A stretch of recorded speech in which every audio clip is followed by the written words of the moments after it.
use American-made Army tactical missiles or ATACMS for targets inside Russia. To give it some context, Ukraine already has the ability to be able to strike targets deep within Russia. It can hit Moscow, which it has done on several occasions. It attacked Russian Air Force Base in Murmansk, 1,800 kilometers away. What ATACMS brings to the table is it can deliver a large warhead, 230 kilograms, with high accuracy, down to 4-5 meters in accuracy. And it has a range of 300 kilometers, and what is most important is it's resistant to electronic jamming. So the Russians can't spoof it, can't knock it off course, or make sure that it won't hit its target. The United States has given permission to Ukraine for these missiles to be used in Kursk only. Wow. Ukrainian forces pushed into Russian territory on August 6th. Russian forces claim they are slowly pushing Ukrainian forces back. It's a direct response to North Korea sending 10,000 highly trained troops to the Russian region. President Zelensky has said that he needs these kinds of weapons, these longer range. They're not long range, they're tactical, hence the name, Army Tactical Missile. Tactical missiles to be able to strike at North Korean troop concentrations. Russia has been calling several red lines now that the West has ignored. And there's a danger to this, because the West and Ukraine along with it is getting more and more used to stepping over Russian red lines. But the use of American-made missiles on Russian territory is a big no-no for them. So let's see how this will unfold, because Russia will have to basically say, sorry, this is a real red line. The Americans, they want war. They want war. This is very sad because of imperialism. The British lieutenant or whatever in charge of the British Army is already saying they are ready for the war. Like, even tonight, the British Army can fight Russia. I mean, I don't understand why do you just have the audacity of just trying to fight, like just bring in the war. We've already have enough of war in Palestine, in Gaza, in Israel, in the Middle East, Lebanon, Syria, Jordan, Yemen, like Congo, South Sudan. Like, there is so many things that going on around the world, but people from Europe, the Westerns, I mean, they like this. I'm gonna be honest with you. They like this. They like to control. They like to have power. They like to terrorizing people. Like, I don't understand how, like, the situations in all those affected countries, it's really like bad. But you want to add up with a nuclear mastermind. Like, Russia has so much nuclear weapons. Why are you looking for trouble? Like, you just want to make the world a bad place, like a bad place.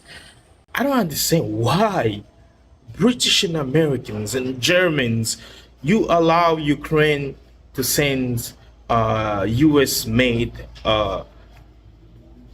missiles in Russia. For what reason? I don't understand this thing. Like, people are just provocative. He's trying to provoke Putin so he can overreact. He can destabilizing the world. We can go through World War III and stuff like that, because North Koreans now are in Ukraine, and you don't see like that's going to be dangerous for the world. I mean, he's just standing up like we are ready to fight. I don't understand this thing, man. I don't want this to happen. I live in South Africa, which is within the south hemispheres. We're not going to be affected.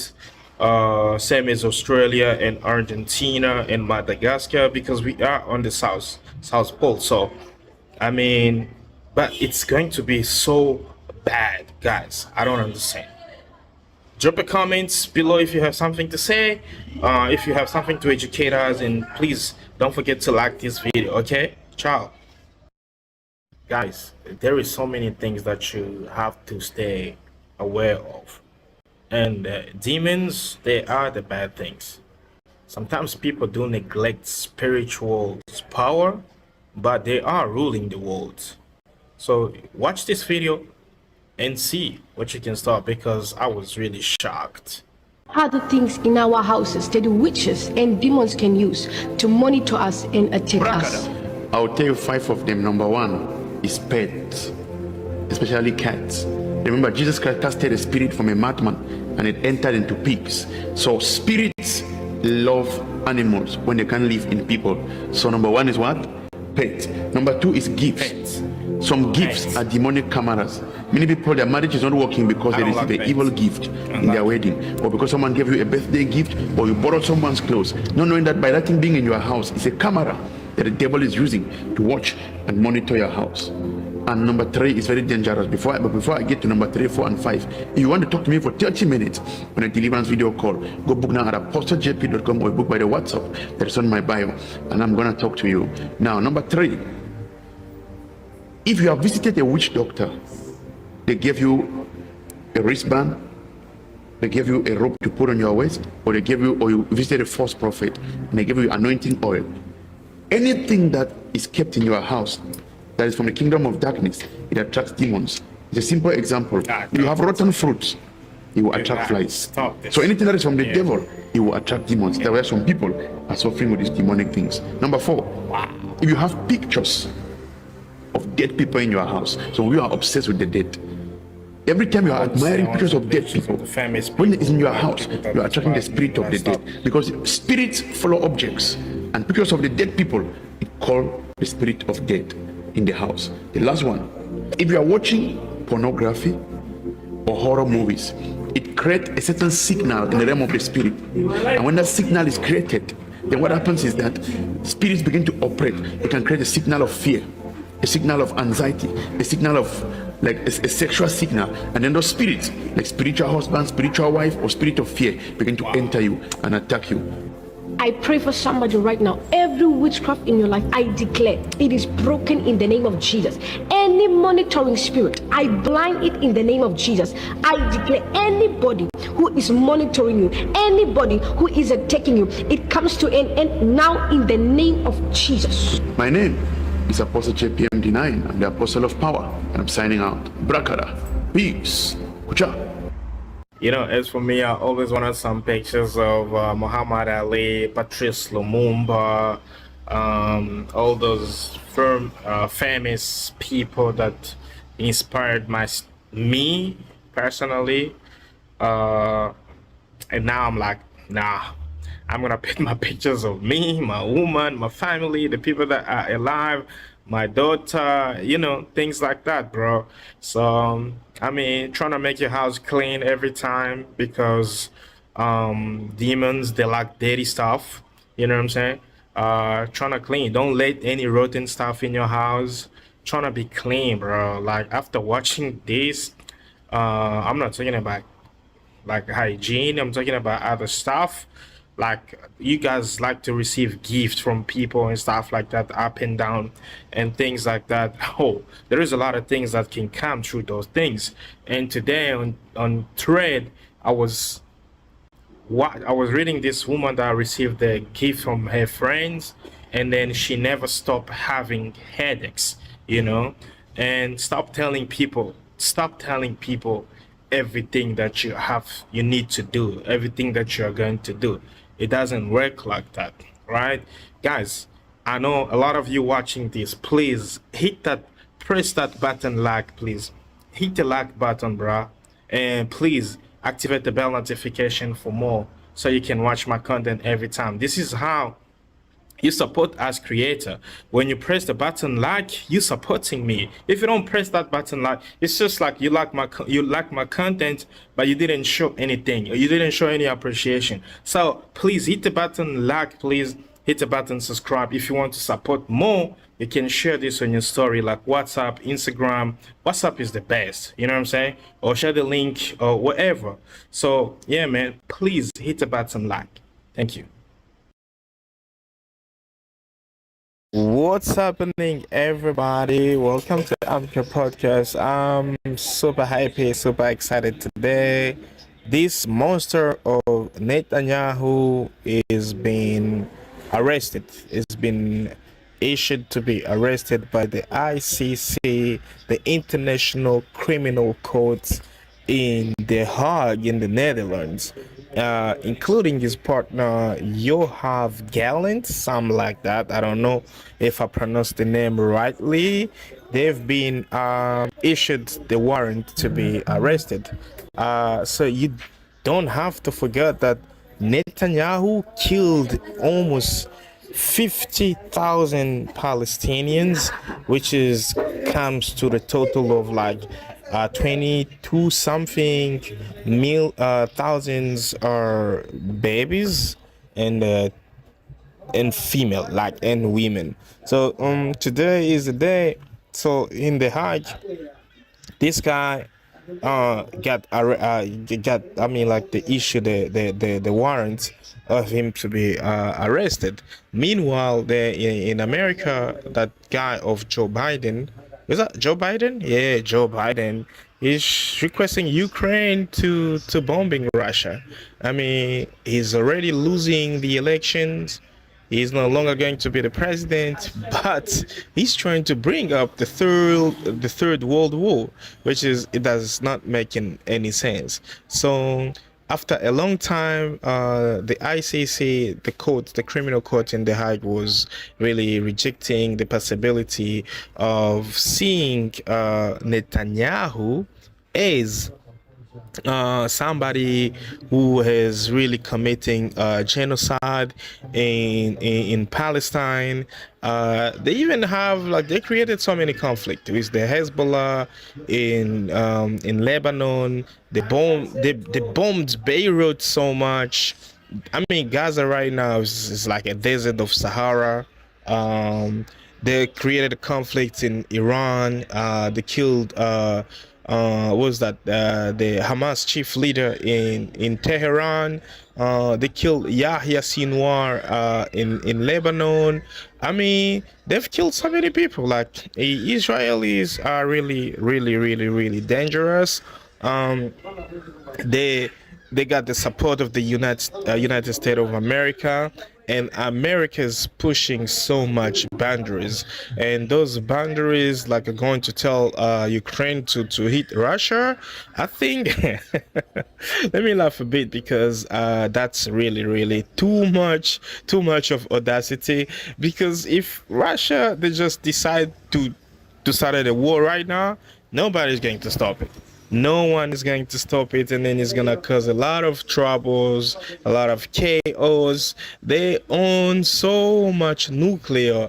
I mean, they're like the auditoire of nuclear weapons, and so this means this guy Netanyahu, he's been under warrant arrest. So every time if they catch him in some European countries, the UN United Nations countries, if they catch him somewhere in Africa, like where there is members of those countries, or somewhere else where it's not Israel, means Netanyahu is going to the Hague. He's gonna face his penalty there. He's gonna tell us why he committed all those crimes. And the funny thing is, people always talking about being anti-Semite and stuff like that. These people, they're not really Semite. They're really Semite people are the Palestinians. And these people that we see, like the Netanyahu and Yoav Gallant and stuff like that, they're Ashkenazi, bro. Like, if you're trying to look up for Ashkenazi, I mean, those are the people with European descent. Meanwhile, the real Jew are the people that are getting killed.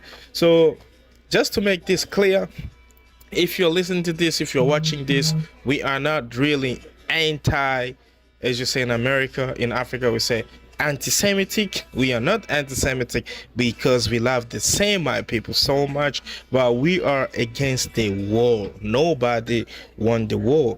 If the Muslim people voted for Trump, it's because They asked Trump, and Trump promised promised them for peace.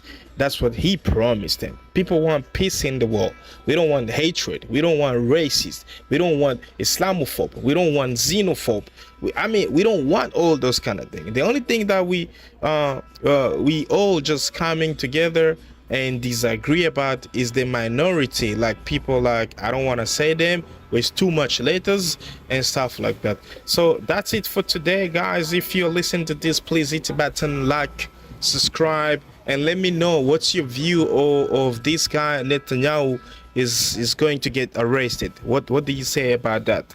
Ciao. What's happening, everybody? Allow me to elaborate a bit on this few things: success, relationship, and discipline. So many people define success in their own way. A lot of people, like everybody has his own definition. If you're asking people like, what's your definition of success? And 90% of people define success based on the material. When I'm talking about materials, I mean, we define success as having money, having a high quality standard of life, living a fancy life, and be able to afford so many things, which is, I'm not really saying no to that. It's part of being successful, but I have this type of definition. I read from a book. This guy was defining success, and so many people, so many times were asking him if he is successful, and what he used to telling people, he does not know if he is successful, right? Because he has money, he's got great cars, great materials. Like when it comes to materialistic lifestyle, he's kind of like having all of those. But he has a beautiful wife. He's hanging around with so many good friends and stuff like that. You know, when you have money, then your circle is kind of like, it's all about money, right? But he was really, when people were asking him about success, if he's successful, he was always hesitant to talking about success because he knew deeply he's not really successful. But the way people are define success from that angle, he's from them, right? So deeply he was thinking about, he has a lot. He got money, everything, but the only thing that he's lack of is the spiritual side, that deep connection with God. He never had that. And every time when somebody's asking him if he's successful, he was always referring to that because he's not really successful. When it's come to God, he does not qualify himself successful, right? So I don't know how you define success, but when you're talking about success, sometimes you also got to include God. Are you successful? Are you spiritual? Do you talk to God? Can you talk to God? Do you pray God? That's God listen to you. Do you communicate with God, right? I was talking about discipline, relationship, being successful, everything that we do, running a business or whatever, it needs discipline. If there's no discipline, it's not going to work. It's need discipline to raise a child. It's need friendship to raise a child. It need discipline to succeed at school. It need discipline for a relationship to succeed. If you say you want this now, you're gonna do this now, discipline might be playing a major role. So that's it for today. Please hit the button, subscribe if you're watching this. If you are listening to this, press a button like, and I will see you next time. Ciao. Be impeccable with your words. Impeccable derived from Latin, that means impeccare, not sinning.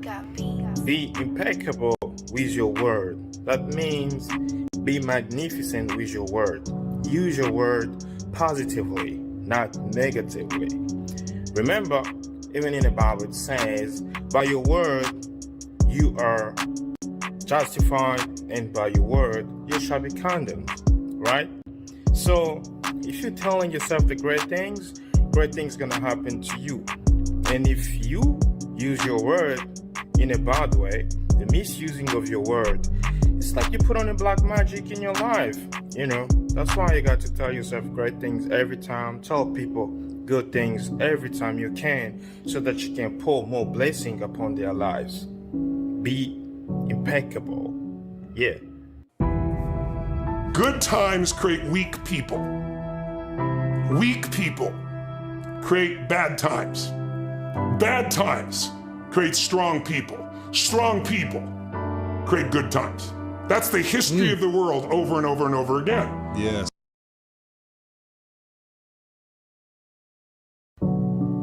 Faith or fear? We must substitute faith for fear is only inverted faith. Alright? So you can't just asking God for success and then prepare for failure.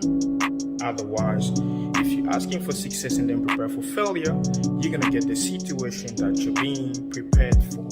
So when you're asking for success, when you're asking for greatness, you got to prepare for greatness. And if you don't prepare for greatness, it's going to be failure. So remove your fear and replace it by faith. Chidima at the China Miss Runner-Up Universe. Man, it's unbelievable. She pulled this one through. She did pull this one through, bruh.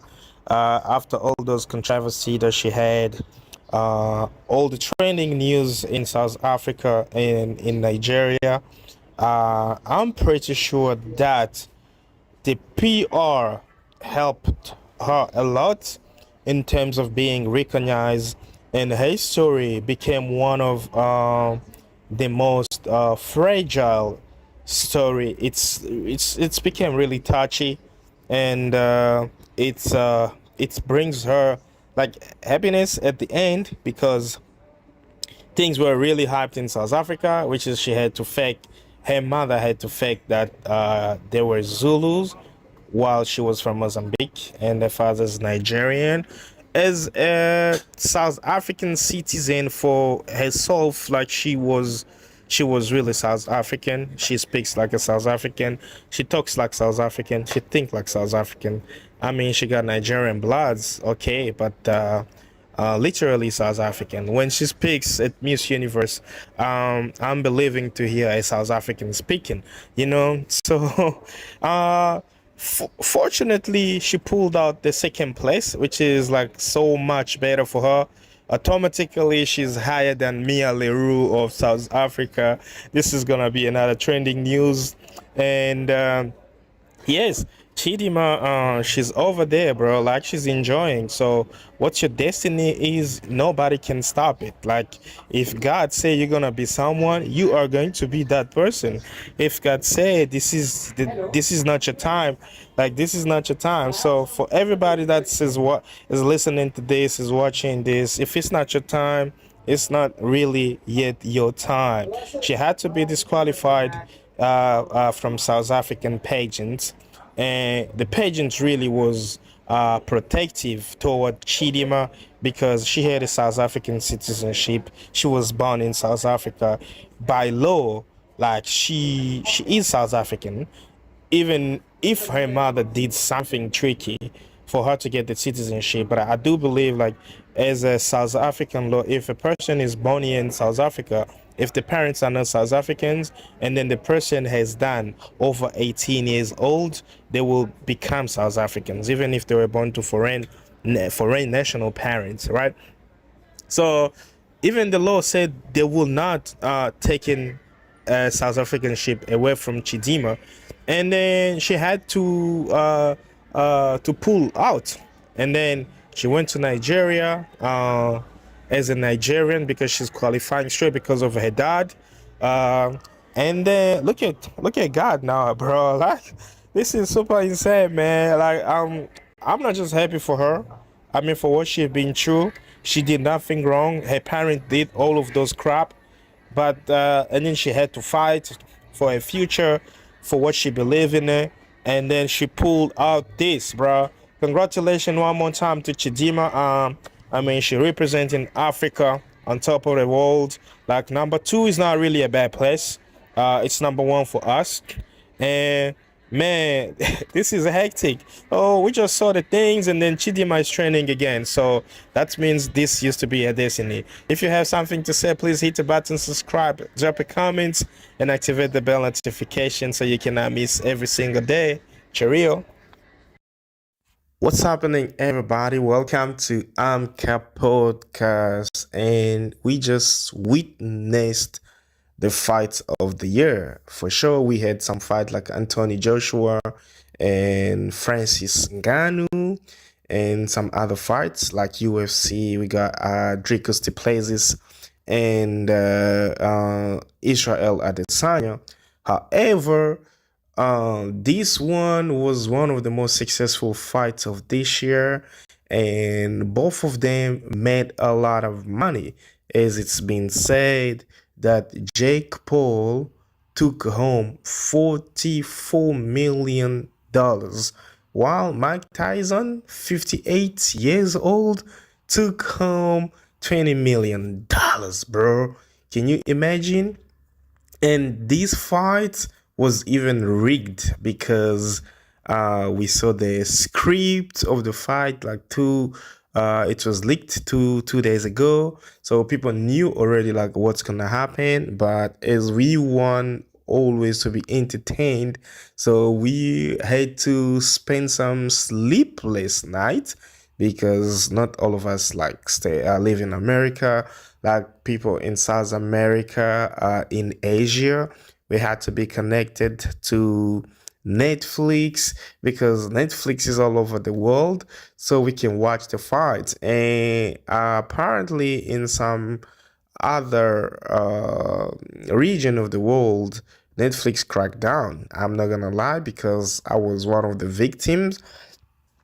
And look at the show that Mike Tyson, as the script said, like, Mike Tyson is gonna put on the show from the first round to the second round, so the public can go wild. And this is exactly what he did. He did some sort of spectacles. Like, it was really spectacular from the first round and the second round. And third round, Jake Paul took over because he's very young. I told people, do not be so emotional. Mike Tyson will never going to win against a 27-year-old. 27-year-old in these days, like, he's got like a triple of Mike Tyson energy, and he can punch as well, Jake Paul. So I've been rooting for Jake Paul from day one. But as you can see, the fight was scripted, and Jake Paul didn't even want to knock out Mike Tyson. And before the fight finished, he was even like, he finished to fight. He was done fighting before the fight finished, which is just telling you that it was scripted, and then they knew, like, after the fight, I got my 44 million. Man, that's a lot. And Mike Tyson is gonna get his 20 million, because right before the fight, they asked him a question about legacy. And Mike Tyson said he doesn't really believe in legacy, because people will know him, and some people will know him in a good way, some people will know him in a bad way. So it was a bit like that, but we're just witnessing a great fight. And the other controversy was, and Katie Taylor, which was a hell of the fight for female. It was like sold out, and bro, it was crazy. They cheated on Amanda Serrano, which is she had so much percentages. She landed so many punches, but she was still losing to Katie Taylor from Ireland. And Barrios and Abelito, that was like the fight of the night, even though so many people didn't watch it. So I had the time to watch it. Barrios was a legend. Abelito was really, really powerful when he's punching. So guys, so we got to stop being emotional. These days, every sport, it's been corrupted, and then everything is been rigged. All the biggest media company, all the betting company, they are getting involved. And so if you're trying to just like bet your money, just know it's going to be complicated. The person that you think is going to win is not going to be the person that can win, and the person that you think is not gonna win might become the winner overall. So that's it for today. If you're watching this, please tell me, how did you see the fights and from where you were watching? And please don't hesitate to hit the button like and subscribe so you cannot miss one of our episodes every single day. Cheerio. Gladiator number 2. It's been so many years we've been waiting for Gladiator number 2. And apparently, at the premiere of Gladiator number 2 in the UK, King Charles requested Denzel Washington to go meet him, and the bodyguard, the royal bodyguard, I don't know how they call them. If you know how they call them, please drop the comment below and tell us, how do you call the British royal bodyguard? They had to go and ask Denzel Washington to go meet King Charles. And King Charles, like Denzel Washington, had to decline their request and tell them that King doesn't make the rules for him. He makes his own rules. So he's a free man. He's a free black man. He makes his own rules. And if he's around there, like signing this, the fans autograph, then he's gonna have to finish what he's doing, and King has to come and greet him. That was really, really, really impressive, because I read so many comments on Thread, and people were really congratulating Denzel Washington for his braveness, and like, I mean, to put that chip on your shoulder, to tell the King of England that you make your own rules, which is in his country, which is also, we understand that, but it's kind of like a little bit rude for me, but also it's kind of like that kind of braveness is very, very, very nice. We need more people like that, because you're the king. All right, you need to learn how to respect other people.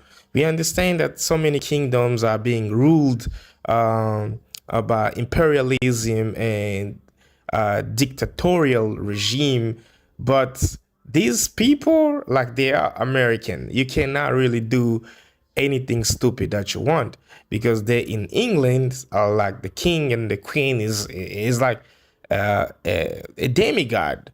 So that was really brave for Denzel Washington, and like I said, one of my favorite actors of all time. So we can't wait to watch Gladiator.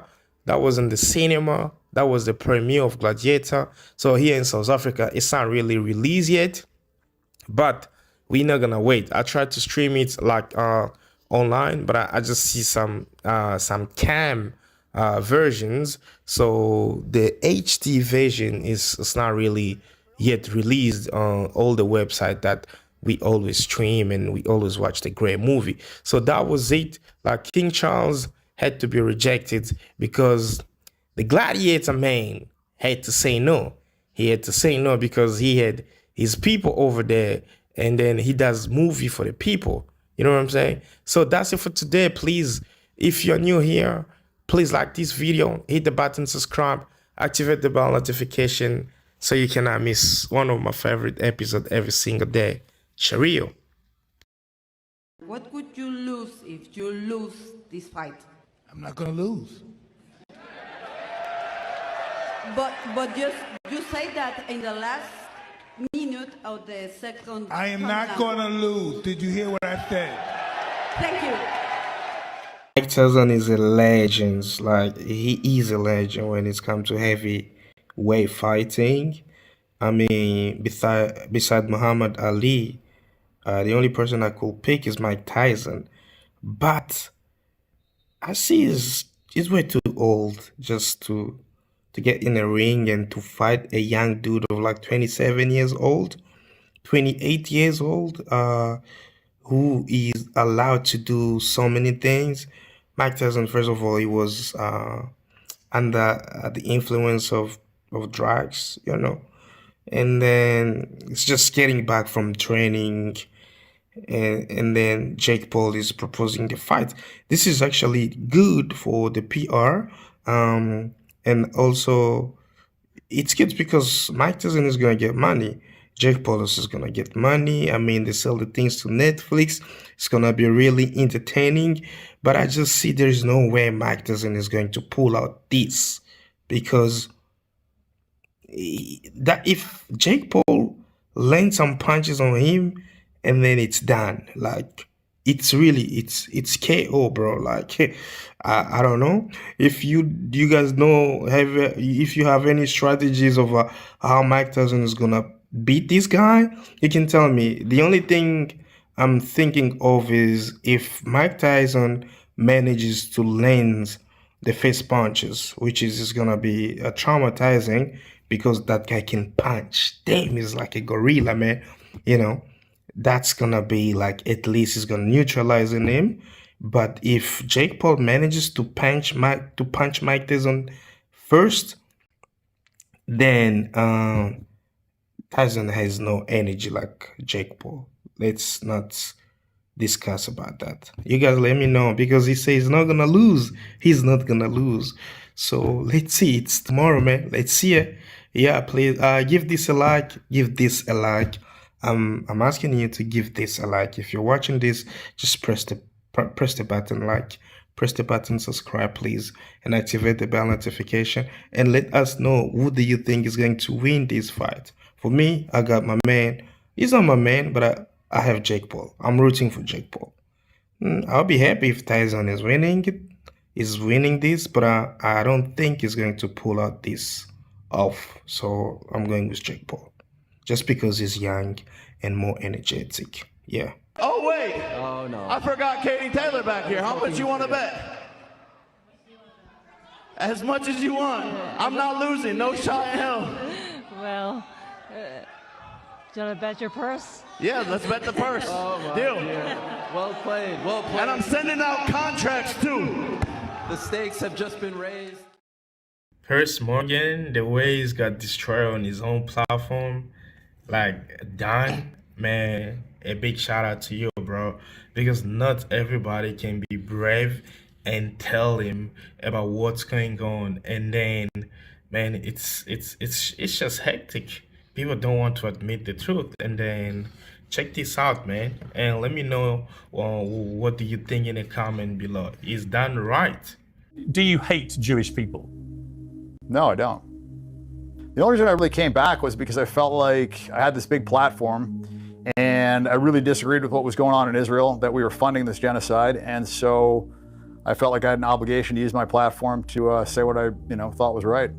And like I said, I don't really care that much about social media except for, speaking about things that I think the world needs to hear and that a lot of people are scared to say. Well, let's talk about some of that, because you've been very vocal about Israel in particular. To me, I think it was a retaliation, and I think that Hamas is a resistance organization, and I think that Israel is a terrorist. When did Israel kill 1,200 people in a single day and wound nearly 7,000? Well, I mean, you have, Nakba, there was, 15,000 people killed during Nakba. I mean, there was Sabra and Shatila. I mean, that was 3,500 civilians. Then you have 2014, they killed 1,500 civilians, 500 plus were kids. I mean, so any one of those days would have been much worse than October 7th. The year when October 7th happened, they had killed, hundreds of Palestinians that year. It was the bloodiest year for kids. So that was, that was a reply to what had been happening. There was no babies in ovens. There was no, beheaded people that I saw. The rapes were disproven. So all that was Israeli propaganda. And the problem is Israel has continued to lie and lie and lie, and they've been caught lying. And they're the only ones that have actually been caught red-handed raping prisoners. And they've done it, and the people that raped the prisoners were now heroes, and they got released, and there was nothing that happened to them.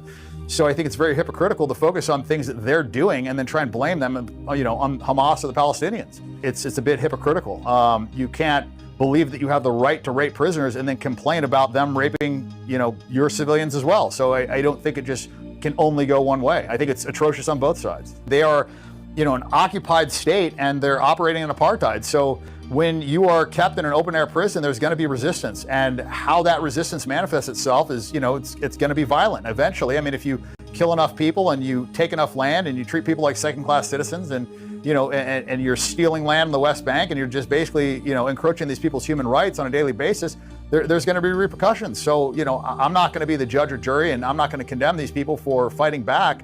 I think nobody had an issue with South African apartheid and their resistance, so I don't know why there's an issue with the resistance in the clear apartheid that's going on here. And if you look at the history of people that have criticized Israel, Gaddafi, Saddam Hussein, JFK, Nixon, I mean, they all have similar fates, and so I don't think that's a coincidence. I also think that today a lot of quote unquote conspiracy theories have all come true. So about 2-3 years ago, being a conspiracy theorist, you were a nut job, wacko, whatever, and now it's just like every single one of them seems to be coming true. And the side of right is usually never the side that's silencing people.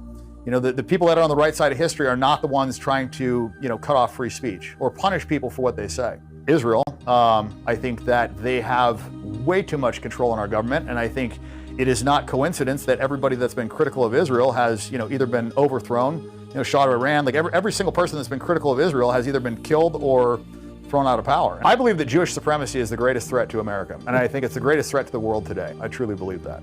Right. Do you accept, Dan, that you are just blatantly anti-Semitic?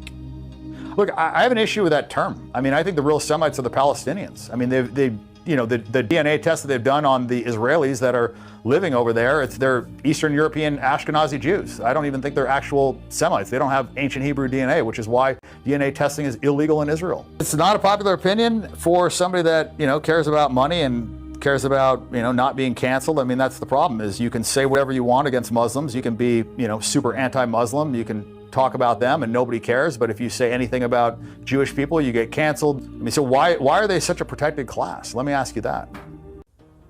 It sounds to me, Dan, like you do actually hate Jewish people.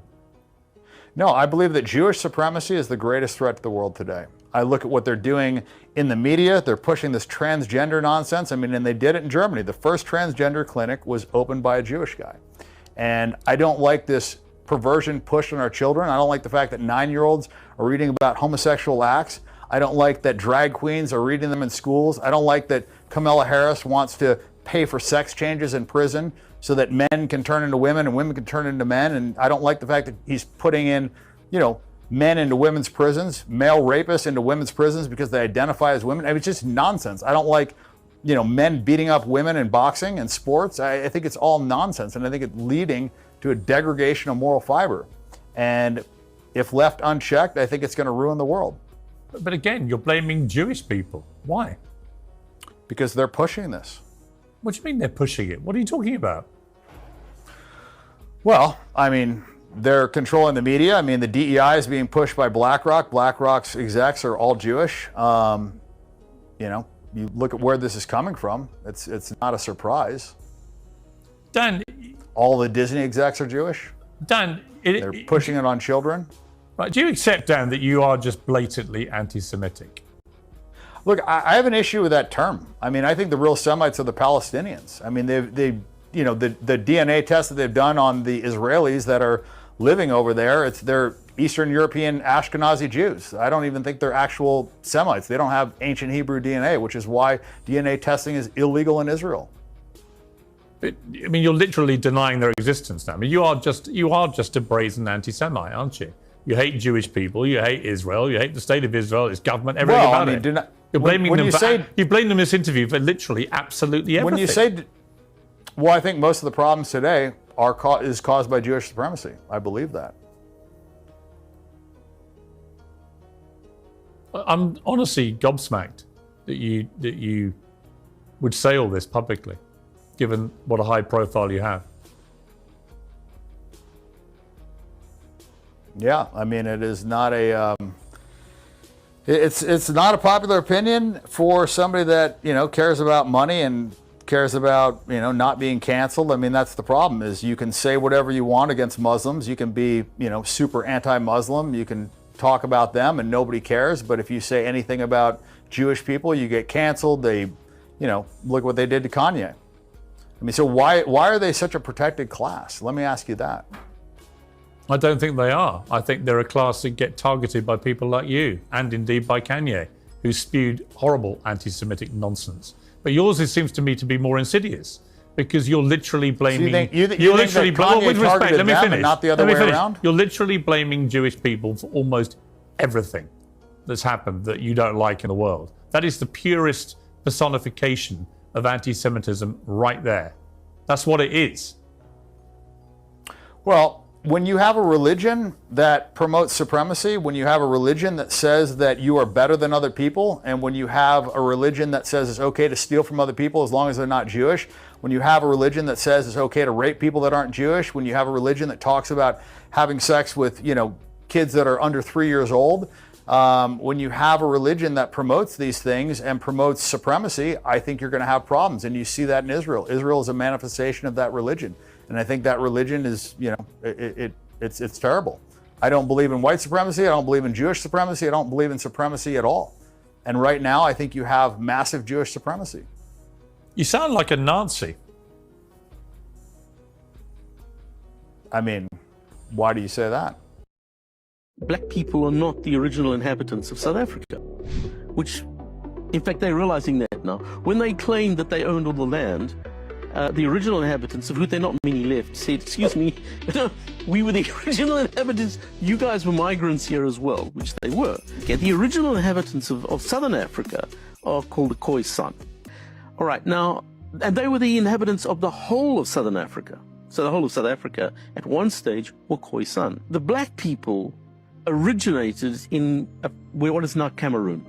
That's where they... Hold on, Khoisan aren't black? No. What are they? They're a completely separate ethnicity all on their own. In fact, if you look at them, they're kind of yellowy. They're a light brown yellow color, right. But they look more Asian than African. They do not consider themselves African. Interesting. When the white guys arrive in Cape Town, so 1652 is when Dutch guys arrived there. At that stage, you could have divided South Africa almost exactly 50-50, what's now South Africa. The western half of the country was entirely Khoisan. There were no black people there. None at all. Only Khoisan. So we're Cape Towners, all that area, Khoisan people.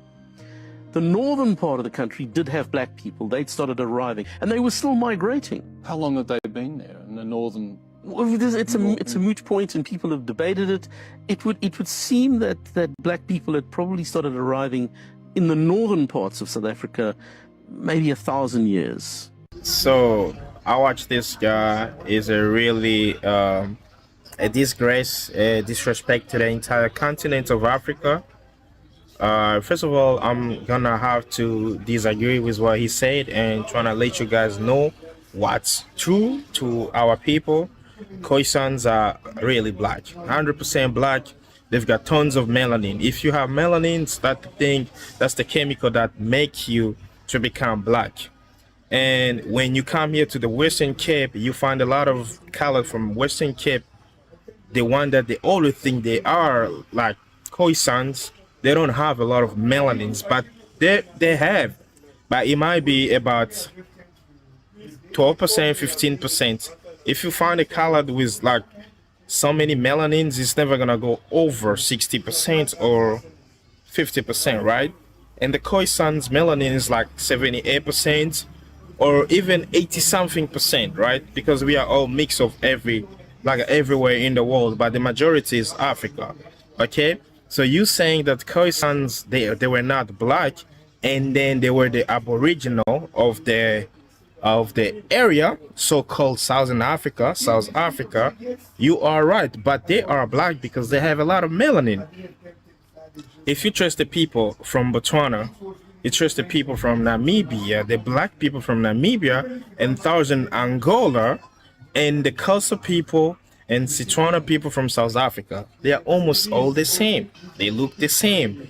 And the misconceptions of the people of color, I'm talking about the colored community in South Africa, it's because there was not that heavy history class that they could have taught them of who they are. They do not know where they come from.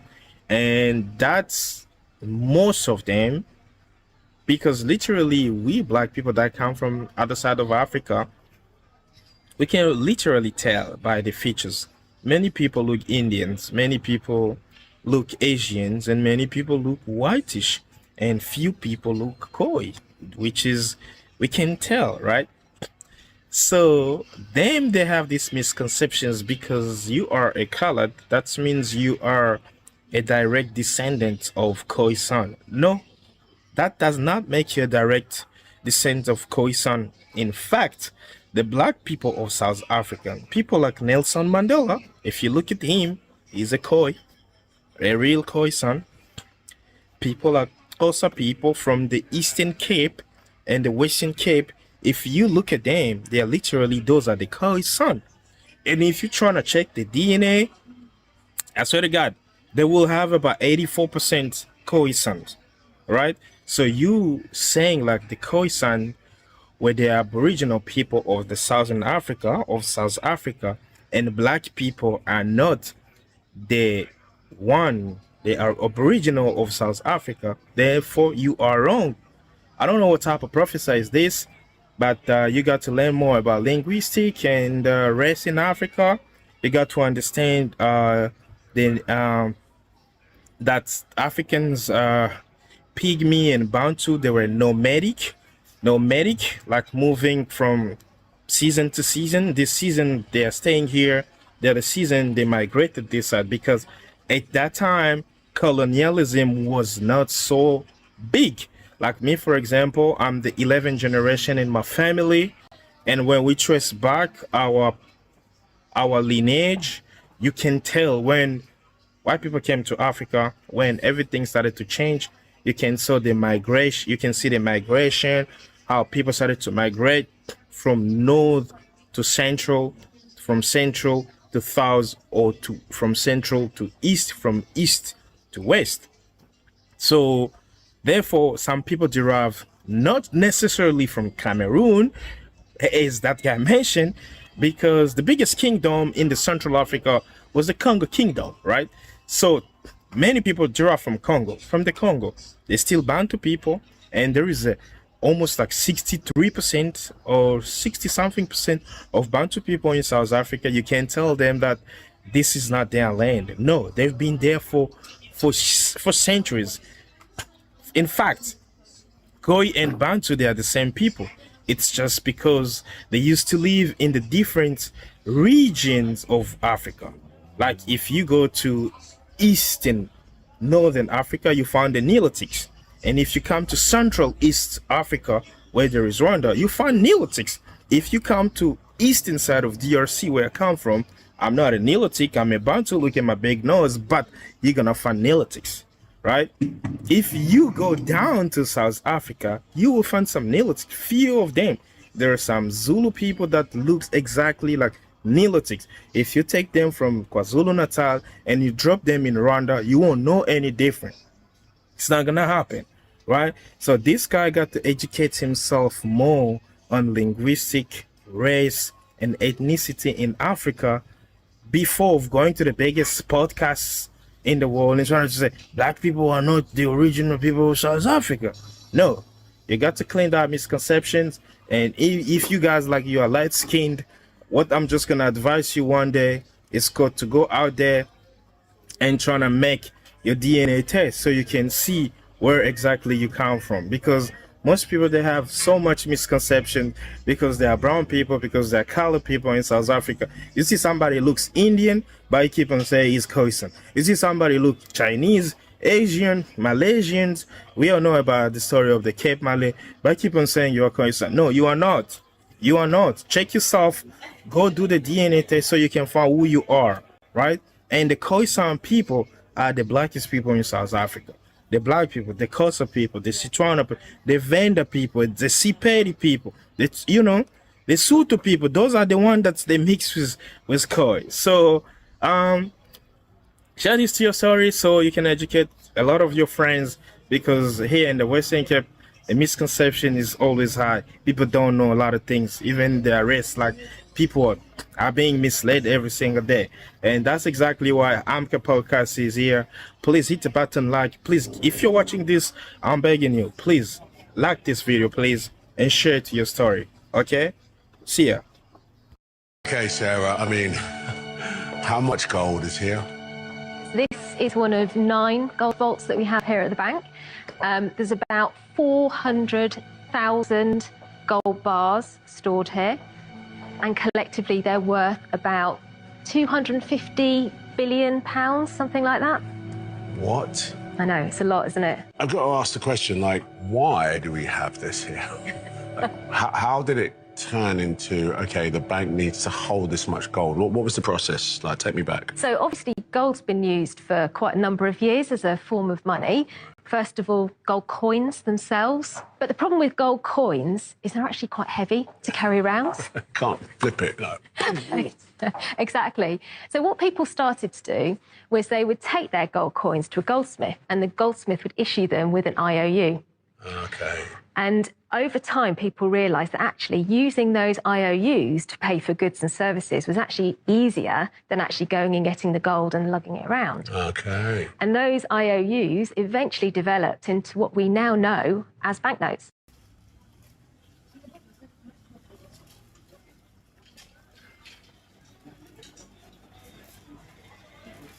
Did you see that? Did you see that?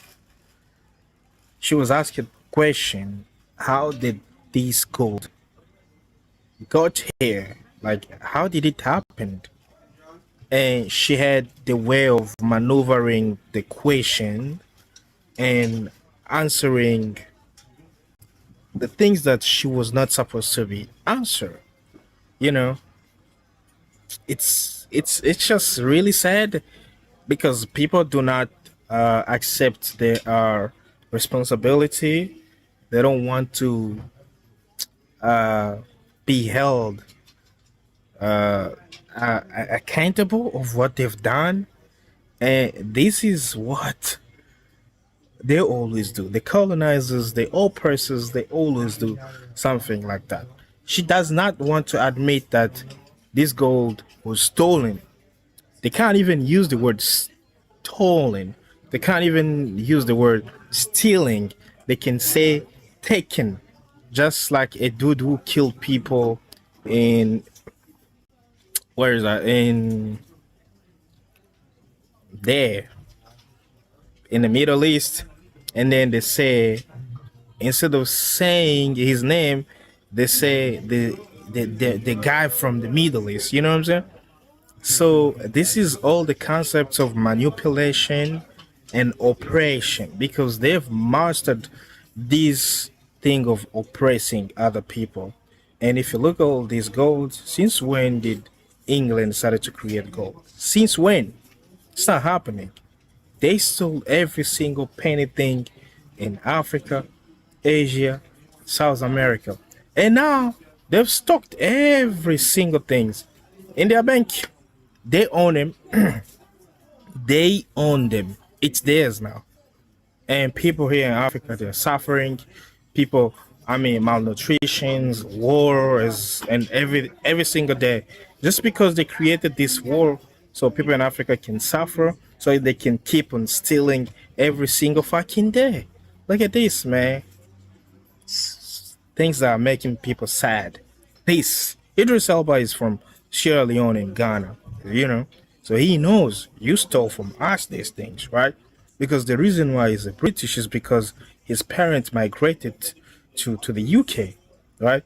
If there was no struggle in his country, he wouldn't even be there. Since when you guys gonna start taking accountability of what you've destroyed to the world? Recently, that Kemi Badenoch said that the British has done some tremendous work to finish slavery in Africa. This is what you said, Kemi Badenoch. This is what you said. Just come all along from Nigeria and to say some stupidity like this. Look at your bank, the reserve gold from Africa, tons of gold, stealing in Congo, Cameroon, Ghana, Botswana, Mali. You know what I'm saying? These people, damn man, I don't understand these guys. I'm so emotional. I really don't know. Let me know in a comment what do you thinking about this, because this is crazy. One day they will pay so bad because karma is very big. I fucking hate this, man. Some of the best teaching from the Bible that you and I, we have to implement so that in the future we can become financially free as we always want. But you got to be a little bit patient. So I recommend you to watch this video till the end and learn some, because all the verses, they're in the Bible. Check this out.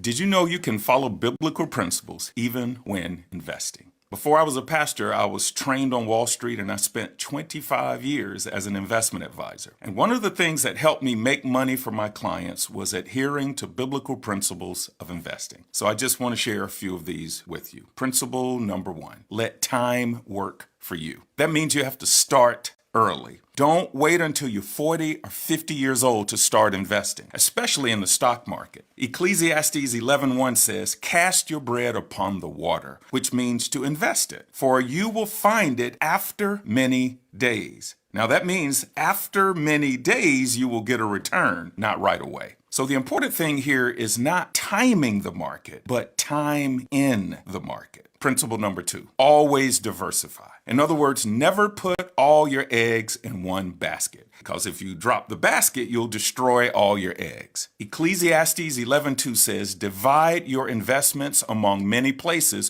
for you do not know what risk might lie ahead. I love that verse. It's basically saying you need to diversify with stocks, bonds, mutual funds, real estate, ETFs, and you want to make sure your investments cover different industries, so you're never overexposed to one area. Principle number 3, don't wait on the perfect time to invest. There's no perfect time to start investing. Ecclesiastes 11:4 says, if you wait until the wind and the weather are just right, you'll never plant and you'll never harvest. Translation, if you keep waiting for the perfect time, you're going to miss out. You're going to miss out on making money, because no one can predict the market perfectly, not even the best people on Wall Street. So get started with a good investment like a growth stock mutual fund, and then just let it ride, let it grow. Principle number 4, invest while you're also giving to God. Now, this is very important. You should invest wisely, whether it's in stocks, real estate, or your own business, but don't neglect God while you're investing. In Luke chapter 12, Jesus talks about the rich fool who was wealthy in his earthly investments, but he was poor in his heavenly investments. So don't be a fool. Make sure your investments include giving generously to the Lord's work. So these are just a few biblical principles of investing that I believe can make us financially and spiritually rich. Hey, I bet you are a Christian, but you don't know these verses from the Bible. You can watch the video every time and learn more, because me, I'm not really a Christian, but I read the Bible and the Quran daily. It's just to deepen my spirituality with God. So if you enjoyed this video, please give it a big like and give it a button, hit the button, subscribe, and please activate the bell notification. Share this video to your story, WhatsApp story, Instagram story, TikTok story, so more of the people can learn and they can discover themselves. And that's the only favor you can do. Hit the button, subscribe, and share this to your WhatsApp story. Ciao. Ladies and gentlemen, welcome to Amka Podcast. Today, I'm bringing up this famous quote from Zig Ziglar, one of the best quotes I've ever read, one of the best quotes that it has been underrated for so many times. Well, if you can apply it, it's going to change your entire life forever, because human being we've got self-doubt, we've got, we are afraid of so many things. We are afraid of losing, we are afraid of going big, we are afraid of doing something that we need to do. And this is the best quote from Zig Ziglar, who once said, you don't have to be great at the beginning of everything. You don't have to be great to start anything, but you just have to start and be great. I mean, it's so motivational, inspirational, affirmational, manifestational, it's a lot of things at once. But when you understand the code, when you feel the code, when you read the code and you try to understand it, and then it's being like, something is talking to you, and we do not apply that thing. And if we could have applied that thing, it was gonna help us a lot, because our brain is being designed to protect us from failures, to protect us from negativity, to protect us from rejections. That's why most of the time when we get the rejections, we fail, we feel so bad. But in contrary, if you use those failures, you learn from them, from your mistakes, you can empower yourself so badly. And this is why I love this quote so much, because it's there to unleash the beast out of you. You don't have to be afraid at the beginning. Just go get it. While you are on your way, you will get the appetite, and the appetite is gonna give you more boost for you to go and achieve the things that you wanted to achieve. Instead, if you are afraid, if you are wasting your time overthinking, you're just gonna procrastinating, you're just gonna waste so much time, and time gone never come back. You know what I'm saying? So time is all about TikToking. So just do the thing. Get up, buckle up, do your best, and let God do the rest. This is why I love so much this quote from Zig Ziglar, the father of literacy, the biggest author of all time. He used to be great, and I decided to drop this quote for you today so that you can get motivated, stay motivated, be motivated, and so your idea can be manifested, because you have great ideas, you have great plans, but the only things you do bad is you are afraid of trying. And there is nothing wrong with trying. If you try your idea, you might see that your ideas are powerful. They can even achieve so many things. How many people, they say no to them, but when they go behind the back and they're applying their idea, and then boom, you see it's exploding. It's the same as you. There is not much difference over those people and you. I know we were born the same, even though we grew up in different environments, we grew up in different countries, different continents, but we are all the same. The brain is designed to be afraid of the same thing. The brain is designed to be happy of some certain things. So if you see human beings, we kind of being the same. We were born the same way. Nobody was born mysterious than, like Jesus or those ancient people. No, we all were born the same. And we are all humans. So stay motivated. If you like this video, please click the button like, activate the bell notification. Don't forget to subscribe. Send this to your social media so that people can see, so that people can be motivated. And I will see you next time. Cheerio. Ibang Nganga, the Director General of the country's Anti-Graft National Agency for Financial Investigation (ANIF), is allegedly featured in over 400 explicit videos found in his home and office. Reported Arise News the spaces were searched as part of an inquiry. Nganga, who is married with 6 children, is allegedly seen in explicit scenes with various women in the footage, including spouses of other high-ranking officials as well as individuals, such as the sister of the president, the wife of the police director general, and around 20 ministers' wives. Nganga is not facing allegations of sexual assault, as all of the interactions were recorded with consent. They were filmed across a variety of locations, which include his office, hotels, and bathrooms. Given the abuse that has been shown on social media in Equatorial Guinea in recent days, and remembering that ministries are solely and exclusively for carrying out administrative work in support of the country's development, sexual relations in offices are prohibited, wrote Vice President Teodoro Nkwima on X, formerly Twitter. Control mechanisms are already in place, and anyone who violates this rule again will be subject to disciplinary proceedings for indecent conduct and will be dismissed from their jobs. So this is the scandal of Baltazar Ebang Ngonga. I mean, this guy, he is 54 years of age, but he doesn't look 54. And the funny thing is, apparently they like him, because if you watch those videos, that guy is like, he's a beast, man. And there is one woman who said that apparently he used remedy before he started to film, and he's already prepared. So he was lying to so many of them that this is all about just security purposes and stuff like that. But he was recording, he was filming. So filming someone without their consent, they can accuse you, they can take you to court for that. But at the end, at the other side is like, you are married, okay? So why did you accept for the first time? So this is also to show married people, married couple, whether you are a man, you are a husband or a wife. I mean, there is so many horny women out there, because I did the consent and I was asking so many women about this because they liked him, because he was pleasing them. And then, so this is a lesson to so many men out there. Like, if you have a girlfriend, a woman, you really have to engage at least, I don't know how many times, but at least some days, like weekly, so your woman, your partner cannot go cheat with somebody else, because that guy, what he was doing, and those are the major reason why he decided to film all those scenes.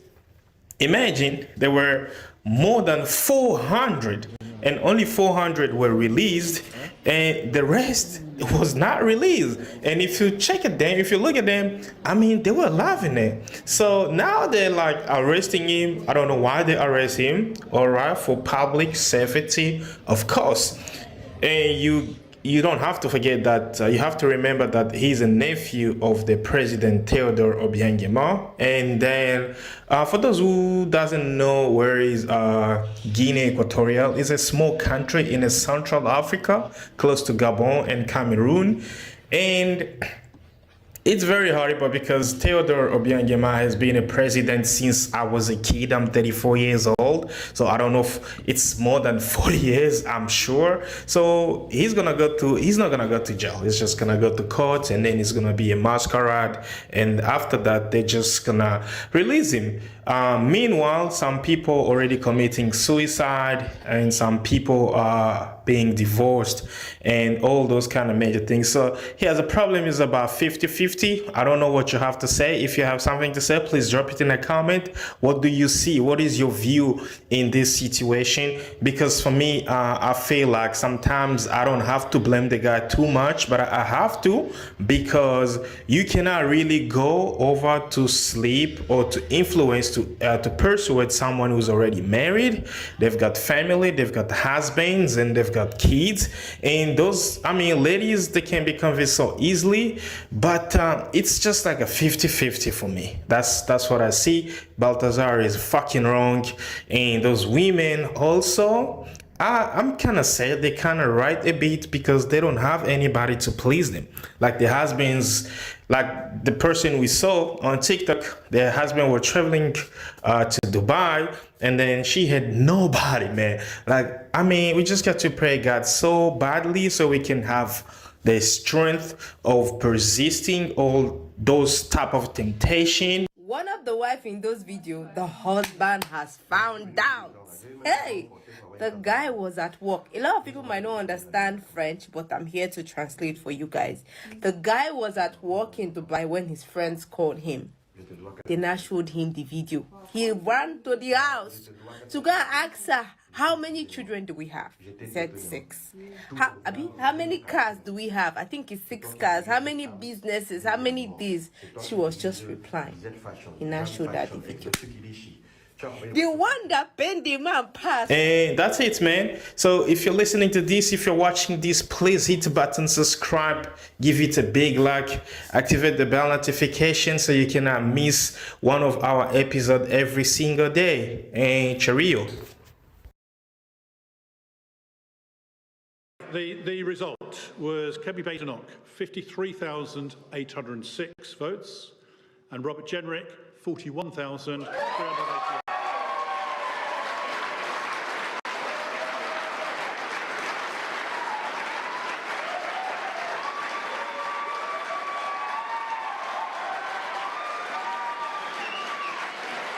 Okay, what's up, y'all? So this is Kemi Badenoch, aka Olukemi Olufonto Adegoke Badenoch. She got the name of Badenoch because she's been married to a British guy with the name of Badenoch. So also she got the name of Badenoch, but her real name is Olukemi, and later she come and shorten it to Kemi, because most of Nigerians they don't like to give their really like full name because it's too long. We understand that, but that's the real name. So apparently now she's been named new leader of the Conservative Party in the UK, I don't know, UK or United Kingdom or England. And what she had to say, bro, about slavery, Africa, Asia, South America, the transatlantic slavery, it was really disgusting. So we got to remember that this lady, she was born in the UK, but she was not really migrated to the UK. Her mother wanted to go to give birth to her in the UK so she can obtain the British citizenship. At that time, that was like 1980s. So the law was still, if you are being born in the UK, automatically you're gonna have the right to have the birthright. So what she said to the people of the entire world, that the UK, England has nothing to deal with repatriation or paying back what they caused during slavery. That was very shocked. So I'm just gonna leave that video play so you can see, and you can let me know in the comment below what are you thinking about this lady. I don't know if she think like she's white now, she think like she's like a real British or stuff like that. I really don't know how you can really betray your people like that, until even some of the people there in the chamber there, if it's a parliament, I don't know how to call it, they were like, no, but we know we have that guilt and we need to make things right. But she was really defensive and said that really UK also has done some really magnificent things to stop the slavery all over the world. So I don't think it's about that, and I don't know why only black people has to betray other black people. But this is really bad from Adekemi Olafunte, really bad. This is the past. We need to talk about the future. There are many countries now who want to use guilt to try and exploit the UK. They ask for reparations. I saw it as a trade minister. It's not culture wars. I was at the WTO. I won't name the minister from another country. And he was telling me that we needed to give up some of the things that we were doing because of colonialism and because they needed time to develop. These arguments are a scam. Don't fall for it. We need to make sure that we put this country first. We work well with our neighbors. We work well with other countries. But we have to look after ourselves too.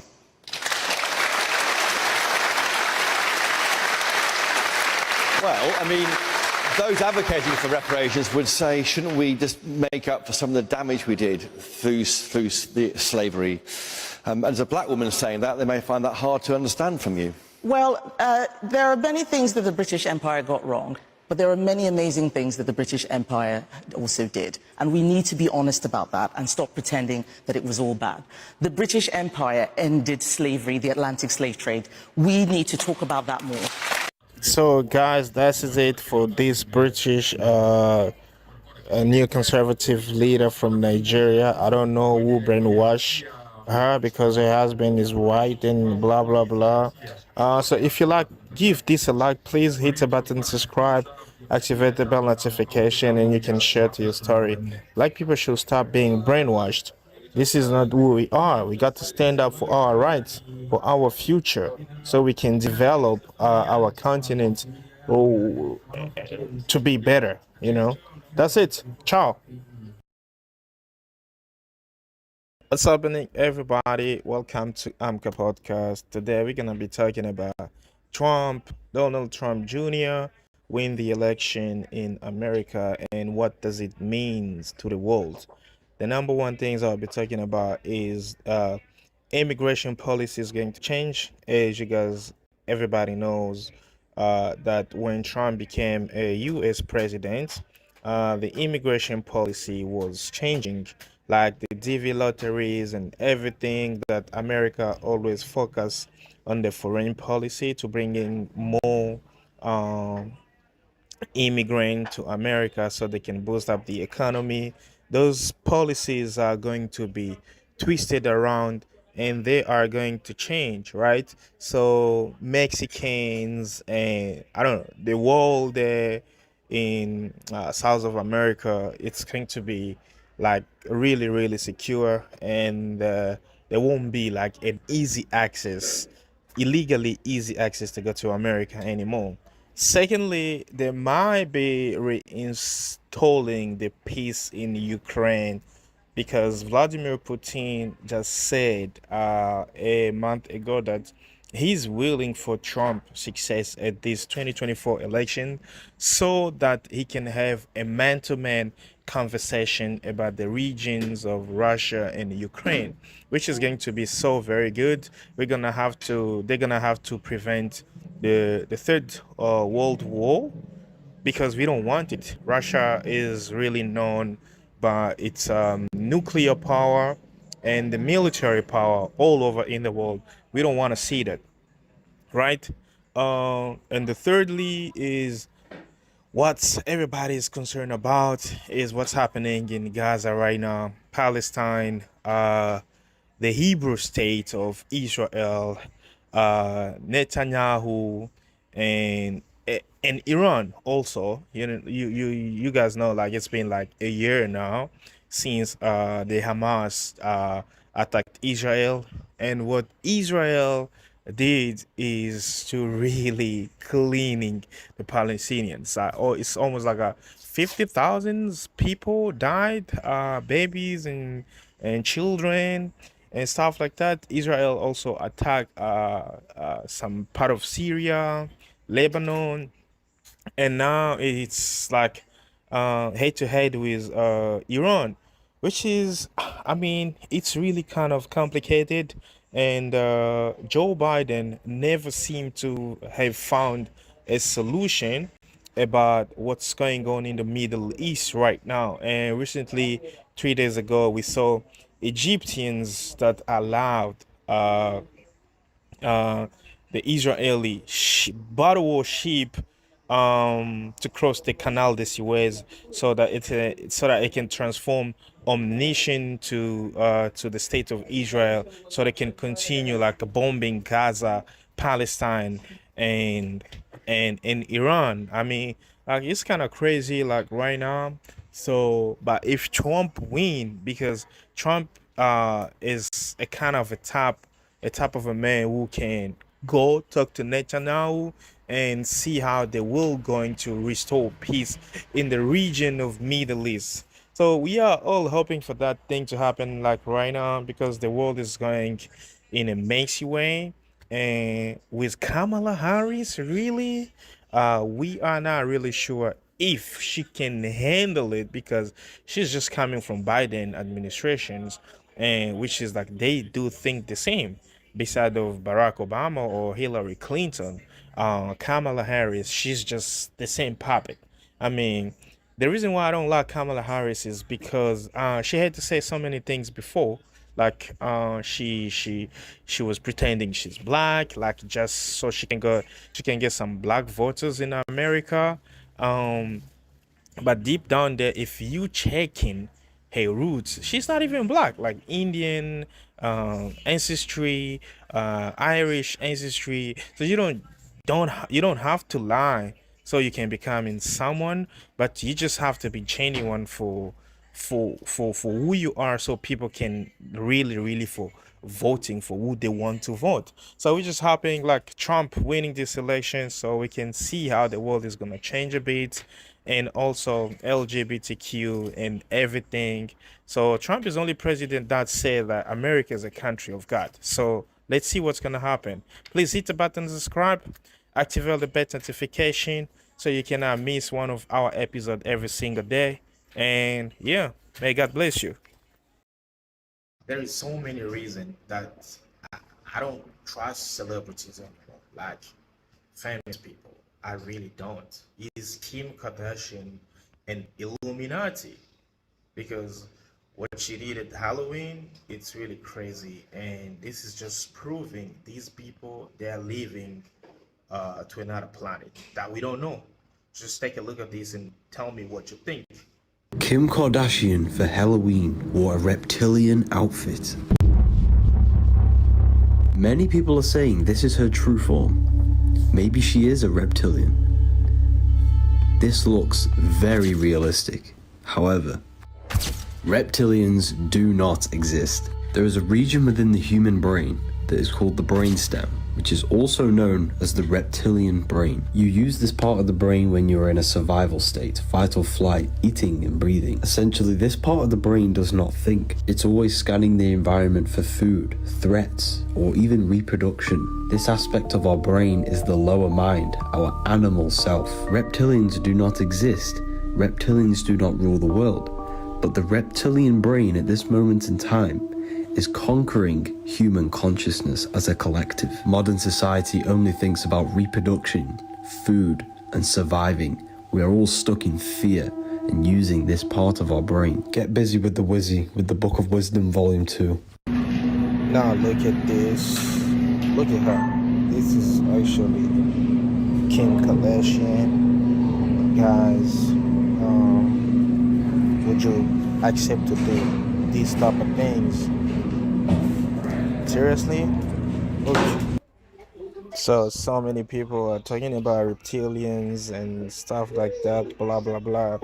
But as for me, like, if you are already bigger like Kim Kardashian, you don't have to do some stupid things like this. I just see like this is kind of stupid, because I started to realize that celebrities, they really like don't know what they're doing, and they are just getting misled and stuff like that. If you're watching this, please let me know in the comment below. Don't forget to hit the button, subscribe, like, and share this to spread awareness. Thank you.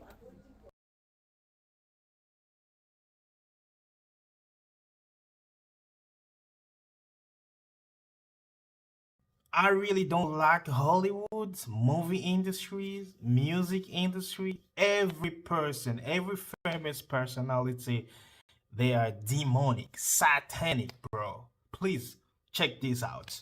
Conversely, when the devil comes at you, maybe it's because you're trying to do something right. All of these big dick deviants is all catching hell in 2024. It's up for all of them. It don't matter if you Diddy or whoever you is. TG Jakes, any of them. All lies will be exposed.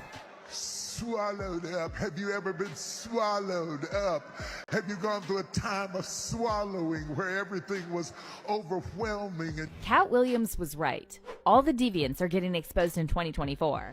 And now Denzel Washington has joined Cat in sending a strong message to all young people aspiring to join the entertainment industry, warning them about something very sinister and dark lurking behind the scenes of glitz and glam. Denzel recently opened up about the interesting intersection of his Christian faith and his acting career. And it's not your turn-of-the-mill passive belief for Denzel. It's all about putting that faith into action, making moves, and embodying it in his day-to-day life. However, when you're a man of principles like Denzel, it's hard to be a part of an industry that many claim is satanic and evil. This is why Denzel is now trying to bring awareness to all the horrible things going on behind the scenes in Hollywood, including alleged ritualistic SA and victimization of the most innocent. We live in a society now where it's just first. Who cares? Get it out there. We don't care who it hurts. We don't care who we destroy. We don't care if it's true.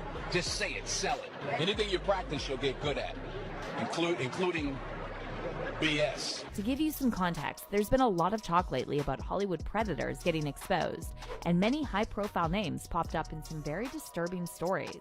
Cassie's lawsuit against Diddy got the ball rolling, and over the past couple of months, we've seen a number of disturbing allegations surfacing about people like Diddy, Tyler Perry, Clive Davis, and even some self-proclaimed men of God.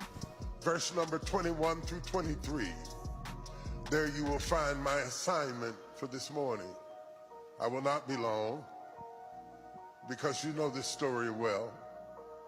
But I want to point to some significance out of this story and how we as Christians ought to approach this season. Now, Cassie's lawsuit against Diddy definitely helped shine a light on the widespread depravity among powerful industry figures who use their positions to victimize others. However, people like Corey Feldman have been trying to warn us about this for years. In fact, Corey publicly said that the most burning issue in Hollywood is the crimes against the innocent. I'm saying that there are people that were the people that did this to both me and Corey that are still working, they're still out there, and they're some of the richest, most powerful people in this business. And they are. And they do not want me saying what I'm saying right now. Are you saying that they're pedophiles? Yes. And that they're still in this business? Yes. And then more recently, Tyrese said Hollywood is overflowing with people who are trying to normalize devil worship. As much as I'm supposed to be promoting this movie and talking about my album, I just feel like we're in competition right now because they are trying to normalize the devil. They are trying to the devil is on the main stage at award shows and in every video and signs and symbols. And I said, you know what? We need to stop treating our relationship with Jesus like the little buddy that you talk to before you go to bed at night, and not be more vocal about all the things that God means to us and all of the things that God has brought us through. Because there's been a lot of moments that you didn't post about, but yet you know, how did God decide to get me through this? Yeah, man. And yeah, they going above and beyond to promote the devil. And it's pissing me off because they used to devil worship. The problem, however, is that every time someone tried to warn the public and raise the alarm about the dark side of Hollywood, they were silenced or labeled crazy. The same thing happened to Cat Williams. He's been repeatedly trying to get the point across that the entertainment industry is not divided between races or genders, and that the main division is between those who are on God's side and those working for the devil. Race is not... Drag the Grammys in the mud when you talk about you have a few Grammys, but feel like you had to sell your soul to get them. The blood of artists and nominate them, have them come to the shows, and then which they do. They do it every year, yeah. And I'm just tired of seeing it. And for whatever reason, it's like they're always pitching this hint that you might win Album of the Year, which used to be a big deal. I don't think it's a big deal now. I'm fine if I lose to Kanye or someone that I'm like, okay, I respect that. I know who that is, and Kanye has a huge following and he's made a massive impact on music. Fine, I'm good with that. But don't get us all here to use your selling point for your show and stiff everybody every single time. And I said, after that point in time, I was like, don't ever ask me to come here again. I really do not like Hollywood. It is not for me. The business really scares me. I understand that I'm a part of that business and I enjoy my kind of interactions with it. But that said, I am always looking for ways to kind of remove myself from it, to kind of just live as normal a life as possible. Today, doing this is a very rare thing for me to do. Yeah, I definitely think it has been an ongoing thought, which is don't lose yourself. I've seen so many people come before me and lose themselves, and I've had friends that I've grown up with that aren't friends of mine anymore because they've lost themselves to this business. And I just am really, really keen to focus on what makes me happy, which is my family, it's my friends, it's my carpentry, my golf, the charity that my mum runs. Like, that is the stuff that makes me really happy, and that's the stuff that I should protect. My relationship is the thing that I keep most sacred. I don't talk about it. I try my best to keep it as private as possible. We both feel very strongly that that is the healthiest way for us to move on as a couple. So I do try to keep as removed from it as possible. Like, you'll never see me at an award show that I don't have to be at. I'm never going to a red carpet event that I'm not in the film of, you know? I don't want the attention when I don't need it. I believe you reach a certain level in Hollywood, and then there's just like the demons, like the Illuminati, the whole people come after you. Do you believe that too, or have you witnessed something like that happening in this industry at all? Well, I believe that in the supernatural realm of spiritual warfare, there are people that pick sides. You know, there are people, you know, clearly call it Illuminati, call whatever you want, but there is the spirit of this world, and the Lord of this world is Satan, according to what I believe. So with that in mind, you can do a deal with him to have all the pleasures of this world, you know, because that way you're lifting him up and all that good stuff. But yeah, so I believe that some of that is relevant and prevalent. I mean, it's just like a propaganda. The devil's kind of so big right now in this planet Earth. They're just trying to like do advertisement for devil so they can show you like you cannot do it by yourself, you cannot do it by God. Please don't follow these famous people, celebrity people, Hollywood, music. I don't listen to music anymore. Like these days, I'm just focusing on reading the Quran, reading the Bible, so I can enhance my spirituality life and be close to God. You know what I'm saying? So you can make it on your own. You can make it by God if you have faith. So don't check out these celebrities. I mean, they are dumb and stupid because they do something that a real person, a real genuine person will never try to do. Kill, all these rituals and stuff. So if you like this video, please hit the button, subscribe, share this video, give it a big like, and please drop a comment there. If you know any story, please drop a comment there below. And don't forget to subscribe, guys. Please. Yeah.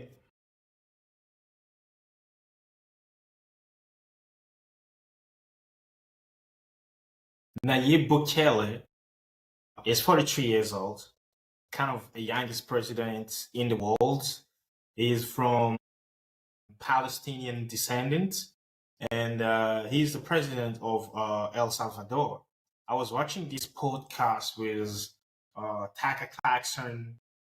El Salvador used to be one of the most dangerous country in the world, by far higher than Mexico, Colombia, Cape Town, South Africa, Brazil in favelas, more than Islamabad in Afghanistan, and where those dangerous people, where Osama bin Laden used to be hiding in Tora Bora Mountain in Jalalabad. So he had this plan of neutralizing all those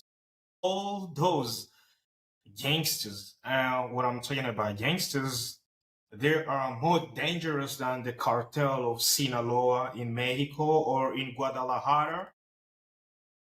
Here's the plan. This guy, he's dangerous and he's very clever, and I like him so much. So let's hear him out how he finished it. So what, just bottom line it for us, what's the formula? Well, I can tell you the official formula and the real formula. Okay. So the official formula is that we did a plan. I mean, we did a plan. It's not that. When I say official, I mean it's a lie. It's just the official one. We did a plan that was comprised of phases. So we roll up the first phase, then the next one, then the next one, and then gangs started attacking back. So we had to roll up everything at once, like in a hurry. So and it worked. It worked. In a couple of weeks, the country was transformed because the gangs were not yet arrested, but they were on the run. So we basically in the roll up of phase 6, we basically pacified the country in a couple of weeks. How do you do that? How do you pacify a country? Well, the phases included. Did you hear him? He said they had 2 plans. Spiritual plan and physical plan. So how did he do it? So this is the question. Building up of the police forces, the army. We doubled the army. we literally doubled the army to fight crime, to use the army to fight crime. And we equipped them before, like soldiers, we didn't have like, useful guns or, vehicles, drones, basic things that an operation of that magnitude would need. So yeah, we roll up the faces, and then we went after them. Okay, so that's the official. That's the official. Yeah, that's the official. What's the real? It's a miracle. It's a miracle. Yeah.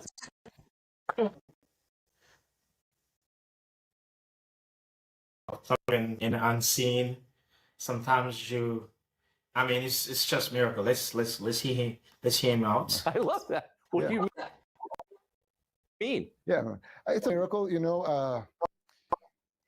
When gangs started attacking us back, basically they killed 87 people in 3 days, which for a country of 6 million people, it's crazy. Would be the equivalent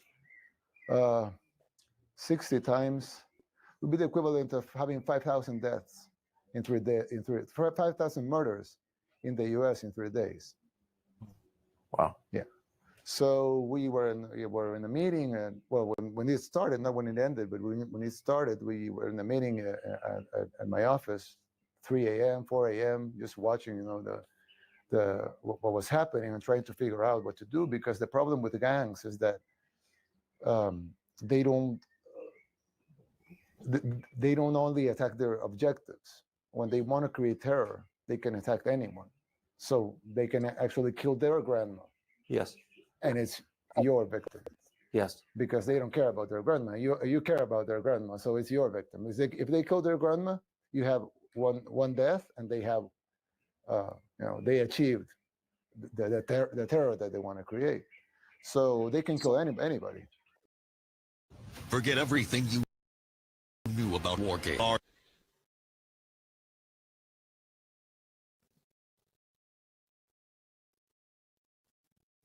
Large-scale action game War Thunder will bring you a storm of unforgettable experiences.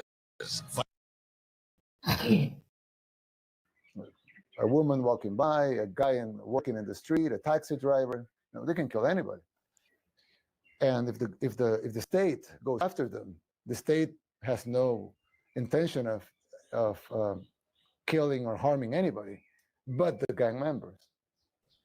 So you have 70,000 objectives, which were the 70,000 gang members. So you have to remember that these cartels, they do evil things, like really ritualistic things. They kill babies, they're sacrificing. Same just like the things that's happening in Palestine right now. Babies are being beheaded and stuff like that. Those are ritual, right? So these cartels, they do the same thing. Just, shedding blood is all about power, like getting power, being shown, and so you can control the people. So hear him out. But they have 6 million possible targets. So it was almost an impossible task. It's a guerrilla war, really. Yes, it is, but it was an impossible task, because you have to go after them. They were intertwined with the population. They were everywhere, and they were killing randomly. So how do you stop them? So we really would try to figure out what to do, and I basically said, well, we're looking into an impossible mission here. So we pray. And we You prayed in the meeting? Yes, of course, several times. They pray. It's crazy. Yeah. What did you pray for? To the wisdom to win the war, to have. I thought at the time that we would have civilian casualties. So we prayed that the civilian casualties will be as low as possible. And we didn't have any civilian casualties. They pray. So this president is a strong believer of God. If you don't believe in God, I mean, you can attack, you can retaliate with every guns that you have. But once the devil is alive, I think the devil is very strong and only God can win against him. So that's the reason why he had to tell the whole nation of El Salvador to fast, because if you want clarity in your life, you need to fast. Fasting, meditating, and praying. So they had to fast. The whole National Assembly, they had to fast, and then they had to pray. Let's get the story. And was everyone in the meeting comfortable with that? Yes, yes. They all my security cabinet are believers. They all believe in God. We're a secular country, of course, but we all believe in God. So yeah. MS-13 is one of the major gangs, and they are satanic also. That was my question. So very I'm little. sorry. No. But I would hope you will explain it, because very little has been written in the West about this. They're satanic, yes. But actually, literally, can you explain? Well, they didn't start as a satanic organization. They MS-13 started in Los Angeles in the U.S. because Salvadorans weren't allowed to sell drugs by the Mexican gangs. So they created a gang that was called the 18th Street Gang, because they basically wanted to sell drugs in a street that was 18th Street over there. But then division started they started dividing themselves and started infighting. So they created the MS-13. And then the MS-13 started outgrowing the other gangs, and they started exporting the organization to other parts of the U.S. And when Bill Clinton decided to deport those guys, he didn't tell our government at the time, I'm deporting this criminal. They just, send them here. And they came, there were few, but unchecked. At the same time, some laws were passed to protect minors from imprisonment. And of course, the gangs use that to recruit 15-year-olds, 16-year-olds, 17-year-olds. So at the beginning it was, some youth causing harm, assaulting, trying to control their territory, selling drugs, things that are bad, but probably not critical. But they grew, and they started controlling territories. A few years later, they were actually a huge international criminal organization that they have bases in Italy, Guatemala, Honduras, El Salvador, the U.S. Basically, a lot of major cities in the U.S. will have strongholds of. Right outside Washington, D.C. Yes, of course. And you have in Long Island and yes. In L.A. It's a huge criminal international organization. So they grew, and they started, killing more people just to get territory, or to fight against rival gangs, or to collect debts or money or whatever. But as the organization grew, they became satanic. They started doing satanic rituals. I don't know exactly when that started, but it was well documented. Yes. And Did you hear that?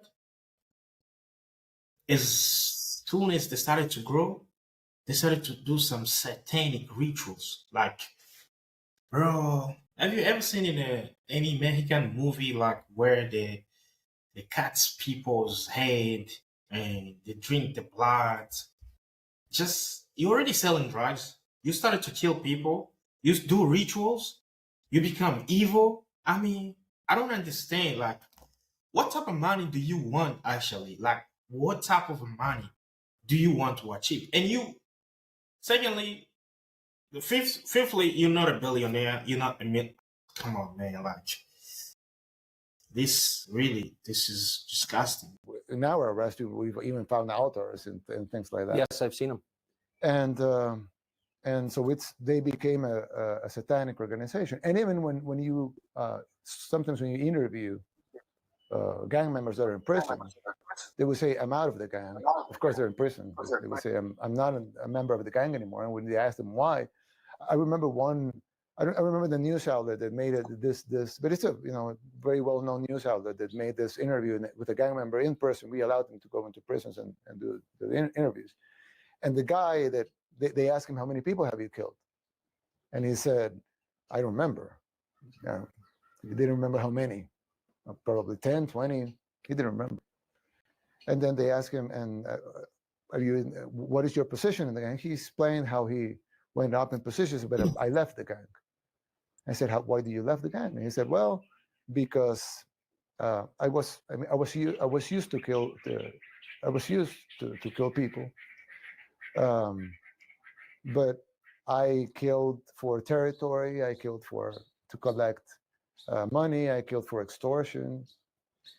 But I came to to this house, and they were about to kill a baby." And the killer that had killed tens of people, said, "Oh, wait, what are we doing? Why are we going to kill that baby?" And they told him, "Because the beast asked for a baby, so we have to give him a baby." The beast asked for a baby, so we gotta give him the baby. I mean, man, America is dangerous, bro. So he said that he couldn't resist that, so he left the gang. He's in prison because he's a killer, but he left the gang because he couldn't tolerate what he was seeing. So human sacrifice was a part. Well, in the United States a couple of weeks ago, or a couple of days ago, I don't remember exactly, I saw the news that they were going to kill a young girl, or they killed a young girl. I don't exactly remember, because it was a satanic ritual. It happened in the U.S. a couple of weeks ago. You may have come to the obvious conclusion that the real debate is not between Republican and Democrat. Man, this is really, really, really, really crazy. You guys, you've been watching this. Like, the ritual is really insane. Like they're in America, the gangsters. And why would you just decide to sacrifice babies so you can just become like powerful? For what reason, man? Like, I really don't get this thing. Like, why? A baby, like, they don't know anything. Just like I mean, the world is just a mess. So what's the next here? That's almost never in English language press as clearly as you just described it. No, which is weird, right? Well, you sort of wonder why. Yeah. If there's a spiritual component that's driving it, why not just say so? Yes. But I guess my point is, you saw it as that. Yes, of course. There's a spiritual war, and there's a physical war. And the physical war could be, that's the unofficial. Did you guys get that? This is why I like this president so much. There is a spiritual war and there is a physical war. So before he finishes up with the gangsters, he knew he will never going to win physically, because they will destroy him, because they will come with all the ritual. They are very demonic, satanic, evil. They've got bad spirits. They've already sacrificing people. Like, imagine 500,000 people dying in a country of 6 million of people, which is like, if he allows that to happen like 10 times, the whole country will be finished. So he had to think, instead of starting to fighting these people physically, we need to win them spiritually, because they are evil. If you're facing any difficulty physically, you're going to work, your relationship and everything, you're trying to do something and you don't find any solution, you got to thinking about spiritual side of the things first. Most people, they don't know how to take control of that thing, but I can tell you, you need prayer. You know what I'm saying? You need prayer. You need to consider spirituality first. Most people are not spiritual, and life in general, it's spiritual. Look at this. This is a president of a country. He prepared himself spiritually, first of all. instead before of attacking like physically. They've got everything, everything to fight the cartels physically. But they say, we're not gonna win against these people. We'd rather start spiritually instead of starting physically. Can you hear that? Yes. That's the unofficial version. The spiritual, if you win the spiritual war, it will reflect into the physical war. So I don't know how to call it, our impressive victory was because we won the spiritual war very, very fast. Well, that leads me, because you didn't have competition. I mean, they were satanic. I think that made it easier. In your inaugural, and I was listening on headphones for the translations, I just want to check this. You said, we have achieved this great victory and made this a safe country, and that's the predicate for everything that follows. And the next thing we're going to do in this term is to work. That's it, my friend. Like, you need to win. You need to win spiritually before you start physical things. You know, because most people, they don't believe in prayer. Most people, they don't believe in spiritual achievements. As for me, I do believe life is all spiritual. Whether you are praying God, you don't see the result that you want to see, keep praying. Maybe you are praying in the wrong way. Attend the church somewhere, ask, request for a prayer, and do anything. If you don't see any clarity, it's advised in the Bible. Moses fasted for 40 days before receiving the 10 Commandments. Jesus fasted for 40 days before God showed him clarity. So if you don't see any clarity in your life, kneel down. That's why you see in Islam, they say sijda. Sijda means like you put your head down and you pray to God, because God loves people that obey you. The fact that you go down, you're kneeling down, you put your head down, that you're praying him, is happy. You know, so life is all about spiritual, and it's going to be well for you. This is a president, and this is why I wanted to play this video so you can see. If you don't want to win life physically, if you don't want to win it spiritually, you will never going to win it physically. You can be, your physics is just a physics. I mean, it's like most people trying to compare success, trying to define success with their material and what they have. But the inside is rotten. It is not like that. If you're watching this from anywhere, please drop the comment below. Are you spiritual? I'm not talking about religious. Are you spiritual? You can be religious, but you're not spiritual. You can be religious, but you don't have anything. You know what I'm saying? Are you spiritual? Do you get to communicate with God? I mean, do you get to engage with God? Do you pray? When you wake up, you go to work. When you wake up, you do something. When you want to eat, do you pray? When you sleep, do you pray? You don't, you know? I mean, you're just waking up and go whatever you want to go, do things you want to do. I mean, damn, you got to change. You got to become spiritual so you can start winning some few battles in your life. That's it for today. Please hit the button, subscribe, give this a big like. Please. Give it a big like so the algorithm can see us and so we can continue to drop some good content. I will see you next time. Yeah, ciao. I'm gonna play something so you can see why it's very important to support each other. Let's hear this.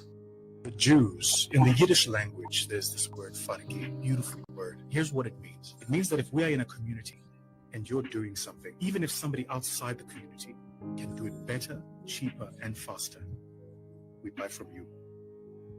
And when you get it wrong, we come to you. This wrong, fix it. Then we buy again. It's called fargi. Go and look it up. Wow. It's called far. I'm trying to understand a little bit what far gain means, and so I'm gonna go straight away to ChatGPT to asking us about what far gain means. Okay, far gain. Let's go to ChatGPT one more time and ask ChatGPT what is far gain. Okay, So, ChatGPT for again.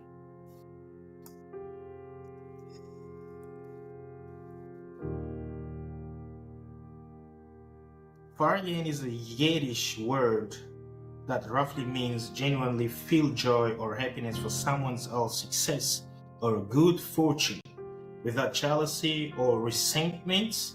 It conveys a sense of wholehearted, selfless happiness for another person's achievements or blessing.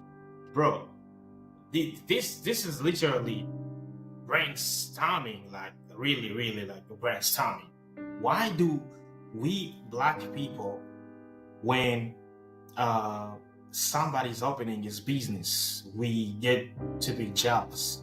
When someone is opening his business, instead of being supportive, we tend not to be supportive, and we're trying to be like better than them. And as a community, I don't think that will help us improving. I don't think that's gonna help us get to where we want to be, because we've been in colonization for over like 500 years, and yet we don't know how to support each other. This is like a Yiddish languages.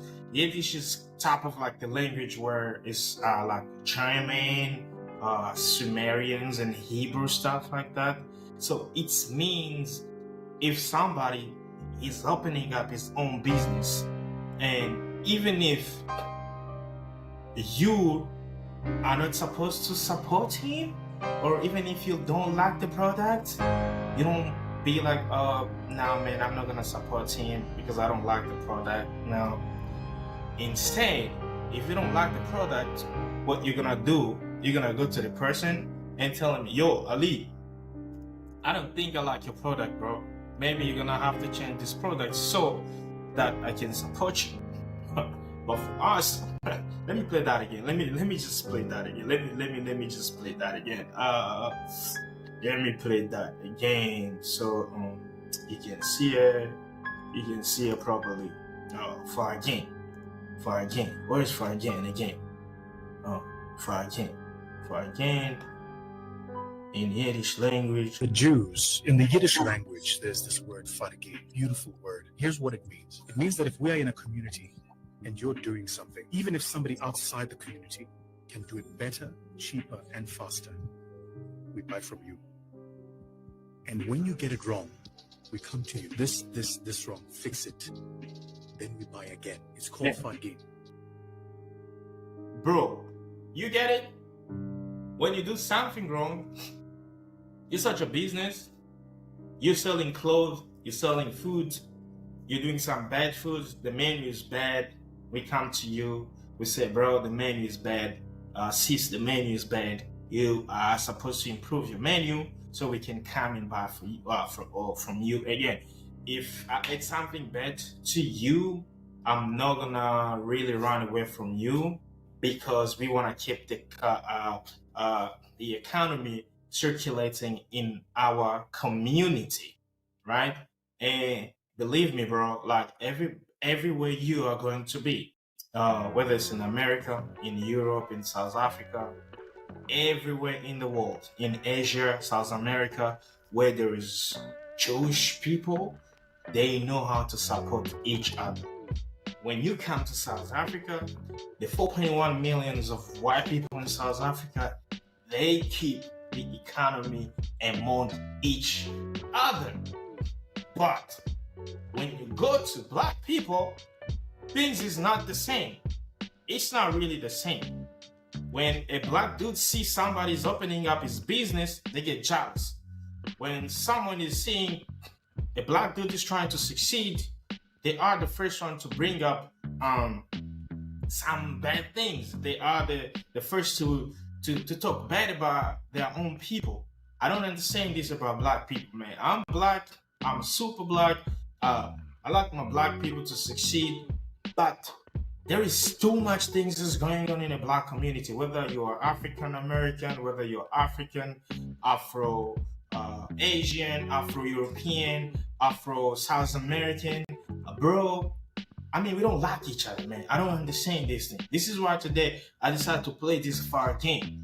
You need to know the meaning of Fargen. It comes from the Yiddish, from Hebrew, from all those people there in Mesopotamia. They know how to keep the economy amongst themselves. Because if you help somebody close to you, the day you are going to struggle, that's a person who's gonna come up and lift you up, right? You can only make it by uplift each other people. You know what I'm saying? So, but as black people, it's not the case. When you do something, you fuck up, people are running away from you. Nobody's gonna come and advise you. We lack of mentorship, we lack of discipline, and we lack of coaching. Nobody's gonna be like, I know there are some few black people, don't get me wrong, not everybody, but the majority. I'm talking about 85% of black people. Like, we always have this tendency of letting each other down. And as a community, we will not going to prosper like this because we want to get there to that level, but we do not understand what's going to take to get to that level. So start by practicing Fargen first. If you see somebody's opening up his business, go there and support them. Don't go and asking for discount. All right. Don't go and taking some loan from your friend, because when they are small and they are starting their business, once you're taking their loans, it's like, are you breaking them down, man? You know. So it's really been hitting so bad. Black people, you're gonna see, like, they'll prefer to go to white people's stores. I don't understand. Recently, I met a dude who told me that every time the black guy go to the restaurant, if a black waiter or waitress is serving him, he's gonna give them less tip. And if a white waitress or white waiter is serving him, he's gonna give them more than like 10%, 20% or 25%. So I'm like, what is this with us, like black people? Why do we hate each other so much? I don't understand me like seeing color for somebody who's serving me. If the service is good, I'm gonna tip you 10%. If the service is very wonderful and if I have enough or a lot, I'm going to make it up to you, right? But this thing about, because this is black, I'm gonna give him less, and this is what I'm gonna give him more. Man, I think you got to stop that thing. You really got to stop that thing. And this is not working out for our community. We're gonna keep on blaming each other every single day, and we are not going anywhere. And we forget that the problem is ourselves. Ourselves, we are the problem. We are the problem. I know another dude is from the UK. He even changed his name to accommodate like a white people, just because they didn't know how to pronounce his name properly because his name is too African. And I'm like, and if you're trying to call him in his African name, it's becoming a big problem. I mean, when are you going to start appreciating yourself? When are you gonna start utilizing Fargen strategy? Because we do not utilize Fargen strategy. This is only working for Chinese, Indians, white people, Jewish, and other people. Here's what you need to know. White people are never going to support a black dude if there is no any black dude, any white dude who's doing the same thing. Let's say, for example, if you see all these stores, they belong to white people, and there is a store for black people, white people will start first supporting their whiteness. Like, they will start supporting their people first. But black people, it's going to be different. They will run away from their people. They're going to support other people, right? You got to stop that kind of mindset. You got to stop that kind of mentality. Because if you don't want to support your people, nobody else is going to support them. And you're going to keep on blaming your community every single day. This is why I decided to play Fargen. So you can hear. Like, this guy here is one of the most popular speaker in South Africa, and so many people hate him so much because he speaks the truth. Believe me, a lot of people hate him, and he even knows that South Africans, they don't like him. Go and look it up. Wow. Where in the world? Where do you even get that information from? The word fargin. He definitely like grew up in Crown Heights. You got it. These are the Jewish people. Jewish people. I don't know. These are the ones that's commenting about the Fargan word, because he really did elaborate it in a good way and even deeper than that. So when can we start to following this kind of example so we can prosper, bro? I'm not sure. Well, he said to look it up. But Yossi, do you feel that his take is correct on Fargan? He started to really get it right, and I believe.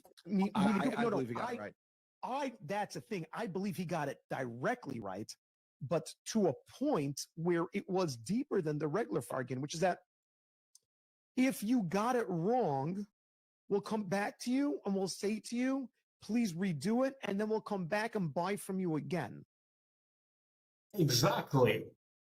This is exactly what I was talking about. If you do a bad cup of coffee, my friend, I'm coming to you and tell you you did bad. If you sold me some bad stuff, I'm coming to you and I tell you, hey, my friend, what you did was really not good. You have the right to review a product. You have the right to bring up a constructive criticism. They always say it takes both sun and the rain for a flower to grow. Nobody will ever grow without criticism. And if you are not acknowledging those criticisms, then you're not gonna grow. You're not gonna grow. You need to accept them so you can grow, because they're gonna open your mind. They're gonna make you see the other side of the world, how you don't see them, right? So you did something wrong.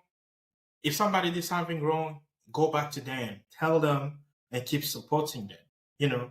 That's how it works. Right. So he got a much deeper idea into it. Other people know how to uplift their communities. Only Black community that when you fuck up, they leave you, they go far away from you.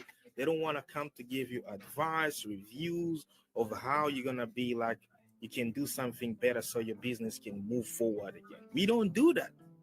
The Jews, in the Yiddish language, there's this word. We don't do that. We really don't do that. Like, I don't understand why we don't do that. As a Black person, wherever you are, America, Africa, Asia, Oceania, South America, please, I'm begging you, start supporting your community. Elevate, uplift your community. If you see somebody has a great idea, invest in those ideas, because it only takes one idea for a company to blow. You know what I'm saying? Stop being a hater. If somebody is successful, you're happy for him, your time will come. God is going to elevate you. As long as you're still alive, in Quran, they say risk. Your risk is still there because you are still alive. Don't be a hater. There is nothing for you to hate someone's success. Go there. If you see something is wrong, go there and advise them. Give them some advice. You know what I'm saying? Stop being that. This is why we always behind, man. If you like this video, please give a big like. Drop a comment. If you're gonna stop hating on other people, other Black people's success, and share this to your story so many people can see, so many people can learn. Because if you share to your story, somebody will see. They will share to their story, another person will see. It's all about mindset. We need to change this Black people mindset. We need to be more supportive. Look, we make Louis Vuitton so rich. We make Gucci so rich. We are the one that spending billions of money buying those products. White people don't do that. So we have the power to elevate our community. But unless you and I will decide, please hit the button, subscribe, and activate the bell notification, and a new video is coming very soon. So peace. How old are you? I'm old enough. I'm matured. I'm old enough. How old? Nicely old. Yeah, I mean the number. Which one? Like, what's your age? Nah, it's very matured age, middle age. Because people want to learn from you. They are open. You don't need an age to learn. You don't need numbers to learn. No, just say your age. You can always learn to a young child, to an elderly person. So it doesn't matter. I'm sorry that I'm difficult, but you can always learn. That notion must change now from this interview. Oh, perfect. So we shouldn't be caring about age a lot. Let's not care about it because we're going to misinformation, judging people that they are young, whereas we can learn, or we're judging people that they are old, whereas we can learn. You know, sense is sense. It doesn't mean any age. Oh, perfect. Are you successful? Oh, yes, I am successful. I am successful. What's the meaning of success according to you? It's happiness. You know, according to me, thank you for raising that. According to me, look, you know, different people they define success in different ways. Yeah. Some they think that having a lot of money you are successful. Some they think having your own freedom you are successful. Personally, I'm happy. I have my own freedom. Then I'm successful according to me. So having money is not being successful. To some, it means they are successful. To some, doesn't matter. You know, because some people who have money, they don't need money anymore. Remember the guy who sold everything, said, I don't want anything. He sold everything, like everything that he had. So like he didn't choose to be poor, but it meant nothing, you know. So you mean happiness comes first? Happiness and your freedom is number one. You are successful if you have those. Wow, this is very powerful word. What's the biggest mistake you've ever done in your life? Wow, I'm gonna tell you the most biggest one was losing me. You know, how? I think losing yourself mostly, Ali. It goes as far as you miss a lot because you know, as we grow up, we hang ourselves with friends, and we think that keeping your friends around you, it's the best thing you will ever have, and you forget about your strengths and your weaknesses. And the more you forget about those, that's when you lose yourself, by trying to fit without acknowledging your strengths and your weaknesses. So I think my biggest mistake was losing myself in such a way. And so did you find yourself? Later I did, man, and I'm happy. That's why I'm successful today, as I'm telling you in this interview. I found myself and I'm happy. Amazing. So what advice could you give to the world, like the people that keep on hanging around with so many friends, the people that they are not happy with their lives, and especially the new generation, like the Gen Z? Like, what would you advise them to not losing themselves like the way you did? Look, first of all, let's put this in a correct way. There's nothing wrong with friends at all, but because you can learn one or two things. But then again, if you live for friends, then there's everything wrong. Also, not with them, with you, you know. But then again, I always say, Ali, listen, firstly, get to identify yourself. The more you find yourself, the more you acknowledge you are not strong in every area of your life. Accept that. The areas that you're strong at, polish on that. And whatever passion that you find, which is going to be in line with your strengths, use that for whatever reason. Why? Because mostly what happens is the more we try to fit with the people that are around us, you tend to forget about yourself, your strengths, and I mean, people, to make an example, people can say, no, this is good for you. But deep down, you know that, no, my strength is not going to take me there. But you want to please them. Then you end up doing something, but deep down, you know very well that, no, this is... So you mean we shouldn't be living for to please other people? Let's not please other people. Acknowledge yourself, fight with yourself, find yourself, use your strengths, know your limits. No, this is not for me. You know, accept that. The moment you do that, you'll find happiness. Amazing. This is advice for Gen Z, for everybody, actually. And the final point, what do you do, like, to become successful? Firstly, to become successful, like I said earlier on, find yourself. The moment you find yourself, then you will know what is good for you. The moment what you know what is good for you, then it will be easier to get in line with the opportunity, because opportunities, they get being transferred every day, being spread, being taught, then the moment now knowing your strengths, then you will know what is good for you, which is whether it's a career the path or entrepreneurial path. Then the moment you know yourself, you'll know that this I can do, because my line, my strengths, my energy, nobody's going to motivate on that. Nobody's going to push you. You motivate yourself because you know that this is in line with your strength. Amazing, man. If you're watching this, please hit the button, subscribe, activate the bell notification so you cannot miss one of our episodes every single day. Thank you. Cheerio.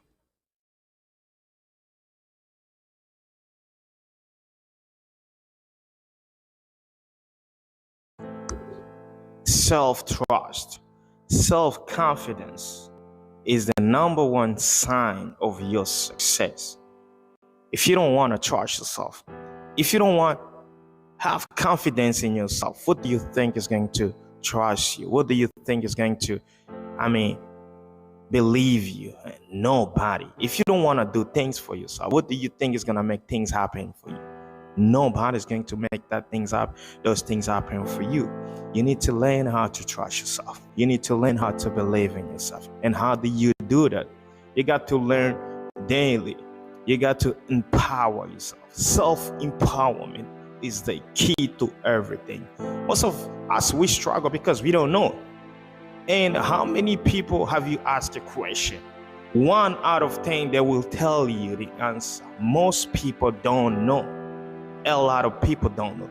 Started to, make a quiz in the street. Started to asking people just a simple question. 100,000 of people, they don't know. There is only few people that trust themselves, and that's why you see the billionaires' worlds, the millionaires' worlds. They are few because the rest of the world, we don't know. You can't create. You can't do things. You can't empower yourself. You can't empower other people. You still don't know. You don't trust yourself. You don't have any confidence in yourself. And that's why we lose big time. Learn how to trust yourself. Learn how to have confidence in yourself. And then you will see the magic. Self-confidence. Listen, be positive about yourself. Stop doubting yourself. Affirm every greatness about yourself. When they're asking you how you doing, oh, I can't complain. No, you already complain. If you are not going to be positive about yourself, how can the nature be positive with you? It's not going to happen. Stop being negative about yourself. You're attracting more negativity. Listen, sometimes you got to learn how to practice gratitude, because gratitude is the key for your well-being. When you are grateful, every little things that you have become enough. When you are grateful, you attract more greatness in your life. So be grateful. Whenever you are feeling lonely, that's the best time to invest in yourself, to build yourself, and be the best version of yourself. When things are not going the way you plan, don't quit. Keep pushing. Keep the focus, because if you persist, it's gonna happen. No matter what you are going through, no matter what you are facing, trust God, believe in yourself. You will overcome any obstacle and become stronger than ever before. Life is like labyrinth sometimes. You lose yourself and you find yourself. But the best way to keep writing is to focus on your journey, and surely you will arrive. If you are not failing, that means you are not even trying, because failure is a part of procedures. In order for you to achieve the things that you have never achieved before, you need to do things that you have never done before. That's why you got to push yourself. You don't need to count your failures. You don't need to count your mistakes. It doesn't matter how many times you got it wrong. What matter is you only need to get it right once, and that's your key to success. Everybody you meet in life is somehow your superior. No matter how big or small they are superior because you learn from everybody you meet, and that's why you got to respect everyone you meet, no matter where they come from. It is the law of prosperity that says a man can only receive what he sees himself receiving. You will not going to receive anything if you don't believe you're going to receive it, alright? Remember, God doesn't want us to lose. It's all about vision, imagination, and your creation. What your vision, what your imagination, and what can you create? It's God's desire to see you and I, humankind, to receive it and to make it. Yes.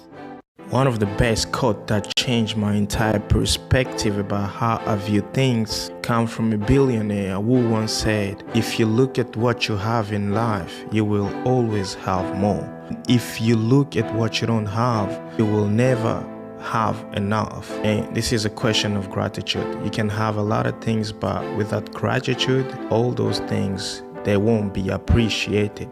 It says in the scripture that God pays for what he orders. One way or another, he will make it happen. You don't have to give up. Keep praying, keep working hard, and he will fulfill your dreams. You are too young to believe it's not okay. You are too young to believe it's over. If you are in your 20s, 30s, 40s, and 50s, it's still a long way to go. Colonel Sanders made it at the age of 75, and today, KFC is the biggest franchise in the world. You still have a long way to go. Put on some hardcore work, put on those self-discipline, and you will make it at your own time. Underestimate the power of again or tomorrow makes you lose big time. You can or not making it today, but what about tomorrow? Stop jumping chapters. Focus on one thing one by one, and you will see how your results will skyrocket themselves. Every failed experiment is one step closer to success. You just got to take risk. You just got to keep pushing, because you only need one key to succeed, and that's what counts for you. The law of non-resistance says goodwill produces the great aura of protection about the one who sent it. Be good to people. Do great things to people. It will come back to you.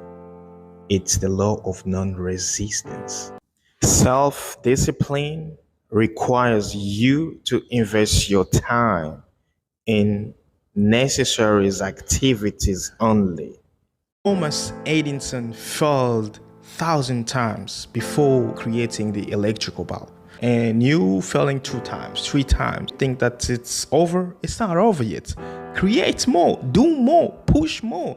And at the end of the day, you will find out that, wow, I made it, and then it was so easy. Everything is always hard at the beginning. You won't get great at anything at first if you don't accept the mess. Accept the mess, keep pushing, and that mess will take you from where you are to where you want to be. The 10,000 hours rule says the key to achieving a true expertise in any type of skill is to correctly do the same thing at least for 10,000 hours. What about you? You're just giving up after doing once or twice. Thinking about the people that come in a new career, they don't know anything, but they got trained to perform better. And after a year, 2 years, they perform so well. Why? Because they've done the same thing each and every single day. And after the 10,000 hours, you will see you can master any type of skill correct. And if you don't want to do that, just keep on giving up on yourself. You will end up learning nothing. Quincy Jones, one of the best music producers of all time, started to produce music at the age of 14, and it took him 36 years until he met Michael Jackson at the age of 50 when they produced Thriller, and it went global. There is no time wasted when you do what you love the most, and the true definition of happiness is doing what you love the most. Everything needs to grow. A company must grow. People must grow. If a flower doesn't grow, you don't change the flower. You may consider change the environment.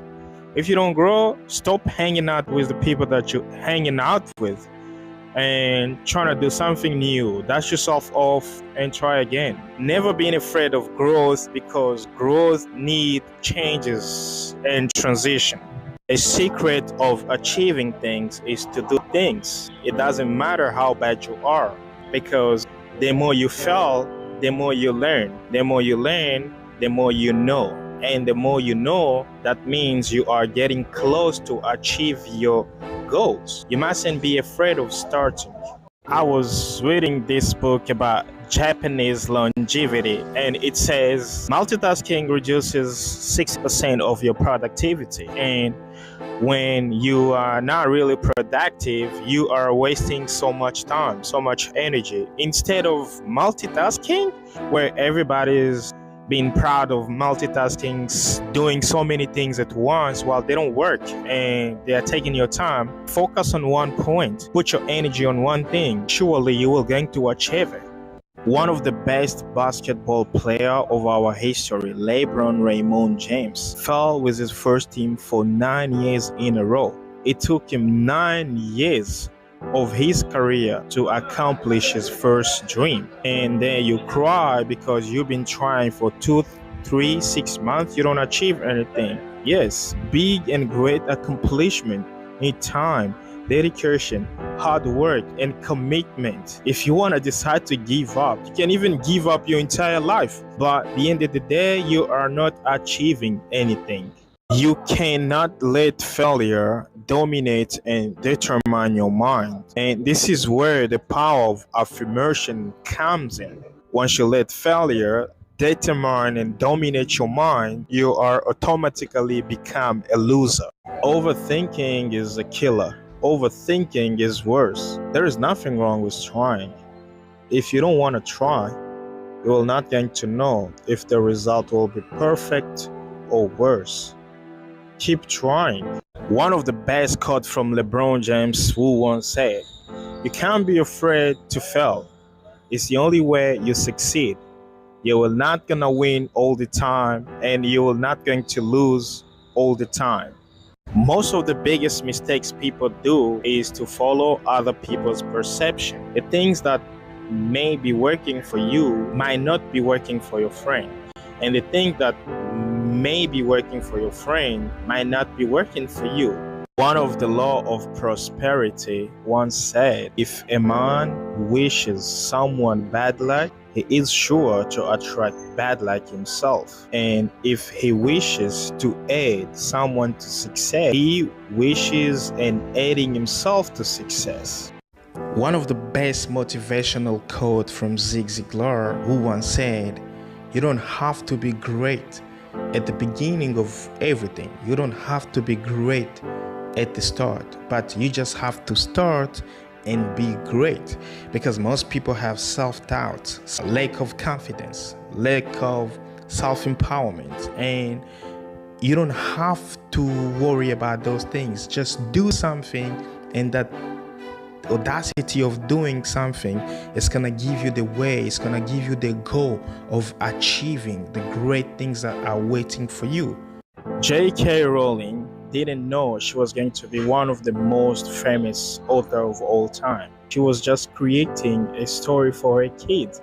Until now, it's been estimated that she made almost $1 billion USD just from creating the Harry Potter's movie. And what's your excuse? Sometimes people do create, but they don't know if it's going to blow up.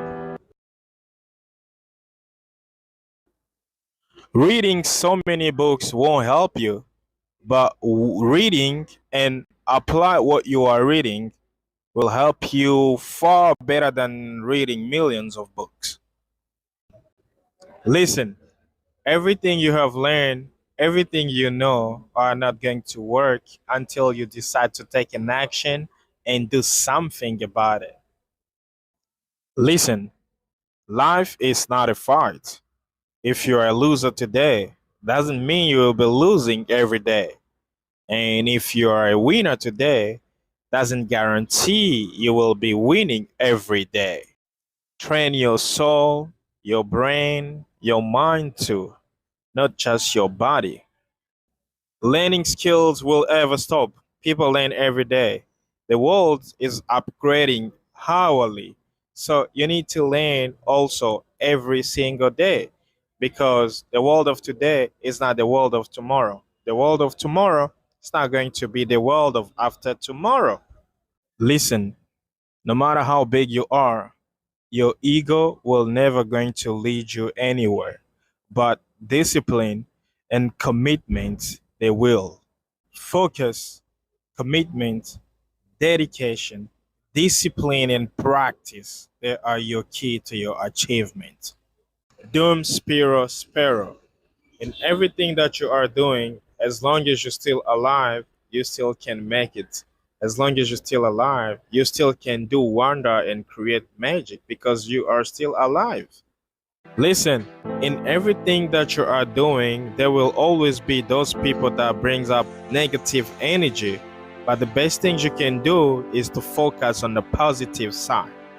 The beautiful things about a new day is we can see the sign and it brings up new opportunity and we forget about yesterday. So keep smiling because tomorrow is going to be another day and a bright day. Listen, in everything that you are doing, just keep doing it in the right way because there is no shortcut to success. But with consistency and hard work, you can definitely reach your goals. Listen, no matter how big you are, your ego will never going to lead you anywhere. But discipline and commitment, they will. Dum spiro spero. In everything that you are doing, as long as you're still alive, you still can make it. As long as you're still alive, you still can do wonder and create magic because you are still alive. Can you say this one more time? Because I didn't get him on before. And that was so beautiful. I would like to share with you my 3 cardinal rules of sustainability and longevity. Cardinal rule number 1. Surround yourself with people whose eyes light up when they see you coming. 2, slowly is the fastest way to get to where you want to be. And 3, the top of one mountain is the bottom of the next, so keep climbing. Amen. I'm going to make you get this hug on camera. You sit right there. Know the name of their janitors. They even know like the name of a cleaner in the company. The true bosses, they laugh with everybody. They talk. They're asking everybody, how was your weekend? You know, that's a true leadership because you cannot just be there and you don't empower people. You are not the leader. Number 3, leadership is not about manipulation. It's about inspiration. Inspiring people is the highest form of true leadership. And number 3 is leadership. It's never about manipulation, but it's all about inspiration. This is powerful. I remember some years back, I was scrolling down on my Instagram and I saw a post, a feed post from this guy. He's an American. His name is Tom Bileu, something like that. And he wrote something was really meaningful. Something was really deep. And he said, if you want to be someone in your community, in your society, you need to learn. You need to disappear. Disappear, go learn something, and reappear and apply that something that you've learned. And I remember me reading the Bible, and God says, apply everything you have learned from me, and I will be working with you. You know, I will make you achieve the things that you want to achieve. You know what I'm saying? And leadership is never about manipulation. It's all about inspiration. And how do you get inspiration? You need to learn more. You need to get knowledge. Do not confuse. Nowadays, knowledge is being provided by the devil. These AI tools, I was watching a video like some days ago. The devil is saying that he now into knowledge, because God advises us to have knowledge, to do not ignoring things, and to pay attention to so many things so we can be successful. And now the devil can give you everything. You know what I'm saying? So just be careful, learn in a good way. I know a guy who read books and became crazy. He developed some mental issues and all those kind of things. So just be careful. You know what I'm saying? You want to be a leader, do not manipulate people, but inspire people. How do you inspire people? By what you're doing. Your character can be inspiring. Your politeness can be inspiring. Your gestures can be inspiring. Just be there for people, you know. Even though you are not doing, you're going to be thinking that you are not doing enough, but by you just being there for people, that's going to be enough. That's a true meaning of leadership. That's a number 3. Let's share number 4. Number 4, leadership is really not about people. It's about purpose. True leadership is discovering a purpose that you commit to pursue. Number 4, true leadership is never about people. Like, you don't have to fight with people. Look, I mean, it's not about people. It's about the purpose. I mean, when Miles Monroe, man, like, this guy was, I don't know, some people judge people. Some people say so many different things about people, but this guy inspired me a lot. I'm not just alone, but I have some people that they listen to this guy so much time, and then he did really inspire. The way he's articulating his word, the way he's playing, I mean, his sentence, like, people and purpose. I mean, like, he was really the GOAT.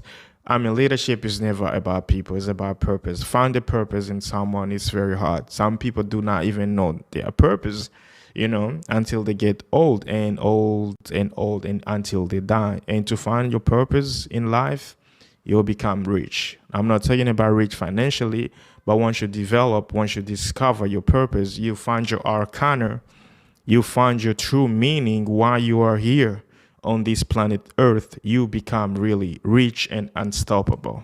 Yeah, let's go number 5. Number 5, true leadership is about becoming more than doing.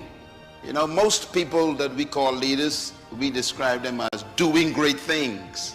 But a true leader is more about a person becoming something they discovered about themselves. They are becoming it. And in the process of becoming themselves, they inspire other people. That inspiration is what influences the people, and they submit to the leader's vision. And number 5, it's all about becoming. It's not about doing. Becoming something that you are meant to be, it's very difficult for everybody. Not everyone can become a person that he was destined to be. It's very hard. And how do you do that? I mean, so many people, they think like serving God, just go to church every day, it's becoming who God wanted you to be. No, it's not like that. Not everybody can be a musician. Not everybody can be a pastor, a clergy, or a bishop. Not everybody can sing gospel. No. Not everybody can be an accountant. Not everybody can be a medical doctor. Not everybody can be everything. No. And this is why we have been misguided, misdirected, because most people have been followed the way of other people, where the other people that they are watching. And I remember this quote from Wayne Dyer, who once said, you will start pursuing the wrong things when you are living on other people's perceptions. And these quotes changed my entire view of how I see things, because we tend to follow other people so much because somebody has become successful in this type of domain, and I'm also trying to be following him while I lost my way. You know, I might become successful doing the same thing that somebody else is doing, has done, but that's not my destiny. That's not my purpose. I'm not becoming the person I was destined to become. You know what I'm saying? And this is super hard. And one should just find that thing. One should develop that thing. One should find it. Like, the reason why you are becoming someone that you are meant to be, you're going to inspire a lot of people. And that's all about leadership, man. Don't forget about leadership. Becoming who you want to become. Don't control people. Leaders are not there to take power. Leaders are there to empower.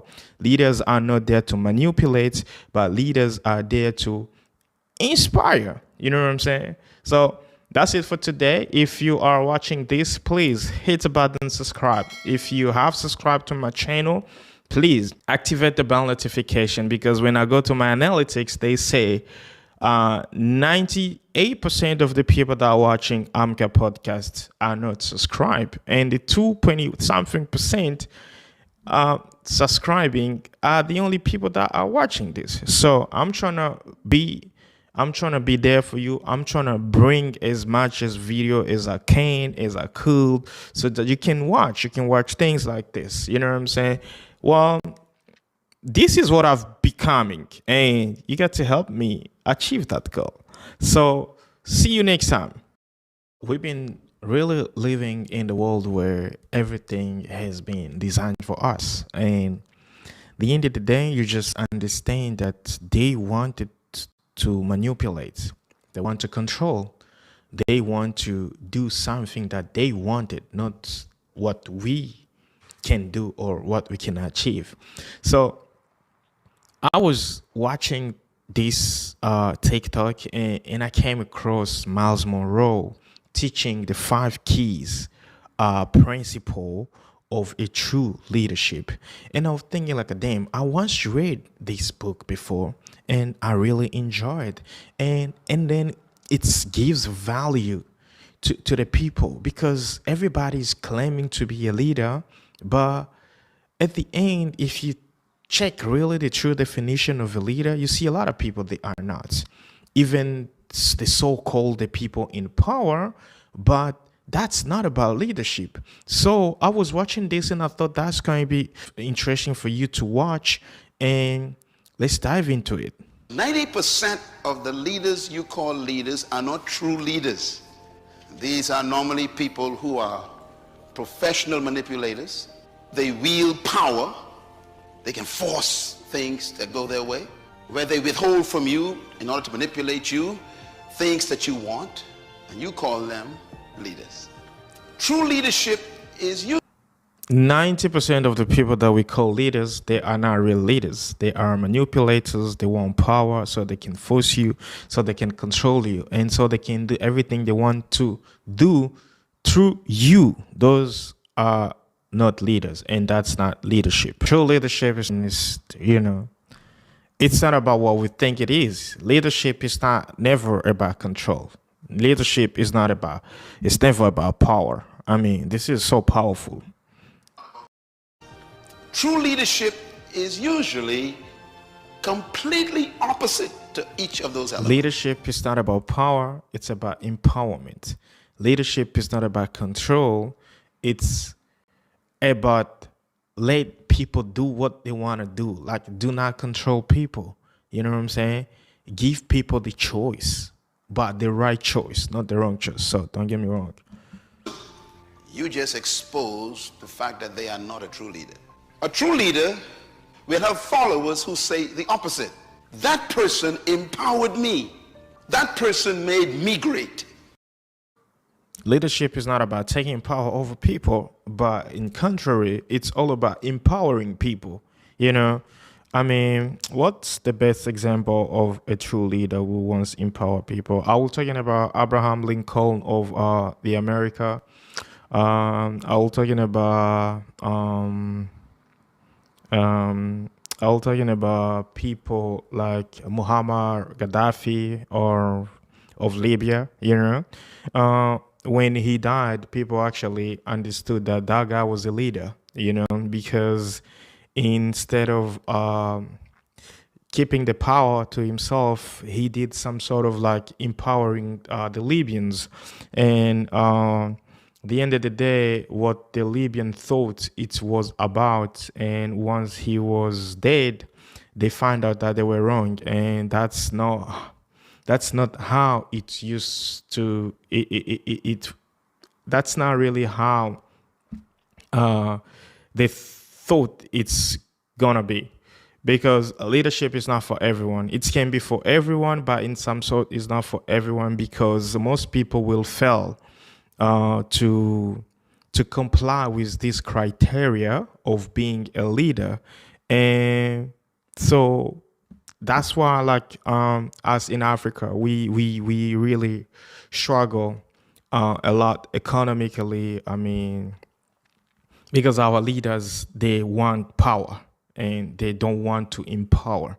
You know, this is a clear point. Having power and empower people, it's totally different, because once you're trying to empower people, I will give the example of the guy from Tanzania, John Magufuli.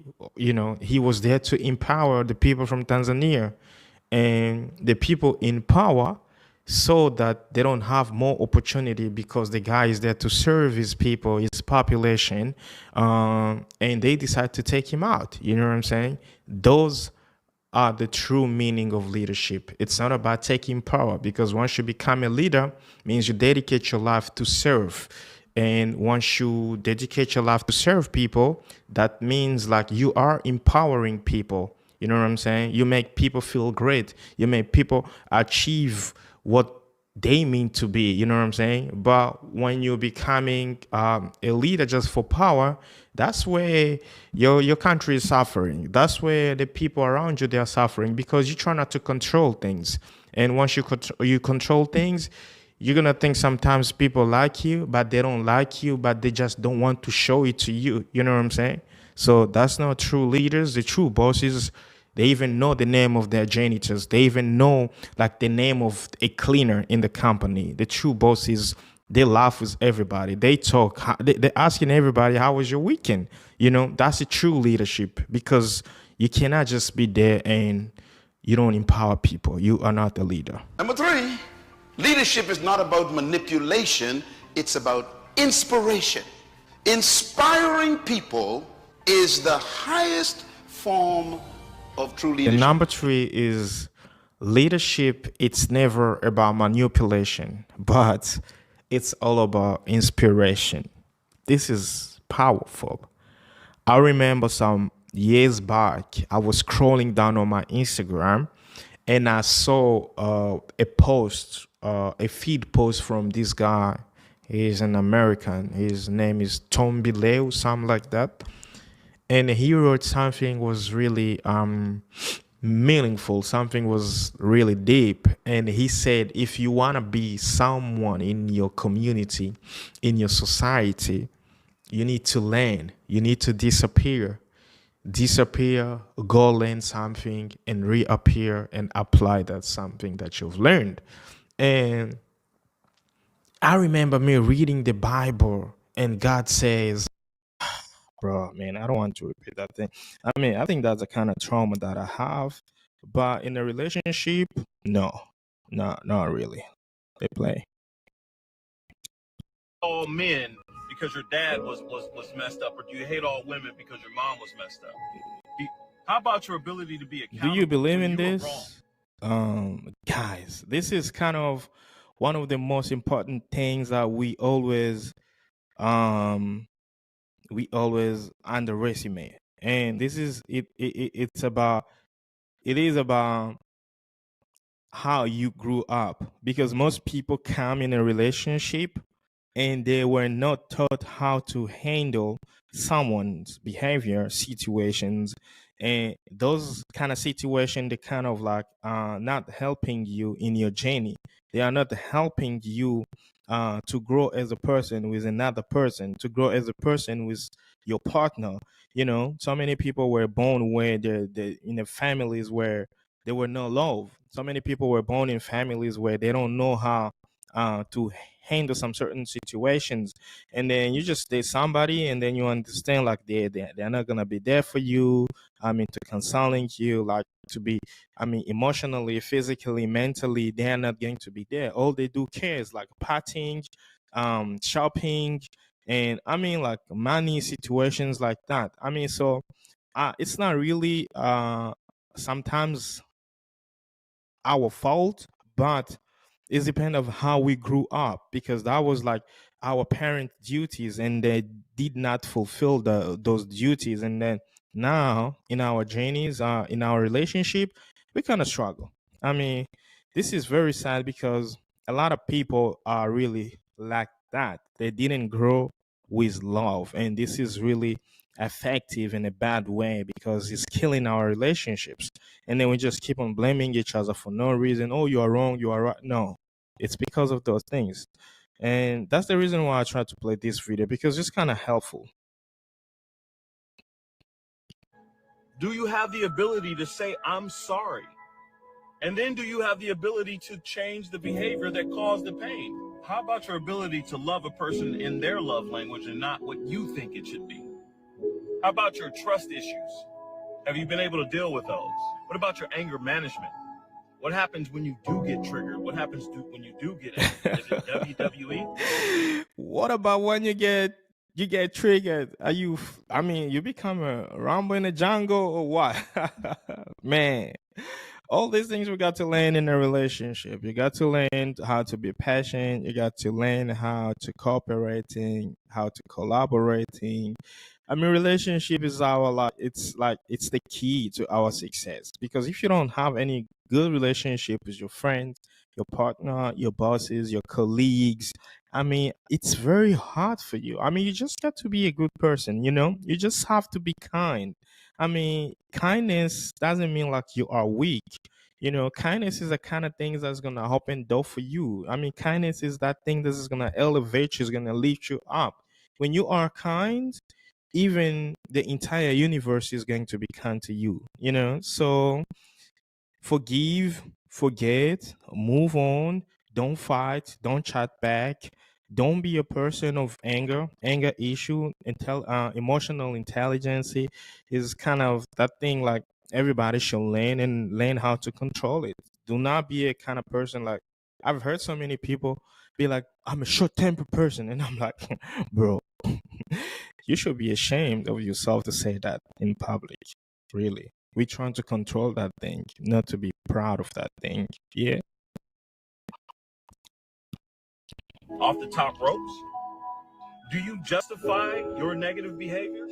Do you make excuses for your shortcomings? Do you have the ability to repair relationships when you cause damage? How's your ability to handle truth about you? How's your ability to handle constructive criticism? How's your boundaries? How is your ability to handle truth about yourself? When they're telling you about your self truth, how do you handle that situation? Because I see a lot of people, truth always hurts, but it's the truth. You cannot deny it. Constructive criticism, I mean, there's two types of criticism: constructive criticism, and the other criticism, just like people, they don't like you. But we should be focusing more on constructive criticism. I read this quote before that says, it takes both rain and the sun for a flower to grow. If you don't accept that you're gonna have to pass through the worst to get to the best, and then I don't understand why do you want to get to the best first. You know, you're gonna have to go through darkness to get to light. You know, so if you don't believe in a constructive criticism, I don't think you allow yourself to grow. I don't think you allow yourself to glow, and I don't think you allow yourself to shine, because it's just gonna be there. You know, in a relationship, in everything, it's just going to be there. So constructive criticism is very critical, and you got to handle it properly. Yeah. Aware of micro cheating, emotional cheating, physical cheating. I've been researching about micro cheating, emotional cheating, and physical cheating. Micro cheating is like kind of flirting and talking to people on social media. You're trying to interact with so many people as you can while you are in a relationship, which is very bad.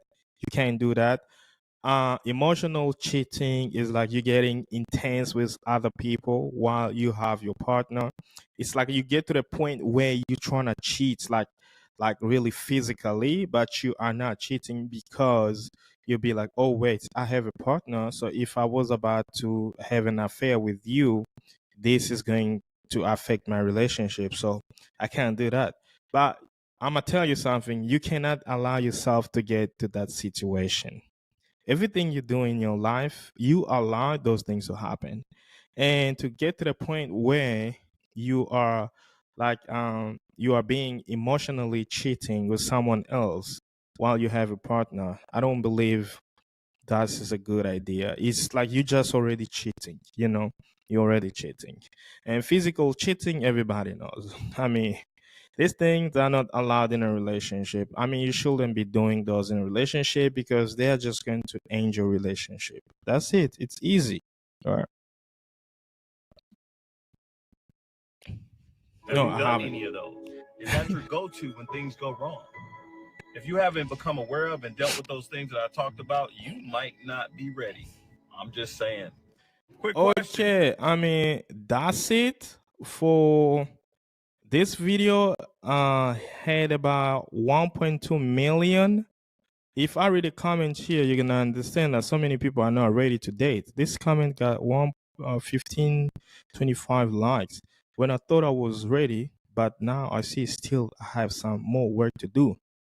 Again, she thought she was ready, but to be honest, you think you're gonna be working on yourself, but without someone, you're not gonna be working on yourself, because you need to have somebody who's gonna bring that pressure on you, and then that's how you're gonna learn how to control your pressure, your emotion, your character, how you're gonna be reacting, and all those kind of things. I made a promise to myself that I will never yell at my woman out of anger. Love your spouse as you love Christ. A calm man is a powerful man. I do believe that. I wish you keep your promise. On point. Communication is the key. Communicating a proper way is the key. The man I'm in a relationship with, he's helping me through almost all your questions. I'm in therapy now. Amazing. These questions are so important and makes people think before wanting that relationship. That's exactly. So that's exactly what I've been like talking today, this relationship video. If you've been in a relationship that has too much trouble, too much drama, I mean, you don't have to allow that. You don't have to quit a relationship trying to make somebody understand that you'll be there for them.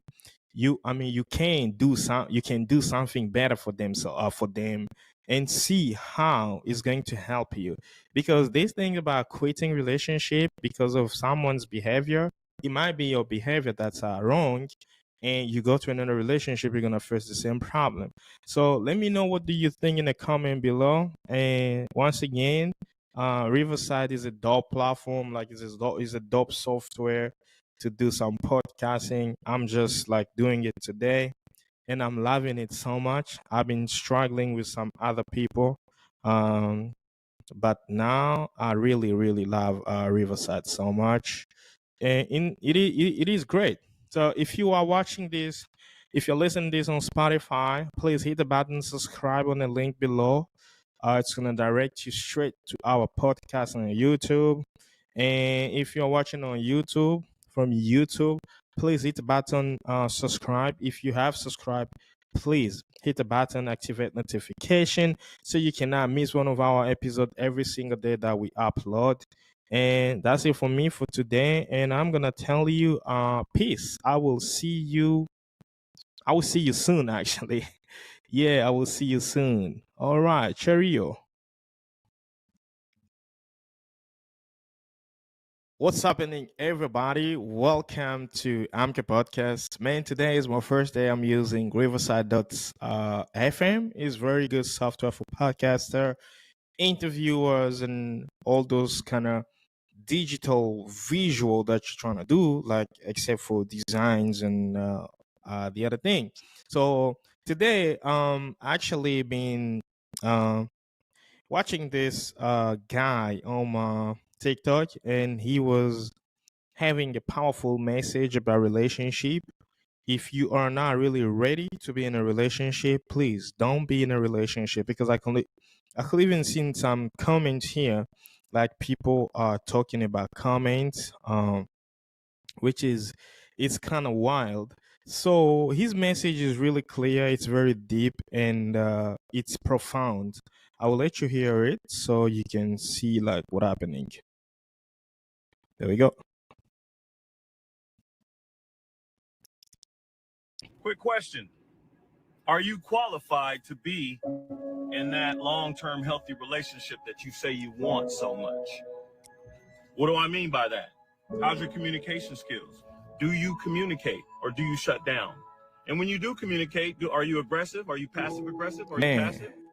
This is actually, it's something that we need to learn, and we need to understand. Like, communication is the key of our relationship, but communicating in it properly is the greatest key of our relationship. So when we're talking about communication, it's not like we communicate things like clearly in a transparent way, and that's what the most of the things are killing us in a relationship.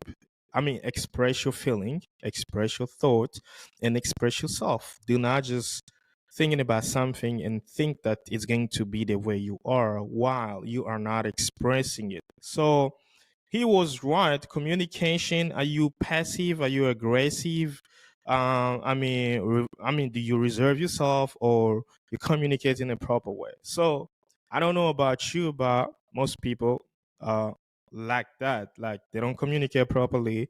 They're expecting people to do what they are not communicating, that they are not expressing, and then it's causing the problem. And then you fighting in your relationship, and then boom, it's called to a breakout. It's dangerous. Like, are you a good listener? Can you listen and understand what the person is trying to say? This is hectic. Are you a good listener? Man, I can be honest with you. Personally, I used to be a person who used to chat back so much. Like, every time a person is talking, it's kind of like I'm trying to process the thing in my mind, and I think that I already understand what a person is about to say, and I'm jumping directly to conclusion. And then at the end of the day, I found myself that I was right. I was wrong. I wasn't right. And then that used to cause me a lot of problem. I didn't realize that that was a problem, but as we grow, we learn every single day, and I understood that, wait, I was mistaken.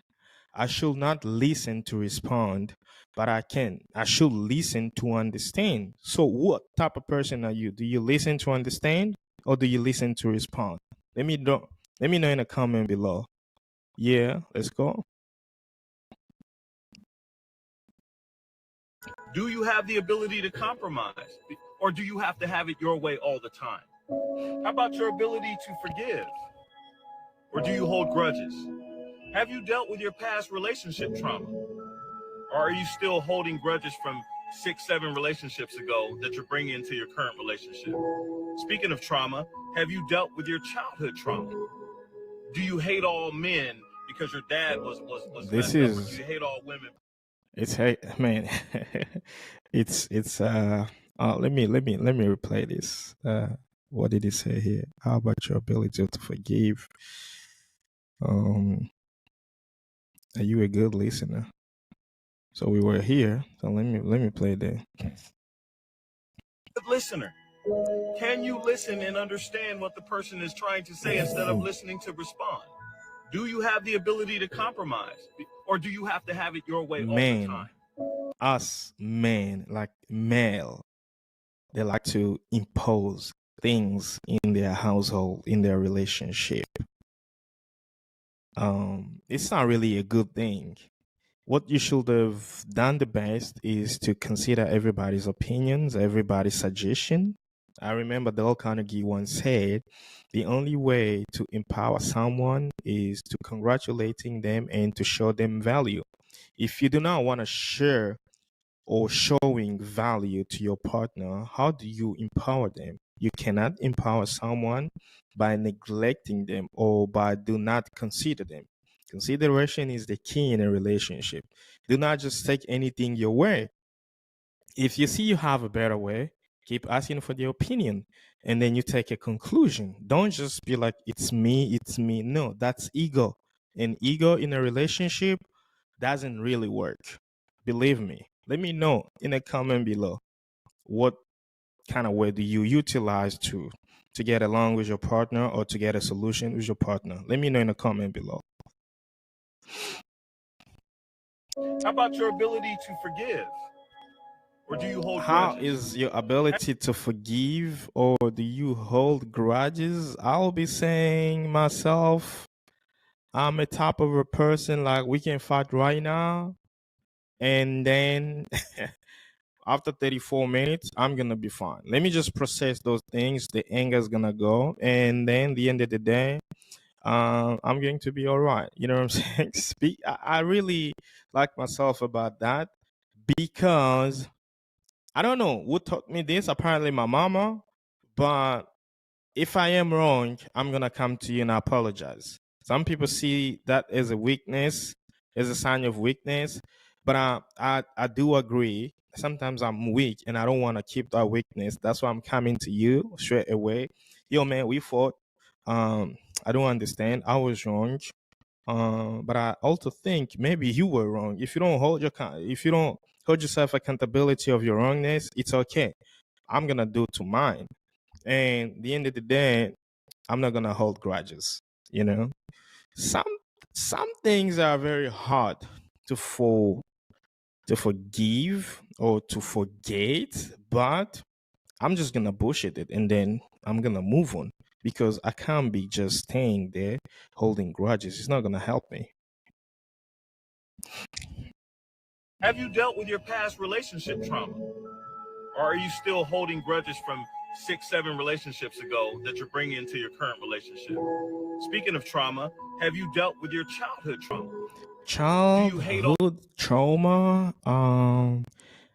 I was talking with my girlfriend about this. I don't have like in a sort of a relationship way.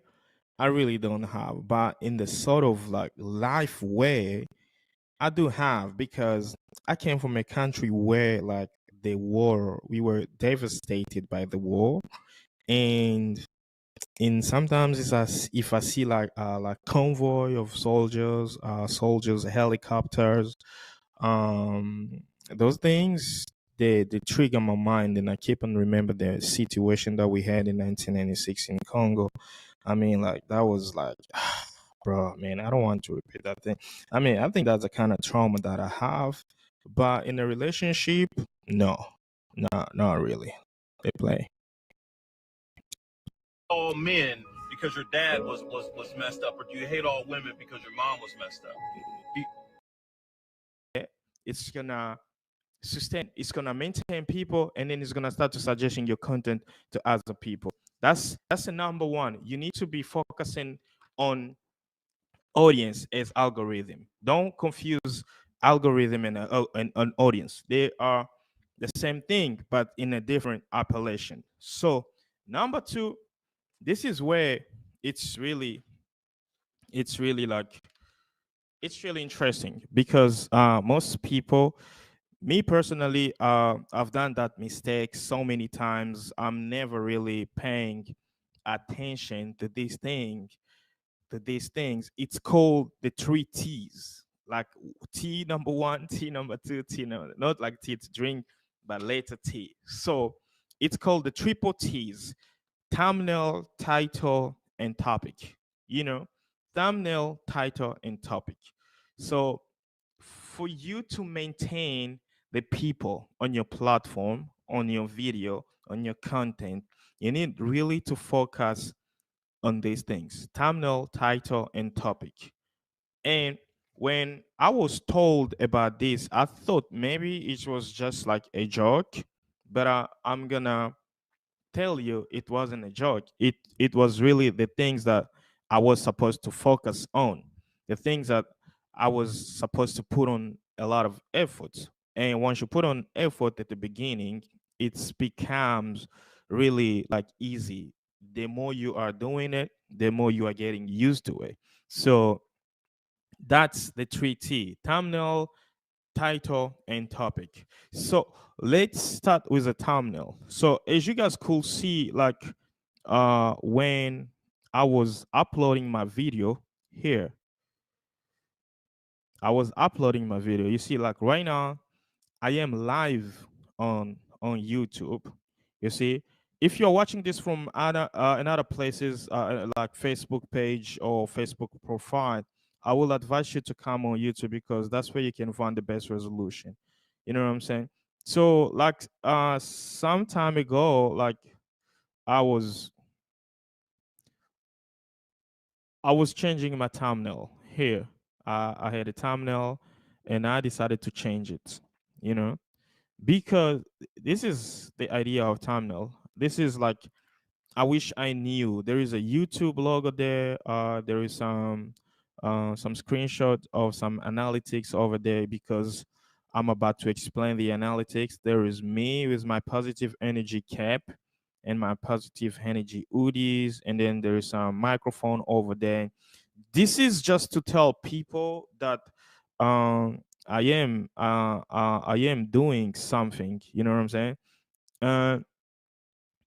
Uh, and this is really like the clear, like I'm gonna have to edit this. Yeah, and this is exactly like the clear idea of a thumbnail. You know what I'm saying? So the idea of thumbnail, what do you get from thumbnail? Like on thumbnail, the best thing I will say like you get from thumbnail is to get people hooked. So many people are really like explaining the hook in a wrong way, but a hook, it's something that will hook you, like something that's gonna grab your attention, something that is gonna want you to stop and look at some. You know when they do, you see, you feel that it's like you want to look around. You want to see like what's going on.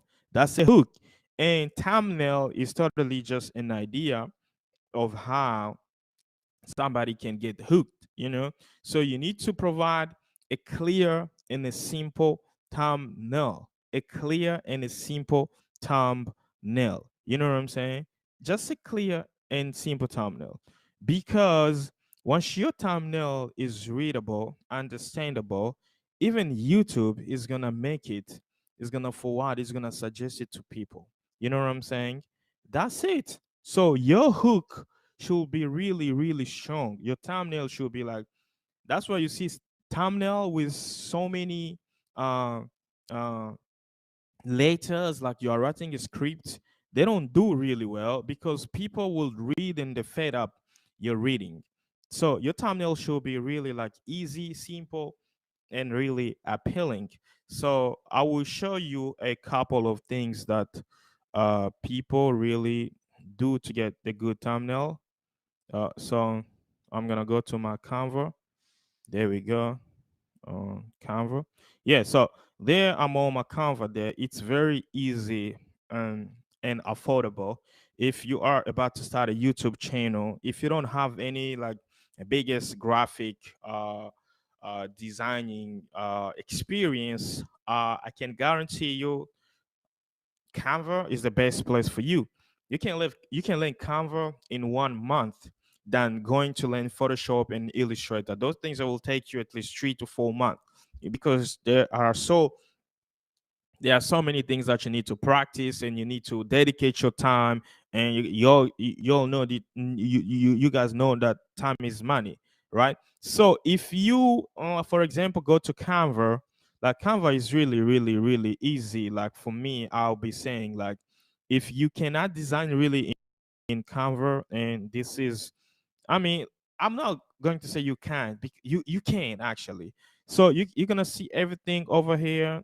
So Canva, what they do, there is a pro version and a free version. So if you're starting on Canva, so many things are going to be free, but also the other things they were going to be like the other thing that we're going to be like you're gonna have to pay. It's really not expensive. If you live in South Africa, it's all about like 100 and something rand, like $11 or somewhere like that. So I will be showing you like a little bit of my project. Let me go to home project. Like project is the things that I've designed. So you're gonna be seeing like how I do design thumbnails from scratch. Like for example, this thumbnail over here, it was uh for my short on for my reels on Instagram. This year was for my podcast on Spotify and Apple Podcasts. This thumbnail actually, if you go to my YouTube channel, you're gonna see this thumbnail. And this was like I uploaded yesterday, and this also is like a future YouTube video that I'm gonna make I'm gonna make in some days to come, like within 2 days, 3 days, I'm gonna have to publish this.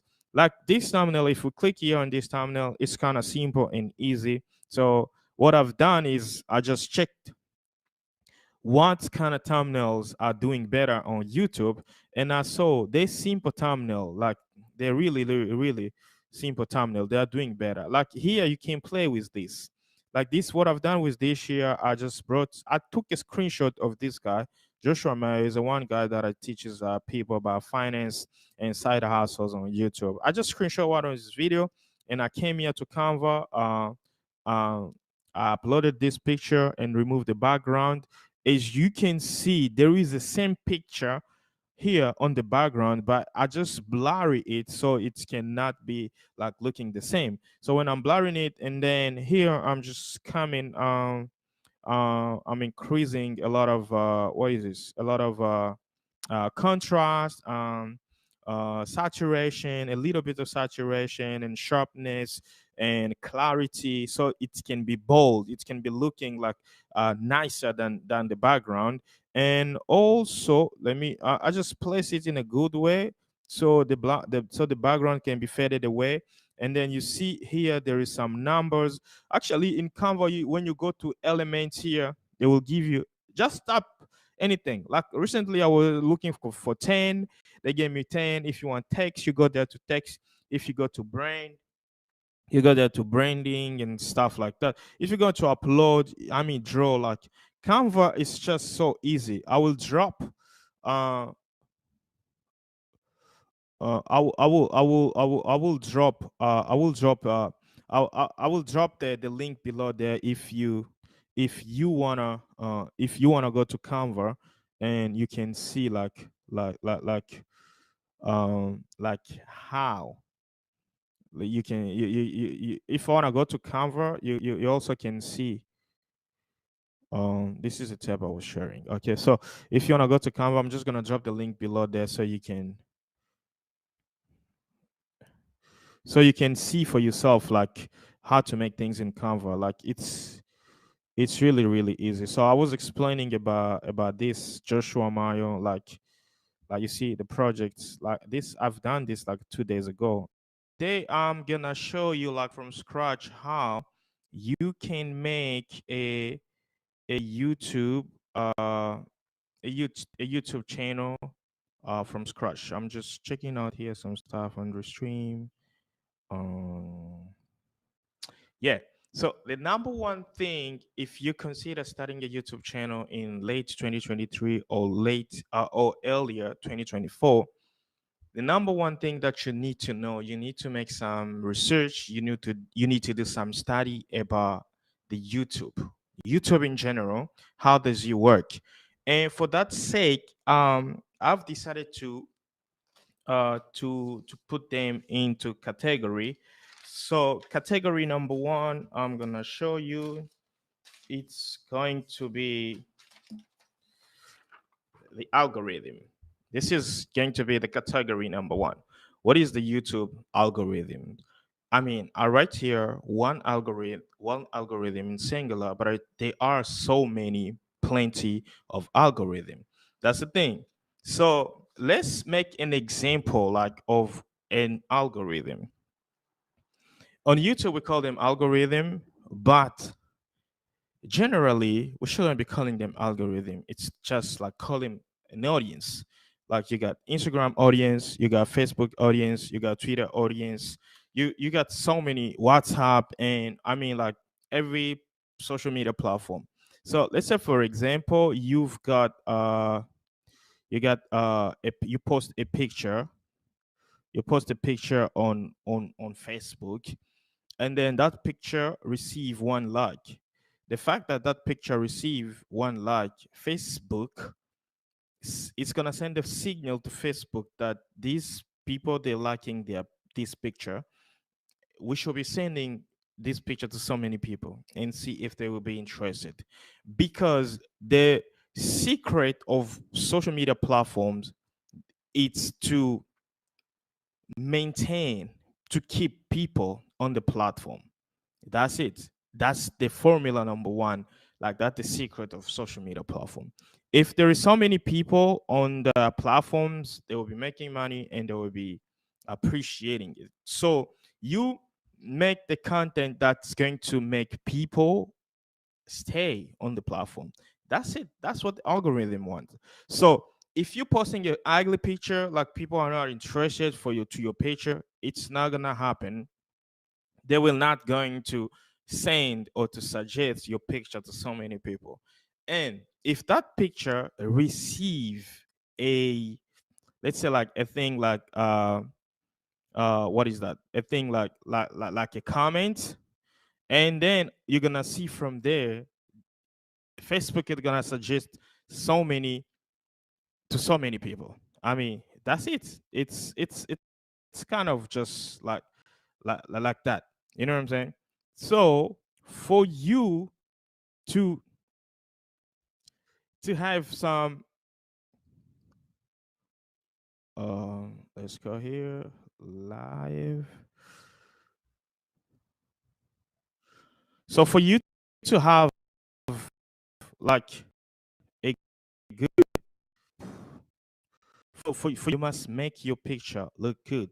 You must make your content look good, and that's what Facebook wants, or that's what YouTube wants. You know what I'm saying? That's the secret of algorithms. People on YouTube, they always focus on algorithms. On Instagram, they like algorithm, but it's not only about algorithm. It's because just replace the algorithm with the people. If you just put like, sometimes when I look back and I see that the thing that I was putting on the table, and somehow sometimes I feel that no, this was a mistake. You know what I'm saying? And so if personally I do that to my own content, that means it's not going to inspire a lot of people. You know what I'm saying? It's not going to be appealing to so many people. And that's it. That if you just discover that like that, that means also the algorithm also did not like it. You know what I'm saying? So here I'm just gonna give you I'm just gonna give you what I'm doing like right now. Let's share the screen here so you can see what I'm doing. I'm just sending this uh this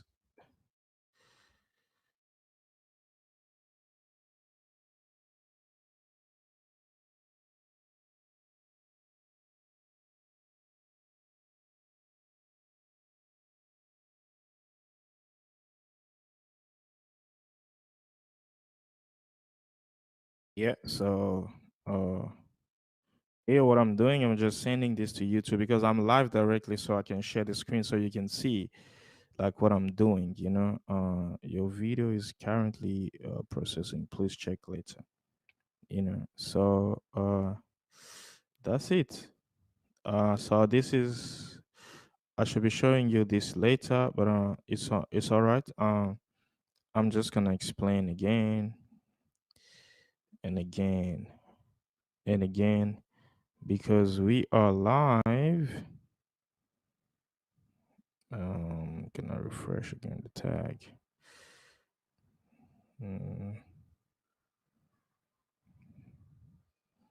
English caption certified, things like that, you know. So first of all, you got to replace algorithm with people. Thinking about people, not algorithm, because if you think about algorithms, they're just gonna be like a machine, and for you, you're gonna be that I have to fight with the machines, I have to fight with the bots and stuff like that. But it's not really like that. So that's the secret number one for you. If you want to prosper or like on YouTube, you really need to privileging the audience, like your audience. Ask questions. That's why you can see on Instagram. I like the Instagram story. They are very powerful because you can ask people questions, you can interact with people, you can put a polls, you can put the quiz.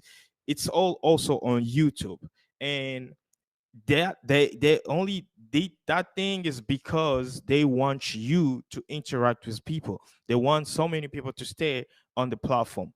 That's it. That's all about YouTube algorithm. So stop putting that thing in mind, oh, YouTube algorithm and stuff like that. But instead, focus on the great quality of a content that's going to appeal people so that they can stay on the platform. And for there, YouTube or whatever platform that you are on air, it's gonna sustain, it's gonna maintain people, and then it's gonna start to suggesting your content to other people. That's the number one. You need to be focusing on audience as algorithm. Don't confuse algorithm and an audience. They are the same thing, but in a different appellation. So number two, this is where it's really like it's really interesting because most people, me personally, I've done that mistake so many times. I'm never really paying attention to these things. It's called the three T's, like T number one, T number two, T number, not like T to drink, but later T. So it's called the triple T's: thumbnail, title, and topic. You know, thumbnail, title, and topic. So for you to maintain the people on your platform, on your video, on your content, you need really to focus on these things: thumbnail, title, and topic. And when I was told about this, I thought maybe it was just like a joke, but I'm gonna tell you it wasn't a joke. It was really the things that I was supposed to focus on, the things that I was supposed to put on a lot of effort. And once you put on effort at the beginning, it becomes really like easy. The more you are doing it, the more you are getting used to it. So that's the three T: thumbnail, title, and topic. So let's start with a thumbnail. So as you guys could see, like when I was uploading my video here, I was uploading my video. You see, like right now, I am live on YouTube. You see, if you're watching this from other in other places like Facebook page or Facebook profile, I will advise you to come on YouTube because that's where you can find the best resolution. You know what I'm saying? So like some time ago, like I was changing my thumbnail here. I had a thumbnail and I decided to change it, you know, because this is the idea of thumbnail. This is like, I wish I knew. There is a YouTube logo there. There is some screenshot of some analytics over there because I'm about to explain the analytics. There is me with my positive energy cap and my positive energy hoodies, and then there is a microphone over there. This is just to tell people that I am doing something. You know what I'm saying? And this is really like the clear like, oh, this is our kind of first live in a long time, and I am very excited to be here with you. So I'm gonna be talking about a lot of things, but I'm gonna try to make it very short, so time must not be against us. Which is, it's very important details for those one that are in the media, social media, podcasting, and all that, right? And I'm gonna call these as a title, just like as the title said, it's going to be the mistakes I made. Mistakes.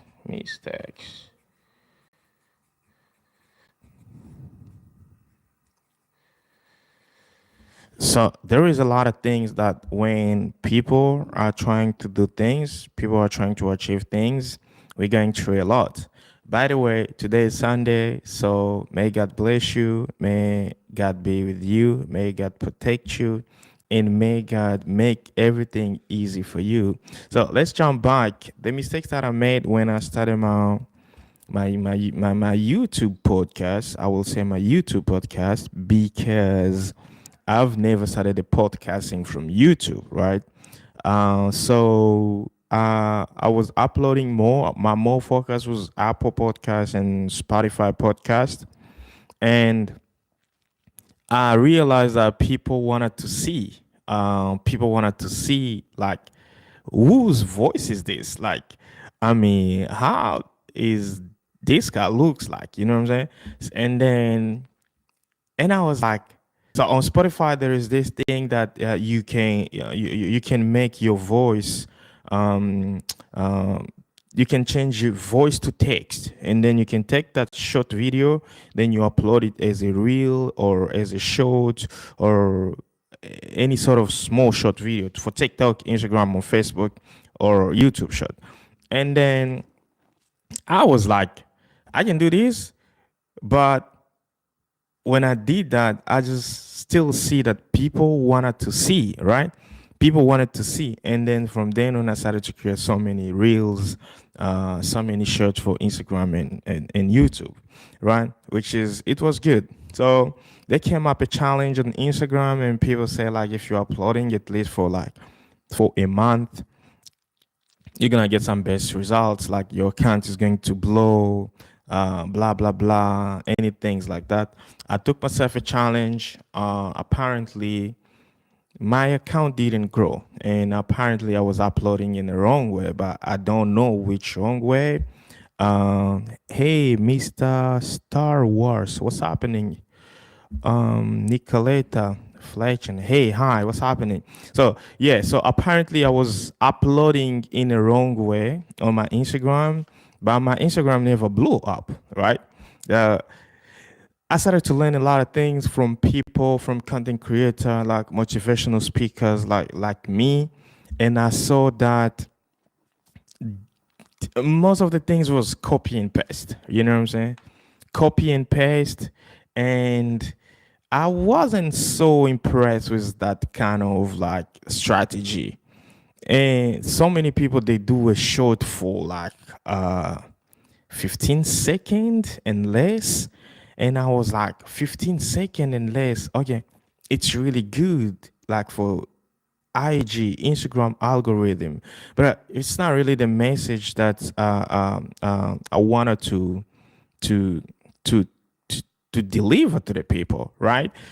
So my reels, they were about 30-second at least and up, right?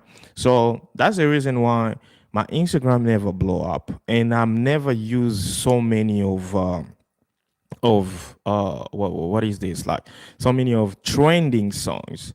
All right, for me, I was feeling like trending songs is like for everybody, and it's being like, oh, I sub and I like. Thank you so much, Nicoleta. Maybe you can share as well, man. I really appreciate you because I'm bringing value.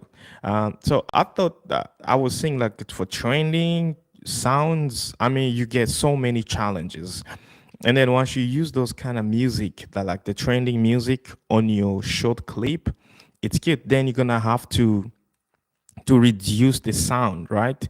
Because we talk, some people dance, and those trending songs come from those who dancing, all right?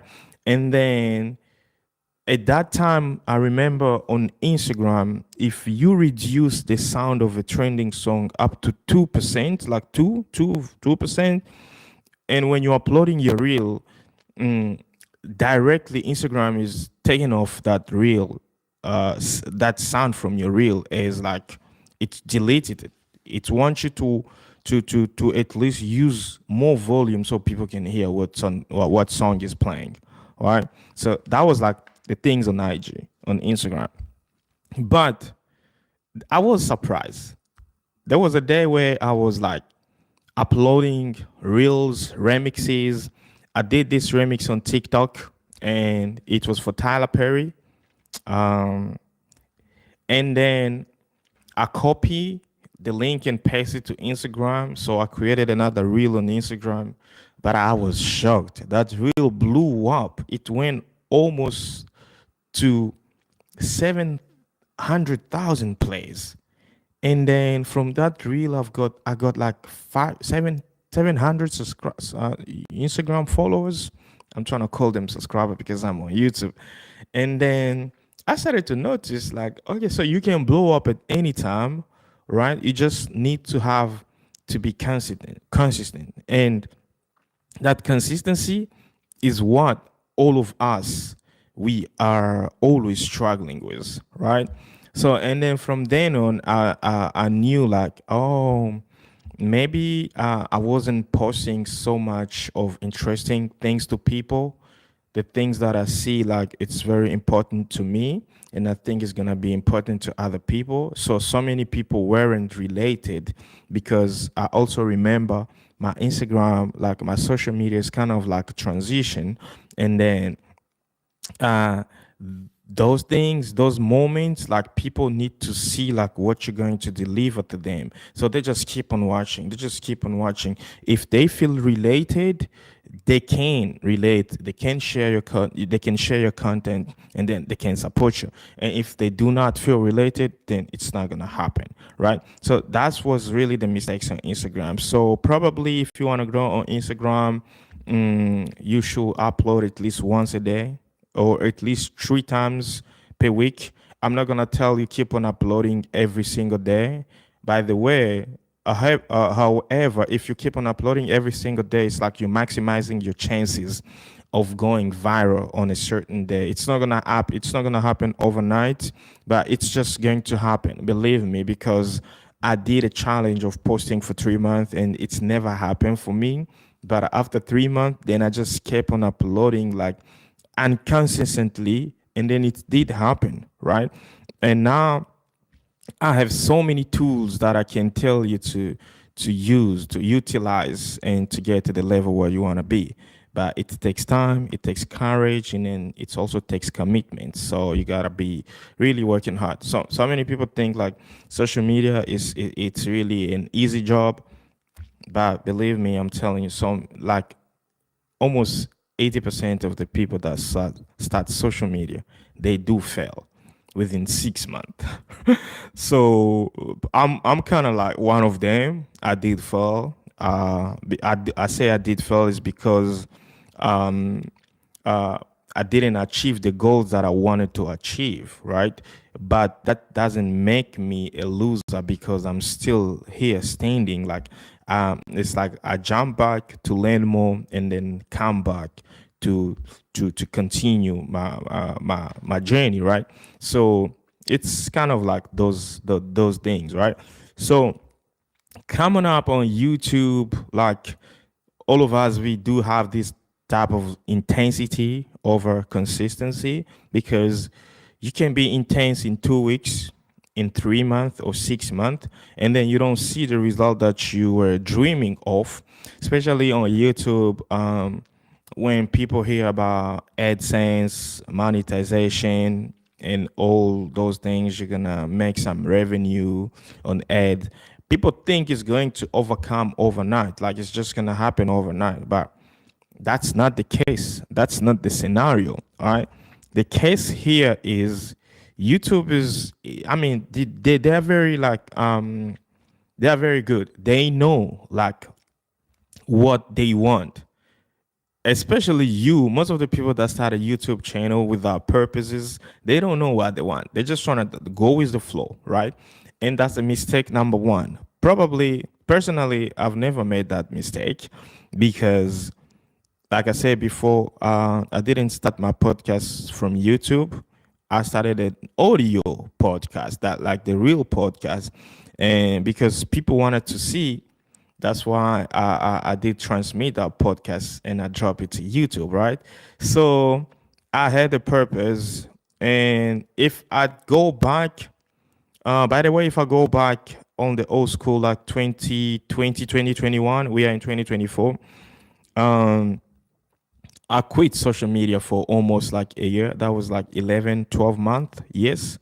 And I only came back because I saw that I'm having messages and I need to drop those messages, and the only way to do it is to do it on social media, right?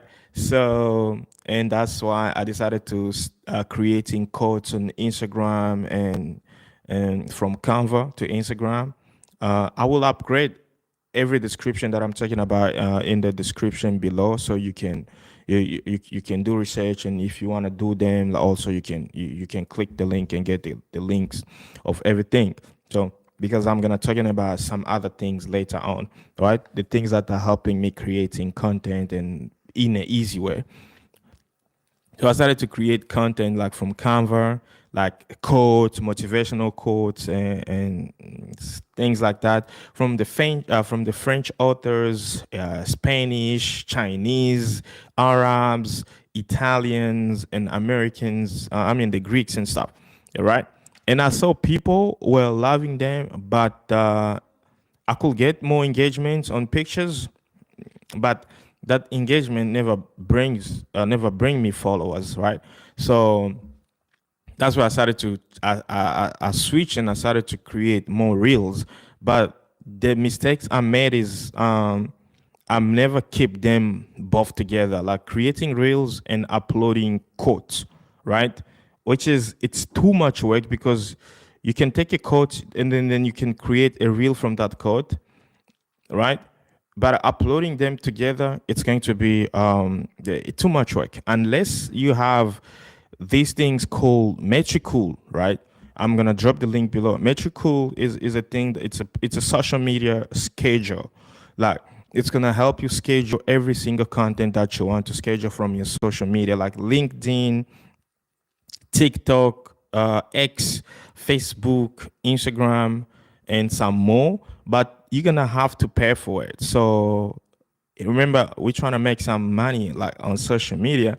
So if you started to pay for so many things, I know it's like outsourcing yourself, but you know, you don't have to spend more. So you got to keep it simple and stuff. So by keeping it simple, that's where you're gonna have to work yourself hard, just because you're gonna have to post up and down and sorry like that, and so on. So let's jump to YouTube.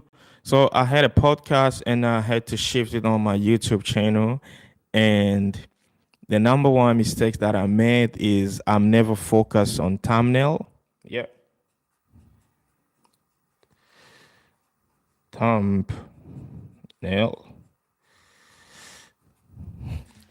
I've never focused so much on thumbnail, which is, it's very important.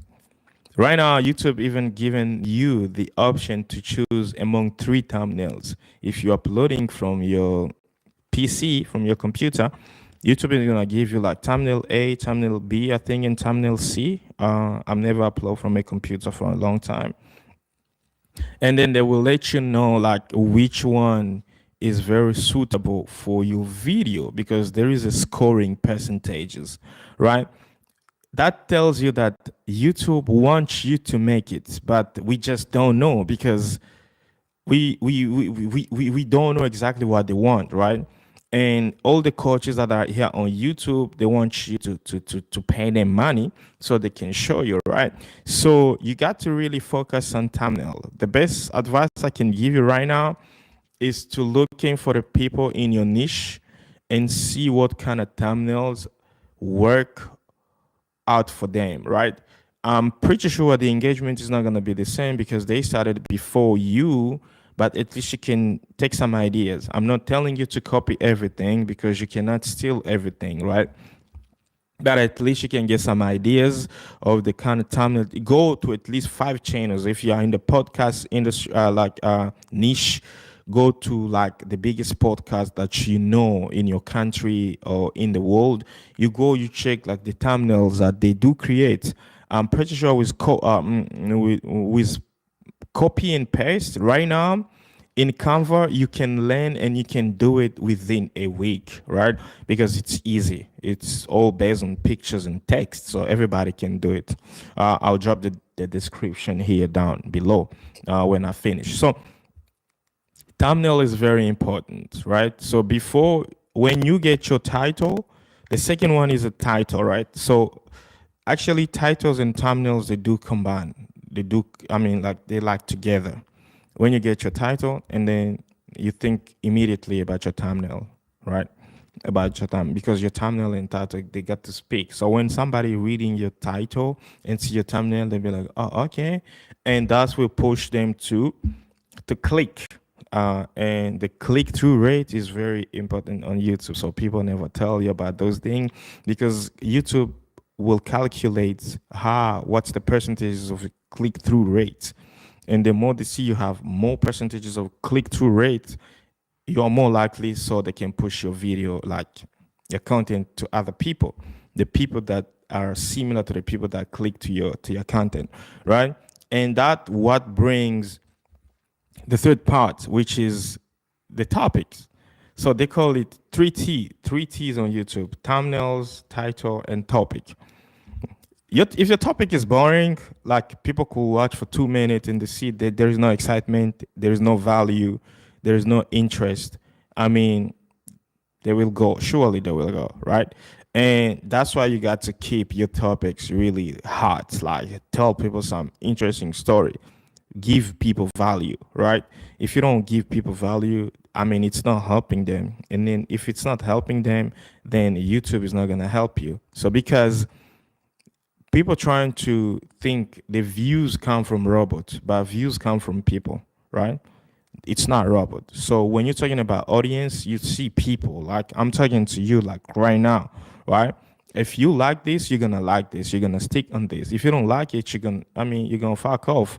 And then so many people will do the same. So something good, it's something good, and something that people are not interested in it, they are not just interested in it. So you focus on thumbnail.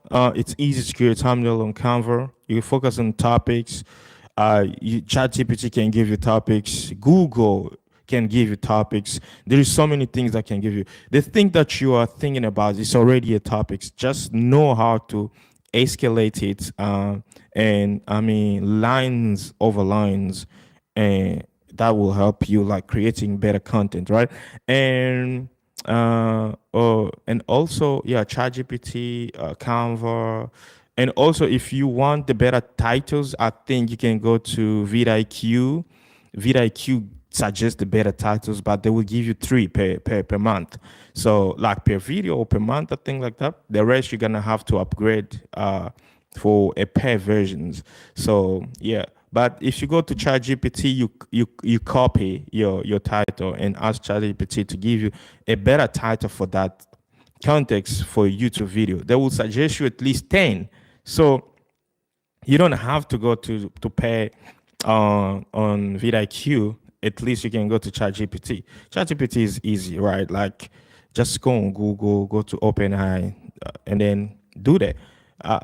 So those that mistakes like you should avoid. You should avoid those type of mistakes on your YouTube channel.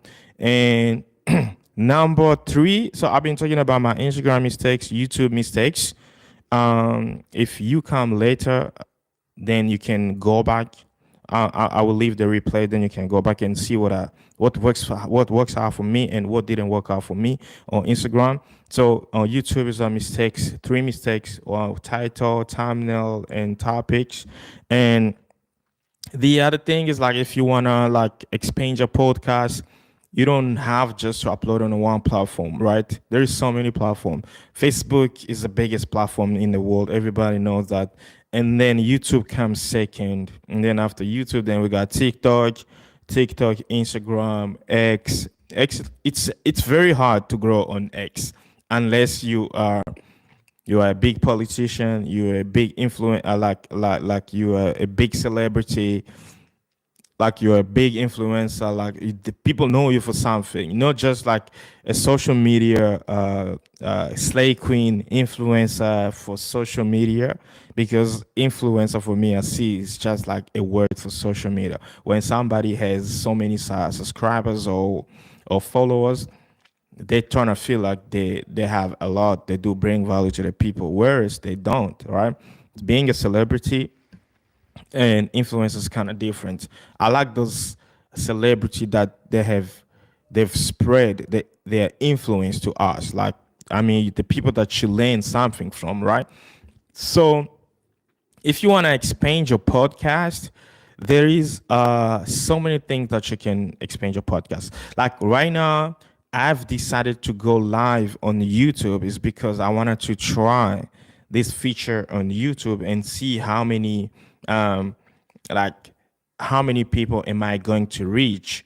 And I'm only focusing on YouTube right now. Please, if you're watching this, give it a like and share and drop your comments. If you're learning something, let me know in the comment below. I see you are watching it, right? So that's why. So I'm just like trying to testing out because I knew this feature will work out. Because when YouTube is launching a new feature, they want people to work out on that feature, and that's how like you become YouTube friend. I mean, YouTube is becoming your friend because they know this creator is doing what we are doing right now.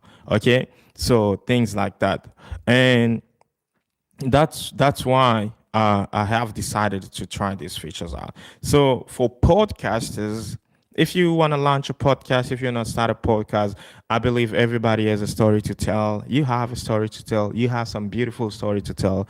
As for me, if you want to collab, you can drop your link there in the description. We can collaborate. We can talking about a lot of things. As here on Amka Podcast, we're talking about spirituality, entrepreneurship, success, and so many things. And I'm sure like we're gonna add a little bit of politics. I know people are very intense in politics, but yeah, just like maybe a little bit. And relationships. I mean, like everybody talks about relationships, all right? So that's it. So there is, if you want to grow your podcast, I've tried so many softwares, but so far the software that worked out for me was Riverside. Riverside, they are not paying me, but I have an affiliate link, which is I will drop down there below. And you can sign on Riverside. Riverside is a very cool platform where you can record from your phone. You can share it to your YouTube channel. You can share it almost every single way, and then it's gonna help you creating short video for your social media like Instagram, TikTok, YouTube Shorts, Facebook, and also just like to repurpose your content. And also it's going to give you the easy go to upload your content on Apple Podcasts. Now on Spotify podcasts, I've tried Spotify podcasts and Apple Podcasts. I'm thinking about Apple Podcasts and some other platforms. So you creating the video of your podcast on Riverside, you have the option to invite at least up to 10 people. I think it's like a Zoom, but it's in a good way, right? You have your own studio, you can edit, they give you transcript, everything. Like they suggest you like a summary for your video. You don't have to write anything. You're just doing copy and paste. They suggest you some hashtags, right?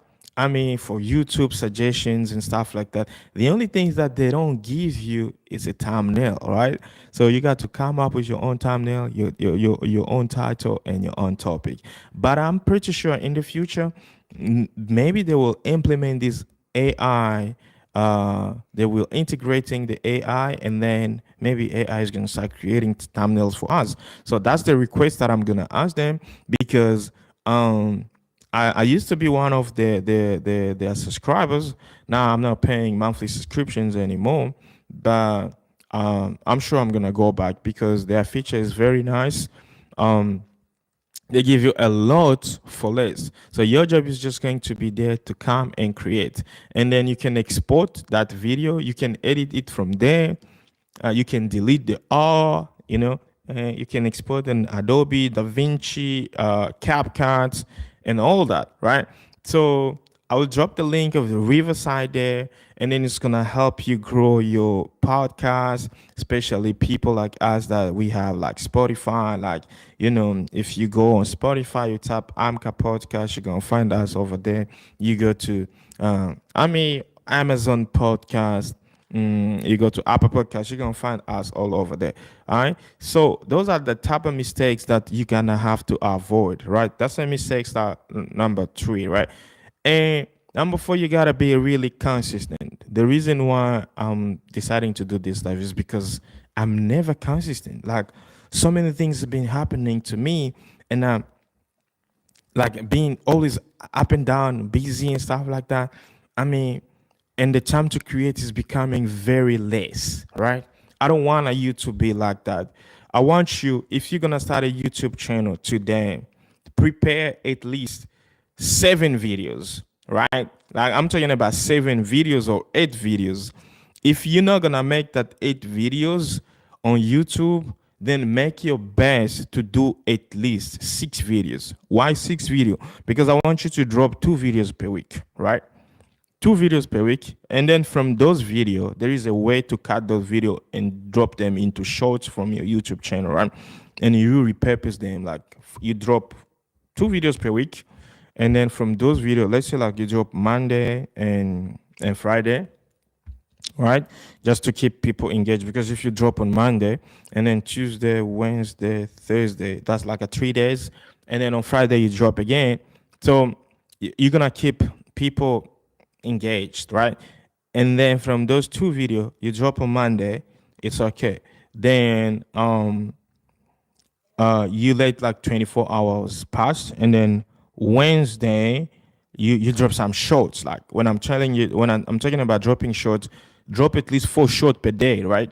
Like, it's 6 o'clock in the morning, 12 o'clock in the noon, and 6 o'clock in the evening. And then another one you drop at least maybe 10 p.m. or 9 p.m., right? Because you don't know, the time frame is like different. You don't know from which side people will watch you. So you just keep on dropping them like that. And this is how I got me like 1,000 subscribers on YouTube. I've never struggled really to get 1,000 subscribers on YouTube. So many people struggle, and I don't see that it was a struggle for me. It wasn't. The real struggle for me is to creating long content and then to get more watch hours. And by creating long content, so many people are not going to be interested. So how did I do to create to get to the 1,000 subscribers? So what I did was, like, every single day I was waking up early in the morning and I schedule my shorts, like 4 actually per day. 6, 12, 6, 9. 6, 12, 6, 6, 12, 6, 9. 6, 12, 6, 9. 6, 12, 6, 9. I guarantee you, it might be not working for the first 2 days, But if you're keeping it like that, and then you going to see like, it's gonna work because people will watch, people will come, right? And then from there on, you can achieve your 1,000 subscribers. It's like, for me, it was very easy. But one thing also I learned, if you create so much short on your channel, you are going to kill your channel, because the people that are watching short, they want to watch really short. They don't want to watch long videos, right? So what you have to do is like uploading shorts and uploading long videos. Why? Because when you uploading short videos, YouTube is sending subscribers to your channel, right? Because people, it's easy to subscribe on short, but it's not easy to subscribe on long video. It's only easy to subscribe on long video if someone finishes your video and find it very valuable, right? So what you do is like you're creating shorts to attract people, and also you're creating a long video so people can get more value. And because of YouTube always suggesting the people that are watching your shorts, YouTube is gonna send a long video to them. They've never used to do that before, but right now YouTube is even promoting small channels than promoting the big channels, because I don't understand why you should promote somebody who's already big, right? By promoting somebody who's already big, it doesn't make any sense for me. But promoting someone who has more value and they are still small, that makes so much of sense, right? So if recently I've been watching so many channels like on YouTube, and me personally, I've seen that YouTube is promoting small channels. So if you are a small channel on YouTube, just hi Florian, Florine, hey Mama Gina, how are you? Please give it a like, give it a share, please. Yeah. So YouTube is promoting small channels. So if you are a small channel, like I've seen some views, like 300 views on my, like on my dashboard, like 300 views, 500 views, 800 views. And then when I click to that channel, I see the channel is very small. They have like 800 subscribers, 500 subscribers, right? So just to tell you, like YouTube is like psychologically, they read people. By reading people, I think, yes, they do promote small channel, like, and then it started like a month ago. You can't say that, like, but they do promoting small channel. If you keep on uploading these days, like, this is the best way to do it, because I've seen a lot, and I'm not the only one. Even the big YouTube has seen it. Like, imagine someone who has 2 million subscribers sees that they suggest them a video with 800 views, right? So they are promoting small channels. This is true, right? So that means it's a sign for you to keep focus and to keep creating your craft, like keep creating content, right? Because you're gonna make it, right? Don't think like you're not gonna make it. You're gonna make, as long as you keep on creating. Some people comes, if your strategy and your plan work together and they work perfectly, you're gonna make it on the time frame that you gave yourself that you are going to make it. But if you become like other people, like me personally, I've never been consistent. I come like I upload twice a week, upload once a week, and I go like before I do this live, I've gone like for 41 days, right? But now I got everything sorted. My strategies, like I'm implementing my strategies in a good place, and I know exactly what I'm gonna do, right? Because it's really easy when you know, like I'm working on my watch hours, I'm working on my my subscribers, I'm working on my content creation, I'm working on my something like this, right? So it's very easy, and by then you're gonna outsourcing yourself. The really big secret on YouTube is to outsourcing yourself, right? You cannot do things alone. This is the biggest secret. People, I know we are small creators. We don't understand the importance of that. But look at for example, I'm going to give you an example like Steve Harvey. He struggled, right? At the beginning, stand-up comedian, blah, blah, blah. He doesn't make it, things like that. Things is becoming so hard for him. And the end of the day, he decided to quit. He becomes enormous and stuff like that. Mama Gina, please, can you tell me if my sound is better? Can you just tell me, am I sounding so clear? I know, I trust my microphone though. You know? So, and then once he became big, he shared with people. And then everybody has his job. So I learned this from Ali Abdallah. Ali Abdallah also, he's a successful YouTuber. He used to be a doctor. He's a doctor, right? And he said, like, people were forcing me to outsource myself, and I never see the importance of that. But when I did outsourcing myself, and then I saw my YouTube is flying, right? Somebody's here like to edit your video. Someone is there to filming you. Someone is there to correct you. Someone is there to give you more ideas, even if you have ideas. You know what I'm saying? Damn, he fly. And boom, that's it. So you got to learn how to outsourcing yourself. Like, I know we don't have enough, but any production costs a lot. Any content creation costs a lot, because first of all, you're going to have Wi-Fi to creating something. You're going to have to use any software to create something like thumbnail design and stuff like that, right? And you're going to have microphone. I mean, like, that's already outsourcing, right? So you just need to have the idea of expanding like everything that you think of, like it's going to help you. All right. So those are mistakes that I've learned how to avoid them on YouTube, and that's really helped me elevate my craft. It helped me like really. I'm never say like I've been consistent, but it helped me understand that you can achieve these things in 6 months, right? So, for example, if you're uploading a 10-minute video 2 times a day, you will not going to go over a year without being monetized on YouTube, because monetizations also help you, because you're gonna have some revenue and then you're gonna outsource it yourself. You're gonna create more, right? So yeah, that's it. But me personally, so I have a bonus that I'm gonna drop on the link below there, and this is going to be like a game changing for everything, like for your content creation.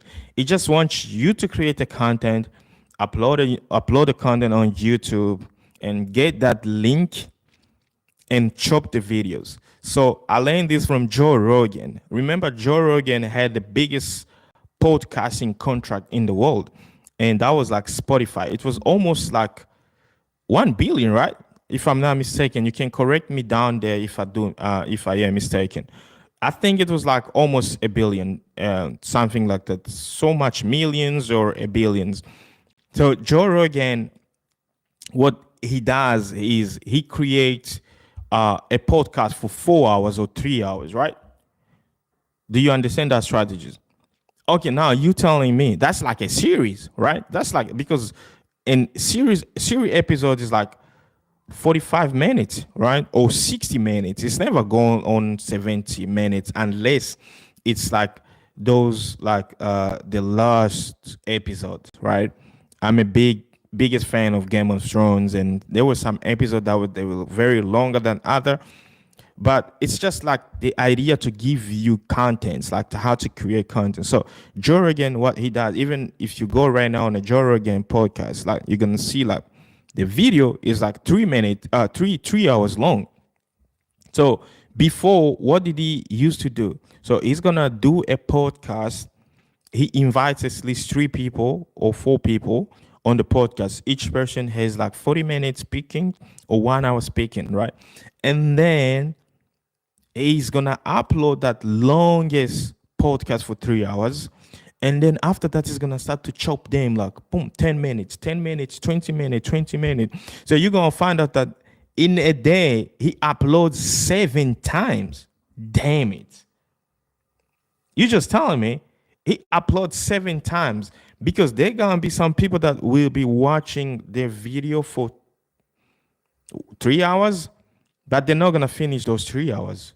But when you deliver to them like a 10-minute video, I'm pretty sure they will watch a 10-minute video. If that 10-minute video is very important, they will click continue. They will watch another one. So you're gonna find that like 80% of the people didn't watch your 3 hours long video, but maybe 80% of the people watched the 10 minutes long video. You know what I'm saying?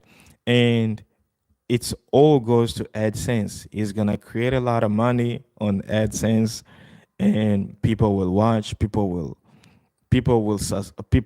watch and will like. And the fact that people will watch and like, and YouTube is gonna suggest that video to so many other people similar to the people that were watching, and then he's gonna get more subscribers from those people.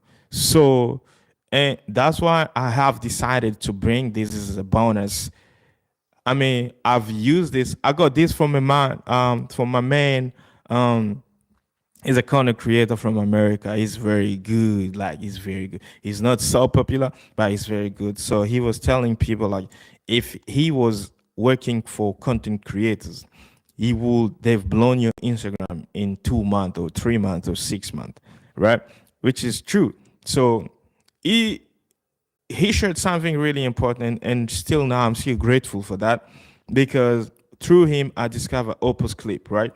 Opus Clip, I mean, there is a lot of things similar to Opus Clip, but I think Opus Clip is by far still relevant, and it's gonna help you elevate your game, right? It's because now they keep on upgrading every single day, and all the upgradings, they are very nice. Like, they are very helpful to us content creators. So with Opus Clip, what you do is, if you have a 20-minute video on your YouTube and you want to create short for those for that 20-minute videos, Opus Clip is gonna help you chop them into like short videos. And imagine, you see so many creators, they upload at least, like, they've got so much energies, they've got so much shorts to upload on their channels, on their pages, and you keep on wondering yourself, how did they do that? Okay, so before, what they used to do is they pay someone, right? Someone to edit the videos, and then someone to upload for them, right? If you have YouTube, you can share your YouTube pages to editors, to assistants, and to people that can help you grow on YouTube, on Instagram as well, on Facebook as well, right? On TikTok, I don't know on TikTok, I've never done it, but I think there is, right? Because they want people to create better content. They want a team content, right? So Opus Clip will help you do that. And then you can upload at least 18, like from 20-minute videos, I'm sure you can get at least 12 better short clip of your videos. I mean, captionize, everything is there. You can edit them again in Adobe. You can edit them again in CapCut and stuff like that, right? So Opus Clip is the game changer. This is what the guys like Joe Rogan, they used to do. They used to have like the big long video, and they chop them into 10 minutes, 10 minutes, 15 minutes, 15 minutes, 15 minutes, right? So if like you see like this live I'm doing right here, I'm gonna take this live, I'm gonna chop it into like 4 times, and that's gonna help me have 4 10-minute videos in 1 week. So imagine if I stand in here like for 1 hour, which is 60 minutes, right? I'm gonna have a live for 60 minutes, and then after live for 60 minutes, I have the possibility of creating this live 6 minutes into 10 minutes, 10 minutes, 10 minutes, and then from then on, I'm gonna get like 6 videos. So imagine if you get 6 videos per week, right? 6 videos per week, right? And then in 2 weeks means you're gonna have 12 videos, right? In 4 weeks, in 1 month, you're gonna have 24 videos. Come again, 24 videos in 1 month. It's like, are you uploading every day? Even if YouTube, they don't like you, I'm pretty sure within 3 months to 3 months, 4 months, they will love you so much, right? Because uploading 10-minute long video every single day, it's like you want the platform to be sustained, right? So I mean, that's a biggest secret of like creating content. You should be learning more about Alpis Clip. I'll drop the link in the description below. And if you want to know everything's valuable about like content creation, like podcasting, like not to struggling so much on YouTube, just rewind this and you're going to learn a lot. So if you're watching this live video, please hit the button like, please share it on your social media. Drop a comment there. If you have any question to ask, please drop a comment below and I will answer every question. You can follow me on my IG. Please don't forget to subscribe on YouTube channel, on our YouTube channel. I mean, it's a community. Let's grow together, right? So this is it.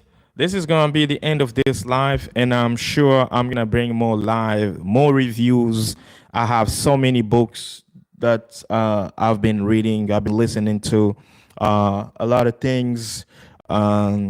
I'm going to have to bring to you guys. Like, I'm going to have to bring to you. I need more collabs, more videos of entrepreneurs. And I've got it all planned already. So just stick there. I'm bringing more content and we're going to enjoy this content. And like advising each other is what we need, is what we want, and being there together for each other is what we want. So if you want to start a YouTube channel, please drop the comment below. We can connect. I can give you some tips, some to elevate your game, to change your game, but you just got to be ready to put on some time, right? So that's it for me. Please hit the button, subscribe, activate the bell notification. And I will see you next time, right? Yeah, cheerio.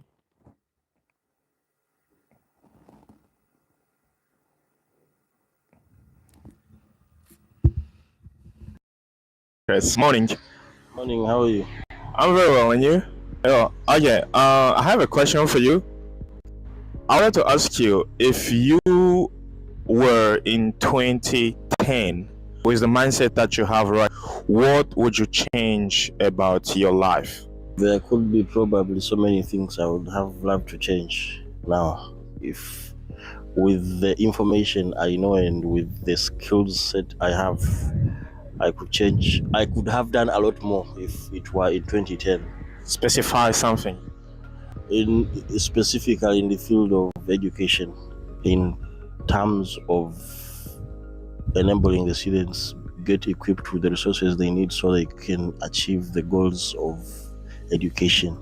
Hence, my profession, I'm a teacher, so that's why I'm speaking in line with education. So right now, if we had the resources we had, if the resources we have now were the resources we had before, then that means the students would much easier get aligned with the skill set that they need to get into the industry that we are craving for.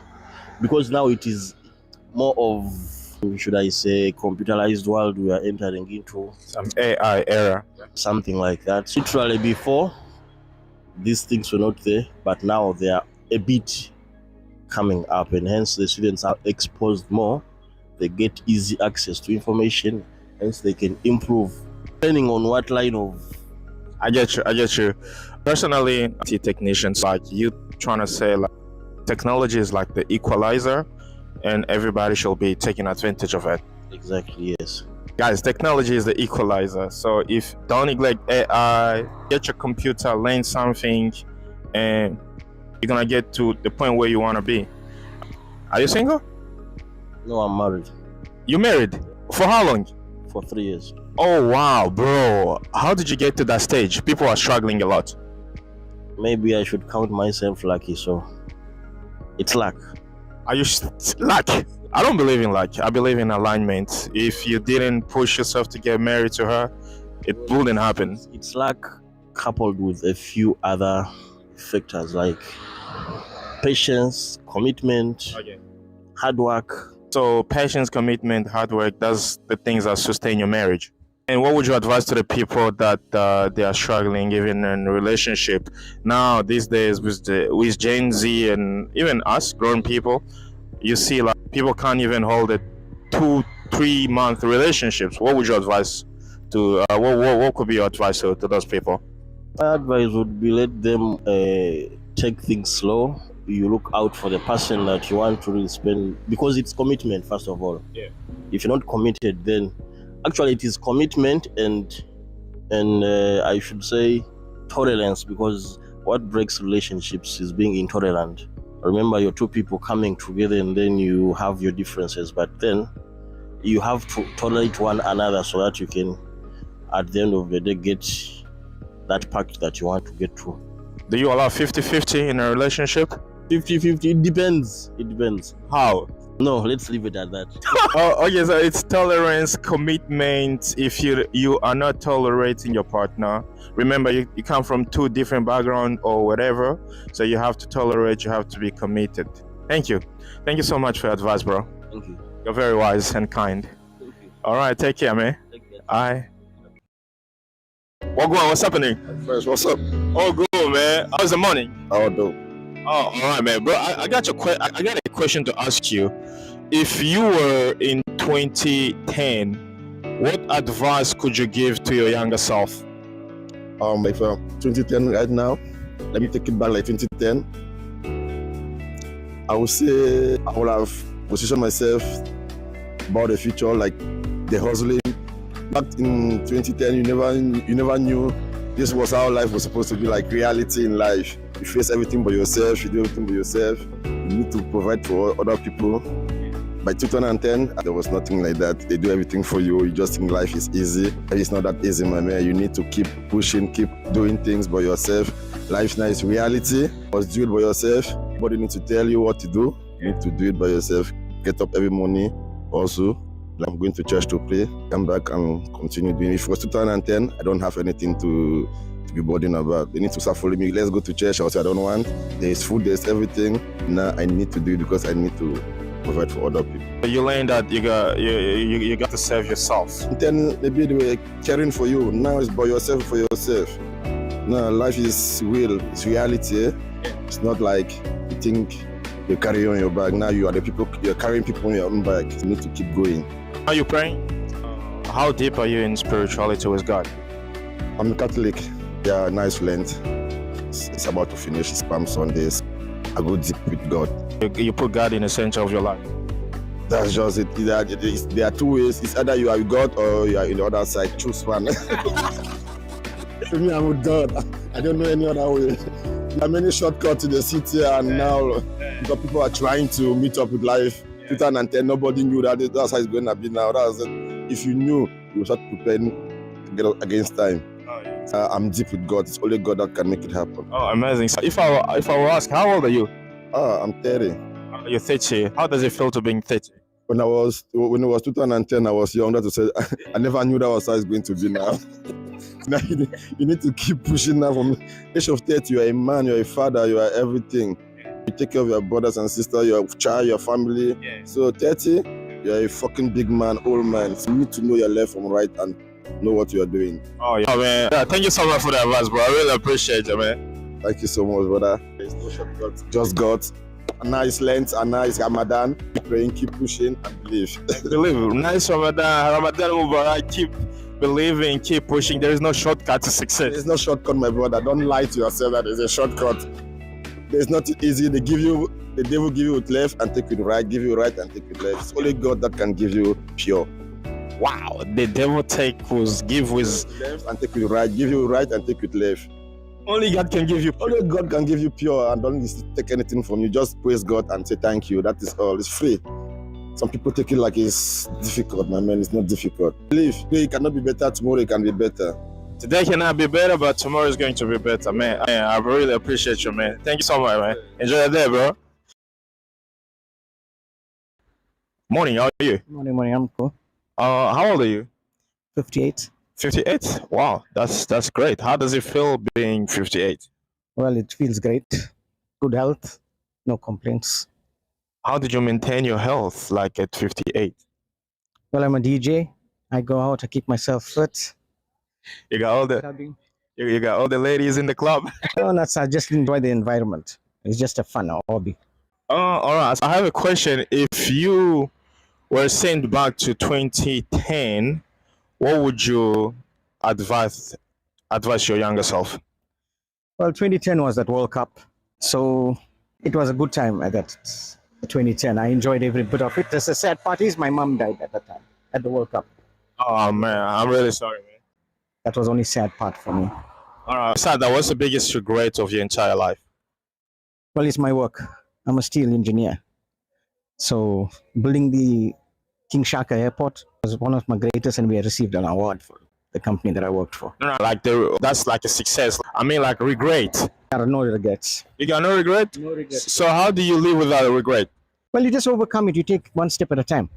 If you have a problem or you pass any problems, you just handle it day by day. You don't have to fear your problems. I don't fear the problems. I just face it head on. That's like a Murphy law. That's what it is. The Once you stick onto problems, then you end up with health problems. So you better just... The more you fear your problems, the more they're coming more. The more they're coming more. Yeah. I'm 36 years married. I'm happy. So my kids are grown. Yeah. I gave them what they want. 2010 was an achievement for me also. Oh, that's great. How did you maintain your marriage like that? Honesty. You know what I mean? Faithfulness. How come you're a DJ? Still, you go there to play music. Well, that's how it is. I met my wife during her 21st birthday at a club. And since then, you guys keep it up. We keep it. You never have any argument and fights? Well, every marriage has an argument, but you got to overcome it. Once you're in the Lord is there to protect you. I mean, you got to put God on the central of your marriage. Yes, I had to. Your relationship and everything. Complete. And besides that, how do you overcome your fights with you and your partner? The best thing to do is to just walk away from it, and the next you see, come back, don't argue, and you'll see everything. So you just walk away in silence. And we'll walk away silently. But once you argue, then more problems come about. She doesn't fight you when you stay quiet and walking away. You know, say you walk away from problems. You don't want to face it. I said no. We'll cool off our heads and then we talk about it. But it's just stupid. It's not like fights that is not like serious. Just fights like that. How do you advise the people that are struggling in a relationship? I see these days relationships, people struggling even to stay together for 2 months. See, the problem with that, there's no understanding. When there's a problem, they don't sit down, talk, get counseling. You know, that's where the divorce rate is so high. They must sit and talk their problem, especially when there's kids involved. You can't afford to do that when they're small, to get divorced. And the kids, they're innocent. You got to maintain that. Even if you don't get along and you have kids, so you just have to maintain that. Well, you got to, because if you remember what you do, your kids will follow. So if you set a bad example, they're going to follow that trend. The best way is just to stay, just for the kids. You'll have an understanding, and that's it. And the one that they have no kids, just canceling. They got maybe some other issues, relationships. That's different. Man, thank you so much for your advice, man. I appreciate you. Have a great day. Take care. There we go. Good morning. How are you today? Good, thank you. How are you? I'm very good. I really love your car, Porsche. Thank you so much. I have a question. I just want to help the people that are listening and watching us. We are in 2024. Surely you've grown, you've learned, you've done so much better. What advice could you give to yourself, to your younger self, like in 2010? I think I'd probably say that you don't take yourself too seriously. Focus on what's important, but it all works out. Focus on what? On what's important.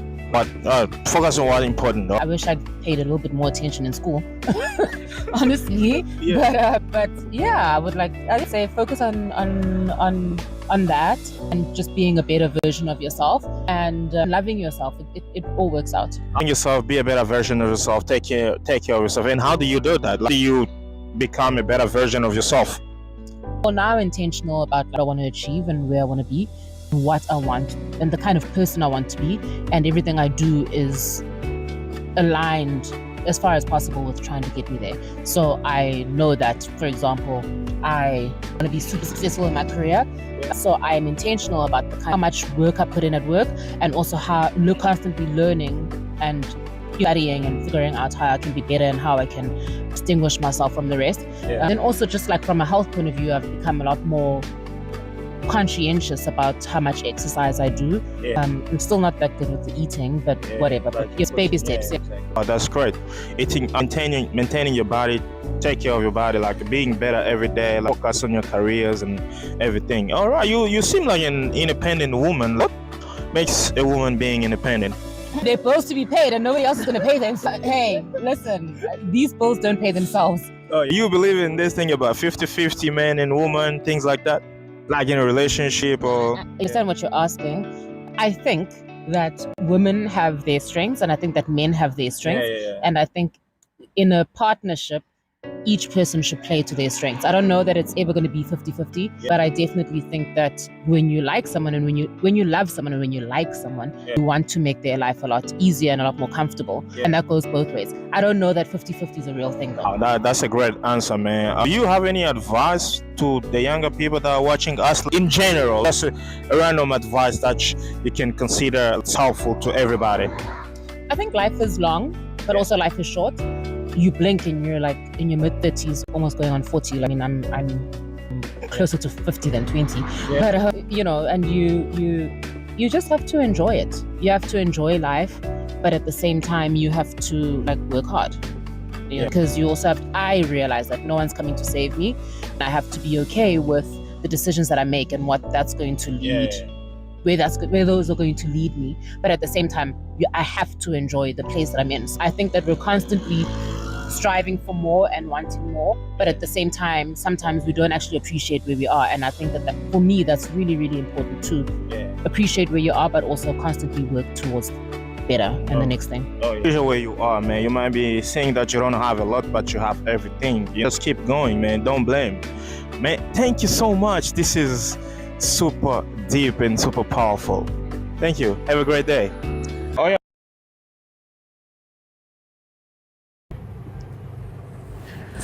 What's happening, everybody? So today we are uploading one of the most one of the best episodes that I've been willing to do. And as you know, it's all about finding out what's the best for you so you can succeed in your life, entrepreneurship, wealth, and success. So today, I'm in Cape Town Bitcoin office, one of the most successful patron of Bitcoin.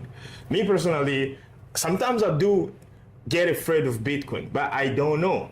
So that's why today we dedicate to bring you the best topic and how you can become successful in Bitcoin.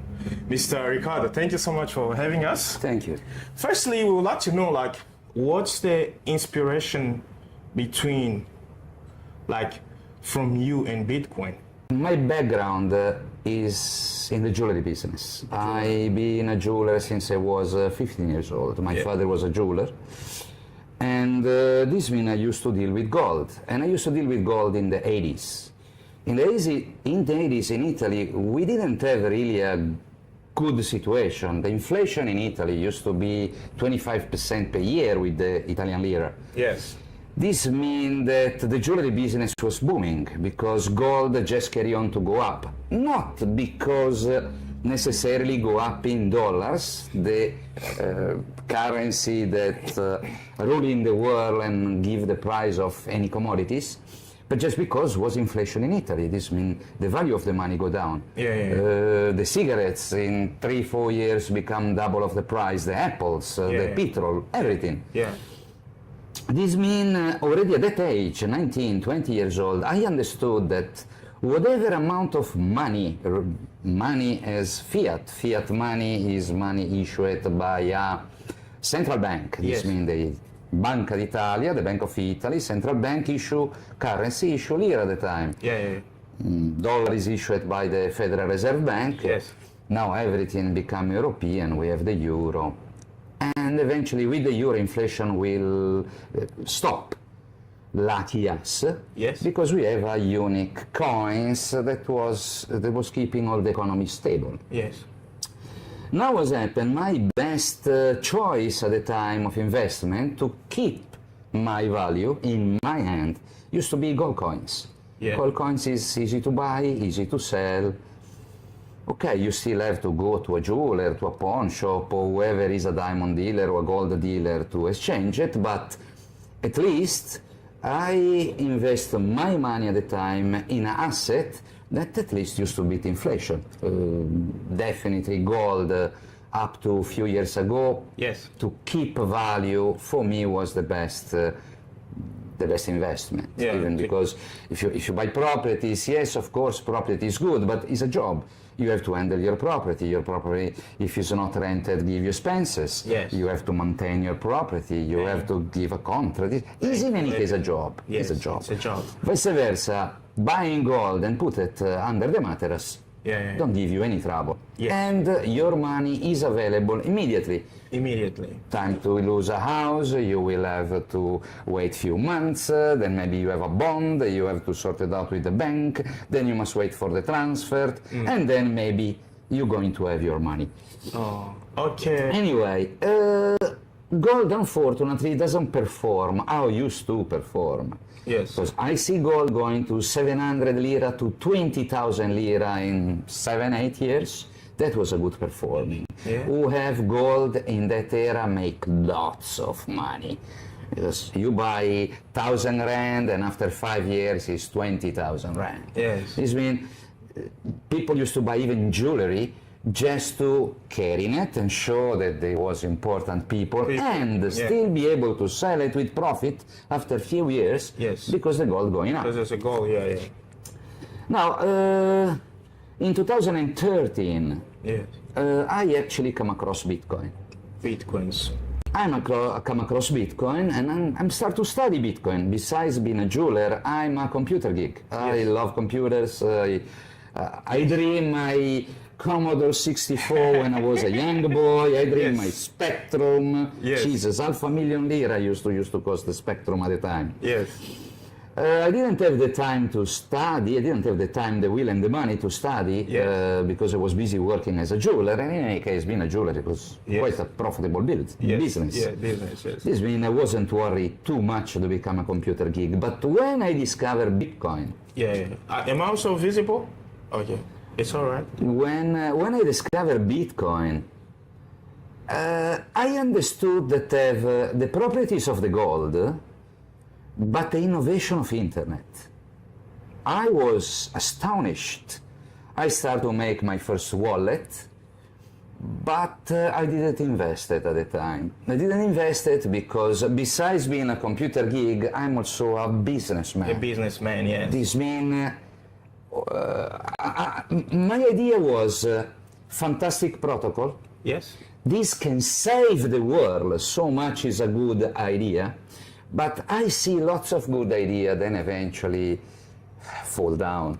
Somebody invented in the 70s, Mr. Mayer invented the car that ran with water. Yes. They kill him, take away all the projects that he made, then eventually we don't have a car that runs with water. Yeah, because the electrical cars, they want to, They want, we know that the petrol people, they don't want us to be free from petrol. Now what's happened? Happened that I say, for how much is a fantastic protocol and could save the world, at that stage I say too complicated for the people, way too complicated, and not enough adoption. This means I didn't believe in the project in 2013. Of Bitcoin, the of Bitcoin. I make a wallet. At the time I remember at the time was a paper wallet. At the time handling Bitcoin was really for gigs. It wasn't all the technology we have today. In 2009, 2010, even 2013, I don't know if you remember what your smartphone could do. Yes. Not much. Not too much. And definitely couldn't have a Bitcoin wallet app that works so easy like today. Yeah. But anyway. You say in 2013, Bitcoin's wallet was a paper wallet. A paper wallet. Not a digital wallet. Oh, really? It was a paper wallet. You could do it with a computer, but it was a paper wallet. Okay. After I've done all this research and everything, I will carry on just with my job. I was pretty busy anyway, running the company, the jewelry company. Then eventually in 2016, I encounter what has been my my inspiration. There was a Canadian couple. Yes. The guy come to me and say, "Hey, you are Gold Instant Trading. You're dealing in gold. I see you there since 1993. It's possible that you didn't still pass to Gold 2.0? I laughing in his face and I say, "What's Gold 2.0? Gold 2.0 is Bitcoin." "Oh, don't worry, I know already, like, you know." Yeah. Hey, very beautiful protocol, I agree with you. Yes. A system that could save the world, I agree with you. But not enough adoption and way too complicated for the people to adopt it. Yes. This guy take out the cellular phones, and I still remember the wallet that he showed to me.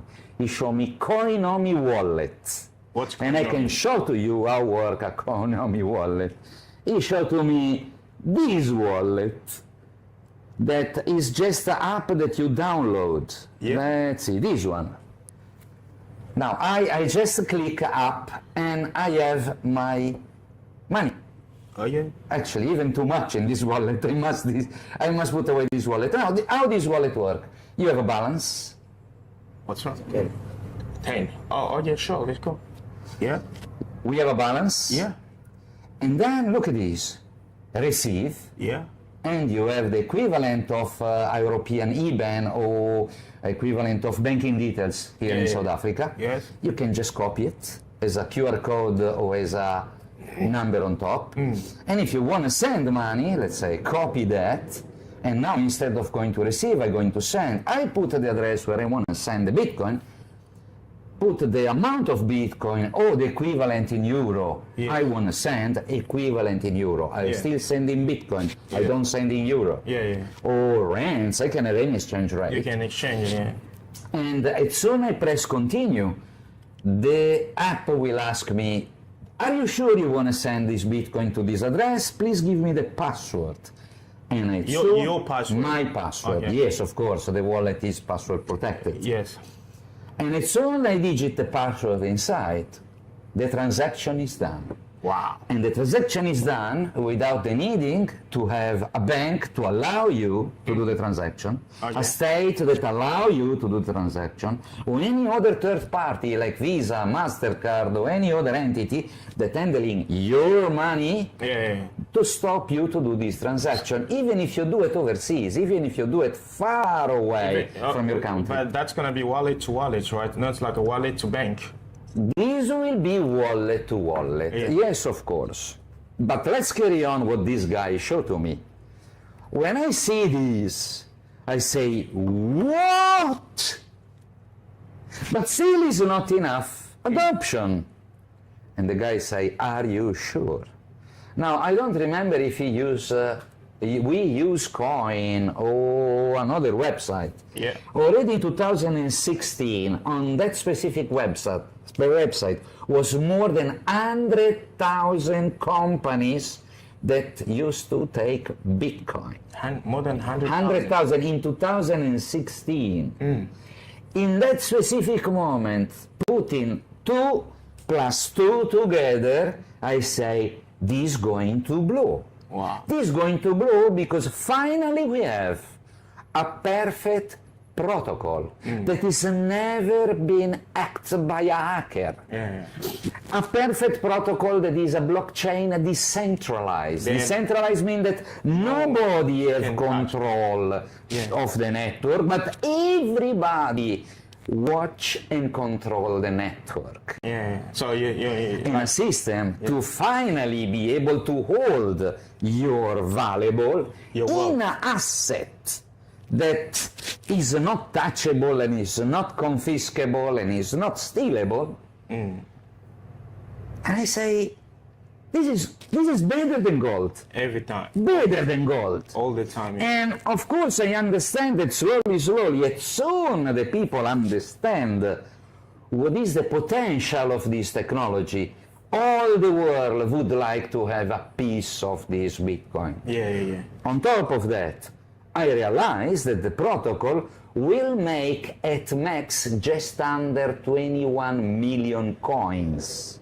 Under Under 21 million coins is 20,990 blah blah blah blah. Let's call it 21 million. At which year like is gonna make that? Every year or all the time? I will explain to you how work a blockchain now, but the end of the production of Bitcoin supposed to be in 2140.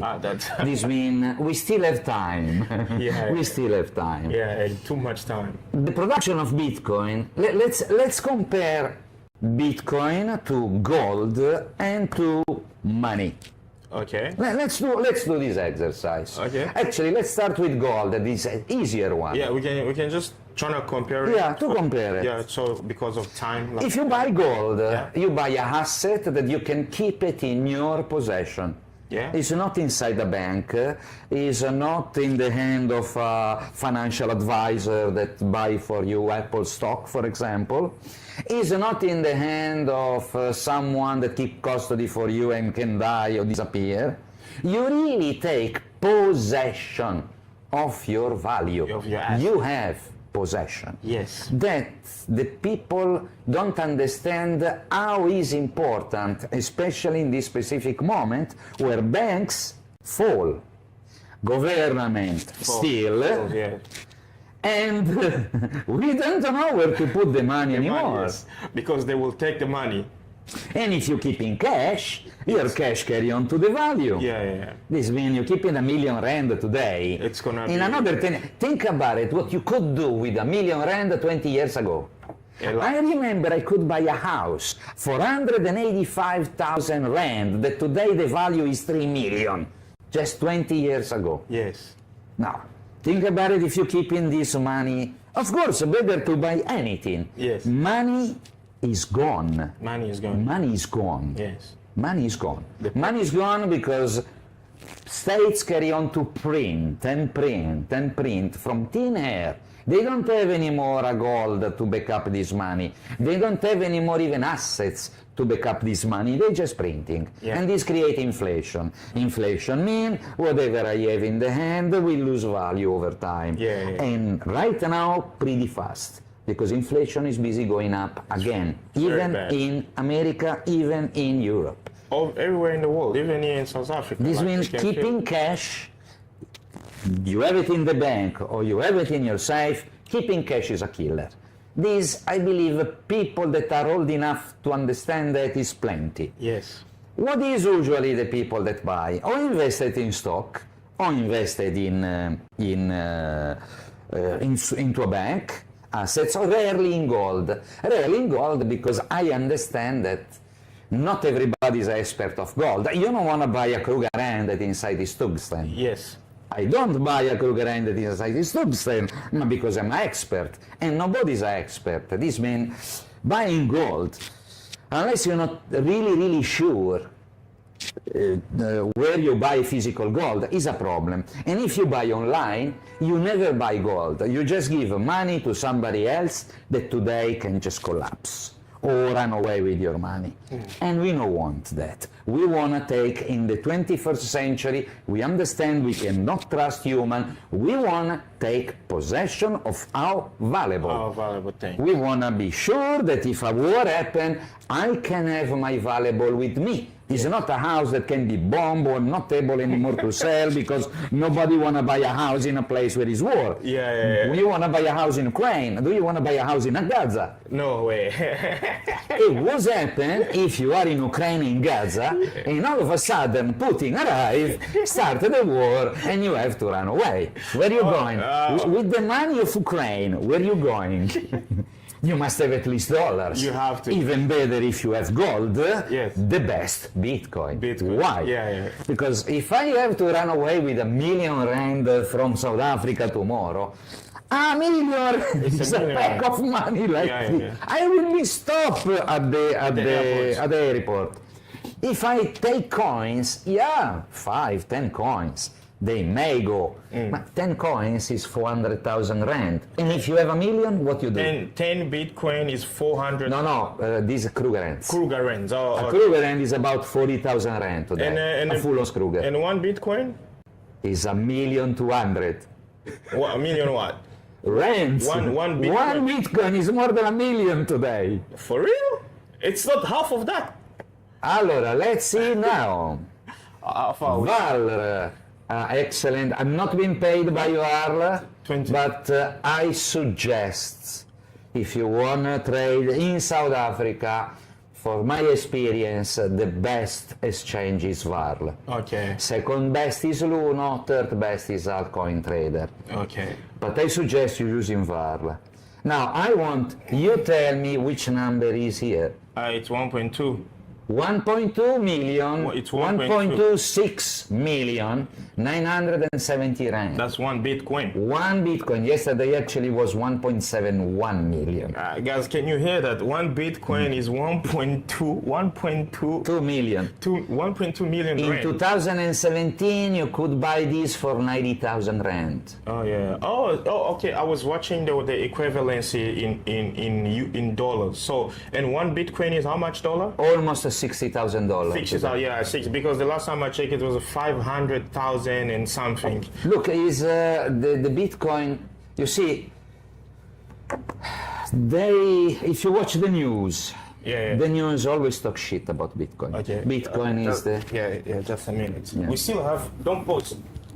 We still have minutes. The news always talking. The news talking. Bitcoin is the money of the drug dealers. Bitcoin is the money of the pedophiles. Bitcoin will go to zero. This is the majority of the time. This is what we hear from the news. Do you really trust the news? I don't trust cable news. I trust individual news. Now let me give you the news. Larry Flink, head of BlackRock Investment. This guy have more money than the United States. Okay? Really? Yes. He's handling the money of all the politicians, American politicians, soccer player, all the people. To go into BlackRock, you must have at least $5 million to invest. If not, they don't even want to see you. Okay? This guy, until a year and a half ago, used to say, no, Bitcoin is the money laundry money. Bitcoin is this, Bitcoin is that. Yes. Just this January, I would like to make you aware that the SEC, Security Exchange Commission, declared that Bitcoin is a commodity. It's a commodity. Okay. This means cannot be a Ponzi scheme. No, it's a commodity. It's a commodity. Not only is a commodity, but from I think was the 11 or 13 of January, now is 10 big American companies that offer ETF in Bitcoin. This means if you don't know how to acquire Bitcoin or take custody of your Bitcoin, you can always go to a financial advisor and say, hey, this is the money, I want exposure in Bitcoin. Okay, where do we get the financial advisors here in South Africa, like for the people that are watching all over Africa, all over in the world? So you see, the financial advisor until December will tell you to never invest in Bitcoin. Oh, well, it's like it's very volatile, or how? No, it's not a question that is volatile. It's because before wasn't any financial institution backing up Bitcoin. Yes. All the financial institutions are always been against Bitcoin, and all the countries, the vast majority of the country, they all against the Bitcoin.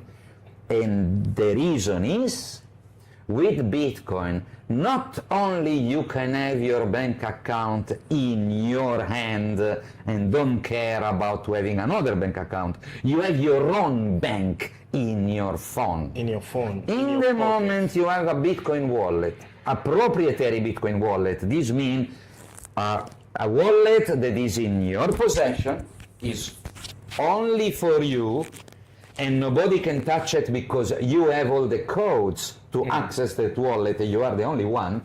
You can actually receive and send payment without a need of a third institution. Okay. Me and you, we can exchange value peer-to-peer. Yeah, peer-to-peer. I'll give you a perfect example how work peer-to-peer. If I send you a WhatsApp file, let's say a picture, I don't send it to you with WhatsApp. If I use WhatsApp, I will send the picture to WhatsApp. WhatsApp can do whatever they want with the With your picture, and then they will forward it to you. Yes. The same my personal message, the same whatever. Yes. And if WhatsApp decide that in this specific moment they don't want to give you the service, or they cannot give you the service, you are with no WhatsApp. You cannot utilize the service. The service is gone. Now think about it if happened with a service that handling your money. When a bank handling your money, you send the money to the bank have your money, and then it's up to the bank to make payments for you.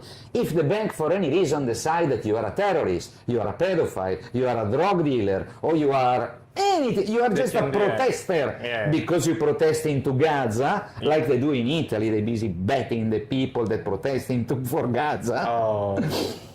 They can freeze your account in no time. The government. And not in South Africa, even in Europe. In Canada, when used to be the truck drivers a year and a half ago, the truck drivers in Canada block Ottawa. Just pull all the trucks in the city center and sit there. Now, Trudeau decided that it was time to take action. And how easy it was to take action for Trudeau? I tell you, hey, I want to know all the cellular phones that are in that area permanently for the last 2 years, but they don't live in that area. Is enough. With the database, you have this in 5 minutes. After that 5 minutes, I want the name of all these people, and I want that the name of all these people go to every bank, and I want to freeze each and every account of these people. Now, all these trackers that was more than happy to stay there for weeks, all of a sudden they was poor. No card work anymore, no way to pull out money from the bank. You're becoming poor overnight. And these guys have to stop protesting and eventually go back home. This is how they can catch us.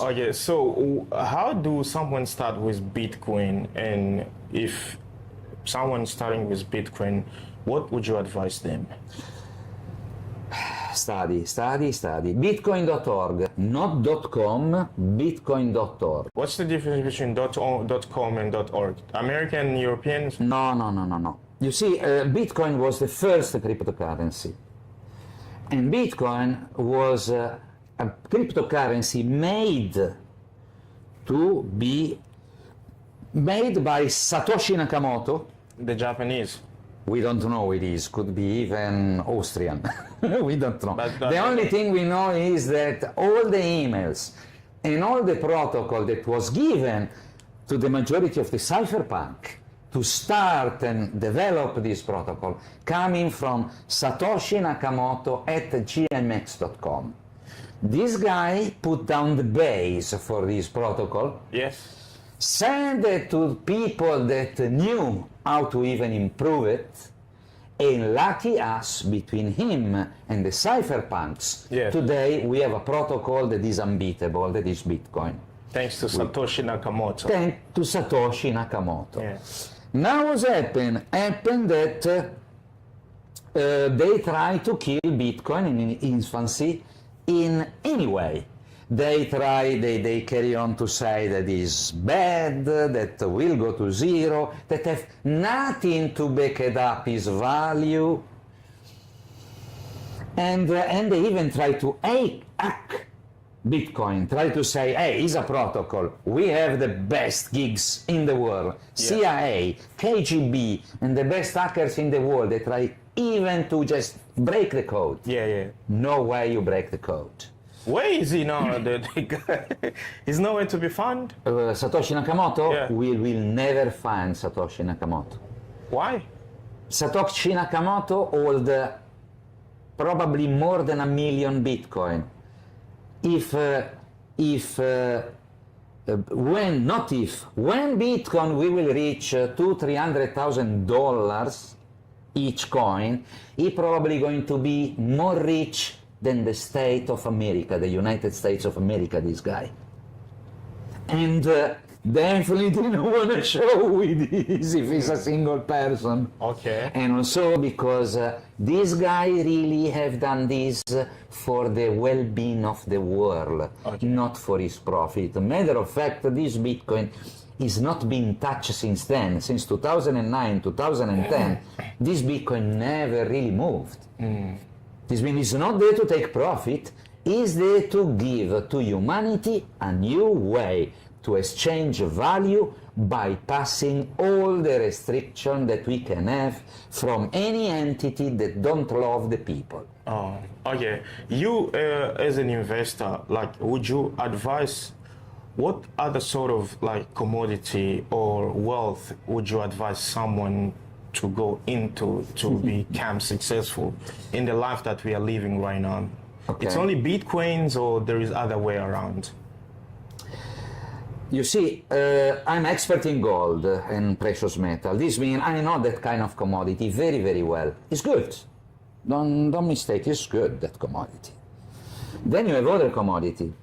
Can be oil, can be silver, can be... But the majority of this commodity, in any case, you have to buy as an ETF. This means you're not going to buy 100 liters of oil and keep it in your home. You delegate a financial advisor to give you exposure with some ETF to oil, and hopefully when the oil go up, you can take profit.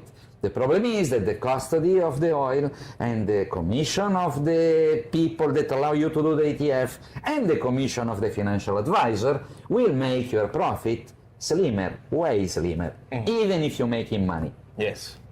Then you have properties. I'm pretty skilled with property too. I invested in property. It was a certain point that I have 76% of a building in St. George's Mall. Yes. It was a nightmare. Handling a building is a nightmare.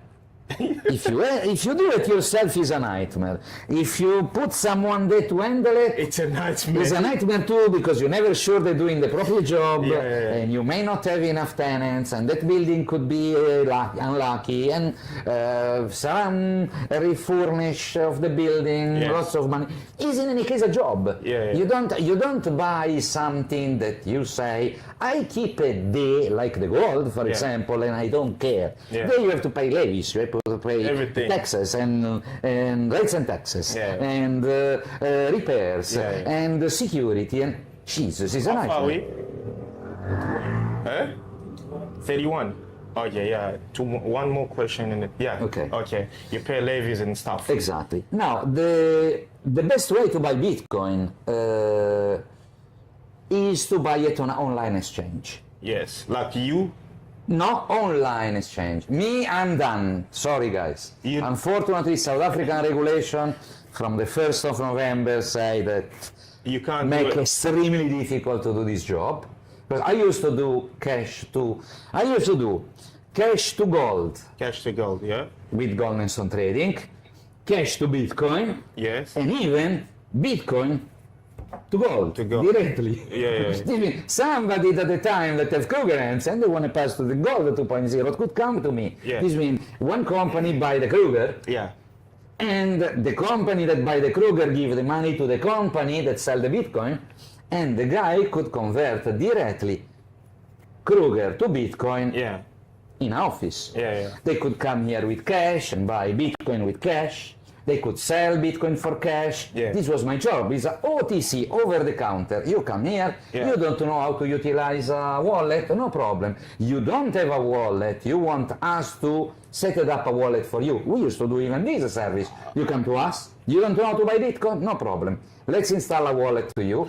Cost 250 Rand of labor. Like how much? I used to charge 250 Rand. 250 Rand. It's probably 20 minutes work for me. Just to install someone's wallet. Yes. And how much money do you need to start like trading? Whatever. Because let's say remember that the Bitcoin, the minimum amount. Remember that the Bitcoin is actually the name of the protocol. Yeah. The real name of the currency is actually Satoshi. Satoshi, see? Yeah. Now, to make you understand what is the difference, Bitcoin is the full unit.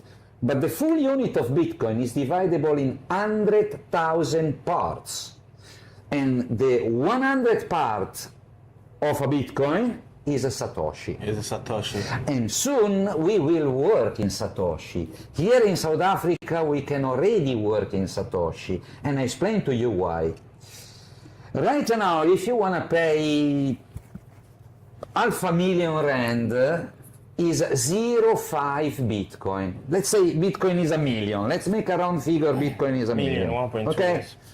Alpha Bitcoin will be $500,000, easy. But if you start to pay 10,000 Rand, you start to have 0.000, become extremely difficult, especially for a mind that usually add the zero and not go back with the zero. Now, what's happening the moment that the Bitcoin reach 1 million, like here in South Africa? Yes.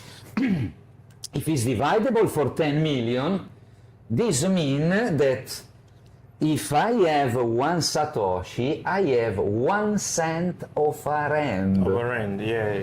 10 cent of a rand, 10 cent of 10 Satoshi will make 1 rand. Sorry, 100 Satoshi will make 1 rand. Yes.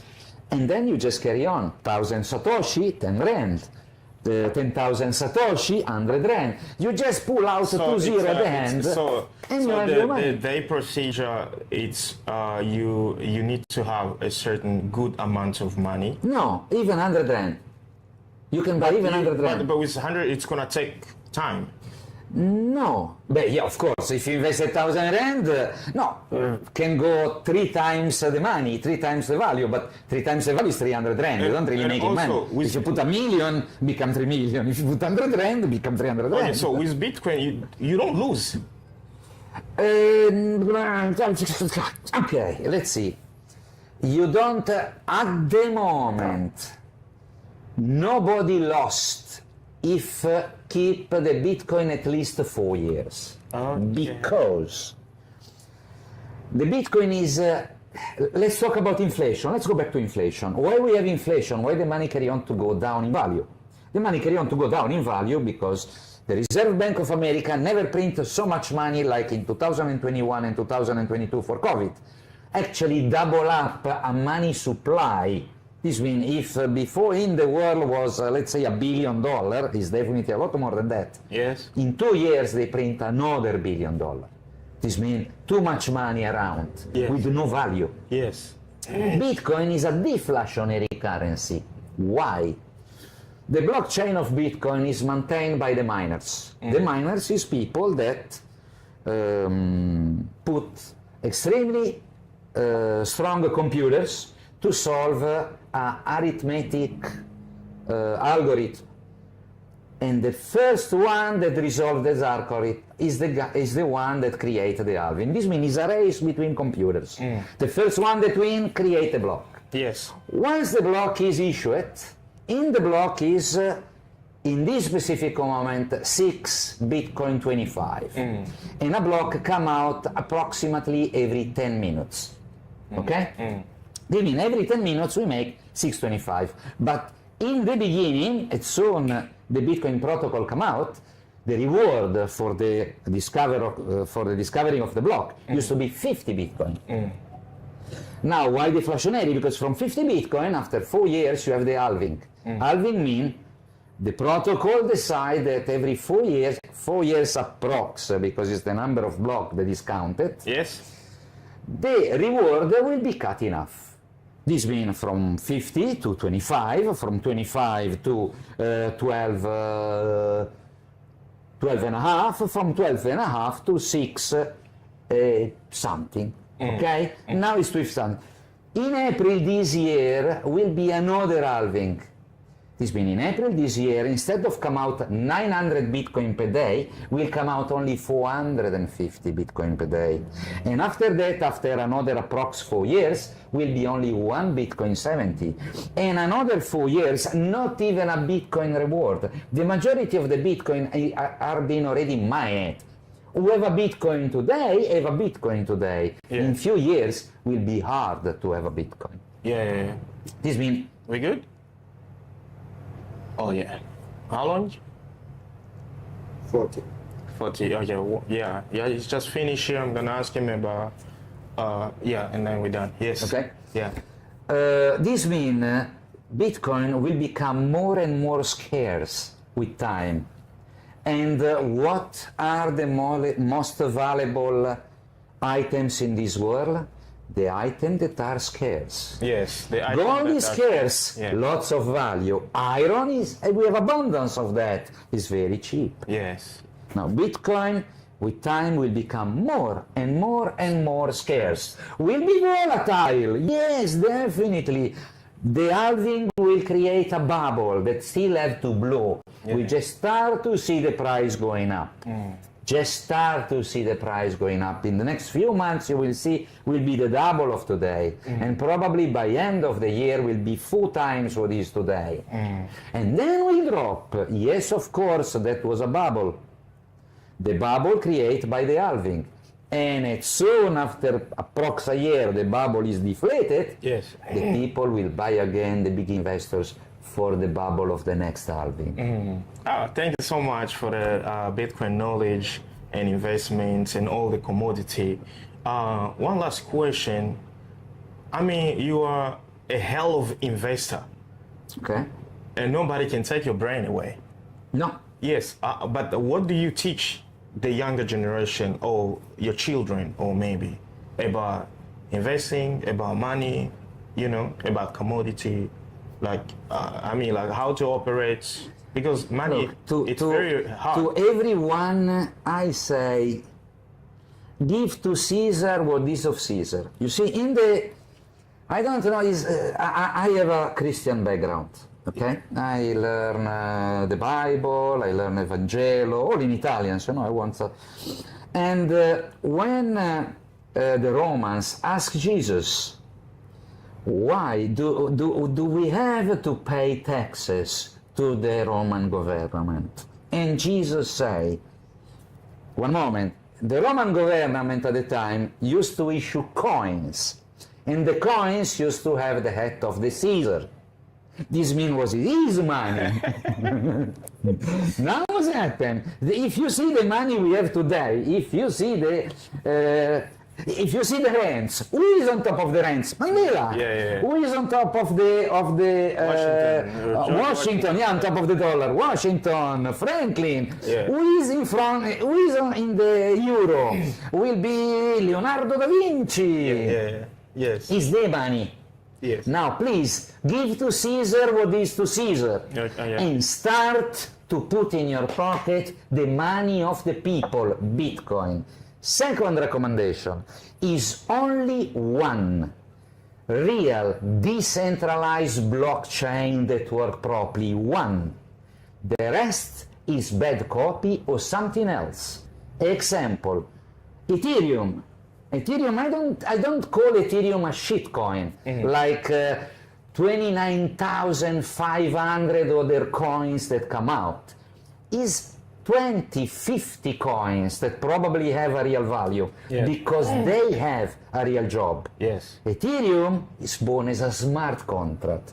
If you buy Ethereum and you burn Ethereum to do a smart contract, yes, of course, you need Ethereum. And Ethereum could be a commodity. You need that like you need electricity. If you want to do a smart contract, you need Ethereum coin. Yeah. Like Ethereum, Solana, Polkadot, they do exactly the same job. Exactly, they do similar job. This means they all in competition, and they are smart contract, not money. They are smart contract. Then you have Litecoin, Monero. They not bad. They not bad. Monero is a privacy coins, is focused not so much in security like Bitcoin, but on privacy. You wanna be a scam. use Monero, don't use Bitcoin. Litecoin is a bad copy of Bitcoin. Yes. At a certain point from the Bitcoin chain, some miners say, no, we want to build something that is different because we believe that is a better way. And they actually move out from the chain of Bitcoin. The Bitcoin chain carry on, and they make a side chain very similar of Bitcoin, but definitely not good as Bitcoin. The rest, sorry my French, I tell you again, is shitcoin, is meme coin, is coin for children to play. The rest don't have value. Is people that issue a coin. I can issue a coin. They call me. They say, hey, Cape Town Bitcoin, do you want to issue your own coin? What? Yeah, of course. We can make it proof of work, proof of stake. You can have it already all minted in your possession. You can have it that you can mint it every day. You can have it how you want. Yeah. Excuse me, what's cost? Look, to issue the coin, 5,000 rand. To do advertisement and list it in at least 10 international exchange, another 5,000 rand. Yeah. Now, any stupid guy with 10,000 rand can issue a coin. Imagine. Make another 10,000 rand of advertisement, and I'm pretty sure that some ignorant person, unfortunately, will buy it because believe it's a good idea. Oh yeah. Thank you so much. Only, please guys, only Bitcoin. Only Bitcoin. Bitcoin.org, right? Bitcoin.org. Bitcoin. There is where you start your journey. Yeah. That's where you start your journey, like Bitcoin.org. I'm gonna drop the link below in the description if you want to learn everything about Bitcoin. Don't be afraid. If you have a question, drop in the comments. He's gonna answer the question and everything.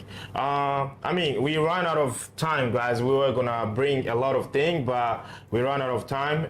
Thank you so much for having us. If you really want and I'm still in the country, Maybe we can meet and I explain to you how work a Bitcoin wallet. I'm pretty sure your people will be happy. Check. Maybe what question they have. We can always do drop another a question there. We're gonna see what's the most valuable question. I'm gonna ask him as long as he's still in the country. Maybe we can try to meet again and do another. If not, we do a Zoom. What can I do? Yeah, thank you so much, Papa Chiara. I always call you Papa Chiara. So Ricardo. Ricardo Borges, thank you so much for your time. I really appreciate it so much. It's a pleasure. It was a pleasure to have you here. Thank you. Yeah, are we fine? You can stop the video. You can just take me a picture.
Welcome to Amke Podcast.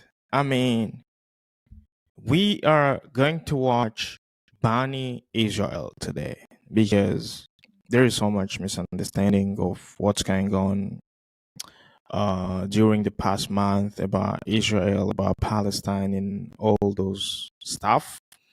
And we all been doing researches, and I found that so many people have been doing researches, even though Israel has been condemned of what it's doing, killing children and babies, by 153 countries in United Nations opted for ceasefire. 10 was against, and 23 countries were abstaining. But it doesn't seem like they are listening. So I've been watching this like almost like a month ago. The brother's name is Bilal Hassad, and he is from the Middle East. I think people from the Middle East can explain the story better than everybody else because we see the Ottomans, the Romans, the Byzantine Empire, and now we've got Israel and Palestine, the Arabia. I mean, it's a lot of history. It's a lot of story. The Abbasids. I mean, so many things that were going on over there because people deserve to have their land, which is I don't I don't really say like the Jews that do not belong to there, which is false information. They all belong to there.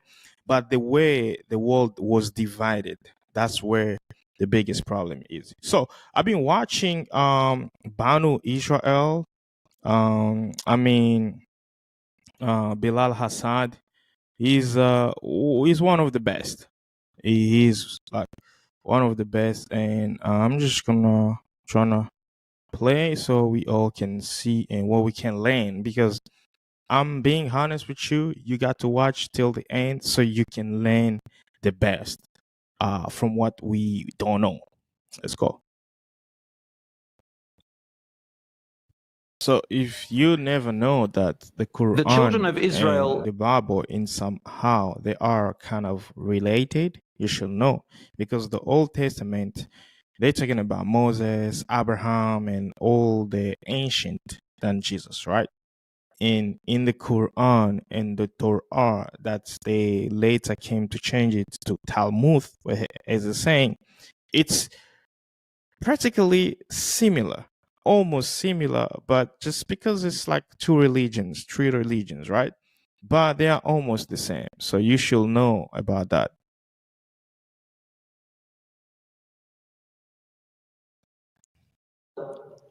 So you can know the difference between Banu Israel, the Israelites, the Israelis, and the Jews, and all that. Because in somehow I feel like we kind of a little bit confused, and people just tend to be like Islamophobe, antichrist, and they don't care about human rights anymore. They don't care about people anymore. I mean, white supremacists, and But what we saw some demonstrations in the world, all over the world, like people were marching. So stick till the end, then you're gonna know what's the difference.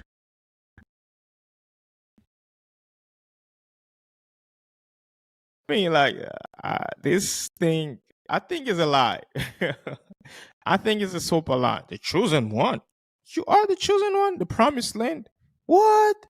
That's a big lie. I don't believe in that thing. Do you believe in that? I don't believe in that, because I believe everybody is a chosen one. Like and this is like kind of misconception that Christians they tend to be like supporting the Jews in that saying that they are the chosen one, so I have to be close to them because they are the chosen one. Who told you that? Who told you that? Damn, let's continue.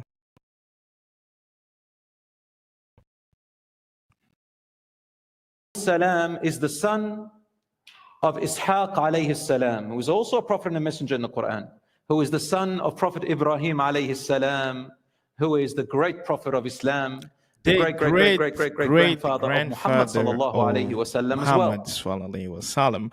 I mean, the Prophet Muhammad. You know what I'm saying? I mean, they all kind of being related. This is why sometimes I always say Jews are Arab. They say no, they are not Arab. So then Israelites, they are Arab. They were Arab. And some people say yes, and some people say no.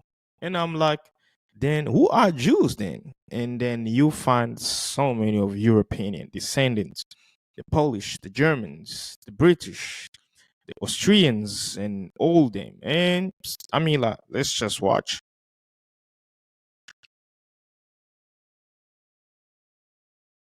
Servant of Allah. Man, let me know if you are My learning brothers and some sisters, great Yaqub things alayhi today, salam had because 12 this is more educational. I mean, I know so many people that don't read the Bible, so this is going to help you if you don't read Quran. This is gonna help you understand. Even the people that read the Bible, most of the people they read what they want to read. It's not like they read everything. You know what I'm saying?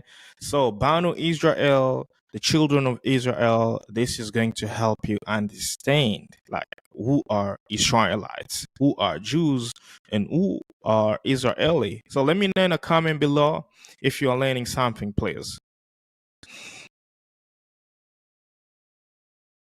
Tip. I'm learning. So what did they myself. take out? I'm learning a lot of things. This is why I decided to watch this with you so you can learn and you can understand, because most people don't. So if you are enjoying this, please hit the button like. You can share it on your WhatsApp, your Instagram story, your Facebook, so many people can learn and can understand.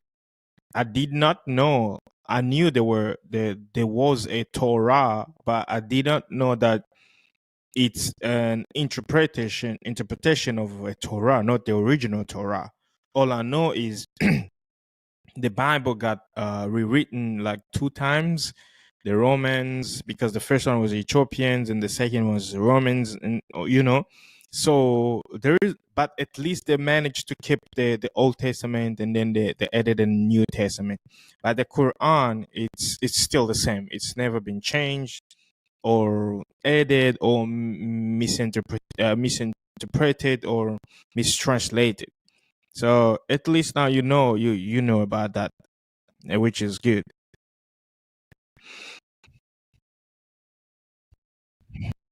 What you've understood with all this recitation, there was no Jews actually, which is we have to admit that there were Israelites, which is like people from Israel. There was no Jews, right? And from there on, the person who was named Judah, and then so they had their kingdom, and then it's got divided by 2, which is like they pretty much forget about Israelites, and then they became the kingdom of Judea, right? Which is like the kingdom of Judea is like you push away the name of Israelites, like, you know what I'm saying? And then from the kingdom of Judea, then they become Jews, right? It's pretty much the same descendants, but it's kind of a little bit divided. And then what did God said? Those who became Jews. Well, let's hear that again. Let's say that again.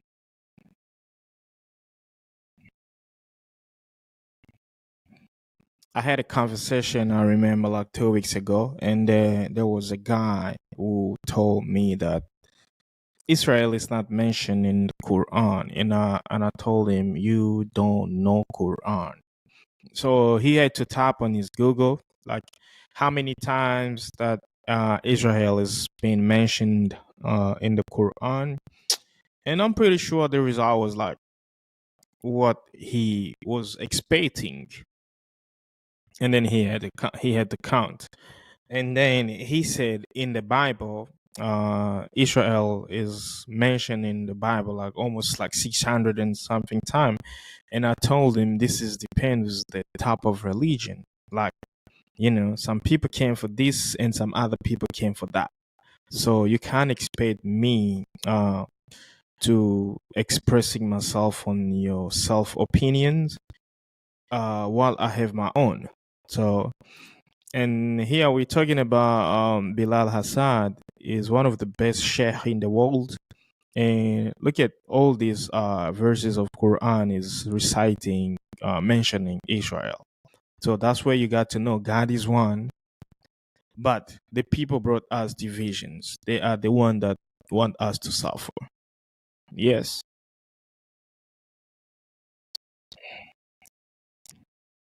Believe 10 in minutes government. to go. And if a How many government is minutes? unjust, I'm pretty sure about 15 minutes to go. So you tell me what you've learned. Like right now, you can drop in a comment below if you have any comment to contradict this, what the guy has been saying. You give us your perfect, your good source of information where we can learn. Where we can learn more and where we can understand more. You know what I'm saying? This is all about educating each other on the things that's been happening in the world right now. And I'm very happy to share this with you. It's all about 1 hour and 10 minutes, and we are making it. So I'm sure you've been learning a lot. You understand the difference between Israelites, Israelis, and Jews. how the kingdom after Suleiman, because he was like doing some other things that God didn't want, and after that the kingdom was broken, and from there on, yes, and then the Jews came. So you let me know in the comment below. Please don't forget to hit the button like, subscribe, activate the bell notification if you're watching this, and that will be helping me a lot for YouTube algorithm to elevate this content. Thank you.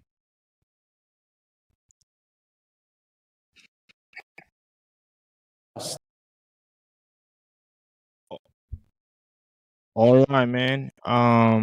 That's it for today. I mean, I think everybody you understand the origin and everything. It's a lot actually, but I'm kind to drop this video over here so everybody can understand. You get the idea, like the Jews, the Israelites. I mean, Abraham, David, Suleiman with Solomon. I'm pretty sure you learned something. If you have something else to add on this video, please drop the comment below there. And that's it for today. And I'm gonna see you in another episode. Please don't forget to hit the button, subscribe, activate the bell notification so you cannot miss one of our video every time we post. Thank you so much.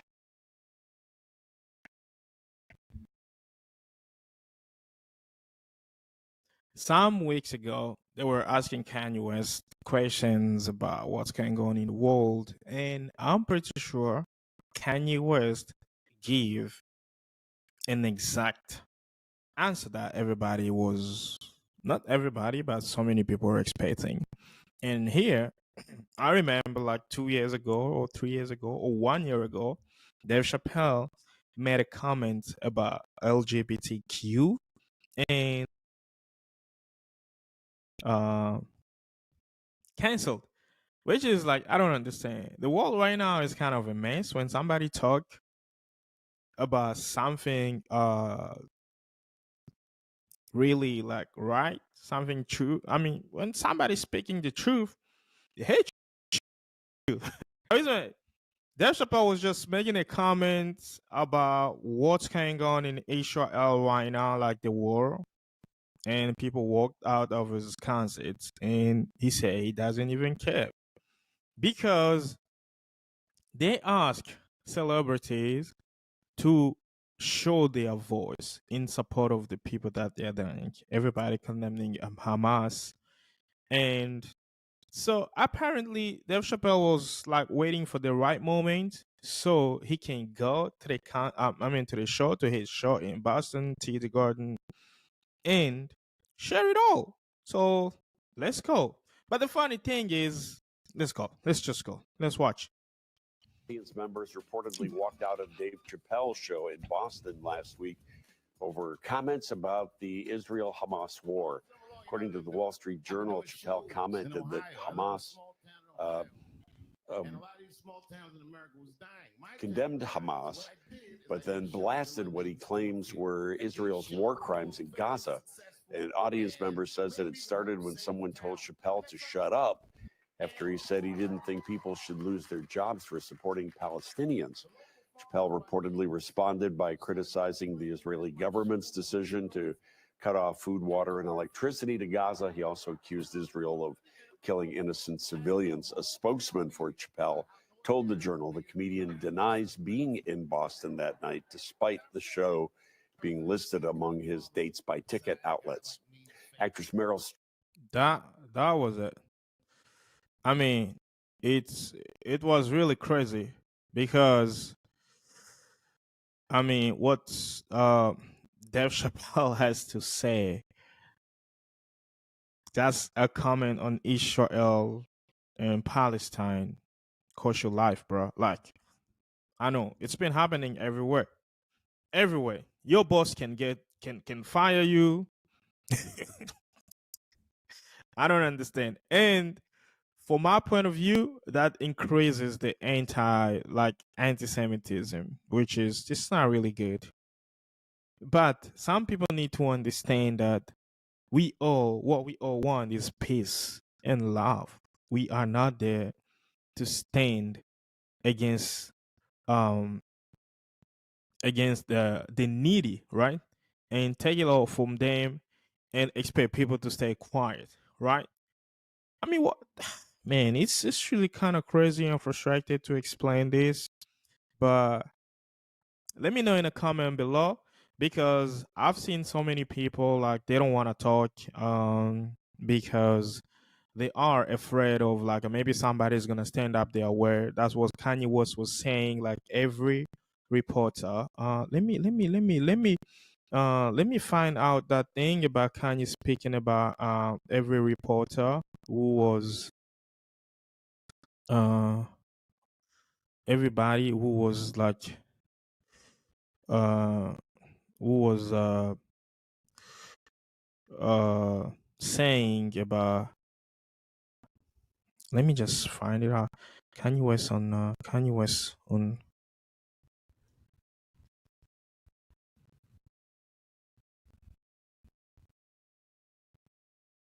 in Palestine.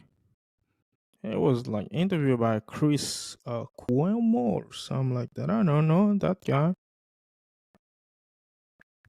There we go.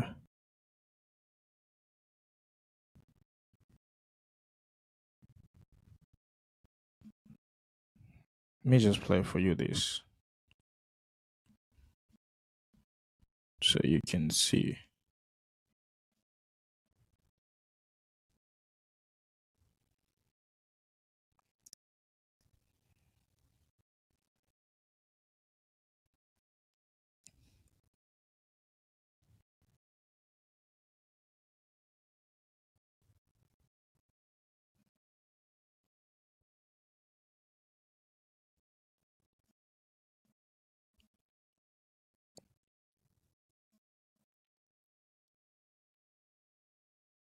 Let's go. You have to understand this idea of the Jewish media. That's not how it works. You're talking to me right now. So every celebrity, Go ahead. every celebrity has Jewish people in their contract. This is not hate speech. This is the truth. And these people, if you say anything Kanye, out of the line, to be honest with you, some years back, Kanye West once said for him, slavery sounded like a joke and people were attacking him. Like, which people? We, like the black people, the black community, right? We attack Kanye West so much. Yo, why did you say that? Blah, blah, blah, and things like that. But he was right, man. Like, he was kind of right. Because I do understand, like, right now, like, our ancestors felt to defend themselves because they had no, like, they had no weapons and stuff like that, right? And they were so naive, which is bringing us back to the history. But I mean, look at Palestinians right now. They are standing up, even though with no like weapons and all this kind of thing. And the world is gonna be for them, right? So I gave that right to Kanye West. And like right now, what Hayes is saying, this is not a hate speech, but it is the truth. If you're trying to say something, they justify it in their own way, which is not really true. Like Candace Owen, yesterday and before yesterday, they had to fight with Ben Shapiro. She was just sharing some biblical quotes, and then some people got touched by the biblical quotes, and then it's become a war. You know, there is a Kanye. I do believe in Kanye. He knows what he's talking. He's a lyricist of all time.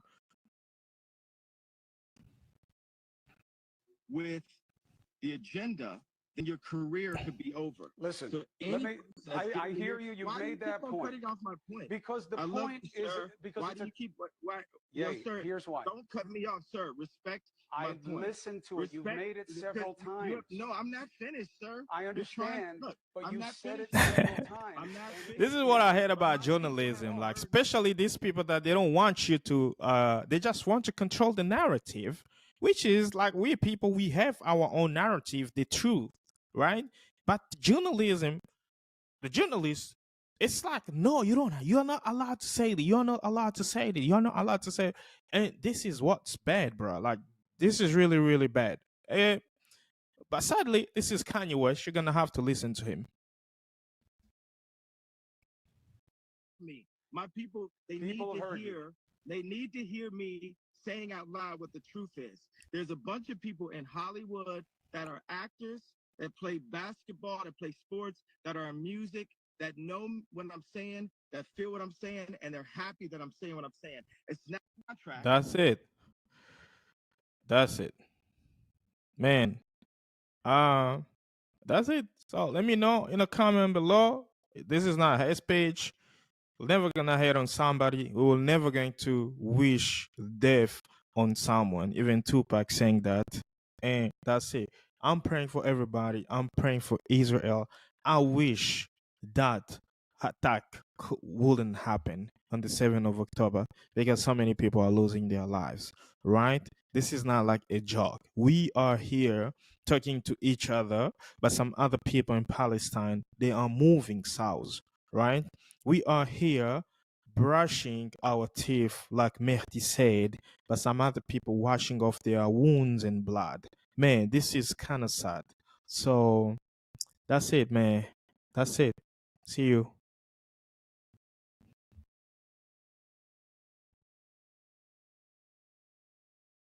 It's a big fact. The media doesn't want you to upload things about telling the truth. Actually, they want to control the narrative. They want everything thing that you are saying, they want you to say what they want. So I was scrolling down on my TikTok and I see somebody was saying that if you're talking about Palestine, they will cut your views on social media. So we media people, and like take a look at this guy. Like he's claiming people were like removing his content like for the list. Like if the content is all about Palestine, they will remove your content. So I haven't seen that on YouTube, but let's hear him out. They just removed my stream again, and for another 10 minutes. I will be back in 10 minutes again. They removed my stream again. Why? Lesh? Why? Why? Tell me why. Because I'm showing the truth? If you're trying to tell something real, the world doesn't want it. They want just you to fake stuff. They want just you to tell the wrong things. They don't want you. I mean, the media is controlled by them, like the manipulations. Like recently now, they were paying the biggest influencers with if you have like 200K and over, they are playing you to manipulate the narrative, which is I've seen so many people on TikTok, they are complaining because if you go on TikTok, it's full. Like the way the people are supporting Palestine, it's crazy. And they do understand, like the Gen Z and the millennials, they do understand what's wrong and what is right, because so many people, they've claimed to be banned. They've claimed to be sent the money by the Zionism movement. And this guy here, every content is putting out there, they remove the content. So lesh is a word of Arabic. That means why, you know? Let him speak. Lesh. Hi, salam. Hello. They just removed my stream again. And for another 10 minutes. I will be back in 10 minutes again. They removed my stream again. Why? Lesh? Why? Man. Why? Tell me why. Because I'm showing the truth? Free Palestine, bro. Free Palestine. Hi, salam. Man, it's very sad in the world that we live in right now. People just want control. People just want manipulation. People, they really don't care about the middle class. They don't really care about the lower class. They only care about themselves. And this is really, really sad. Let me know in a comment below. I was posting some stuff on my social media and people came up and telling me that I became political. I'm not trying to be political. I came from a country where we've been devastated with war, so I know how it feels. You don't have to judge me on that. You don't even judge me because, I mean, we got to stand up for the people that they are oppressed. I don't like oppressors. Like everybody who knows me knows that I don't like that thing. Like that thing of supremacies, like colonialism. I don't like that thing. So, I mean, Palestine, they've been victim of those things for a long time. We don't support what the Hamas did, but at least we got to show them love because so many people have died so far. We don't want to see death. That's it. We are humankind. That's it. Let me know in a comment below. If you're new here, please hit the button, subscribe. If you haven't subscribed, activate the bell notification. You can follow me on my social media at AlisJo, ALIS_DJO. And yeah, let's connect. Cheerio.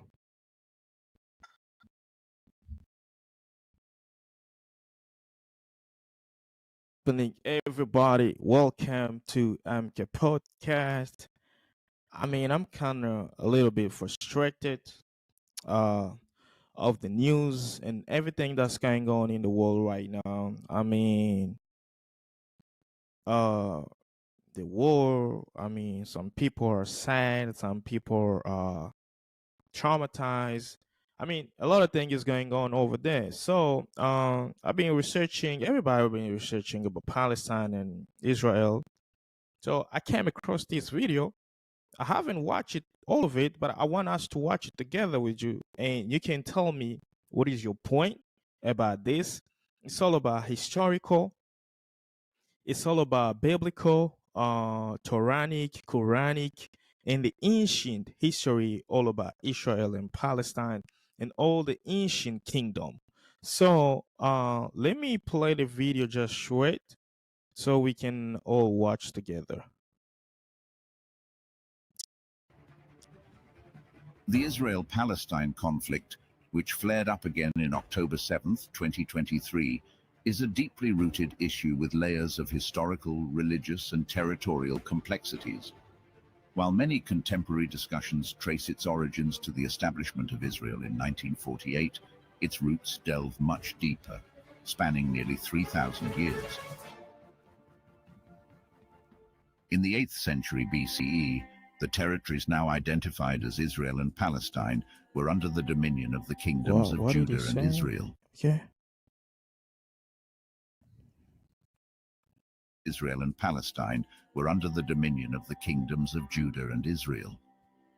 These kingdoms were the political manifestations of various Jewish tribes.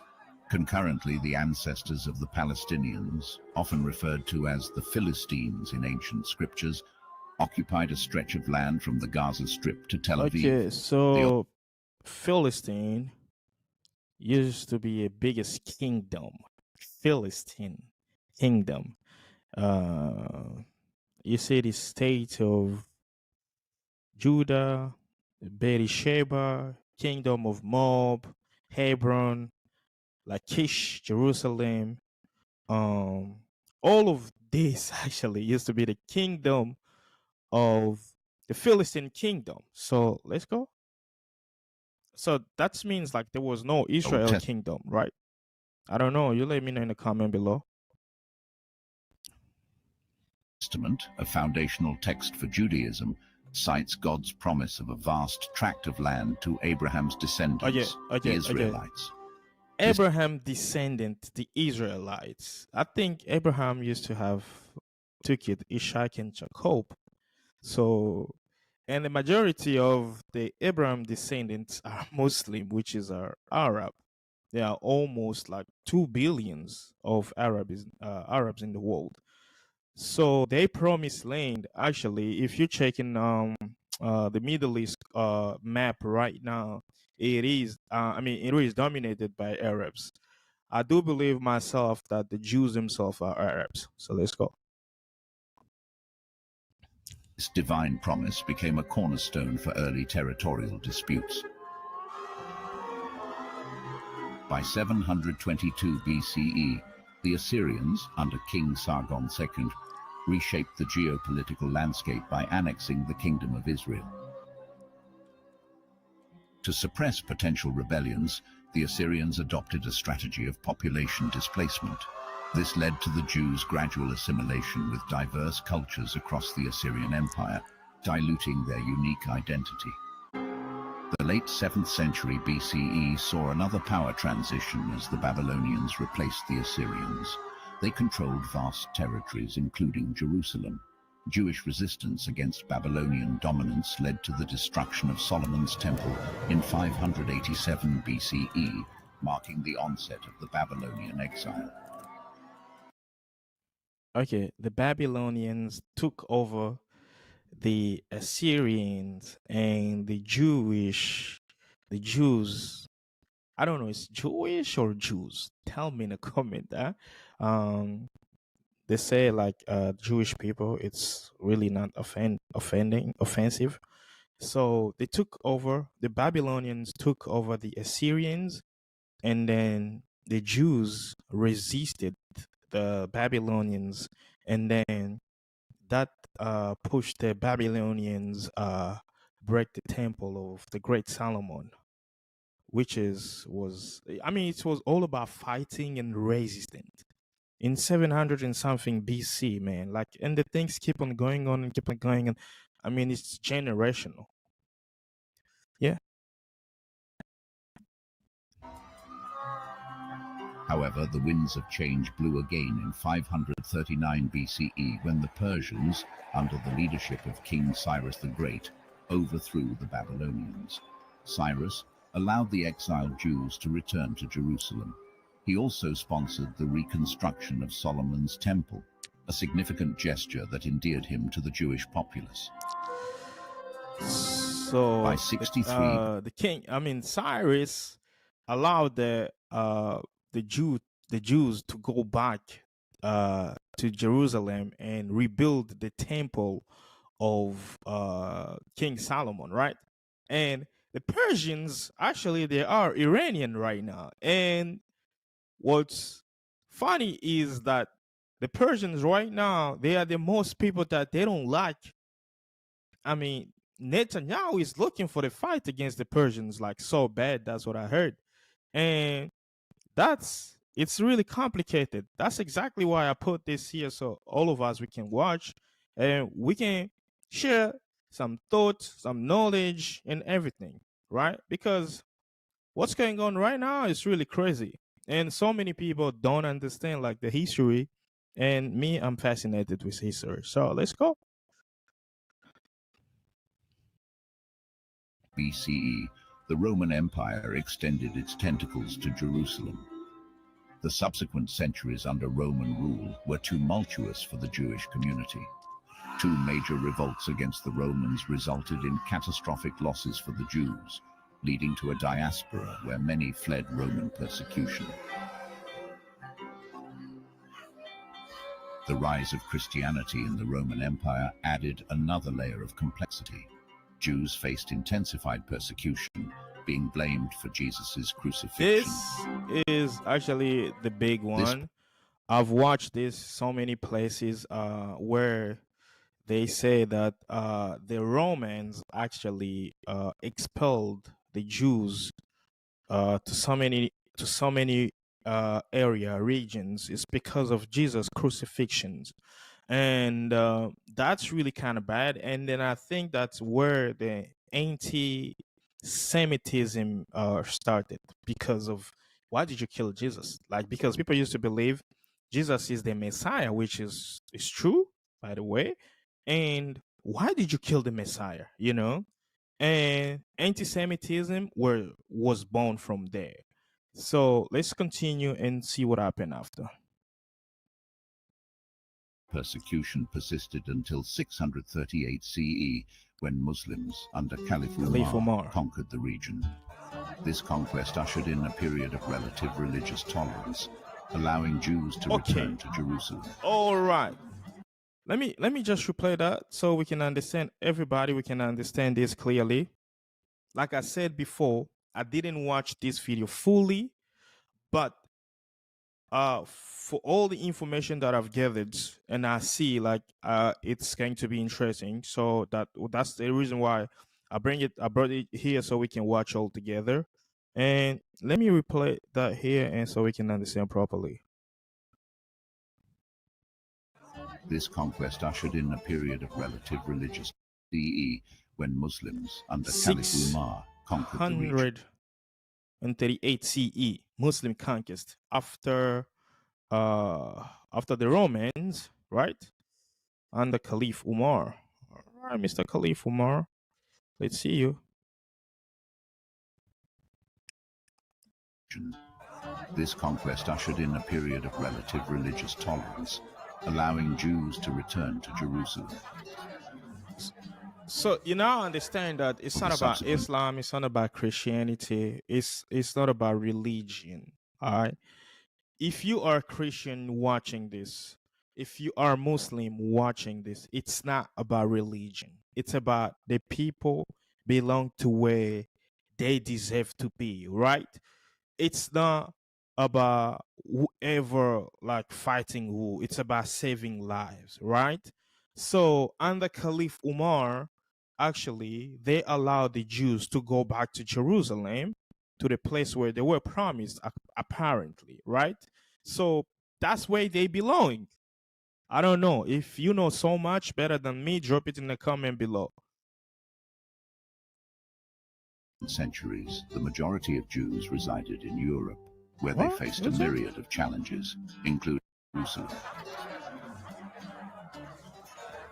For the subsequent centuries, the majority of Jews resided in Europe, where they faced a myriad of challenges, including discrimination, pogroms, and socio-economic restrictions.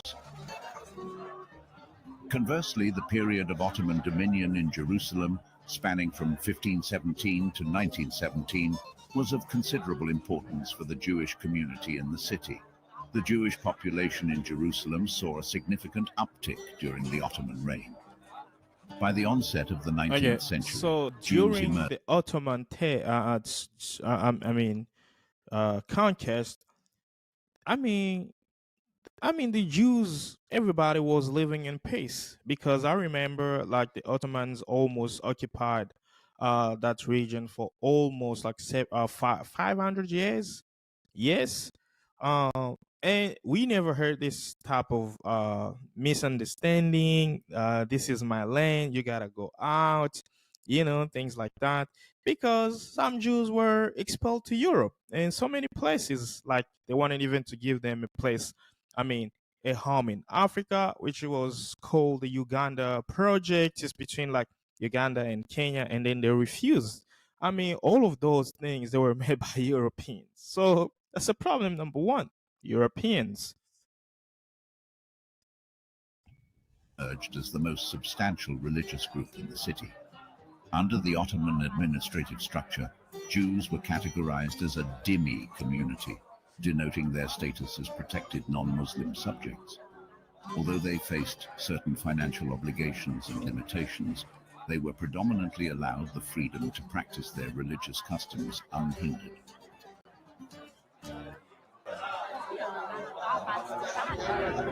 By the late 19th century, Theodor Herzl, a visionary Jewish journalist, proposed a radical solution: the establishment of a Jewish state in Palestine.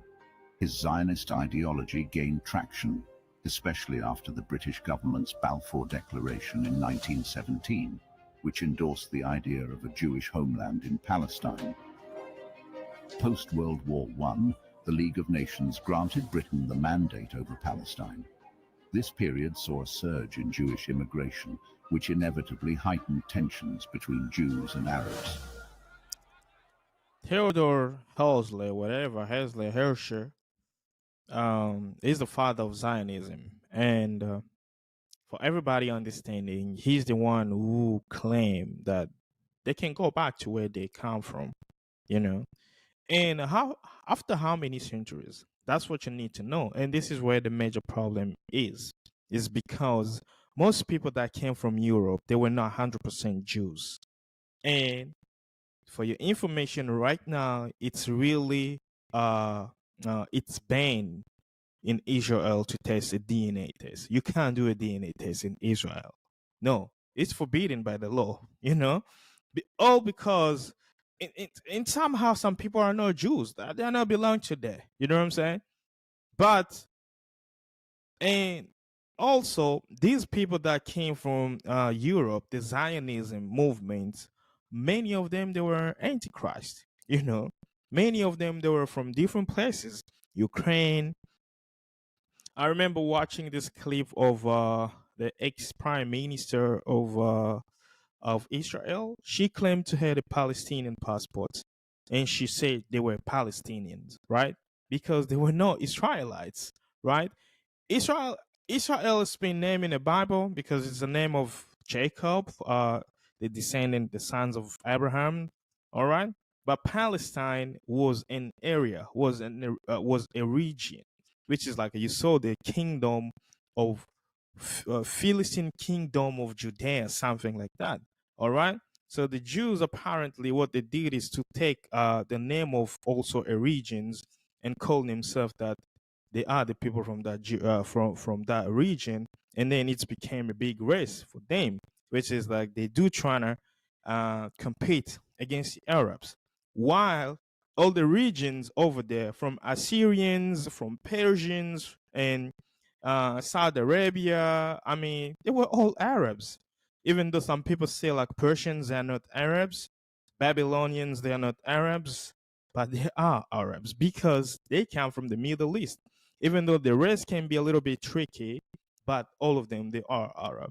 So you can understand that Theodore, the guy Theodore, was the biggest problem and the biggest issue where they trying to bring back the people after so many generations. So if you're calculating about 300 years, it's a lot of generations, and it's even like so many generations. And this is why people of Palestine sometimes they always claim that, I mean, this land is ours. You cannot just come and bring in people, the people that left so many years, like so many years to come, and bring them here and say they will be dominant. We're not gonna have more power.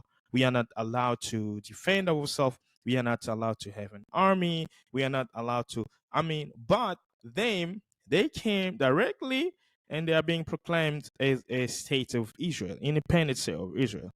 I mean, I don't know. If you know so much, drop the comment below so we can continue watching. The Arab Revolt of 1936 What was that? to 1939, a resistance against British rule, inevitably Britain the mandate over Palestine. This period saw a surge in Jewish immigration, which inevitably heightened tensions between Jews and Arabs. The Arab Revolt of 1936 to 1939, a resistance against British rule and Jewish immigration, led to the British White Paper of 1939, which proposed a joint Arab-Jewish state. However, the horrors of World War II and the Holocaust amplified global support for a Jewish homeland. In 1947, I was the actually United Nations proposed a partition. I was actually right.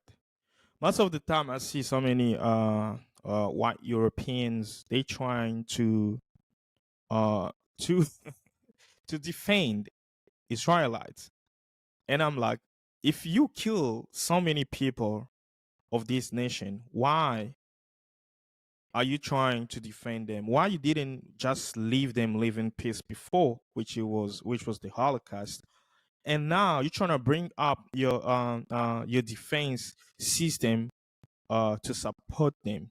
Is it because you feel yourself guilty of what you have done to them before, or what it is right now? Because I don't understand. Like, if you go to Germany, to so many countries that they kill people of the Jews, I mean, now they're trying to defend them, like, which is it's really really bad.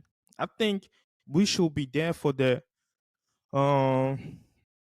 right of the people, like equality of everybody. We shouldn't be taking side.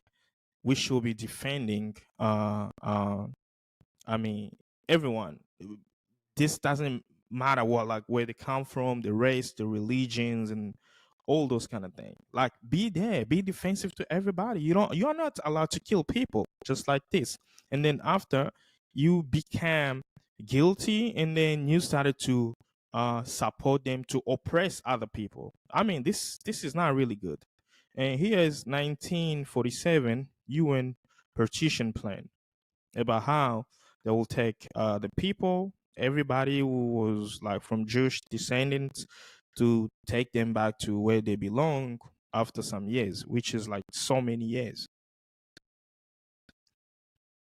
Plan to divide British Mandate Palestine into separate Jewish and Arab states, with Jerusalem as an international city.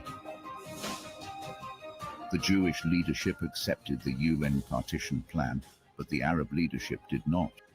On May 14, 1948, David Ben-Gurion declared the establishment of the State of Israel. This declaration was met with military This intervention is where by it's become neighboring so interesting. I mean, the European, they made this is purely colonialism, because you don't even like taking the courage of asking the people that belong to that land that we're gonna do this. Like the cooperation, it's called cooperation in a simple word. But you just decide by your imperialism mindset, I'm gonna do this. I don't care about your opinions, right? This is where they belong. But after how many years? That's the biggest question that you got to ask yourself. And that's what created a war. And that war resulted in so many deaths. You see? It's crazy. Arab states, leading to the 1948 Arab-Israeli War. By the end of the war in 1949, Israel had expanded its territory beyond the UN's proposed You The war just resulted get that. You just get that. Okay.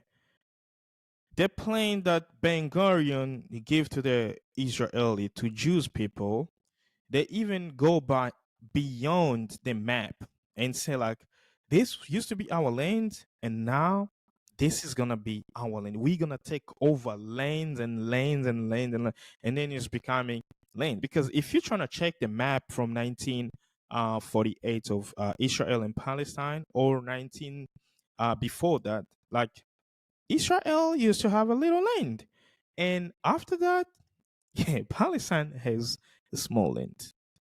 And people always trying to fail to explain this. And they say it's not imperialism. They say it's not Israel full occupation.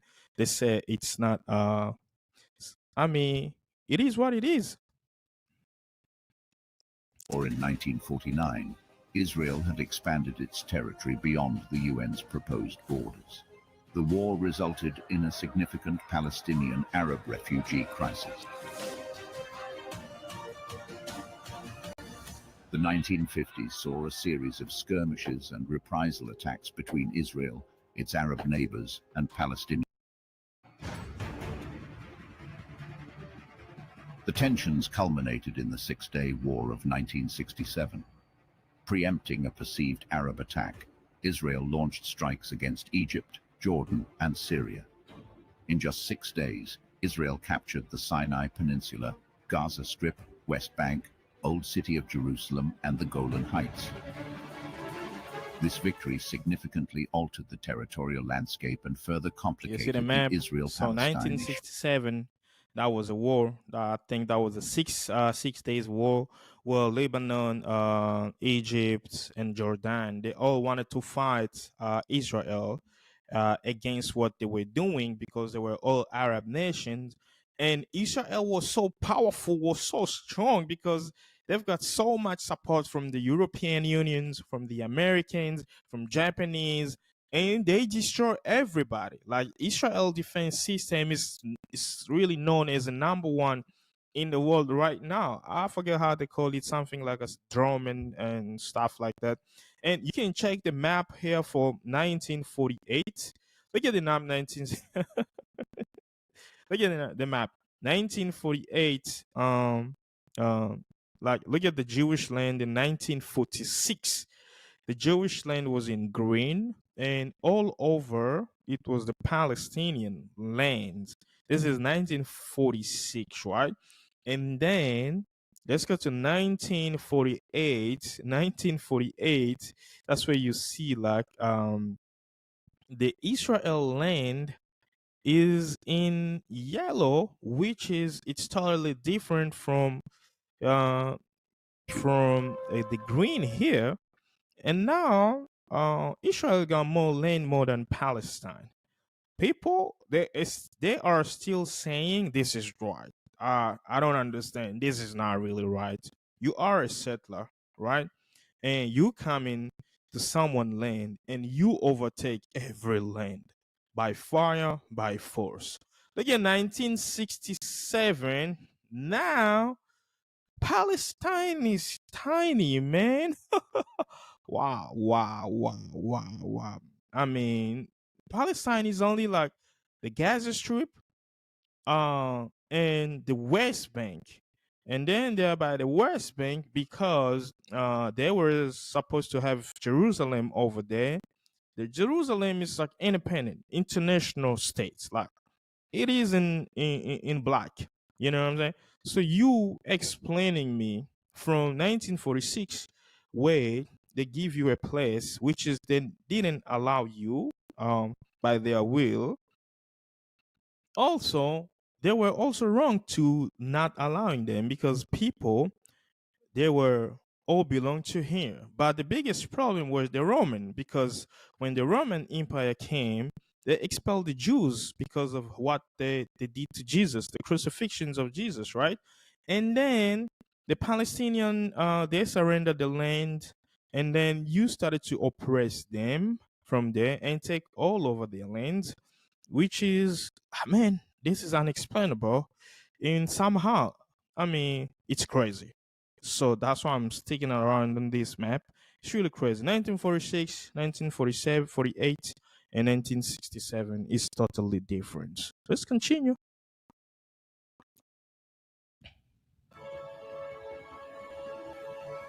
In 1973, Egypt and Syria launched a surprise attack on Israel during Yom Kippur, a major Jewish holiday. Despite initial setbacks, Israel managed to repel the attackers. This war led to the 1978 Camp David Accords, brokered by US President Jimmy Carter.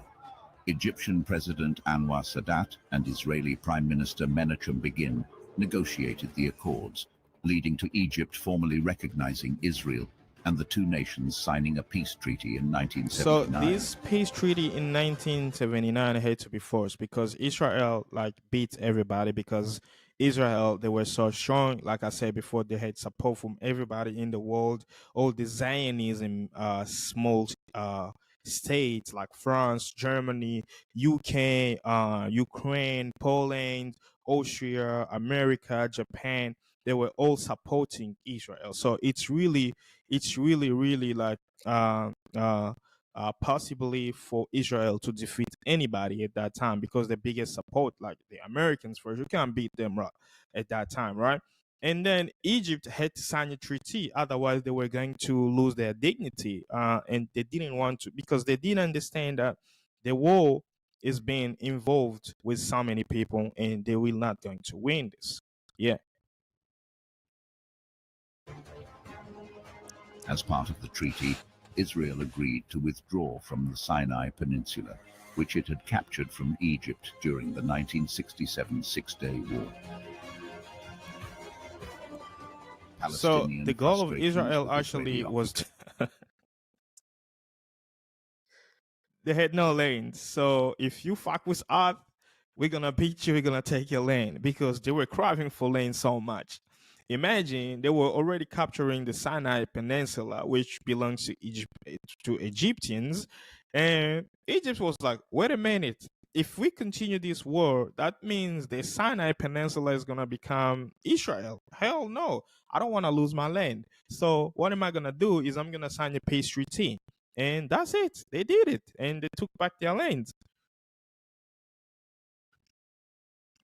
And settlement expansion in the West Bank and Gaza Strip led to the First Intifada in 1987.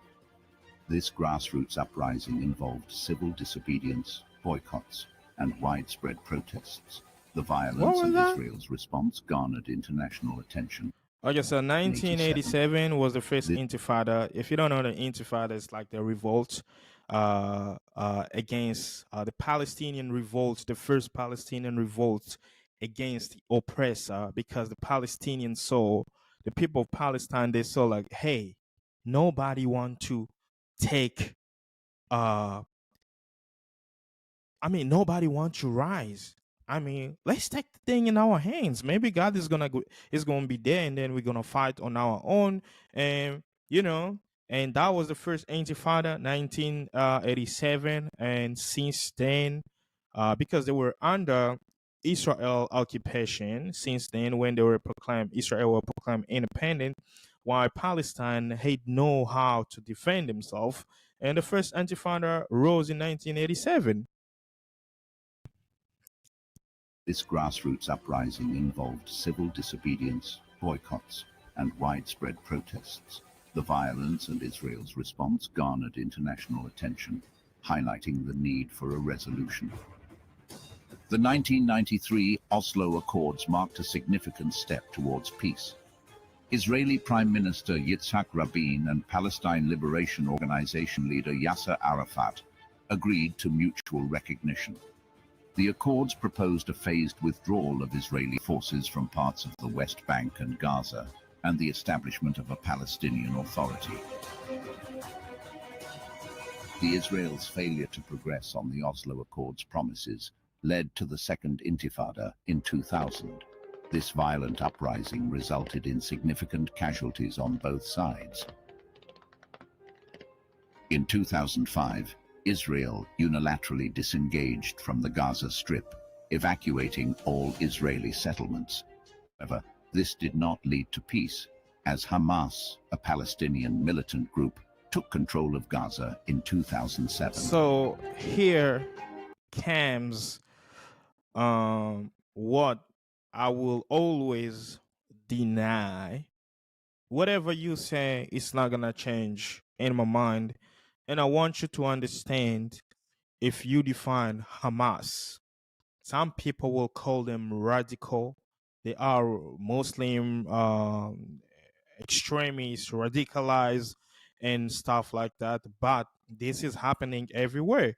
If you are supporting the Zionist movement, then you should also support the Hamas movement, right? Because the Zionist movement were kicking people out of their lands and siege the land, right?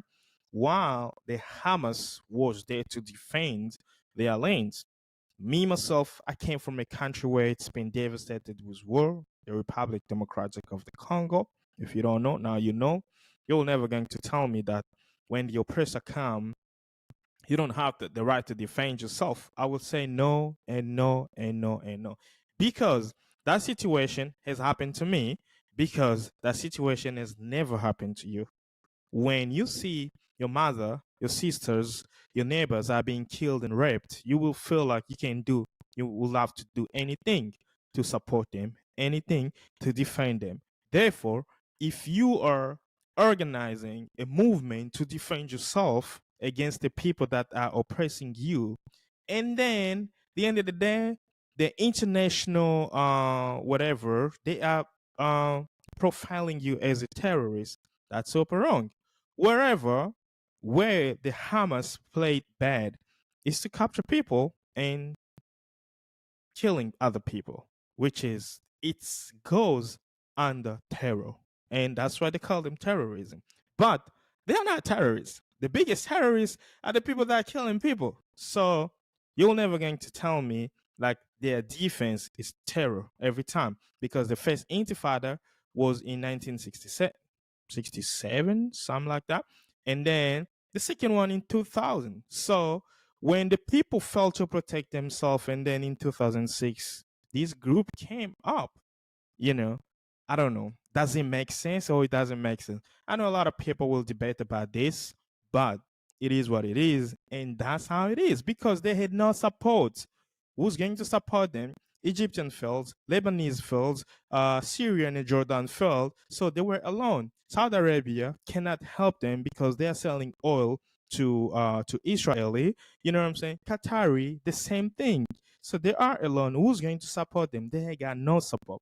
And because the whole world is hating on Muslims, and this is not about Muslim fights, it's not about Christianity fight, because the Orthodox of Jerusalem, they always say this land belongs to Palestinians. Yes, if you don't know, now you know.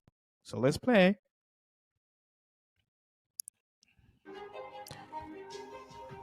The peace talks that resumed in September 2010 were part of ongoing efforts to resolve long-standing issues between Israel and the Palestinian Authority. However, they quickly broke down due to Israel's settlement activities in the West Bank. Israel has maintained a blockade on the Gaza Strip, aiming to restrict the flow of goods and resources to Hamas, which Israel and several other countries consider a terrorist organization.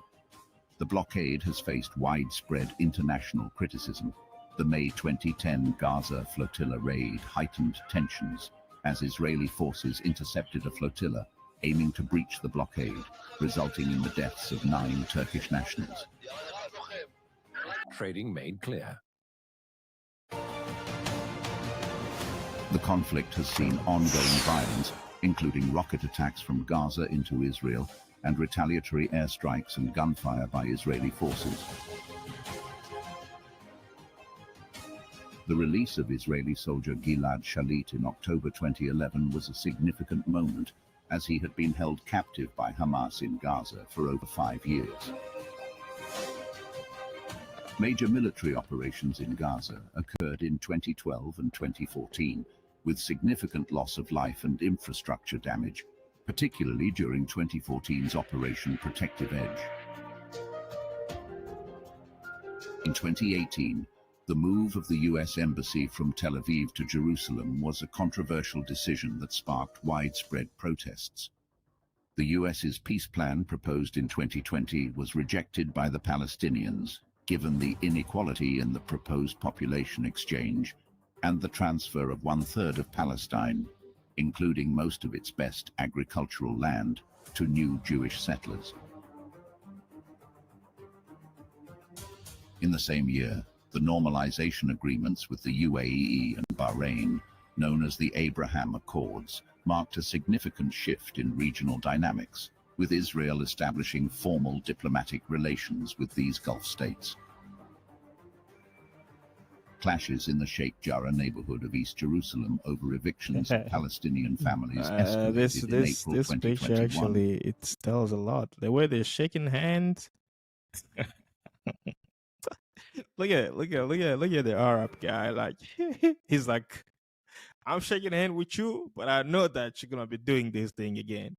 Now I'm pretty sure like the UAE, they even regret to do this, because now like Israel is showing them flame. Like it shows them like who really they are. They want to overtake every single things. Yeah. Clashes in the Sheikh Jarrah neighborhood of East Jerusalem over evictions of Palestinian families escalated in April 2021. Jacob, you know this is not your house. Yes, but if I go, you don't go back. So what's the problem? Why are you yelling at me? I didn't do this. I didn't do this. But It's easy to yell at me, but I didn't do this. you are stealing my house. And if I don't steal it, someone else is going to steal it. These tensions ultimately contributed to a full-scale conflict in May 2021 between Israel and Hamas in Gaza. 2022 saw continued violence, including a January rocket attack on Tel Aviv from Gaza and another Gaza conflict. In October 2023, a major infiltration by Hamas from Gaza into Israel occurred, resulting in the killings of over 1,000 civilians and the abduction of around 200 soldiers and civilians. It intensified the ongoing conflict, which continues as this video is being created. Wow.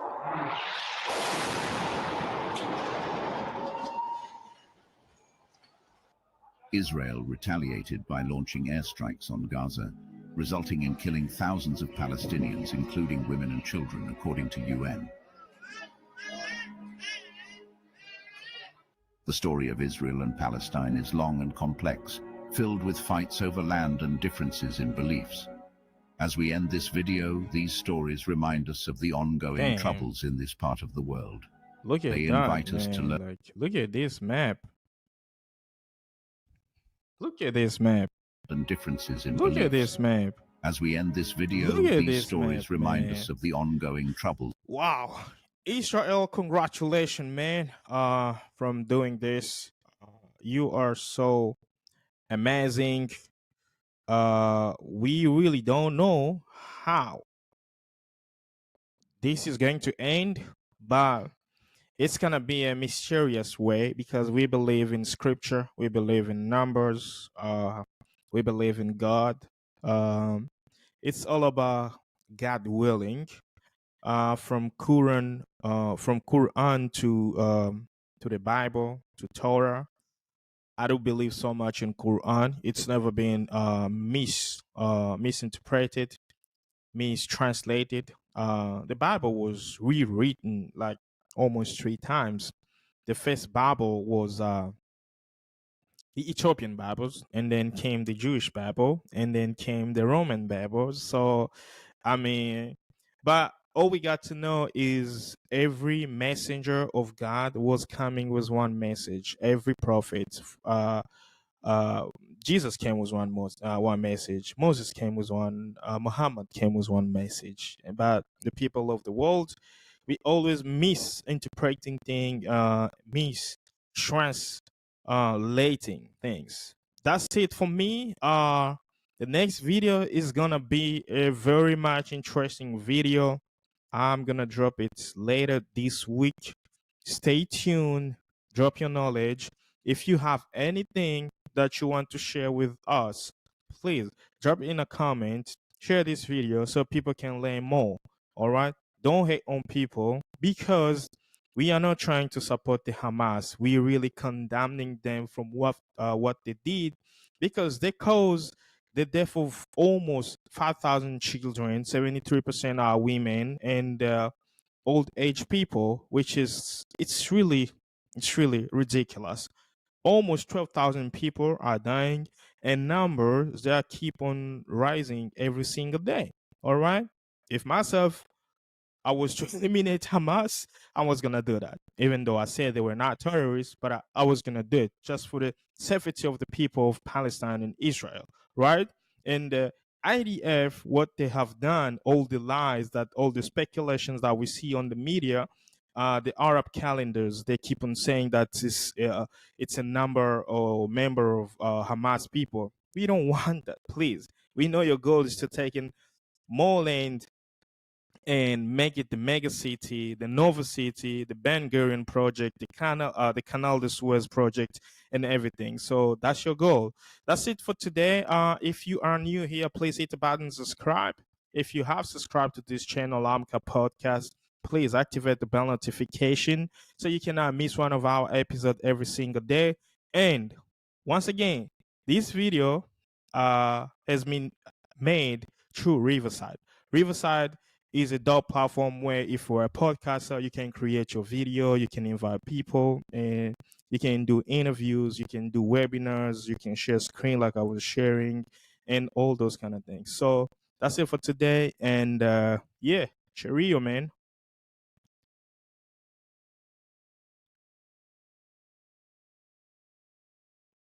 There we go. Hi. What's happening, everybody? Welcome to Amka Podcast. Today I have a special guest, and he's been in the game of activism for a long time.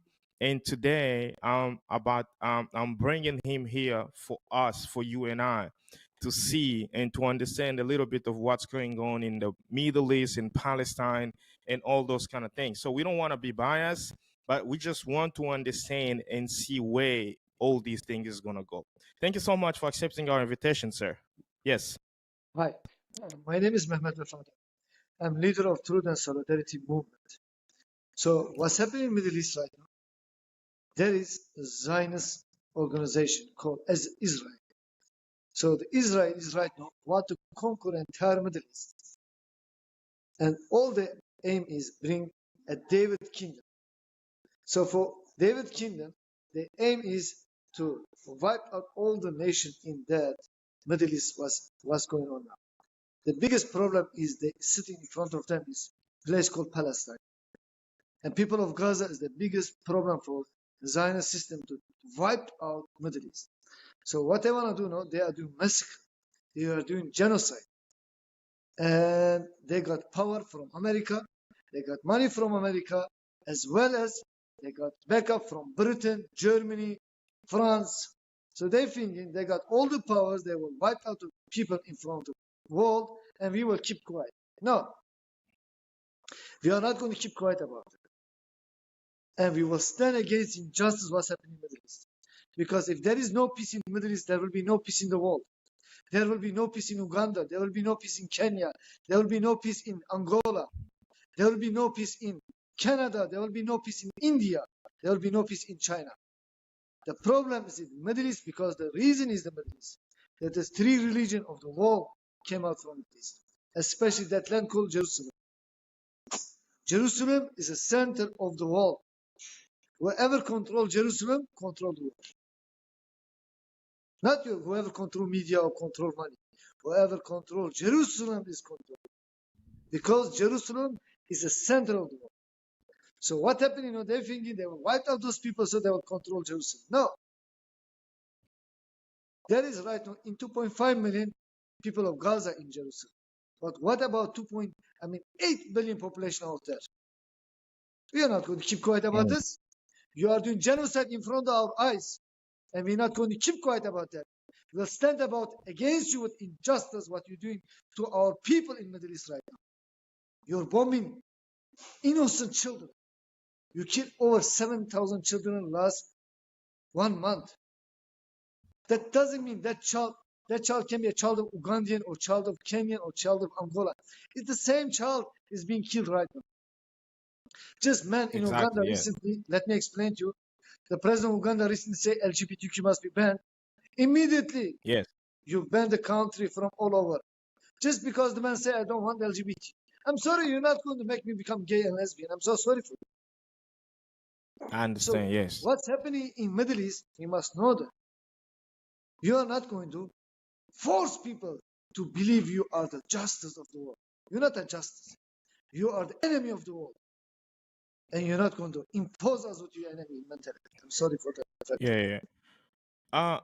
A quick question, because when sometimes I look at the map at the ancient map, and then the descendants of everyone. For me, I'm always saying Jewish people are Arabs. This is what I do believe, because if we trying to trace back the roots of Abraham, where he came from Mesopotamia, and if you locate Mesopotamia right now, it is Iraq. So how come if they are descendant of Abraham, they are not Arab? Because Abraham They himself are was Arab. Sure, Arab. they So are Arab. They cannot deny that. No such things. Abraham had two children. One is Isaac, one is Ishmael. I'm sorry. Now you tell me, my father has got two sons. One is calling himself Arab, and the son is calling himself Jewish. And they're not brothers. That's nonsense. They are brothers. Right on brothers killing brothers. That's what's happening now. If they like it or not. Just because they both has got different beliefs. One has got gangster mentality, one has got humanity mentality. Do you understand? They are two brothers. They are real two brothers. No matter what's happening, DNA cannot change. The DNA is same. DNA cannot change. Exactly. So the people are, what we're trying not to confuse is it's like Philistine, Palestine, and Jewish and Judea, right? So from my understanding, I understand Philistine was an area, right? And Judea was an area. So just like now we have Gaza, we have West Bank, we have, say again? Let me tell you something. 1967, they came up with two-state solution. Why can't you just go back two-state solution? Two brothers. Okay, one house for you, one house for him. Why can't you live in peace? Simple and basic. Why do you want to kill the people? Why do you want to displace people? Why? Yeah. You know what? Tomorrow, for example, Mm. tomorrow other people become in power, they must displace you. It's unacceptable. This is like exactly what Yes, happened in Rwanda recently, Hutu and Tutsi stories. You can't exactly. displace your brother. I'm sorry, brother. That land belongs to both people. You can't. You need to learn how to live together. Yeah, This is exactly, I think, yeah, this is the I same think story. most people, yes. Okay, go ahead, sir. I think when it became about two people, it's very hard than it's about a lot of people when it's come to live together. Let's say, for example, if the Zulus and the Xhosa of South Africa, they were only the one sole ethnic clans in South Africa, it was gonna be the same as we saw in Rwanda in 1994, and what we are seeing like right now in Palestine and Israel. The question is like where, I mean, the hatred apparently it's been spread for the two communities, whereas the Jewish people, because I talked to the Jewish people, and they say that Palestinians are the one that they are bullies. They always say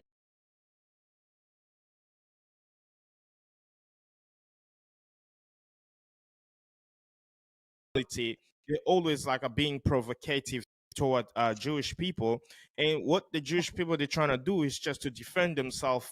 Whereas when Hamas is coming, I mean, like they they profile them as the terrorists. So I don't understand that kind of thing Okay, I'm going to because tell you this. recently I was Now I'm going to tell you the yes, third. If last 17 years, 70 years, last 70 years, if your yes, house has been burglared by same thieves, if your sister has been raped by same people, if your child has been mm, killed by same people last 70 years, I'm talking 70 years, are you going to keep quiet about it? I don't This think anger everybody didn't will work keep quiet. overnight, sir. This anger is anger Mm, of 70 years. yeah, You've been raping these people last 70 years. You displaced entire. If you go back 1948, you will see was Israel was tiny little state. Today Israel took entire Palestine. Right now it's Palestine I because know. they are a state. There is Yeah, no yeah, place for like exactly. 2.5. Listen carefully. You are displacing 2.5 million Gazan people. Where are these people going to go? Where? To Dusi? Come on. You can't push people out of the land. The land is belong to them. They've been there 1,000 years, 5,000 years. That is belong to them, belong to their fathers. Same like this Yes, belong to you exactly. as well. I'm not saying it does not belong to you. You are also part of the land. The only things we can do, we can come up with two-state solution. Live together in peace. If you like it or not. East Jerusalem, West Jerusalem. West Jerusalem, you stay. East Jerusalem, let them stay. Simple and basic. You stay one part, they can stay other part. If you don't want to meet each other, it's fine. It's your solution. It's your problem. But live in peace. The problem is Zionists Mm, are arrogant people. They are arrogant. They think they are the super nation. They think they are supernatural people. No such a thing. He's your brother. mm, You like it or not. He's your DNA. Do yes. DNA test. You will see you are the same DNA. If you like it or not, he's your brother. That's what you do. You kill your own brother just because he's believing in something else. You know, minutes all. I Let me tell you something. Minutes the people of Gaza says no, they believe in Judaism. They will all be forgiven and forgotten. Same second, they will given their entire land just because they don't mm. want to accept it. Come on, don't do that. So Right? what do you think? Yeah, yeah, yeah. Like for me, the things that like they trying like the Jewish community always trying to distinguish themselves from the Arabs, which is They we are do Arab, sir. They understand are Arab. They like it or not. They are Arab. They are. Their father is Arab. I'm because sorry. Who is their father? Their father is Ibrahim. Who is Ibrahim? yes, Abraham. I'm sorry. exactly. I'm sorry. Ma- Arab father is Abraham. His father is Abraham. Prophet Muhammad sallallahu alaihi wasallam, grandfather was Abraham. yes, Moses, do you understand? Oh, listen here. If you like it or not, it's coming from same place. You're going to accept it. exactly. Yeah. Yes. So the thing here is like you know we tend to understand that kind of thing like it's been generational, almost like a 350,000 years. if you calculate the 350,000 years where they say like the Jewish people they came from Judea, and then the Roman empires after the Ottomans they kicked them out of Judea, and then they were expelled to European countries. So I think those like 150 generational things, it's kind of like telling them that they are not the same, and that's exactly why they should go back and claim their land, because they are not the same. And then this is kind of a little bit of European mentality, because we the people, we don't really understand that kind of thing, because if they were living in peace there, because some Hebrews, some of them, they've never left. I've watched a couple of rabbis where they say that the Jewish people, the real Jewish people of Palestine, because there were no Israel, they've never left. They were there, they were living in peace and harmony, like you said, until 1948, because I've been so much into this, and I saw like from the 14th of May, when the Balfour Declaration was declared, Israel, the state of Israel, that was like a 14 May 1948, and then the 15th of May 1948, it was a war. So I mean, what can you explain us about that situation, because we don't really understand that whole situation. Yes. When 1514, when Ottoman people took over Jerusalem, thank you, 1514. Yes. And if you look at last 400 years, when was Jerusalem under Ottoman Empire, you will never hear massacre, you will never hear about genocide, you will never hear exactly Jewish or Christian, Muslim had internal war. You never. They were living. They were all living in peace. In Yes. the same city, with peace, with harmony. Bethlehem was a peace place. Jerusalem was peace place. There were synagogues. The rabbis. Listen, the same synagogue was in Istanbul also. Yes. The same church was in Istanbul also. Go Istanbul, all Istanbul, you will see it. The church, synagogue, mosque, they are right next to each other. They've never been shut down. Thousand years. The problem is this mentality of Zionism. It is not. It's how can I explain to you? It is not identifying real Judaism. It's not. Exactly. Like Yes. Zionist Yes. mentality and Judaism, it is totally different. The Zionist mentality came out from Europe. Those people who ran away from Ukraine, from Lithuania, from all those places, and they thinking they are better Jews than any Jews on the earth. Do you understand? So, and they using Judaism, and they are trying to massacre people, genocide in Palestine. That is land of Palestine. That's the land of children of Abraham. That's land of Ishmael, Ishaq. They are land of their children. All we can do, we can say we pray. There is two-state solution. The only way there is no peace in Middle East. I promise you, my whole heart, there will be no peace on the earth until we find a peace in the Middle East. Because as I mentioned to you before, whoever controls Jerusalem, control the world. So whoever Jerusalem will in power. So right now, the of the power right now, they think they will control power through genocide. No, it's not going to work out. You might be in power today, tomorrow you'll wipe out too. Do you understand what I'm saying?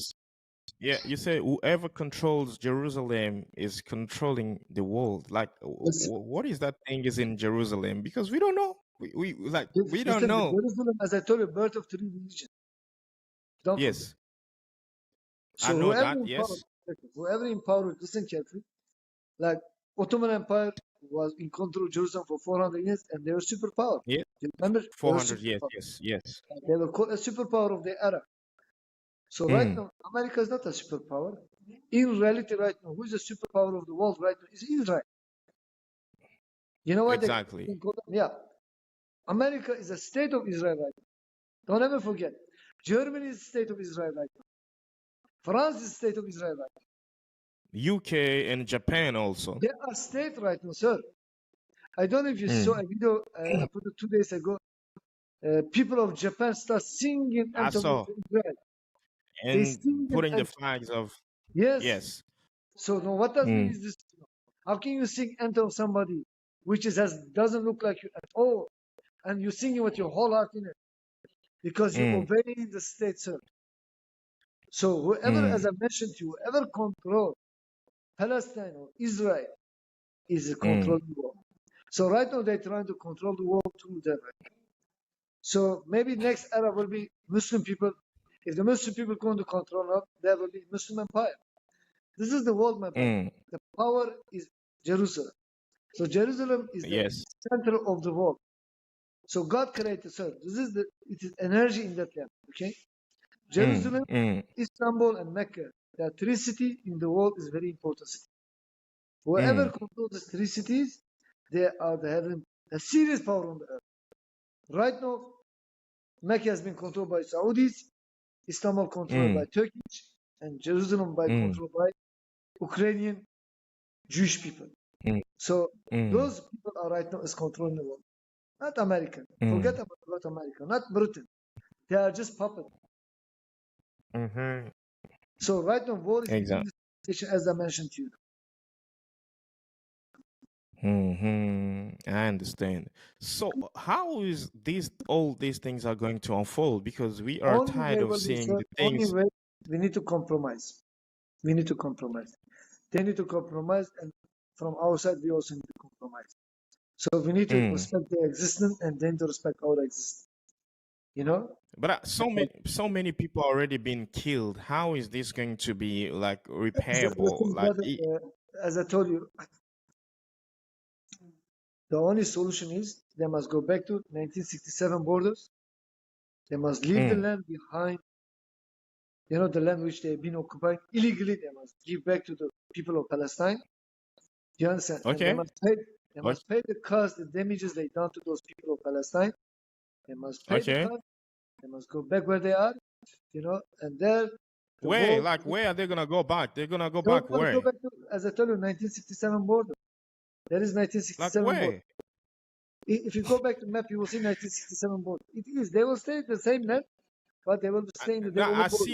see. I see it in the map before 1948. There was no Israel. There were Palestine, where somebody Tubman of America when they decided to settle the Israeli into Palestine. But if like this is actually the biggest problem, you say like they should go. They should go away because I do No, believe all of no. them they belong Well, to I'm there. trying to tell you, like for example, they Yes. got a place called Tel Aviv, am I right? Tel Aviv. They can go back to live in Yes. Tel Aviv. Okay. So Tel Aviv becomes Yes. the center of living. Okay. So Muslim Yes. people in that land mustn't touch Tel Aviv. They must respect Tel Aviv. Okay. So the same thing they Mm. must respect. For example, Gaza, they must respect Jenin. They must respect, for example, Ramallah. They must respect.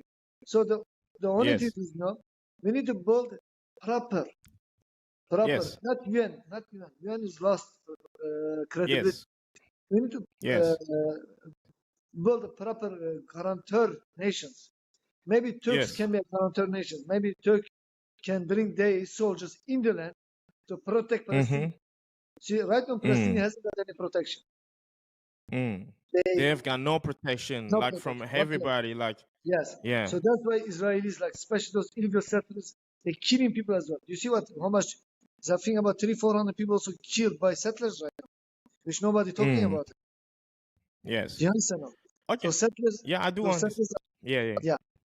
So basically, we need to bring a Turks into land as a guarantor nation. You know, the same. No Mm-hmm. more United Nations. Must be somebody which is reputable. Right now, the only reputable country in between Muslim countries is the Turkish people. So we bring Turkish Yes. people there as guarantor people for Palestinian. They can, Israeli can control their own people and go back to 1967 borders. Listen carefully. 1967 borders can be created two-state solution. The Palestinian can be declared as independent state. Israel can stay as an Mm-hmm. independent state. You know, we respect them. They must respect us. So we can build this peace Exactly. from this. Otherwise, there will be no peace. This war will continue. The tears will be continue. Today, they might try and wipe out Palestinian. But tomorrow, the same things can be turned around now. Don't ever forget that. Things can be turned around. In 1967, who had the occupation of the full occupation of Jerusalem? They didn't have full occupation. They were half of occupation Jerusalem. There was half of Jerusalem was Israel, half was Palestine. So we must So do the same thing. that was like 50-50 or 40 Yes, yeah, or 50-50, 40-60. yes. No, that's exactly 50-50. Okay. So we must go back to 50-50 again. You see, I mean, and that time it was peace, right? it was peace. Listen, 1967. That's what was no problem. Yes, a couple war happened, okay, but still was no problem as today. Today is a massacre. It's a genocide today. I don't get it, man. I'm praying, like we're praying. We all praying for the people that lost their Sure. lives, like both And sides, listen, Israel and Palestine. let me tell you something. They're not only killing Muslim people right now. They're also killing Christian people also. And nobody talking about it. They wiped No, I've out. seen that. I've seen that. Listen, I've they seen that. wiped Yeah. out Christianity that land too. They're calling Christian people idol worshippers. They openly saying they will beheaded all these Christian people. They are openly saying. I have videos in my hand. So nobody talking about it. Christian people of the world is just keeping quiet. Keeping quiet for what? That's your brother. They already destroyed three churches. The three oldest churches they destroyed into pieces. They don't care. Imagine. That's They your don't care. that's your heritage. Your heritage is gone. Nobody talking about it. This is not a Jewish and Muslim war. This is the war Jewish against Muslim and Christian. In reality, that's what they say. But we don't say Jewish people. You do we say believe Zionist. also it's not like all the Jewish people that they want this, because we've seen like the biggest Jewish community came out in America and in Washington, and then there were over 3,000 protesters that they were marching against what Israel is doing right now. We've seen here in South Africa the Jewish community, they came out to support the Palestinians people. My problem is just like, I think the fight is more about Americans and Europeans against the other people, which is they go behind Israel, they're intoxicating Netanyahu, I don't know, and they made him like fighting because they know what they're looking for. Apparently, they want the fights with Iran. Apparently, like the David Ben Gurion project, like the Suez Canal. There is so many things. Like I Tell mean, you like, something. and the Listen. people that they are behind those things, they are worse things. Yeah, no, this is not going to stay with only with Gaza, right? If they win over Gaza, tomorrow there will be Yes. Lebanon, there will be Iraq, there will be Syria, there will be Yes. Saudi, there will be Egypt, as well as part of Turkey also, because they Yes. are aiming to build King David empire. That's all they aim Kingdom. to. Yes. Yeah, Yes. they want to build that. That is their dream. But that's craziness. This is madness. So because you want to build your dream and you wanna wipe out all those people out of that land. Oh, come on. Yes. So you think everybody So will keep quiet about it? No, it's not. Yeah. So, So if you're trying to build that kingdom of King David, you're gonna have to wipe what is this? Lebanon, Jordan, Syria, and almost Egypt 600 as million well. population. There is about 600 million population range wiped out. Madness, And madness. they are literally there are only 9 million population. So 9 million want to wipe out 600 million.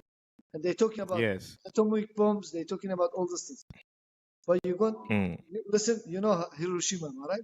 Atomic bomb. I know bomb Hiroshima. Not only affect Hiroshima, affect entire the region. I think these people are mad Yeah. people. Now imagine you put the atomic bomb in Gaza. It's not going to affect Tel Aviv. It will affect it. Come on. I was actually surprised when I saw the video, like the Japanese people, they are cheering for Israel, and I'm like, if we do remember Hiroshima and Nagasaki, where America put everything down in Nagasaki and Hiroshima, like, I mean, do Japanese, like, are they afraid, or like they don't want that thing to be repeated to them, or how? Because this is No, like listen, they went out of their history. Tell you something, Japanese people lost their integrity. They lost it. Big time. I do believe that big time. Because if everybody knows about let me tell Hiroshima you and something. Nagasaki, and then you can't Yes. support this. Yeah, not only Japanese people, German people also. They lost their integrity. German nation was also a strong nation. They were a great nation. Before Second World War, Okay, German people doesn't matter. They're a very good nation. German I lost the think, integrity. sometimes I think like the German, they're trying to repay what they've done to the Jewish people. Like the 6 million people died in Holocaust, so that's why they support them by force or whatever. I don't know.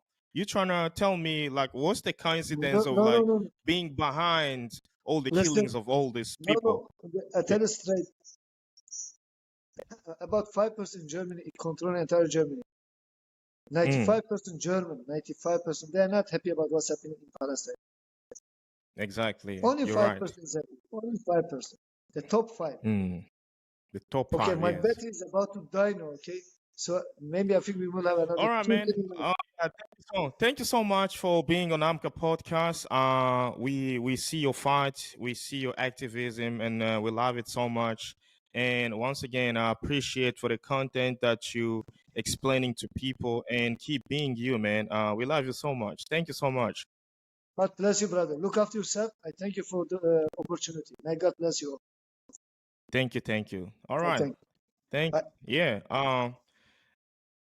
That was Mehmet. He's a I don't want to call him a freedom fighter, but he's one of the most activism person in the Western Cape. He was just trying to clarifying what's happening in Gaza, in Palestine, and what the misunderstanding, because people, we have so much misunderstanding about what's happening right now because of the media. They are trying to bully us. They are trying to telling us who's terrorist and who's defendant and who's not the oppressor. You know, those kind of thing. Once again, if you're gonna comment on this video, please be careful of your words.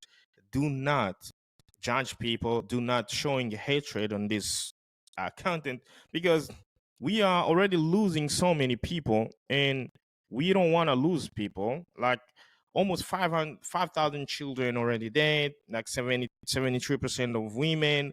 And I mean, it's I mean, like the world is such a mess. Like right now, man, the world is such a mess. Like, so I don't really understand. I was talking about my friend to my friends like a week ago, telling my friend that Hamas, they are not terrorists. I mean, and this was really like a biggest topic, because people were saying, if Hamas, they are not terrorists, who are they? So I'm just happy because Mehmet explained it like, if your sisters and mother, they were raped for 76 years, what would you do? I mean, that's exactly the question you don't answer that question, but ask yourself that question, because it's very different when you answer the question and when you ask yourself that question. If your sisters, they were raped for 76 years in a row, or they were stopped for nothing, what would you do? Would you decide that thing to continue? Would you decide that thing to end? Would you decide to put the end on that thing? That's exactly why Hamas stood up as the resistant movement, Islamic resistant movement, against all the crap that they were doing, like the other people across the board that they were doing. And look at this. So I watched Elon Musk before yesterday was saying that the more you're killing Palestinians, the more you are making more Hamas.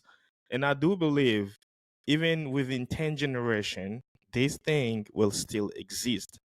We don't know who's going to come up on top of the game, but whoever's going to be stronger by the 10th generation and whatever 100 generation, I mean, they'll come on top of the game. So this is it for today. If you have any knowledge, drop the comment below there. If you've watched this from anywhere around the world, please do not hesitate to subscribe. Hit the button, subscribe, and activate the bell notification. I mean, we pray for both sides, Israel and Palestine. We want the ceasefire. Netanyahu, since 1995, I mean, it's been so devastated for the city of Gaza and West Bank. We don't want that. The world doesn't want that. We want the ceasefire. Like We want everybody to live in peace. We don't want the Hamas to cause trouble anymore. And that's it for today. I'm Kenz. I will see you next time. And yeah, cheerio. Peace.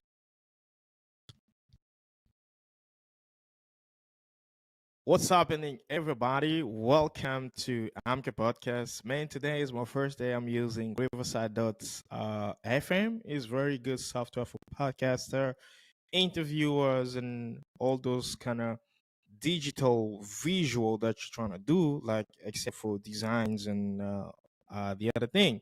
So today, actually been watching this guy on my TikTok, and he was having a powerful message about relationship.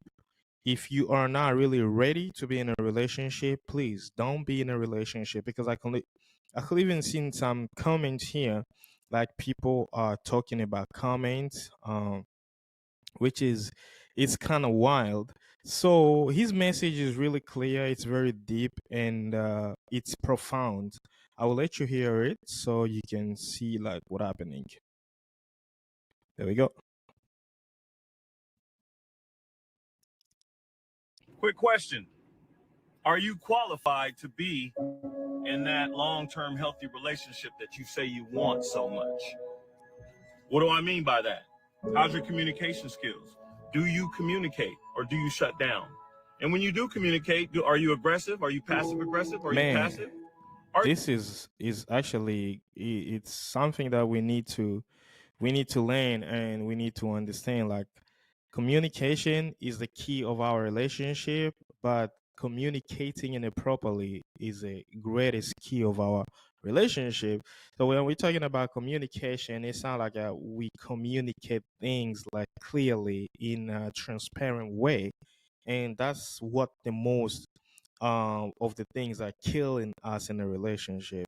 I mean, express your feeling, express your thought, and express yourself. Do not just thinking about something and think that it's going to be the way you are while you are not expressing it. So he was right. Communication. Are you passive? Are you aggressive? I mean, do you reserve yourself, or you communicate in a proper way? So I don't know about you, but most people like that. Like, they don't communicate properly. They're expecting people to do what they are not communicating, that they are not expressing, and then it's causing the problem. And then you fighting in your relationship, and then boom, it's called to a breakout. It's dangerous. Like, Are you a good listener? Can you listen and understand what the person is trying to say instead this of listening is to hectic. respond? Are you a good listener? Man, I can be honest with you. Personally, I used to be a person who used to chat back so much. Like, every time a person is talking, it's kind of like I'm trying to process the thing in my mind, and I think that I already understand what a person is about to say, and I'm jumping directly to conclusion. And then the end of the day, I found myself that I was right. I was wrong. I wasn't right.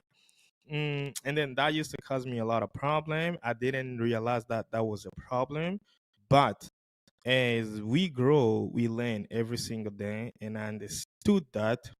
Wait, I was mistaken. I should not listen to respond, but I should listen to understand. So, what type of person are you? Do you listen to understand, or do you listen to respond? Let me know. Let me know in a comment below. Yeah, let's go. Do you have the ability to compromise? Or do you have to have it your way all the time? How about your ability to forgive? Or do you hold grudges? Have you dealt with your past relationship trauma? Or are you still holding grudges from 6, 7 relationships ago that you're bringing into your current relationship? Speaking of trauma, have you dealt with your childhood trauma? Do you hate all men because your dad was This messed up? Or do is you hate all women? it's hey man, it's let me replay this. What did he say here? How about your ability to forgive? Are you a good listener? So we were here. So let me play that. Good listener. Can you listen and understand what the person is trying to say instead of listening to respond? Do you have the ability to compromise? Or do you have to have it your way all the Men, time? us men, like male, they like to impose things in their household, in their relationship. It's not really a good thing. What you should have done the best is to consider everybody's opinions, everybody's suggestion. I remember Dale Carnegie once said, the only way to empower someone is to congratulating them and to show them value. If you do not want to share or showing value to your partner, how do you empower them? You cannot empower someone by neglecting them or by do not consider them. Consideration is the key in a relationship. Do not just take anything your way.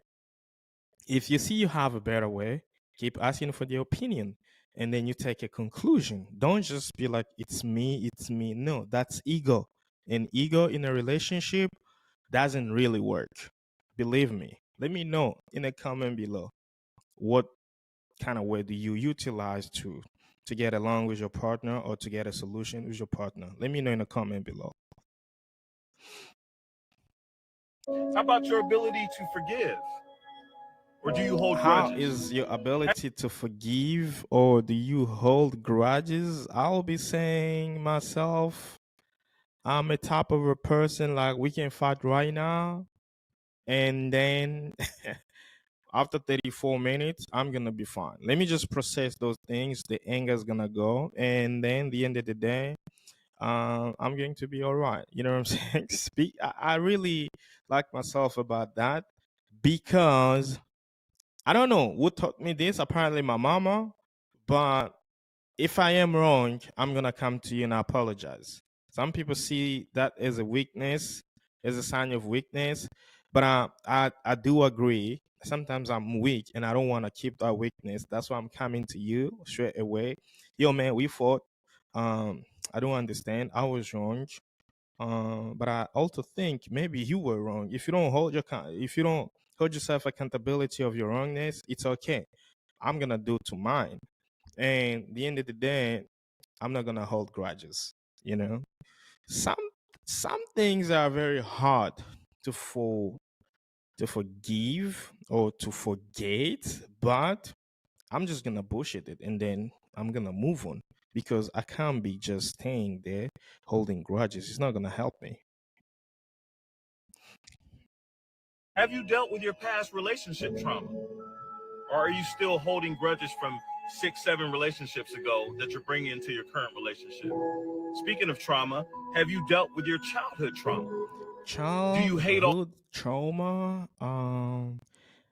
I was talking with my girlfriend about this. I don't have like in a sort of a relationship way. I really don't have, but in the sort of like life way, I do have because I came from a country where like the war, we were devastated by the war, and sometimes it's as if I see like convoy of soldiers, helicopters, um, those things they trigger my mind, and I keep on remember the situation that we had in 1996 in Congo. I mean, like that was like, bro, man, I don't want to repeat that thing. I mean, I think that's the kind of trauma that I have, but in a relationship, no, not really. They play. men because your dad was messed up, or do you hate all women because your mom was messed up? How about your ability to be Do accountable you believe when in you this? are wrong? Guys, this is kind of one of the most important things that we always underestimate. And this is it's about it is about how you grew up, because most people come in a relationship and they were not taught how to handle someone's behavior situations, and those kind of situations, they kind of like not helping you in your journey. They are not helping you to grow as a person with another person, to grow as a person with your partner. You know, so many people were born where they're in the families where there were no love. So many people were born in families where they don't know how to handle some certain situations, and then you just date somebody, and then you understand like they're not gonna be there for you.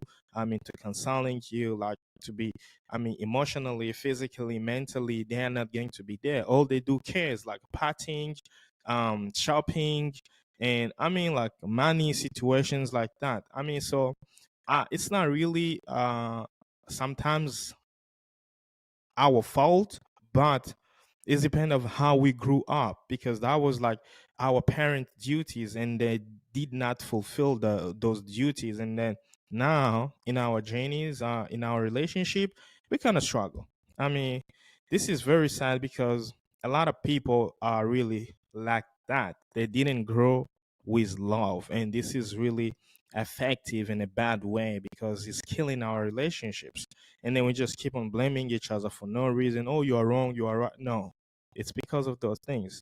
And that's the reason why I tried to play this video, because it's kind of helpful. Do you have the ability to say, I'm sorry?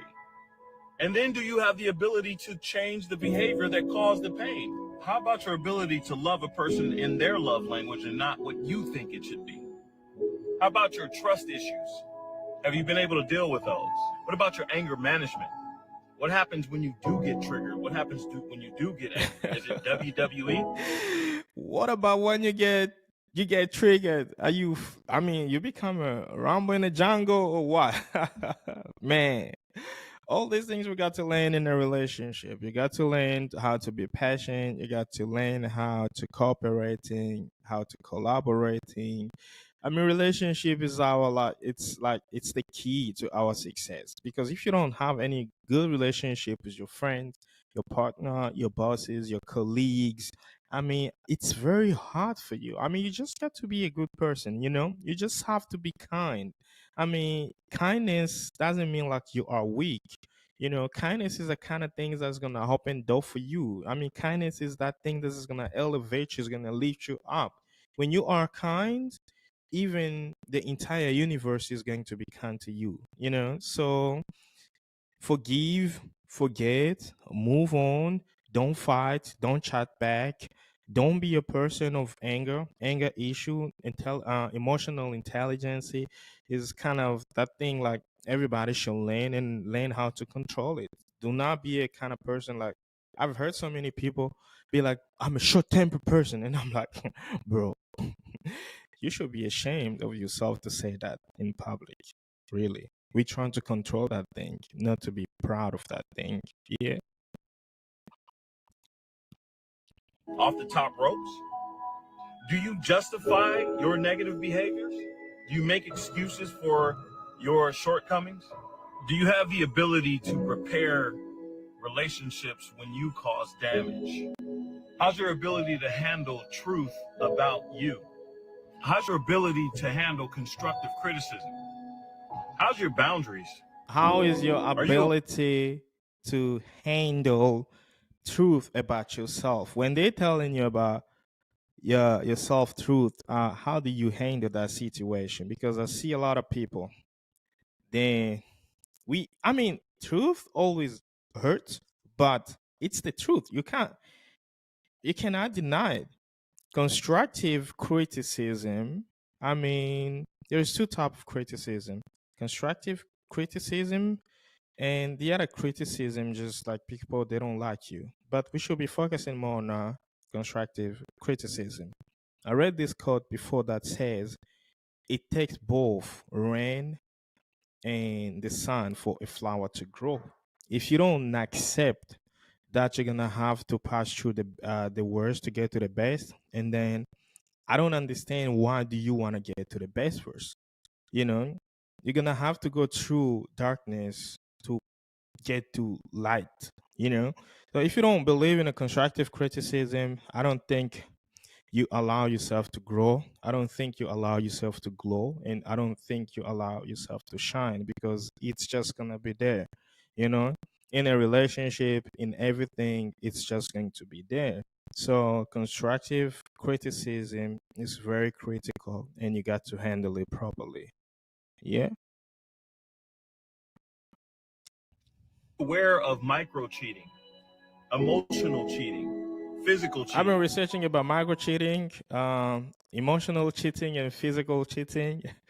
Micro cheating is like kind of flirting and talking to people on social media. You're trying to interact with so many people as you can while you are in a relationship, which is very bad. You can't do that. Emotional cheating is like you getting intense with other people while you have your partner. It's like you get to the point where you're trying to cheat, like really physically, but you are not cheating because you'll be like, oh wait, I have a partner, so if I was about to have an affair with you, this is going to affect my relationship, so I can't do that. But I'm gonna tell you something: you cannot allow yourself to get to that situation. Everything you do in your life, you allow those things to happen. And to get to the point where you are you are being emotionally cheating with someone else while you have a partner, I don't believe that is a good idea. It's like you just already cheating, you're already cheating. And physical cheating, everybody knows. I mean, these things are not allowed in a relationship. I mean, you shouldn't be doing those in a relationship because they are just going to end your relationship. That's it. It's easy. All right. Have No, you I done haven't. any of those? Is that your go-to when things go wrong? If you haven't become aware of and dealt with those things that I talked about, you might not be ready. I'm just saying. Quick question. Okay. I mean, that's it for this video. Had about 1.2 million. If I read the comments here, you're gonna understand that so many people are not ready to date. This comment got 1525 likes when I thought I was ready, but now I see still I have some more work to do.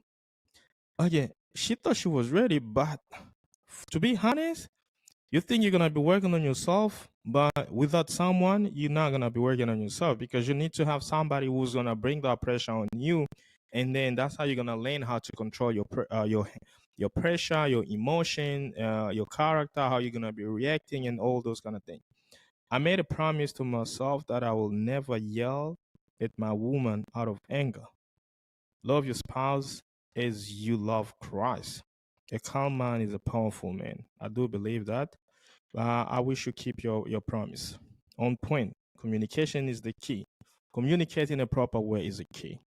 The man I'm in a relationship with is helping me through almost all your questions. I'm in therapy now. Amazing. These questions are so important and makes people think before wanting that relationship. That's exactly. So that's exactly what I've been like talking today, this relationship video. If you've been in a relationship that has too much trouble, too much drama, I mean, you don't have to allow that. You don't have to quit a relationship trying to make somebody understand that you will be there for them. You can do something better for them, for them, and see how it's going to help you. Because this thing about quitting relationship because of someone's behavior, it might be your behavior that's wrong, and you go to another relationship, you're gonna face the same problem. So let me know, what do you think in the comment below. And once again, Riverside is a dope platform, like is a dope software to do some podcasting. I'm just like doing it today, and I'm loving it so much. I've been struggling with some other people, but now I really, really love Riverside so much, and it is great. So if you are watching this, if you're listening to this on Spotify, please hit the button, subscribe on the link below. It's gonna direct you straight to our podcast on YouTube. And if you're watching on YouTube, from YouTube, please hit the button subscribe. If you have subscribed, please hit the button, activate notification so you cannot miss one of our episodes every single day that we upload. And that's it for me for today. And I'm gonna tell you peace. I will see you soon, actually. Yeah, I will see you soon. All right, cheerio. If you don't respect me, I don't think think if we're gonna go a week, you know what I'm saying? You can pretend to not respecting me, but if you don't respect me, it's not gonna go even for a week. And I can see that from the beginning. Like, first of all, I'm gonna try you. I'm gonna try to work on your nerve, and I see how you're gonna reacting.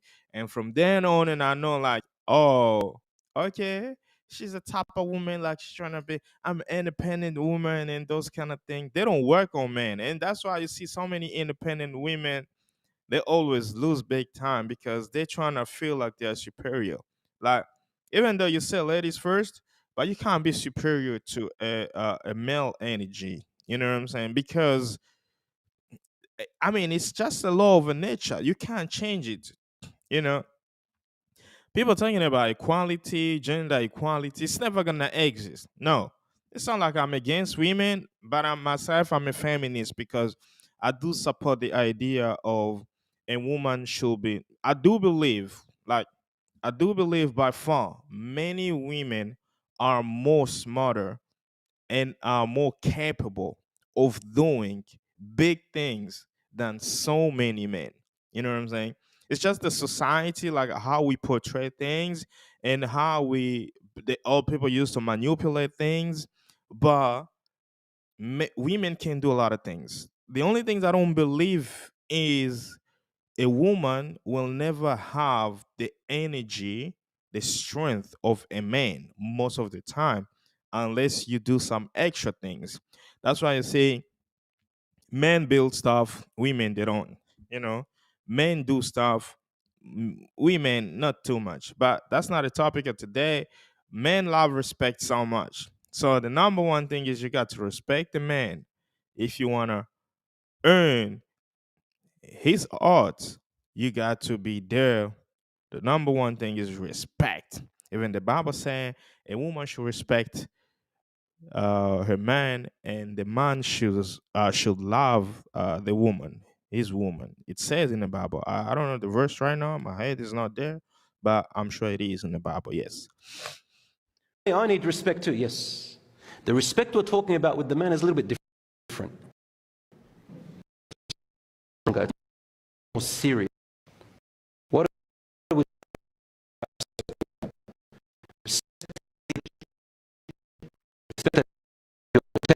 that love him extra? Excuse me. Oh, I mean, no. Sorry, guys.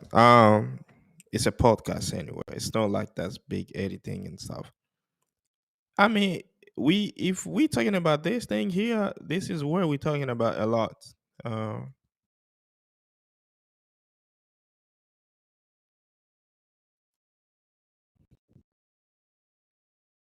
I predict this because many men right now um are really not the people that the community or the society think they are. Not so many men are a provider these days.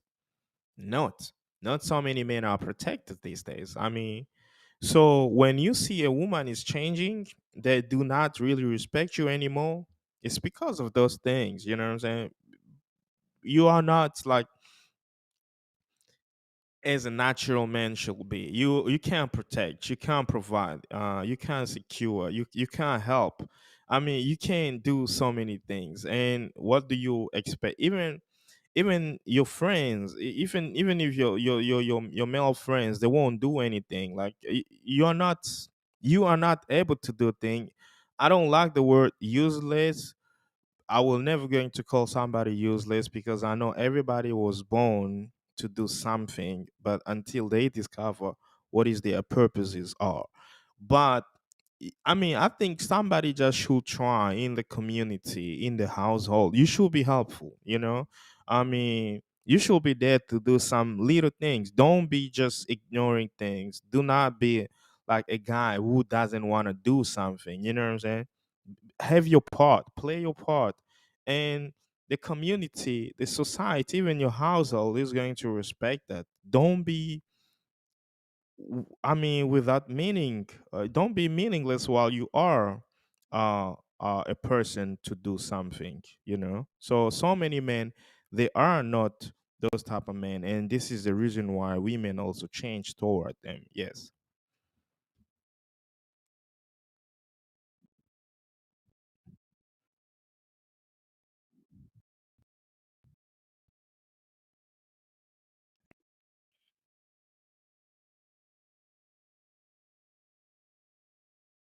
that's correct. Right. What was number three? Let's see. Um, uh,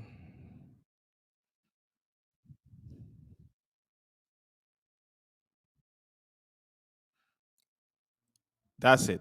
I mean, when people are talking about men, like men trying to judge women about how they look, what they should wear, and all those kind of stuff, I certainly believe in that so strongly.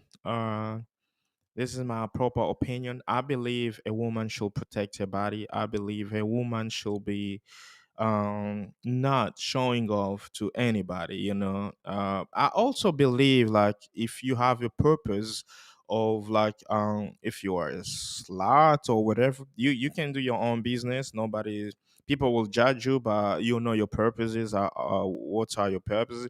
But I also don't believe um women should do that in general. Um, he says a man always loves when a woman looks nice for him, not for other people. Even me, like if for my wife, my girlfriend, my whatever, my partner, if you look good on me and you're trying to look good to other people, I'm gonna be jealous, and that's gonna cause trouble in our relationship. You know. Therefore, I know I've been there. There's some type of women when they're trying to put on some clothes, they ask you, "Is this fine?" You know, nah, that's not fun. Am I all right? You know, I know my girlfriend does that, so I don't know about you. Drop the comment below if she does. Um, because first of all, she does care about you. She doesn't care so much about other people, where she does care, but you come first. I mean, she want to please you first. She want to you to be okay with her outfit first, not about other people. You know what I'm saying? So this is a big deal for our sisters. If you're watching this, please shout out to consider your partner, your boyfriend, your husband, your fiance as a number one. Don't be like, no, I'm a lady. I got to put the thing I want to. You know, no, do not be like. Otherwise, you're gonna be a lady forever. And you know, men they don't care sometimes. Yes, they don't.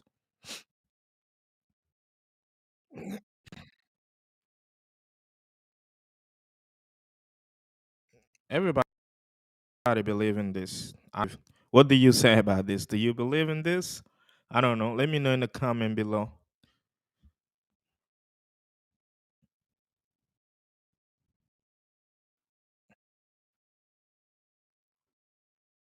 This is actually a big deal. Shows confidence and trust in his ability. If you see a man doesn't do well, you have the right to advise him. You have the right to tell him, no, this is not how we do things. This is how things should be done. You know what I'm saying? If you don't help him out, he's never going to recognize you when he get to the top. And now we can see so many women these days, actually what they do is they don't even try to support their main dreams. They don't even try to be there for their mans. I mean, because you are a man, they expect you to do things right. You know what I'm saying? They don't think that when God created Eve, it was for the purpose of helping Adam, right? If we go to the Bible and all those kind of things. But women these days, what they do is they let you do whatever you wanted to do. They don't want to be involved. They don't want to ask why. They don't want to know how. You know what I'm saying? I think this is a big deal. I mean, women should be more supportive, like more than anybody else. If you're my girlfriend, you got to be supportive. You got to tell me it's gonna be all right. You got to find a solution. You got to find some ways. If I don't, you know what I'm saying? Do not just interfere. or trying to implementing your own principles or your own law, because men, they will see that is not what they want, but be there to help them. It's going to build the confidence. It's going to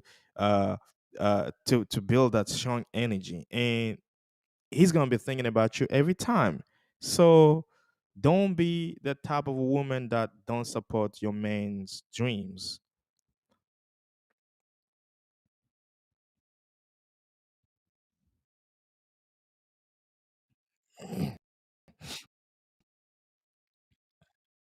Man, these days you see a nigga, I mean, like, a man is helping, is working so hard, but women, no. I mean, like, they don't try to appreciate even the little things that are coming home. That's bad. You got to stop that.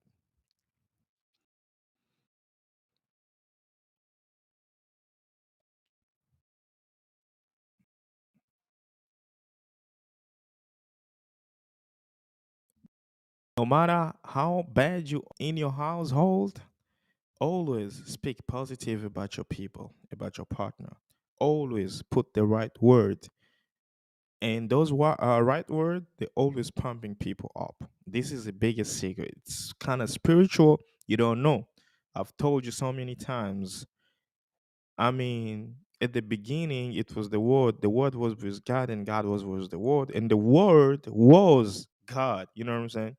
They gave you a powerful thing, which is your mouth. Your mouth can heal and can destroy. If you're not speaking well about yourself or about other, you are going to destroy. If you don't speak good about yourself, you are misusing your word, and that's super bad. If you speaking bad about other people, he who speaking bad about other people, he who doesn't aid people to success is bringing a bad luck on himself. So speaking well about other people is like you putting on some good luck on yourself, and speaking bad about other people is like you are cursing yourself. So speaking well about your partner every time, it's gonna help her, it's gonna help him improve. It's a secret I'm sharing with you. Let me know in the comment below.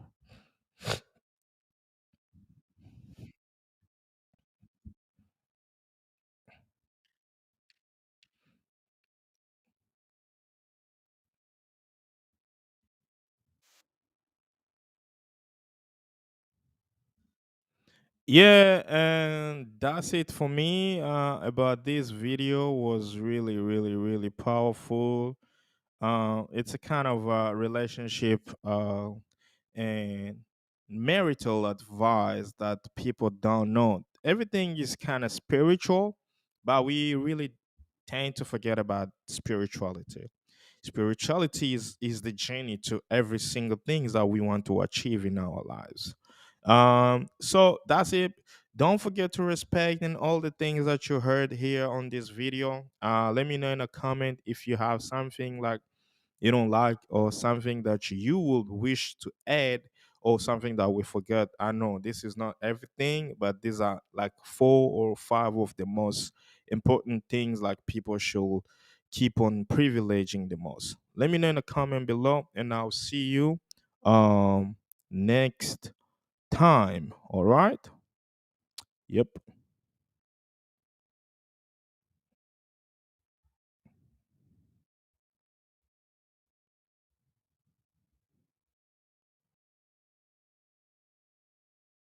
And this is, I'm trying to do this live so quickly. It's just like I've been trying and then it's not working. I'm trying again. I hope this live stream is not gonna give me it's not gonna show me flame. So it's briefly a simple story of how Israel and Palestine got hated. I mean, we all praying for the people of the two country, Israel and Palestine. I mean, we don't want people to lose their lives every day. I came from a country where I survived war in 1996 in Congo, as everybody knows, and I don't like to see people fighting just because of power and manipulations and all those kind of things. So I have actually this video. I want you to just a little bit of history, discrimination, fairness, insults, and all those negative things about what's on over there. What we want right here is just peace for everybody. We want people to live in peace. We want people to occupy their lands. We want people to be free in their land, and we want people to enjoy lives, right? So that's it. Make a comment. If you're gonna make a comment that's not gonna be biased. Make a comment that's gonna be helpful to the viewer, to everybody that's going to understand this thing.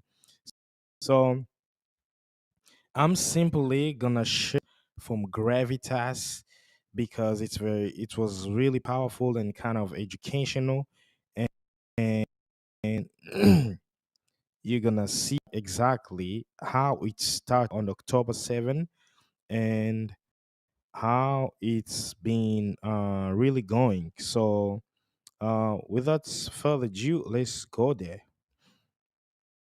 Hamas operators based in Gaza launched yet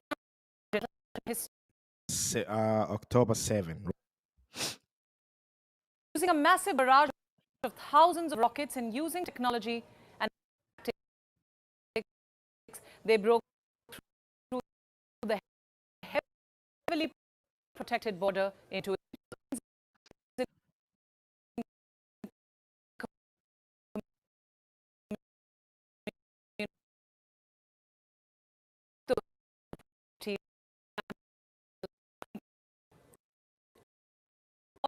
people have at least dead or missing. So here, I don't understand. Like, what happened to Hamas? Like, what's really happened to them? Like, they went to attack people in the festival. I mean, like they go to attack people there. Like, what happened? Like, I don't get that. If Hamas stand for resistance, and how could they go to attack people? Man, this is kind of lame. Like I said, we all don't understand thing. If you have a reason why they did that, please drop a comment there, and so we can see like why did Hamas firstly trying to attack people and killing people there in Israel, in Jerusalem, and started to bring all these things.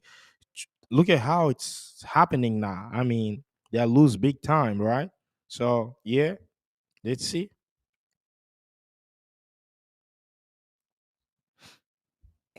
Hub's most impoverished regions. But so far, one of the world's. The answer is a complex mix of history, geography, religion, people, power, and politics. We are here to simplify it for you. My name is Priyanka Sharma, and this is Gravitas Plus. For more than 1,000 years across Europe, Jews have been persecuted for their alleged role in the crucifixion of Jesus Christ. They were consigned to ghettos. In European empires and countries, they were banned from owning property and faced discriminatory laws. They were and socially outcast. In the late 19th century, a lingering aspiration for a Jewish homeland in persecuted people could find security and safety began to an effective political movement. The Jewish leaders identified their old habitat with their holy city of Jerusalem as the epicenter, as the new promised land. The stretch of land located between Lebanon, Transjordan, and Egypt. This was once home to the kingdom of ancient Israel and the kingdom of Judah. It was a land from which they had driven out and often returned. Their history includes the memory of Jewish people enslaved by the pharaohs of Egypt and their return under the leadership of Moses. Jews were first driven out from the kingdom of Israel around 732 BC by Assyria. Okay, Jews were first driven out from the kingdom of Israel, 722 BCE, by the king who? Assyrian Empire. Assyrian. Then from the king of Babylonian capital.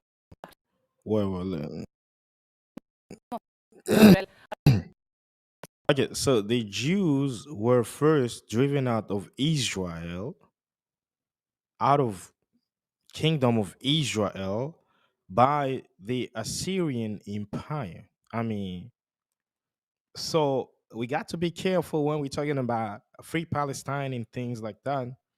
Driven out of the kingdom of Israel by Assyrian Empire. Assyrian Empire, right? All right, let's go. So the Jew, they have the right to claim their land. That's the number one. The kingdom of Judah during the Babylonian captivity in 597 BC. Wow, The Romans let's was see their that. next Judah in 597 BC. 32 BC, Syrian Empire. Then from the kingdom of Judah during the Babylonian captivity in 597 BC. The Roman Empire was their next. Jews driven out from the kingdom of Judah, right? 597 BC. All right. And 55 CE, Judean population rebels against the Roman Empire. Oh, yeah. In 66 CE, the Judean population rebelled against a brave uprising that was crushed with unsentimental ferocity by the Romans, culminating in the destruction of Jerusalem in CE. In 132 CE, there was the Bar Kokhba. Simon Bar Kokhba was a Jewish military leader. Under him, the Jews of Judea rebelled against the Roman Empire. The end of Jews of the region, Syria. Bar Kokhba, they had to fight for 4 years. And then after that, they failed. The Jews failed. And then the Romans forbidden the Jew for entering Israel. That's not right again, right? They Palestinian. The Jewish people spread access to Jerusalem. The Romans renamed the region Syria. The Jewish region Syria, Palestina. All right. So this all was made up with Romans. People spread across a wide diaspora, unable to find has brought the and Baghdad. For a while, Christian crusaders conquered Jerusalem under the Arabs. In 1516, the Ottoman Turks occupied Palestine. During this long period, the land was peopled. And this quickly. There was no according to the Bible, I know there was Palestine. So this is kind of tricky. Like history, everything is kind of is really, really, really rigged. And this is why I say it's kind of complicated. If you have any knowledge, please drop it in a comment there below so we can we can educate each other, because now I'm trying to get confused and I'm watching these documentaries. I've been watching this documentary. I've been watching a lot of documentaries, but I'm trying to get confused because of this, because of the Jew named Palestine. But before Palestine, it used to be Philistines, right? So that's why we should not believe every documentary we watch. We should not believe every whatever thing you watch, but also you can just like keep on learning every single day, because this is kind of confusing. And then during the Crusaders, the Arab occupied the territory and then ruled it under the Arabs. And then after the Arabs, the Ottoman Turks came to occupy Palestine, which is became another way. In 1516, the Ottoman Turks occupied Palestine.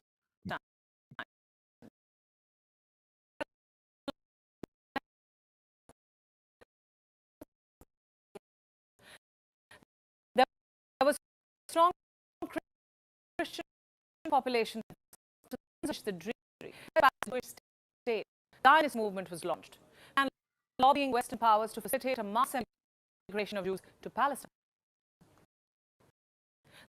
The Russian Empire was the largest home for the Jewish diaspora.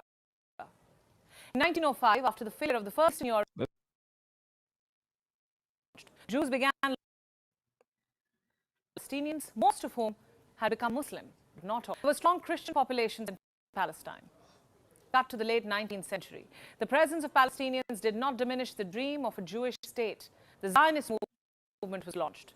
Jews began being Western powers to facilitate mass immigration. state. The Zionist movement was launched. Jews began The Zionist synagogue Little Eli Street in protest movement to establish a Jewish homeland. So the Zionism was launched in Europe. It's called a movement to establish Jewish homelands. Okay.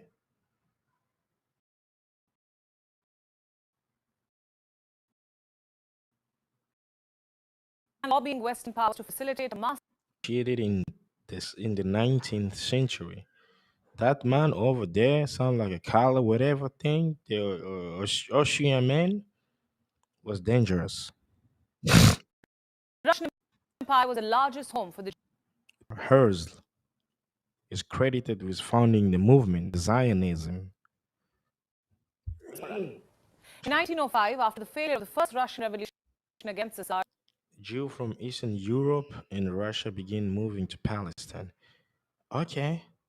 In 1905, the Jews from Eastern Europe and Russia begin moving back to Palestine. All right.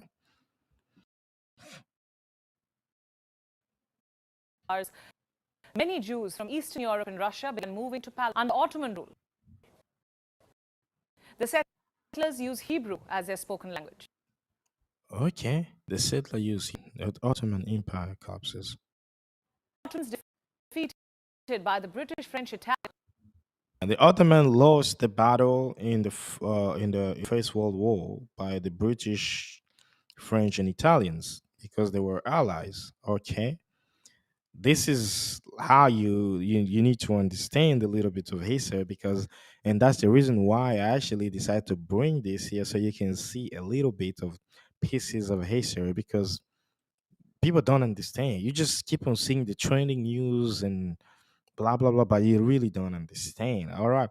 And last time I was checking, the Ottomans occupied Palestine for almost like 400 years, almost like 4 centuries. And then the British came, they only occupied for 30 years, which is but 30 years they were very strong and started to dividing things and started to calculating like this is gonna be a land. I mean, I think they were trying to just do their best, but it was a little bit complicated because the Romans they banned the Jews from entering Jerusalem and stuff like that, which was very bad. While it was their land, so I don't know if you know much. Drop the comment there, and then we can educate each other. So let's continue this. Yeah. collapsed in 1818. The decision was officials in 1916. Had helped during Old debt leaders. Oh yeah. war, particularly in finance. In 1970, there prominently in which he promised the establishment home the Jews also take the achievement of the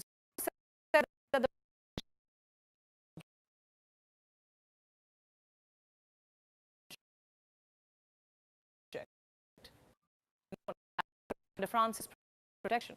Napoleon fought for Jewish help in his invasion of Egypt. The Jewish state did not materialize.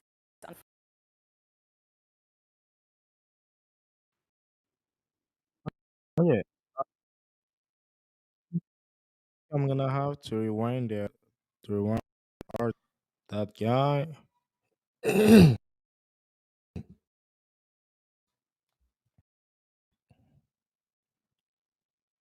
Oh, right to Lionel Walter Rothschild. Okay. 1917. That was 1917 when the Balfour Agreement was signed, right? Yes, people keep on talking about Balfour Agreement. This was signed in 1917.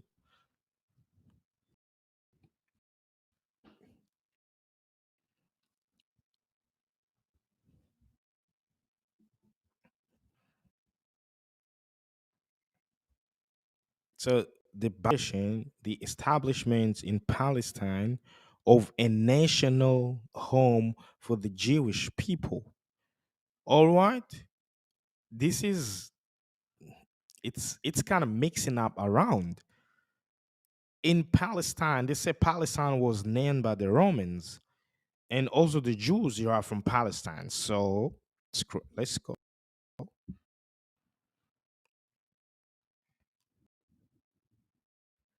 Oh yeah, for instance, Lord Rochefield, I have much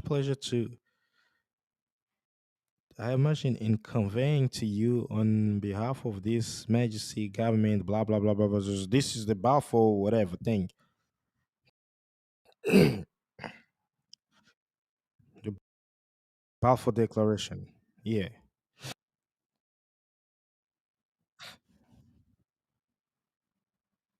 In 1799. That was even like that was before the Balfour. Napoleon had issued a proclamation. Okay.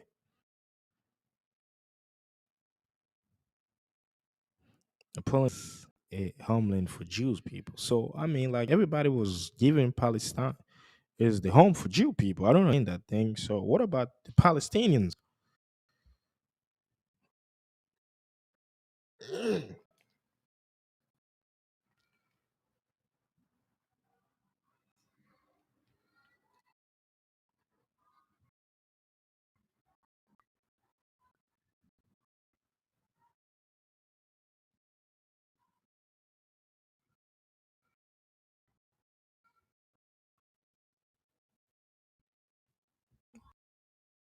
Yeah. Like nobody can just come and telling you that, oh, we're gonna bring the people that used to live here before. Now we're gonna bring them back to live here, and then you guys gonna give them space. I mean, in somehow you can be accommodative, and in some other way you can be refusing. So this is just kind of depending with your heart and with your situation. Uh, as as for me right now, I think that was gonna be a little bit tricky, right? Because they will bring you the people that they left, um, they left like for years, and they're gonna bring them back and say that, okay, so you guys gonna be living together, and this is gonna be a little bit tricky. But for God's sake, yeah, good people should have done that. That's easy actually. Sometimes. What do you say? Let me know in the comment below. Jane, it's Israel or I'm not gonna read that. Okay. Yeah.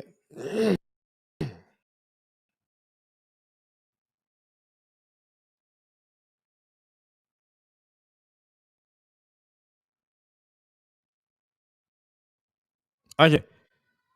1930s, the Arabs and the Jewish started to fight in Palestine. That was 1930. 1930. All right.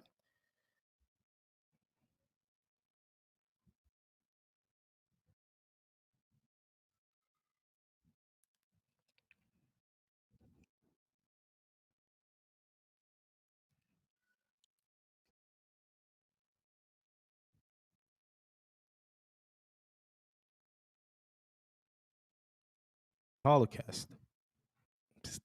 Semitic state sponsored persecution. I don't want to read it. Let's just continue.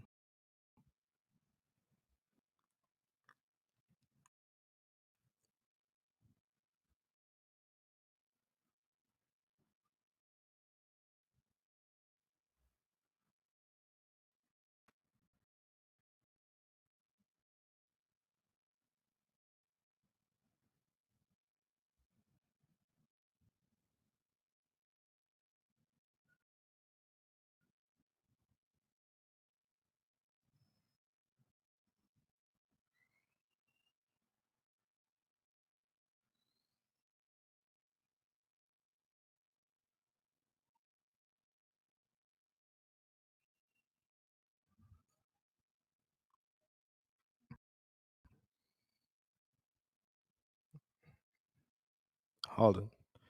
1947.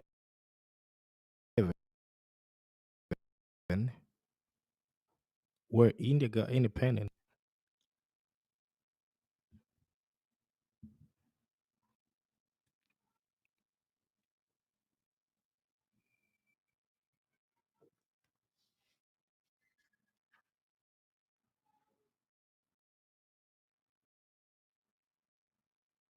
Oh, 1947, the United Nations voted to partition Palestine.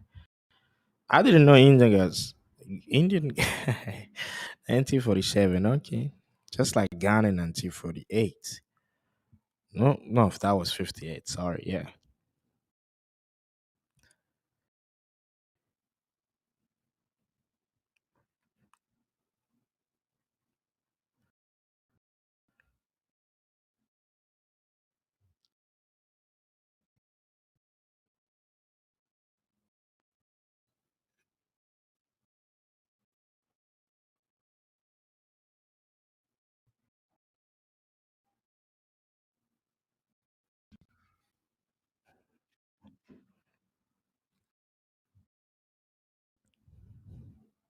Are you there?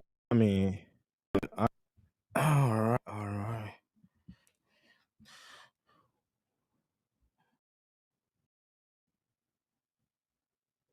Why Palestinian rejected the resolution 181? All right.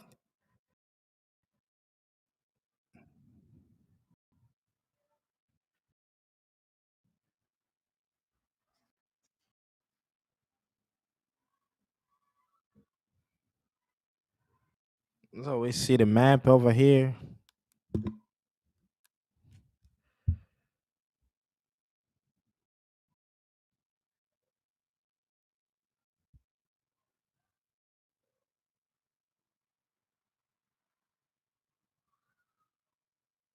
So you can see the Jewish state in green, light green. The Arab is in light yellow. And Jerusalem district is in what color is it? Is it like mauve or what? So Jerusalem is like belong to both of them. And the Jew got so many lands, you know. I mean, and the Arab Palestinians, they were given 44% of the land. And the Fertile Coast, all of them was allocated to the Jewish people, which is here. It seems to be that, I mean, there were, as I can say, the Europeans, they favorized the Jew people to give them the coastal fertile land, whereas the Palestinian, I mean, they were there and then they got given less. It was like 46% of the land, while the Jew got 50 uh Pal- of which is it's already like even me, like you come to my house and then you say you're gonna take the land because it used to be there before and stuff. That it's gonna be debatable, right? Until we go to the agreement. So as you can see there,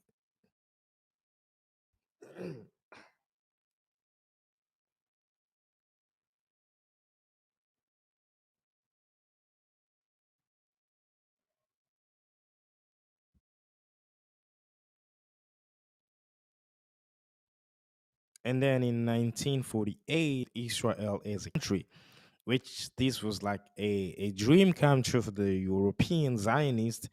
They managed to make it happen. Israel is a country now, right? What about Palestine? That's my question, right? So you tell me, what about Palestine? Drop the comment below if you're over there. And by the way, if you're not subscribed to Amka Podcast, I will advise you, Janet, I will advise you to watch to watch from YouTube. Amka Podcast is very clear on YouTube than Facebook, and you can share this to your profile so that people can see, you know, things like that. And yeah, man, it's really bad, man. We pray for everybody. So, and Israel became a country in 1948, May 14, 1948.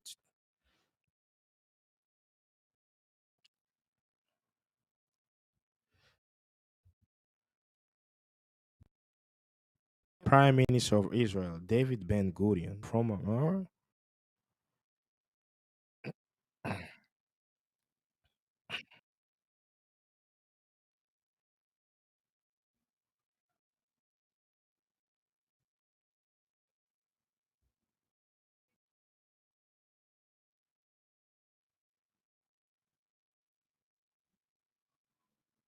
okay, so because okay, let's get this straight. This is actually the kind of like origin of the war. What I was like trying to telling you guys.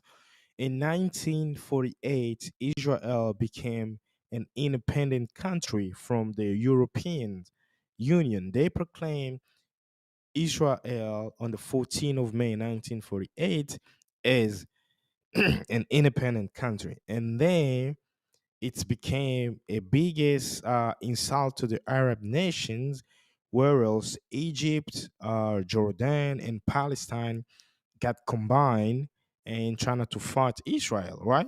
And this is was like the first Arab Israel war. That was just like after the proclamation yesterday, and tomorrow it's a fight. We can't take this. Let's fight.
The first Arab Israel war ended.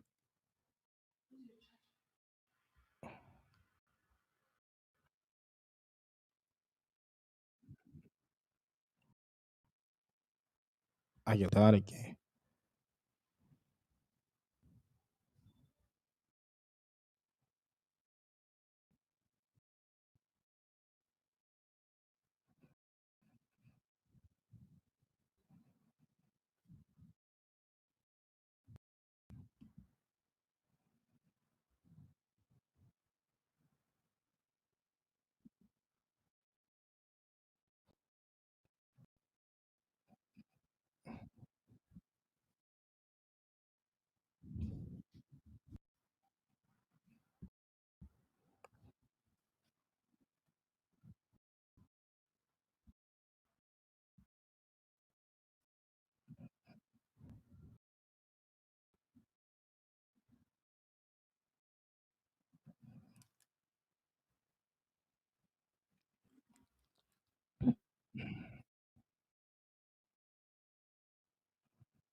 Wow.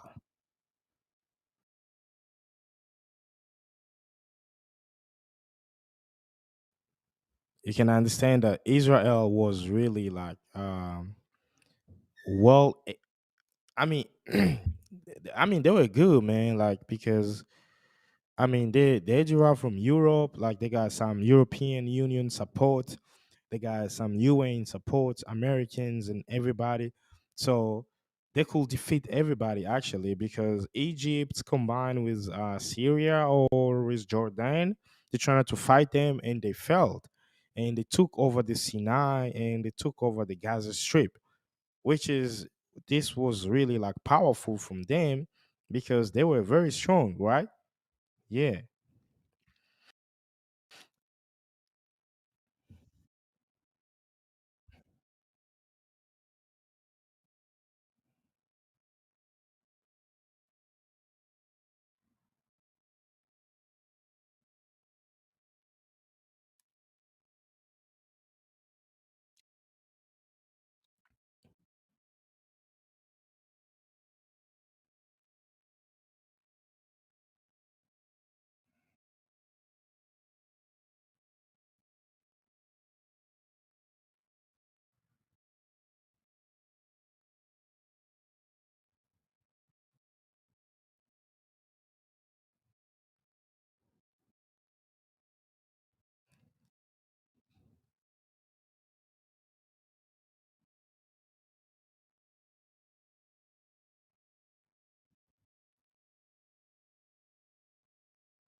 Okay, so about Intifada, let's talking about Intifada days.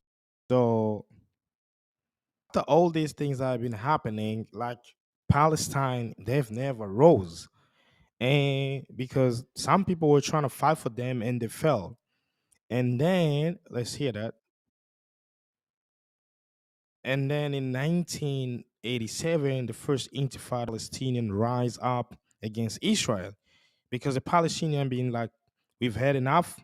So Egypt, Egypt and Jordan and Syria, they're trying to fight for us, but they are not making it. So let's rise up and take the matter from, I mean, to our own hands and see how things is gonna be reacting. Are they right? I don't know. If you think they were right, let me know in a comment below.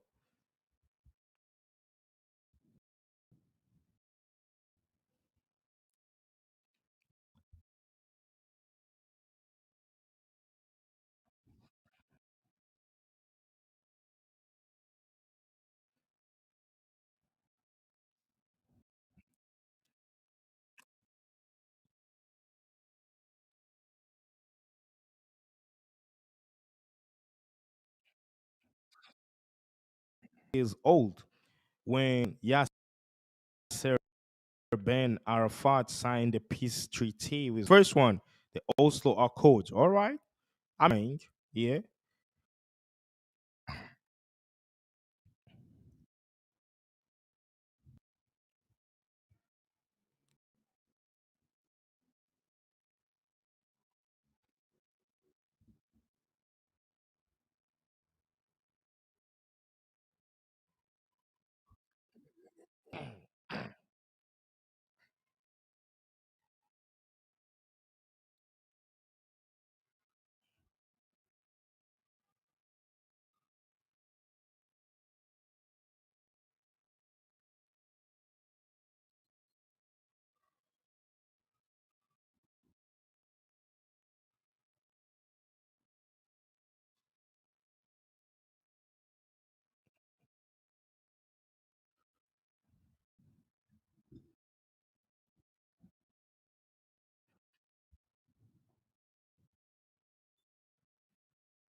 I mean, we're gonna have this and see what it says. See what it says because people want to know.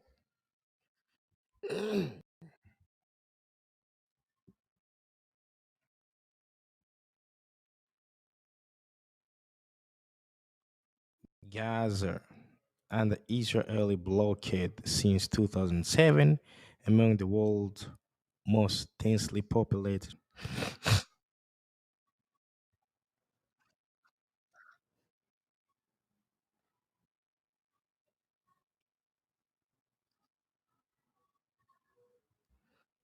Okay, this is people talking about Hamas, but the Hamas they won the election in 2006. Okay,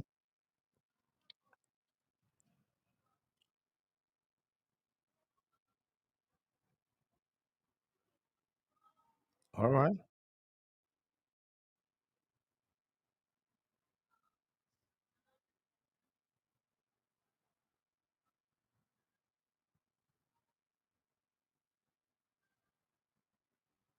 Wow, wow. Since the Holocaust, the Hamas are the second to kill more Jewish people on the planet Earth. And this is why it's because they occupied Palestine, right? It's wrong. I'm not really here for killing people. What Hamas has been doing is not really helping, but it's all about anger. I mean, it's all about anger and I mean like man, I mean Hamas we no, we are not here for killing people. That's it. Damn.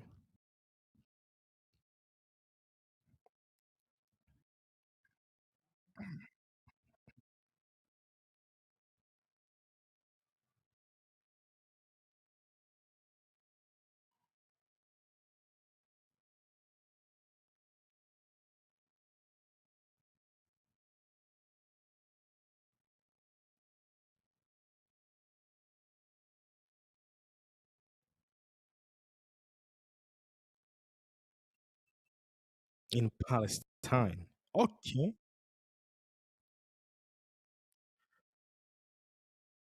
All right. Let's really clearly understood that nothing shall be done which may prejudice the civil and religious rights of existing non-Jewish communities in Palestine. All right, nothing to prejudice the civil and religious right.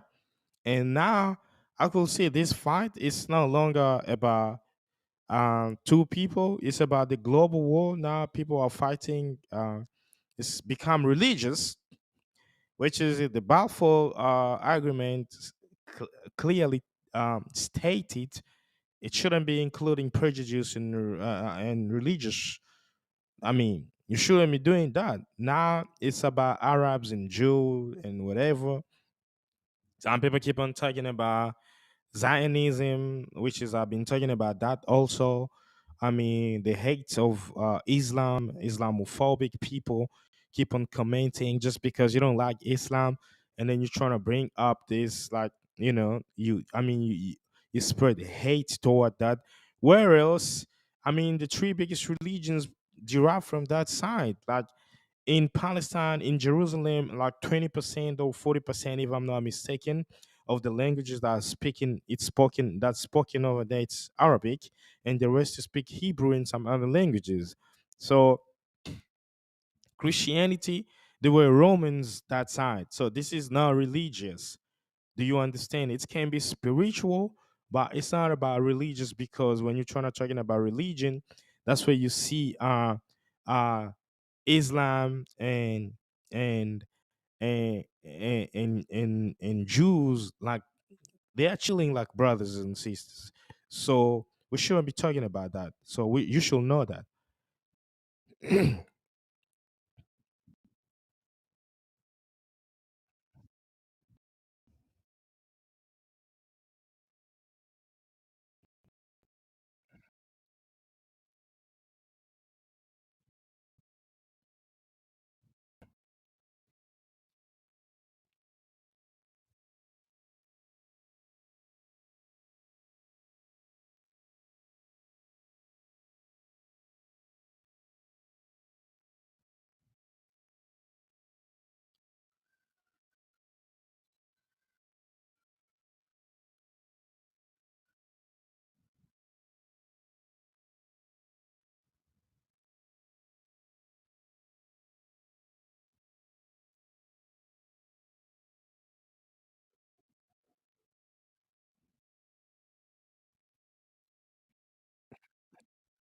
This is kind of crazy.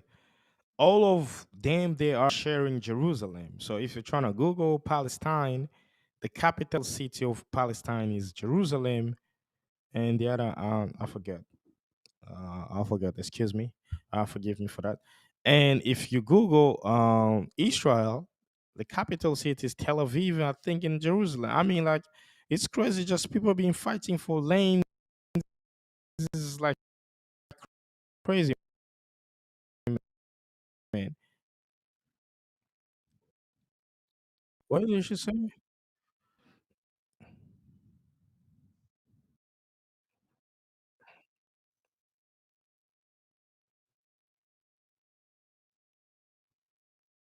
All right. So before the war, wow, 5.6 Palestinian. They were living in Jordan, Lebanon, and Syria. This is bad, bro.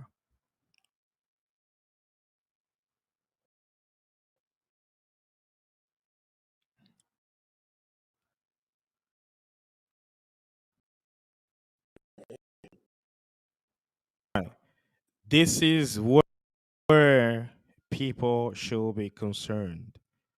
When it's time for Palestinians to be going back home, Israel refused. When it was time for Israeli to go back home, Palestinian refused. I don't understand. But whoever has the strong backup will win this case. It's easy just like that.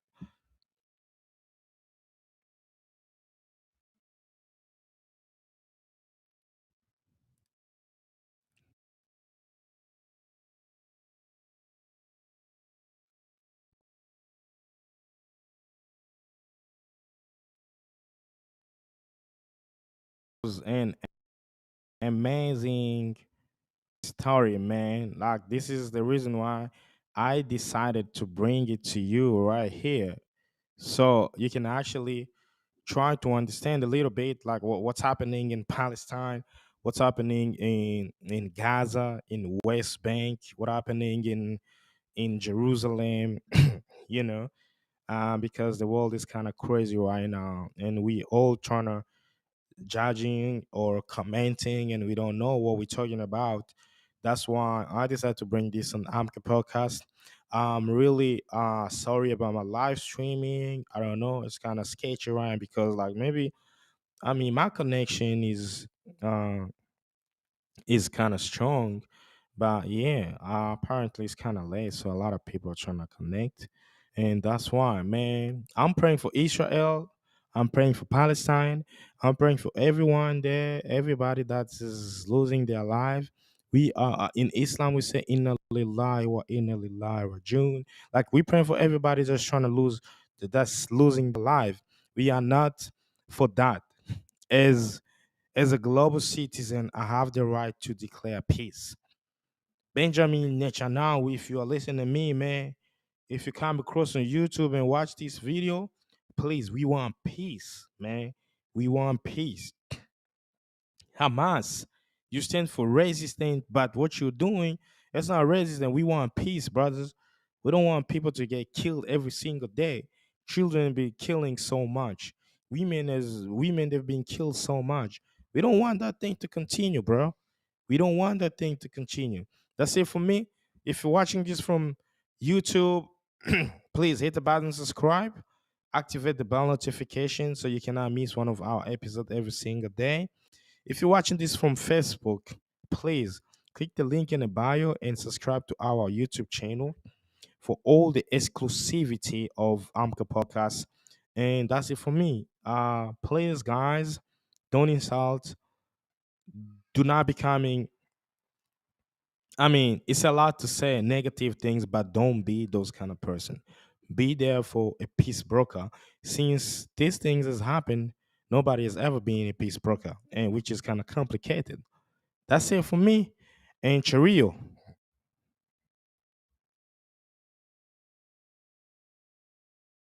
I've just decided to bring you the four agreements by Don Miguel Ruiz. The four agreements is a practical guide to a personal freedom, a self-help book by the author Don Miguel Ruiz. The book is outlining a code of conduct based on ancient Toltec wisdom, advocating freedom for self-limiting belief which bring suffering and limitations to one's life. The Toltec wisdom used to be one of the biggest wisdom there in South America. And yeah, and the Four Agreement is a small, very, very small book that can help you really understand yourself about why you're doing things and why you should do the good things for yourself and why you should promise good things for yourself and why you should just take care of yourself in a good way. This is like a small journey in your spirituality journey because most people do believe in science a lot, but they forget that you have the power with you to control, to maneuver, to develop, and to create things. And this is the reason why I bought the Four Agreement because I read the Four Agreement is inspired me so much. And since then, I really don't want uh to talk bad things about me. So let me go with the Four Agreement so you can see we are live today. If you have anything to comment below, drop the comment below, give this a like, share this in your story so people can be more spiritual. When we're talking about spiritual, you don't see ghosts or demons, you're talking about spirituality with God. All right, so the number one chapter on the Four Agreement is the impeccability with your word.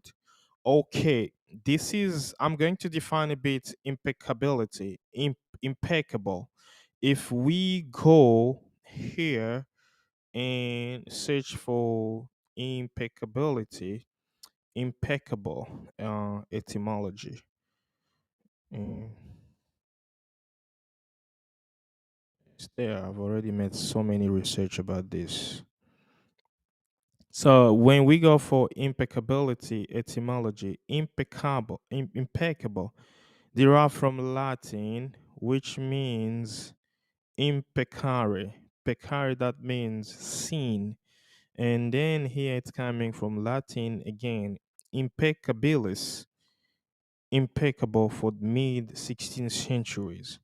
Mid 16th centuries in the theological sense, from Latin impeccabilis, from in, not plus peccare, to sin. That means impeccare, it's derived from Latin, which is literally translated to you, don't sin. And here you got to be impeccable with your word. You know, you gotta be impeccable with your word. This is the lesson number one on the four agreement, right? So when we're talking about being impeccable with your word, that means you got to be not sinning with your word. Don't curse yourself with your word. Don't blame yourself. Don't put the bad luck on you with your word.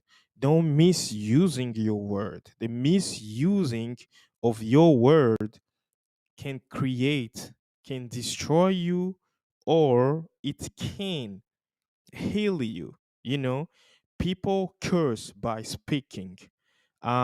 People heal by speaking. You know, use your word in the right way, not in the wrong way. I love this book so much.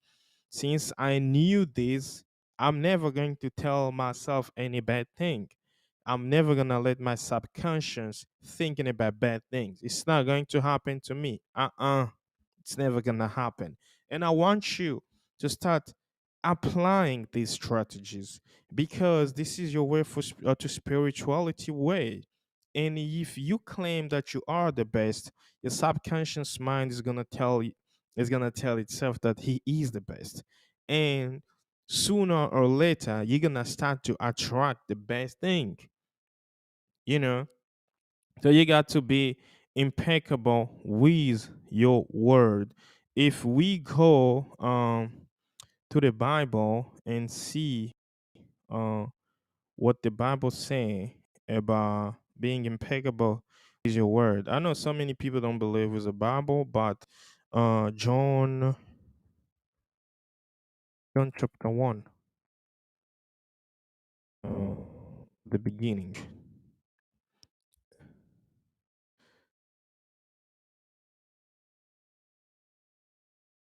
In the beginning,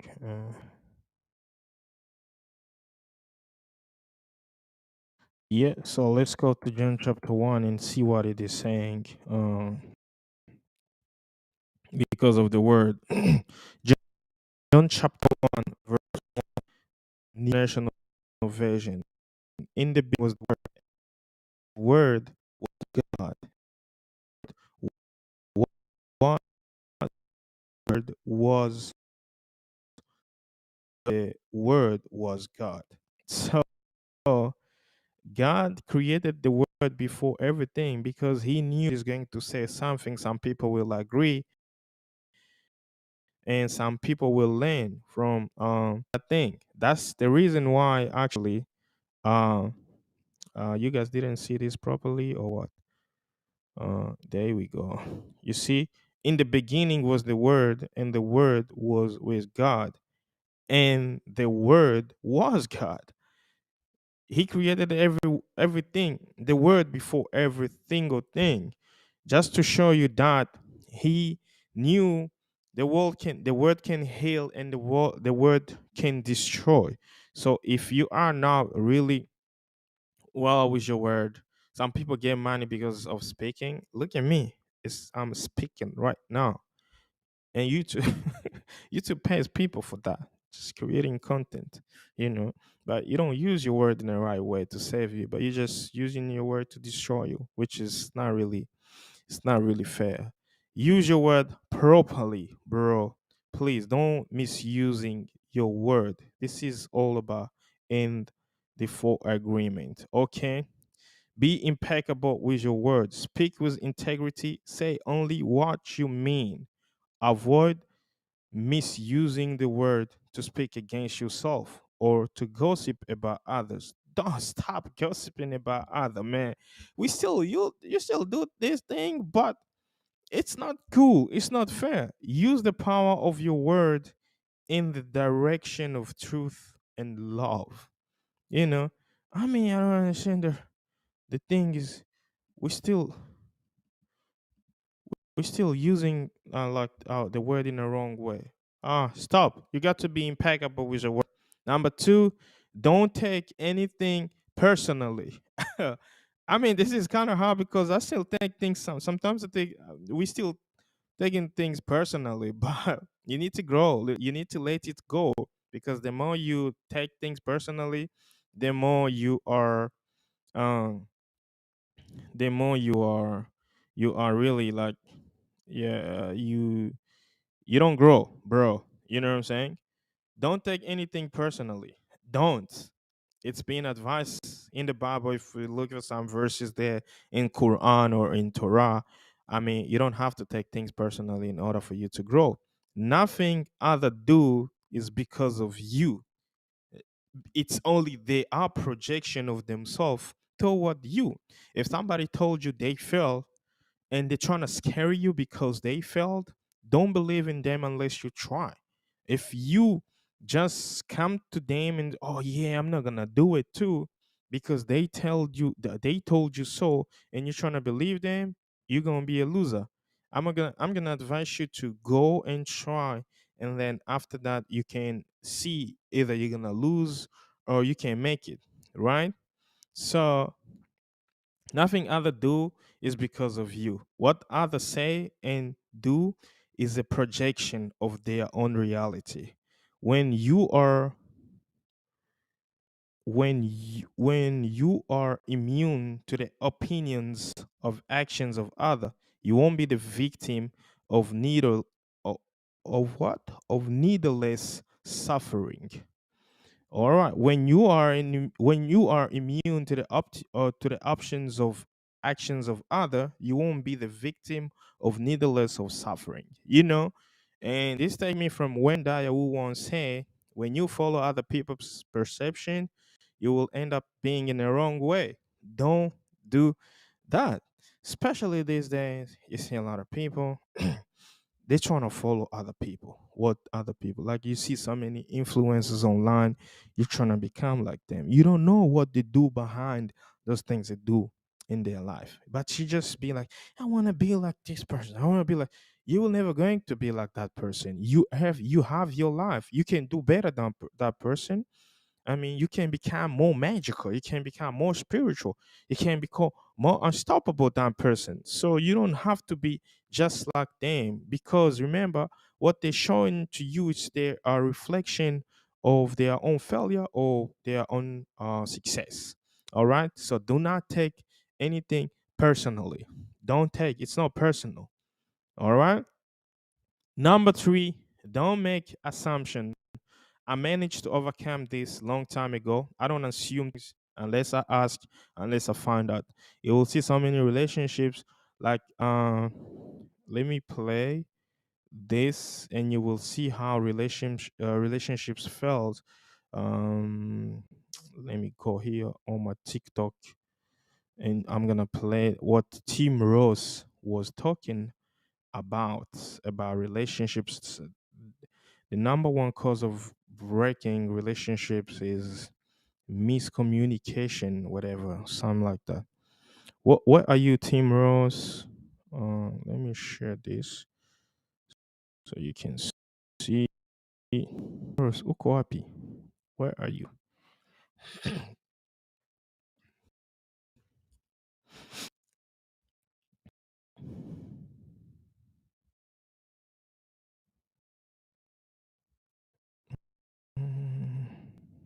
This is my TikTok. Let me know if you have TikTok. If you have TikTok, my name on TikTok is Alice Joe. You can just drop a follow there, and you're gonna see my TikTok. There you go. Let's. TikTok is kind of refusing. It's refusing to load. Like TikTok on laptop, its name is on the mobile. What? I think that was a long time ago, huh? There we go. Gonna click it. Biggest reason for divorce is actually not infidelity, and it's not finances, and it's not even the death of a child. All those things are hard. Human beings are absolutely incredibly resilient. Yeah. The number one reason for Do you understand that thing? Oh, let me play. You got to see him properly. You got to see him properly.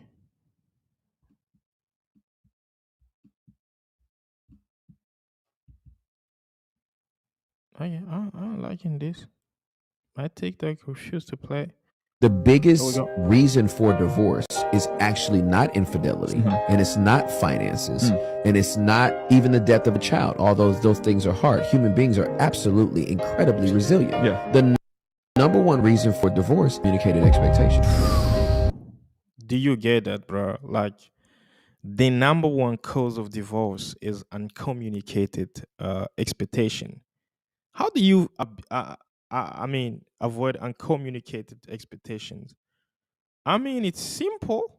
We just not being, we are not there, bro. Like, we are not there. It's because we assume things in our mind. Like, I know that guy, maybe he would have done this, and he didn't. And then you'll be like, I thought maybe you go. No, don't assume things. Don't assume things. Assumptions, they, find the courage to ask questions and to express what you really want or what you want to communicate with others as clearly as you can to avoid misunderstanding, sadness, and drama. With just this one agreement, you can completely transform your life. Just ask. I don't understand why so. Then we take so much offense by finding out. So people refuse to learn, man. Like, I don't understand that thing. Man, have you been in this situation before? If you have been in this situation before, tell me in the comment below. I'm waiting for your comments. Have you? I see you there. Yeah, I see you there. Let me know if you've been in this situation before, where you don't want to find out, where you don't want to, you refuse just to ask because you assume, like, your brain is telling you that no, it must be like this. It must be like, you are being guided by your ego instead of finding out and reduce the pressure on yourself and just be free. Like, if you asking yourself, you don't know, you are freeing yourself. You know what I'm saying? That's it. Assumption, don't make assumptions is agreement number 3 in the 4th agreement. And agreement number 4 is one of the best. Always do your best. God is advising us to do our best. Whatever we have learned, whatever we've seen in Him, or whatever we know, let's apply that thing. Let's put it in practice, and the Almighty is going to be always there for us. You know what I'm saying? Your best is going to change from moment to moment. It will be different when you are healthy as opposed to sick. Under any circumstances, simply do your best and you will be avoid self-judgment, self-abuse, and self-regret. Do your best. In one way or another, God will always reward you. God will always give you because He understands. Like, you've been sweating. Yeah. You've been sweating, you've been putting on a lot of work, but you don't get the result that you deserve. But by doing your best, even if it doesn't benefit you, it's gonna benefit your child, maybe your grandchild, your grandchildren, or anybody close to you. Any person who you want them to benefit is gonna come up to them. You know what I'm saying? So do your best, man. And that's it for the full agreement. This is a simple book that you can start with your spirituality journey. I like it so much. I'm not really reviewing the big books where you cannot understand properly. This is really dope book. The Four Agreement. It's very small. I dropped the Psychology of Money. If you go to my playlist, to Amke Podcast YouTube on playlist, you can see the Psychology of Money. Also, it's very small, and I dropped this here, like the Four Agreement by Don Ruiz Miguel, written in 1997, if I'm not mistaken, with a Toltec wisdom. Actually, this was my first podcast, and I mean, it's because I love it so much. It was dope. It's just give you a small clarity that it's very small but effective, very big, and somehow, you know. So don't make assumption. Do your best. Don't take things personally. Take care of your word. Tell people great things. Tell yourself great things. Wish yourself the best. Wish the people that you love the best. Don't use negative word on you every time or to other people. I mean, like, be positive. If you see someone is doing some wrong thing, instead of blaming them, I used to blame people a lot before. Like, I used to not judging but pointing fingers. But that's not fair. That's not really cool. Dale Carnegie once said the best way to develop the best out of a person is to admire them and to appreciate them. If you don't appreciate somebody, they are not going to go where they are supposed to be. If you don't show them love, and then you're not gonna get the best out of them. All right. So that's it for today. The full agreement: be impeccable with your word. Don't take things personally. Do not assume unless ask questions and find out. And do always your best, because God always pay those one that put on a lot of work. But putting the work in the right way. Don't use your strength when you are not supposed to use it. Use your power where it's needed. All right. So that's it for today. The full agreement. If you are not subscribed to Amka Podcast, if you're listening to this on Spotify, Apple Podcasts, Amazon, and all the major platforms, please hit the button subscribe. If you have subscribed to this channel, please activate the bell notification so we can start bringing more content to you. The more you watching, the more you give this a like, and the algorithm is pushing it to other people. Just do me that favor. Click an arrow, share. It's easy. Just share this. I mean, recently I dropped a kind on YouTube, on Instagram, and then it's got 200 shares because just was a Tyler Perry speaking, and then I remixed the reel. I mean, it's goes over to 40, 49K, something like that. How about we do this to 49K? Share this. Sharing is caring. Sharing is very powerful. That's it for today, man. I'm Kan so much. I love you so much. And I'll see you in the next episode. Ciao. Live, the psychology of money. So we're gonna be talking about 10 takes, 10 best lessons from the psychology of money. I don't know if you are into finances or money, but we need money to live. So the 10 best lessons from the psychology of money. If you don't know the psychology of money, uh, it is uh, it is the book written by this guy here, Morgan Housel, and published in 2019, if I'm not mistaken. Morgan Housel, after being inspired by the people like James Clear of Atomic Habits and Rich Dad and Poor Dad. I mean, so many people know about Rich Dad and Poor Dad. I mean, the psychology of money is kind of a little bit different from Poor Dad and Rich Dad, because here it's just like a collective of like money issues, money problem from the people, and see how they solve their problem, their money issue. And this is the reason why it's been titled The Psychology of Money, because it's all about mindset. It's all about your attitude toward money. It's not about teaching like to be a business guru, um like money mindset and all those kind of thing, but it's just like a little wisdom with how you can deal with your money. So Morgan Housel, I mean, this is like really an incredible book because it's really showing you how the little things that you are doing can impact you on, yeah, like your money way of saving and having a lot investing in whatever you want to. So today I'm gonna bring 10 best take from this book, which is I would have gone up to 15, but I'm saying because of the time I don't want to, like, energy. So 10 best takes from the psychology of money.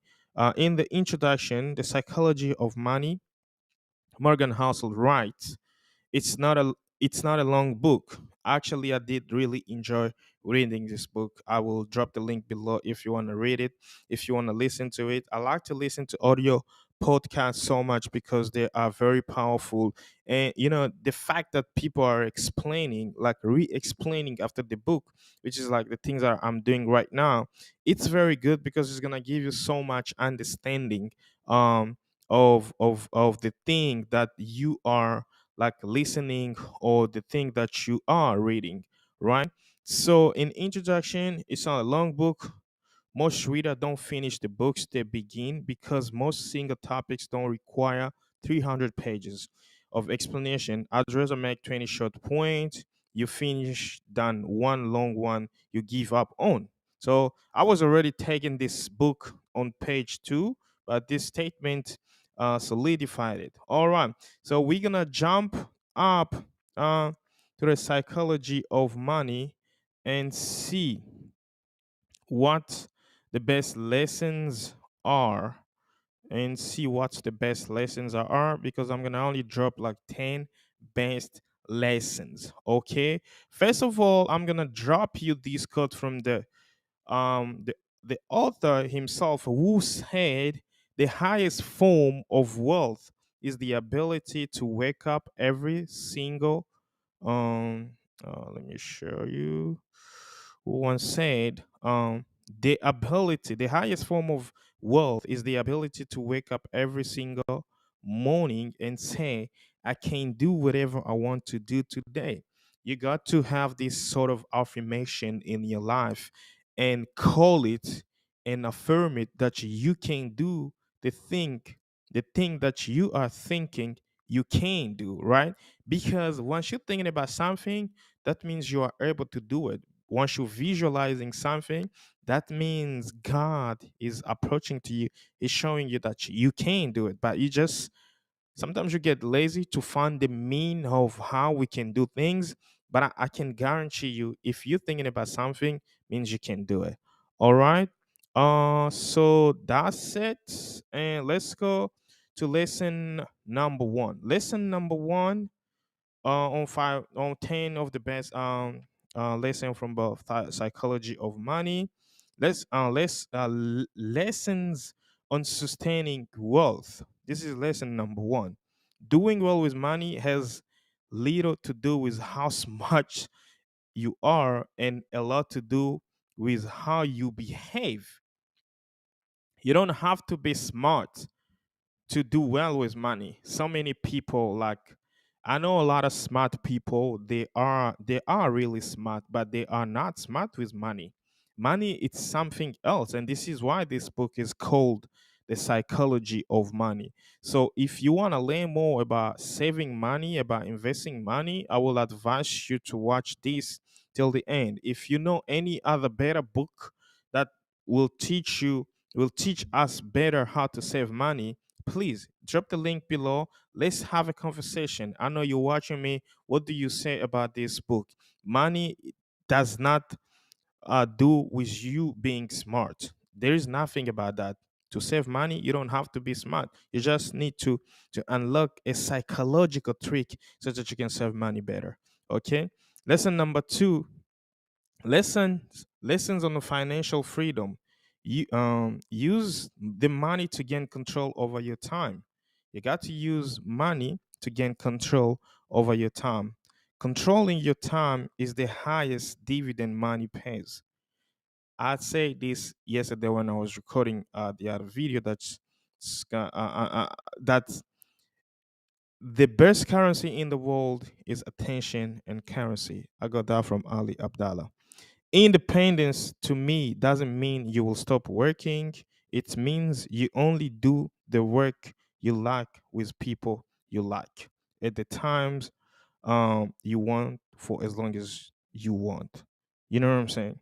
Independence to me doesn't mean you will stop working. It means you only do the work you like with people you like at the times you want for as long as you want. I mean, you get it all. All right. So I'm gonna jump to lessons 3. Lesson 3 on spending habits. Recently I dropped like a video explaining about the 5 habits that mostly keep people broke. Keep people broke, and spending is the baddest habit. And what does Rich Dad and Poor Dad say about spending? It says that um, we tend to spend a lot of money on the things that we admire the most to make ourselves feel good, and that's not how it's supposed to be. You're supposed to think you work for money. How easily are you going to spend that money? I mean, different because most people, when they are about to spend the money, they don't thinking about how hard many hours have you put to cultivating that money. And you know how much you're gonna spend? Like how many hours it's gonna take you to spend? It's gonna take you less. A transaction actually takes less than 15 seconds. So are you gonna be stuck on that transaction for 15 seconds, or are you gonna be overthinking about? Oh wait, damn man, I mean, I sweat a lot to make this company, and then now it's about spending, and then I just want to spend it in like 15 seconds. Hell no, it's not gonna happen. It's not really going to happen. So we're gonna go. I'm gonna jump straight. Let's 6, spend to show people how much money you have is the fastest way to have less money. I know this quote is coming from someone. You don't have to show people how much you make, because the more you're showing people make is the more your money is going to be is gonna become less. You don't have to. Don't show people how much money you make, because the moment you just show a lot of people how much you make, the moment you flex and see some people started to think like you are like the billionaire, the millionaire, and then you're gonna get so many requests. It's just gonna be a lot of things. All right. I mean, the fastest way to lose your money is to show off. You might think you want a fancy car or a nice watch, but what you probably want is respect and admiration, right? You're gonna be thinking like a showing people off, like going to whatever and see people like people are you think like you want the fancy cars. The car, what you just want, it's just like you want people to who you are, and you want people to admire. I mean, you want people to to to to probably. It's not like that. You don't need that, bro. Like you really don't need that, and this is all contributing for you to for your loss, to your loss. You know, because you are showing off people your weakness about money, and showing people that weakness about money, it's all contributing to losing money. Be nicer and less flashy. No one is impressed with your possessions as much as you are. All right. Whatever you are nicer or flashy, Like nobody is being impressed with your possessions as much as you are. Saving is the gap between your ego and your income. Saving is the gap between your ego and your income. I mean, every time you're trying to save money, it's like there is you, your ego, and your income. Like there is three things. Okay, so you're gonna have to know how to juggle those three things. What do I mean by that? Like what I mean is like take out your ego, kill your ego. It does not help you. Kill your ego and say, as much as I like this, I'm gonna save 10%, 20% on my wages, my salary, and my ego is not gonna be proud of myself. I'm not gonna be trying to be flashy, nice, looking nice, or whatever. Like that is my people might be thinking, like to impress people or to self pride. And no, that's not it doesn't count in the psychology of money, because once you started to do those things seriously, you will big big big time, right? So let's go between your ego and your income. All right, how many lessons are that? One, three. The habit, the spending habit.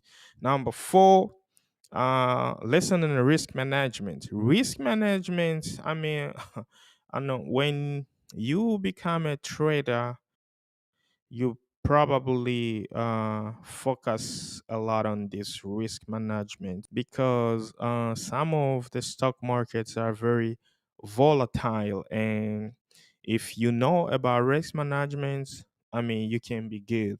And this is why we should be focusing more about financial learning, about financial literacy, because people, we don't know so many things about financial literacy.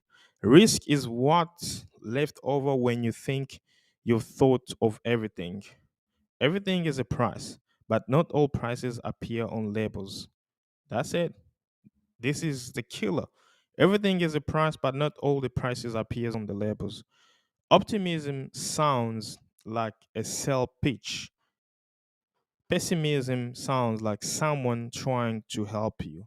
Optimism sounds like a sales pitch, and pessimism sounds like someone trying to help you. Wow, this is so powerful.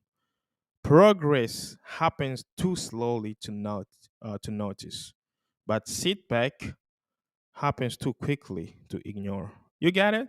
Setbacks, they do happen so quickly and people ignoring them. But progress takes time to be noticed. And people, I mean, we don't just pay attention. And that's how we don't save a lot of money. Because if you don't save two, if you don't save one, you don't have to jump to save three or four. You can start by one, but your goal should be 10 at least. But in anything that you do, just trying to think like you are really progressing, and then it's gonna take time to be noticed.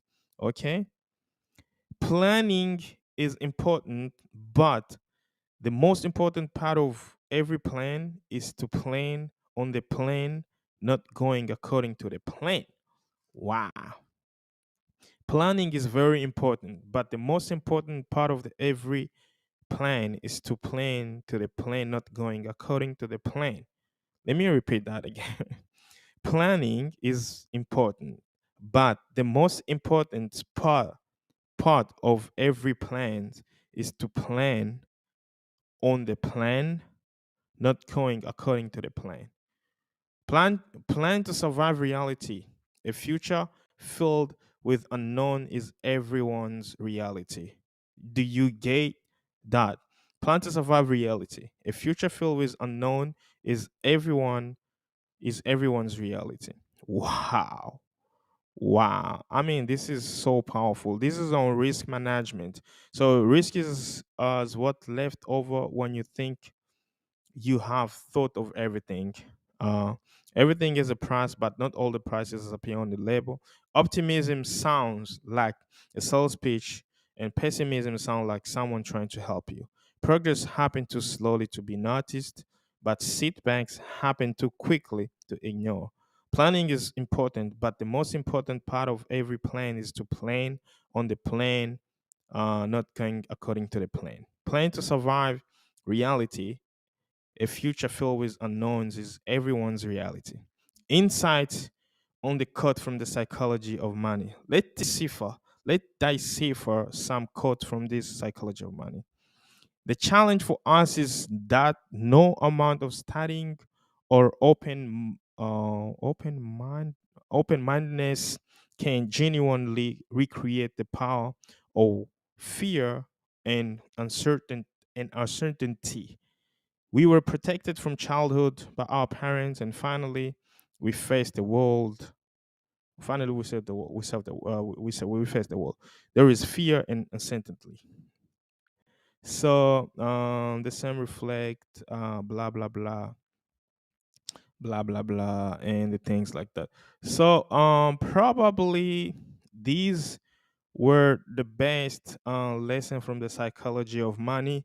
It's been divided by one, two, three, four.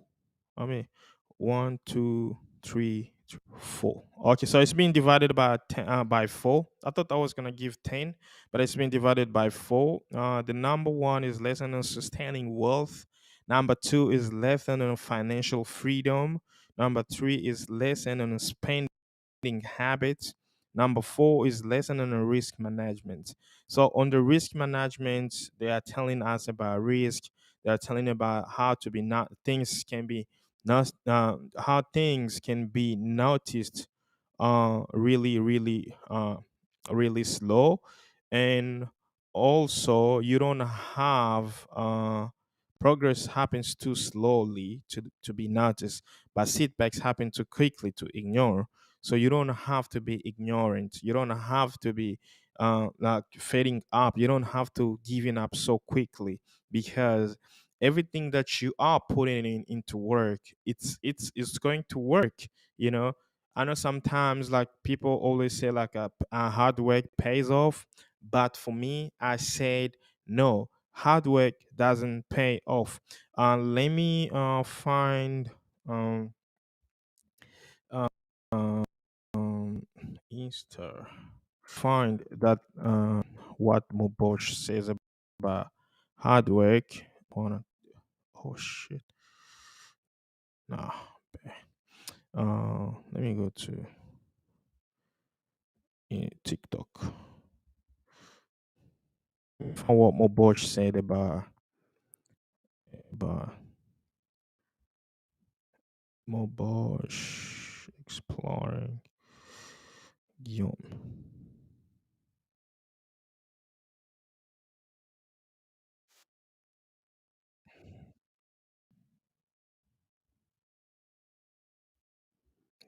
No. I was looking for Mobosh.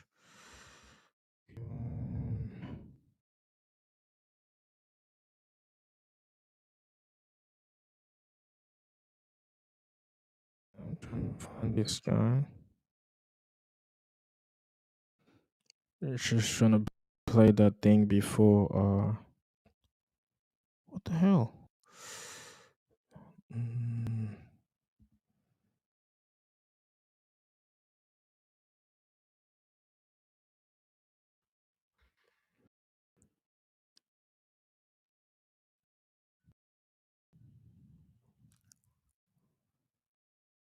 There we go. I like this guy because he teaches people about finances and stuff. You see, like I say, they always lying to us. This is not what I was looking for. Why do you come here? Share this.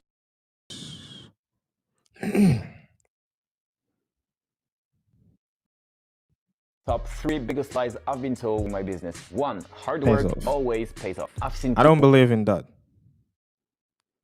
I really don't believe in that thing. Like hard work pays off. I said no to that thing. Like, if you're thinking about hard work pay you off, um, let me play. TikTok doesn't work on my laptops. People working insanely hard without getting any results. And the biggest lies I've been told while growing my business. One, hard work always pays off. I've seen people working insanely hard without getting any results. I mean, I've been telling people, like, there was a dude I told one day, like, you can say that hard work pays off. Yeah, you can say that whatever you want to say, but I'll give you an example. If you have a lot of strength and you don't know how to utilize your strengths, you're gonna use them in the wrong way. Hard work pays off only if you imply you I mean you utilize your hard work where it's needed the most. You can't just be sweating it every time and then keep on telling people like hard work is pain. No, it's like you're uploading the wrong stuff on social media and you expect your content to blow. It's not gonna glow.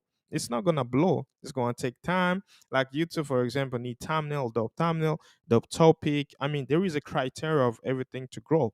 So if you're utilizing those criteria in a hard way and then in a good way, then your work is gonna pay off. So don't be mistaking me and saying like I'm working hard but it doesn't pay off.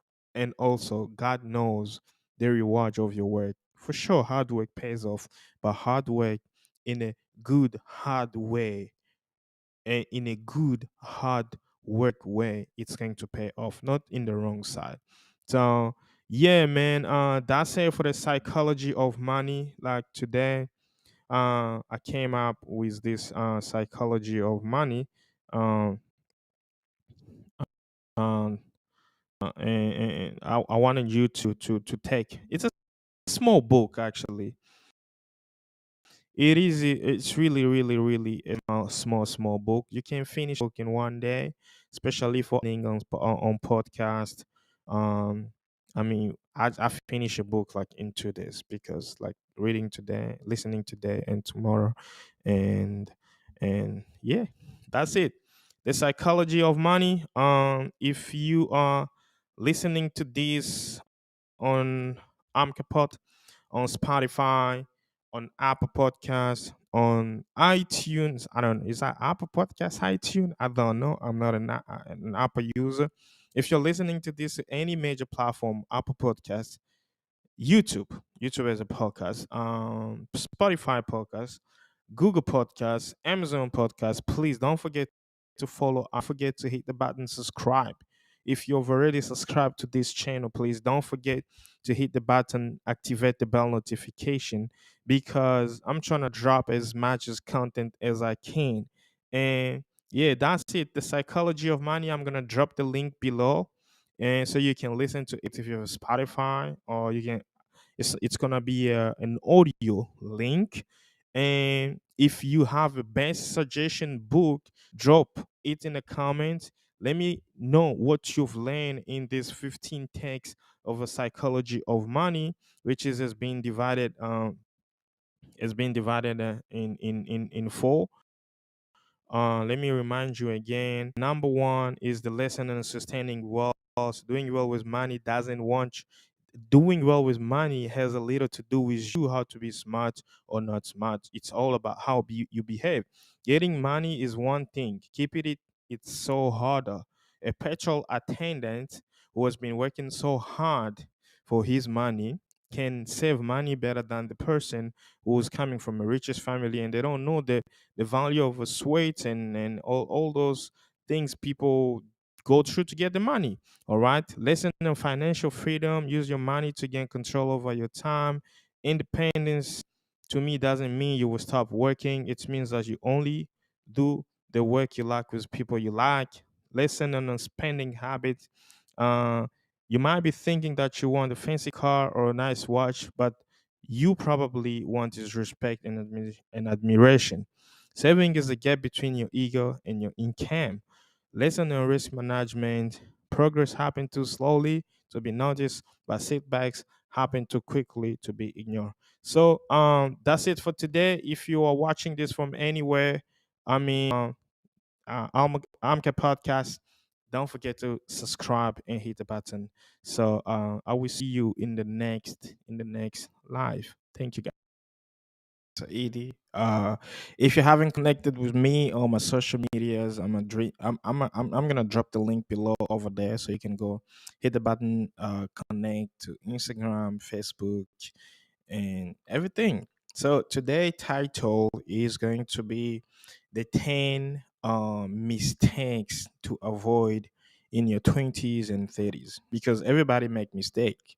And I've seen that. Let me just doing a live session for this one, because I want you to comment below if you have a mistake that you have done, and then it's just come like just like this is just happening. Just drop it in the comment below. If you haven't, then tell us how can we prevent this sort of mistake. So this is a live session, and that's why I wanted this to interacting with you guys, because I mean we tend to live better and to avoid so many things, and mistakes, they are unavoidable. So tell me, what's your number one? I've been collecting answers from people, and then I got my book. Like I just wrote the things down. I don't know if you're gonna see it. It's just gonna be in some other way. Yeah, you can actually. You can see it. So 10 mistakes, 10 mistakes that people regret in their 20s and 30s. And number one is gonna be for what's your number one? Tell me your number one in the comment below, please. I want to know. I will tell you mine, and I mean, so we can see how we can resolve this issue. And because we are getting older, the more we are getting older, the more we are learning things, and we pass, we go. We've been through a lot, so that's it. Um, Mistake number one, it's somebody said not starting early. Wow.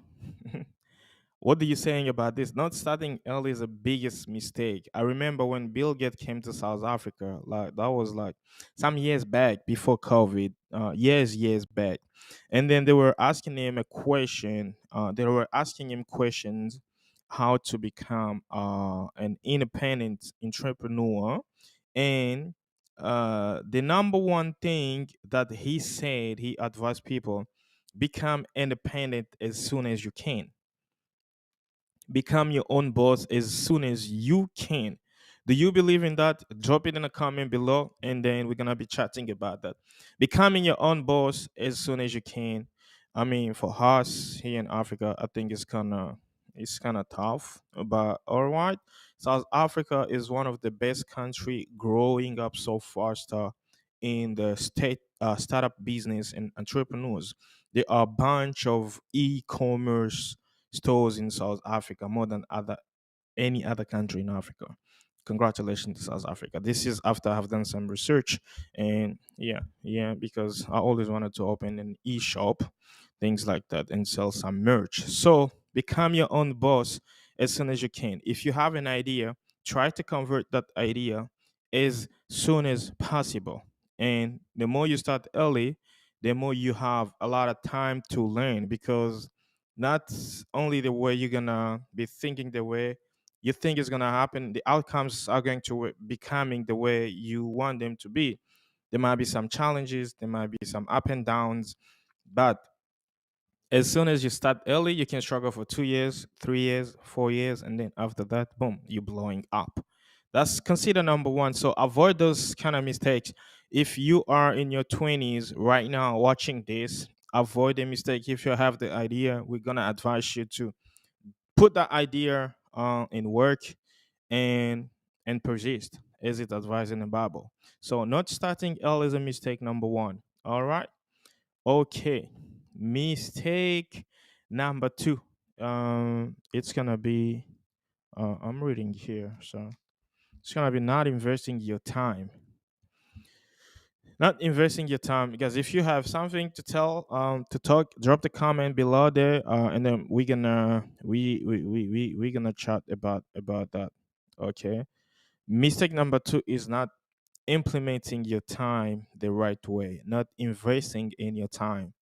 So recently, I was watching Ali Abdallah. I mean, you all know Ali Abdallah is one of the biggest YouTuber in the UK. He was supposed to be a doctor. He started to be a doctor, but he's not a doctor now. He's a YouTuber. He's making making his living being a YouTuber, right? And he's saying the best currency in the world right now is time and attention. You can not with time and attention, you can mostly buy everything. When somebody giving you his attention and his time, do not take that thing for granted, because listen, when you go to school, when you're learning about something, you're gonna invest your time in that thing. If you fail, you know how hard it's gonna be on you to you. All right. And attention. If you don't pay attention, I'm sure you're not gonna pass the exam. You're not gonna pay. If you don't pay attention, you're not gonna have some great outcomes. All right. They say studying is always hard because most people fail to pay attention. Okay. So investing in your time is a mistake number two that most people do the most in your 20s. Instead of investing your time, okay, you up and down every single night, every single weekend. I'm not judging, I'm just saying every single weekend you were supposed to take 2 days off, Saturday and Sunday, but every single weekend you are there up and down instead of doing some necessary things that is going to benefit you in the future, but you are not doing anything. It's all become about let's go party, baby. You know, so many youngsters, they are not investing their time in the right way. And this is a huge mistake people do. I mean, so many people, they've done that. But I saw this clip of, what was that? Like, oh, I don't, I mean, am I gonna get it? Or how? Michael B. Jordan. Let me it's okay. Let me go on my TikTok and see if I'm gonna get the Michael B. Jordan clip where he said he think different. He was built different. Like,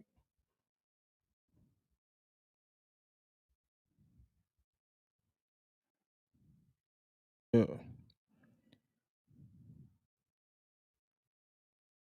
Yeah, I'm gonna share this with you so you can see how Michael B. Jordan has been talking here.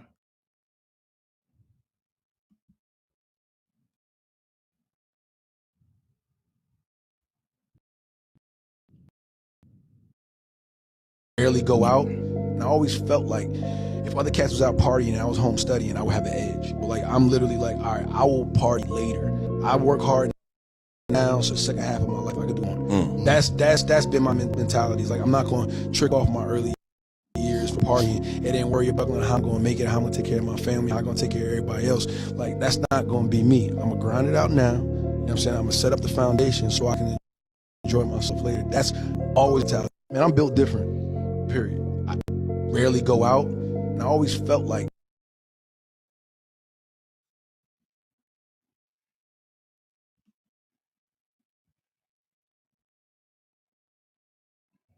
Did y'all get that? Michael B. Jordan. Did you get that? Michael B. Jordan, he says he's built different, right? Because he understood the time consumptions are like, I prefer to grind so hard right now and go party later. But most people prefer easy time right now, all right? And go struggle later. So you tell me what you think in the comment below. Would you prefer to struggle right now and and and enjoy your time later, or would you prefer to enjoy your time right now and go get some hard moments? Uh uh because I remember this quote that said that uh, good moments always create tough moments, and tough moments always creating tough people, and tough people can create again good moment, and good moments again is gonna create lazy people. So you tell me, like, if you don't invest in your time, if you don't make the best out of your time, what would you do with your time? Would you prefer to go party every single weekend and then Monday you come like you are down? Like so many people blame Monday for no reason. Monday is just another day like other day. But the reason why you are down on Monday is because you consumed your Saturday and Sunday in a wrong way. Saturday, Sunday, it's just other days there where you can make yourself, you can prepare yourself for the next week. Preparation is the mother of execution. If you don't prepare properly, how do you think you're gonna you're gonna executing things properly? I mean, you might be doing it, but it's not going to happen the way you want. So you always trying to be prepared. Being prepared, investing the time the right way. Remember that you got things to take over. You got things to control. You have things to respond to. Sadhguru once said, anything that does not respond means it's dead. If a human doesn't respond, means he's not alive anymore. Respond to your duty, respond to your responsibility. And you can only do this by implementing time. I mean, I can tell you a lot about time, but you just need to invest your time in the right way. So many people have been investing their time in the wrong way, and this is causing so much issue, so much drama, because you just use your time in the wrong way, right? So mistake number two to avoid in your 20s, and this actually can be, I mean, some even elder people, so like 50 years old, but you still do some shady things. You guys, let me know in a comment what do you thinking about this, like, because this mistakes number two is really is really shady. Not investing a lot of time, not investing your time in something that can benefit you tomorrow or after tomorrow. That's mistake number two. Mistake number three, not saving uh enough for yourself.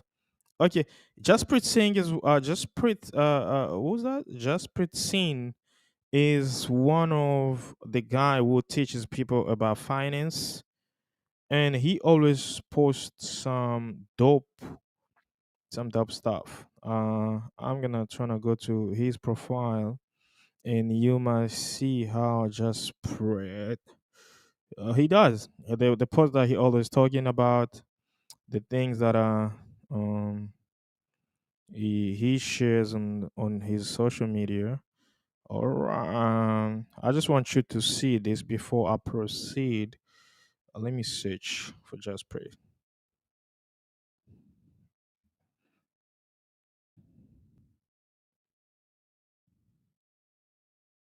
The minority mindset. I love to follow people that they can do something in my life. Not the people that can waste my thing. Your happiness shouldn't be determined by how much money you have.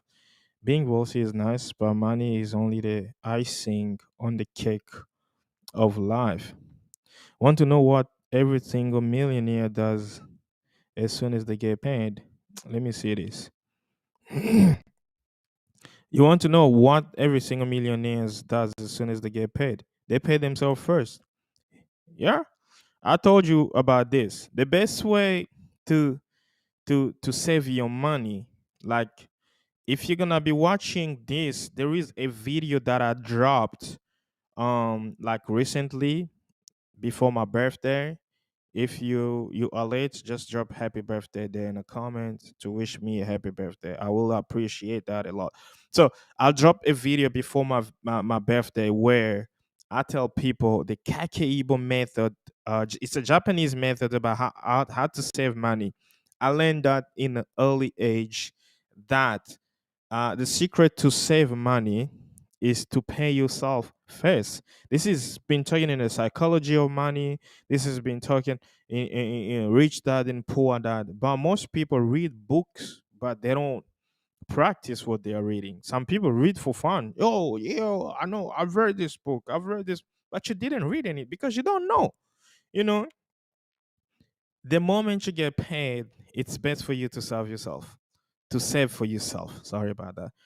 And most people, what they do is the moment they get paid, they spend the money first and they trying to see like how much money are they gonna be left with, and then they will save from there. Like there is no strategy about you making things. There is no strategies about you trying to come up with idea, like trying to budgeting, because you can't save if you cannot budgeting. I've been talking about this all the time. I'm not a pro guru accountant, but you need to learn how to budgeting before you jump into savings, right? Because saving is just a calculation, and all those calculations that we do, it's called budgeting, right? So if you know exactly how much you're going to spend this month and how much are you to stay with, then you're gonna know exactly like I can save this amount of money, right? And I prefer to call it emergency funds, just like this guy says. Emergency But if funds. you only got $1,000 to invest, what you need to do is figure out how you can take this $1,000 that you have right now. Because that's emergency funds. You can only touch it to invest. And number two, you can only touch it once something is happening, like something major is happening. You really need that intention of withdraw your money or unbreaking your saving money. That's the secret of saving, right? So people really don't try to do that. And that's why you can't save money. You can't save money because you don't pay yourself first. Imagine you get paid like $2,000. Let's say for example, like you got 2K, and in that 2K, oh let's say like 3K. In that 3K, the 10% of 3K is like a 300, right? 3,000, 10% is 300. So trying to make the effort to do like maybe, how much is it? 30, maybe 40%, like maybe 30%. And you said this, no matter what's happening, this money, I'm not gonna touch it. My 30%, I'm paying myself. Imagine you give the themes to churches, but you don't pay yourself. Why? Start by paying yourself, bro. If you're watching this, tell me what's your method. Do you always implementing to save money? Because saving money is one of the biggest issue. Like I read an article in South Africa about the 18th of the month, the FNB reports about saving money in South Africa. The 18th of each and every single month, the transactions are stopping, like not decline. Like I'll be saying stopping like by 95%. There's no more transactions. All right. Like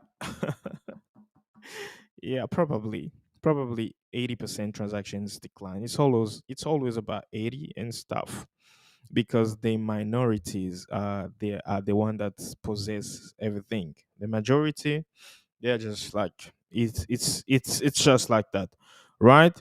Um so you let me know. Let me know what's your method of saving money, because most people have been struggling to save money. I just give you the Kakeibo methods about how to calculating the ins and outs. And from those one, you can decide either you're gonna pay yourself like 10% or 20%. Just depend of how much you earn, how much are you going to spend per month, and the rest is just coming abruptly. You're not gonna care about that unless it's an emergency or it's an investment, because investment we always taking a risk because it's gonna blow up one day, it's gonna pay big time, right? Let me know what's your method of how to save money. Okay, the number, not saving enough money. The number four is about chasing girls. Chasing girls, like datings, unnecessary datings. It's important to date, but unnecessary datings, like you are on Tinder every single day and every single weekend you want to go meet a new person. You are wasting your time. Number one, you are wasting your time. Number two, you are wasting your energy. All right? Energy plus time. Number three, you are wasting your money.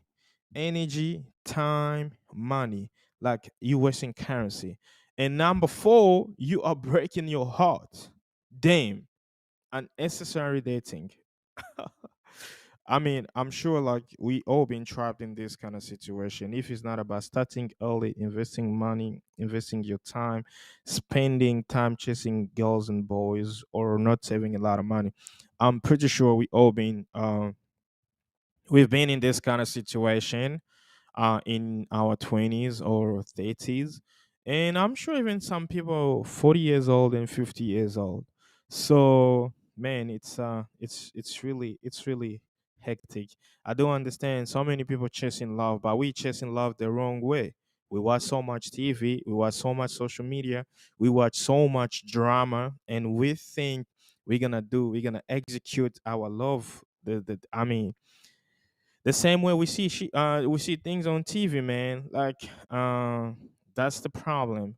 As a man, as a guy, as a responsible, I'm going to advise you, if you are in your 20s, 30s, or 40s, whether you are a girl or whether you are a woman, a female, or a male, a best tip I'm gonna give you: God will always send the perfect person to you once you are ready. Yes. Yeah, exactly. Yeah.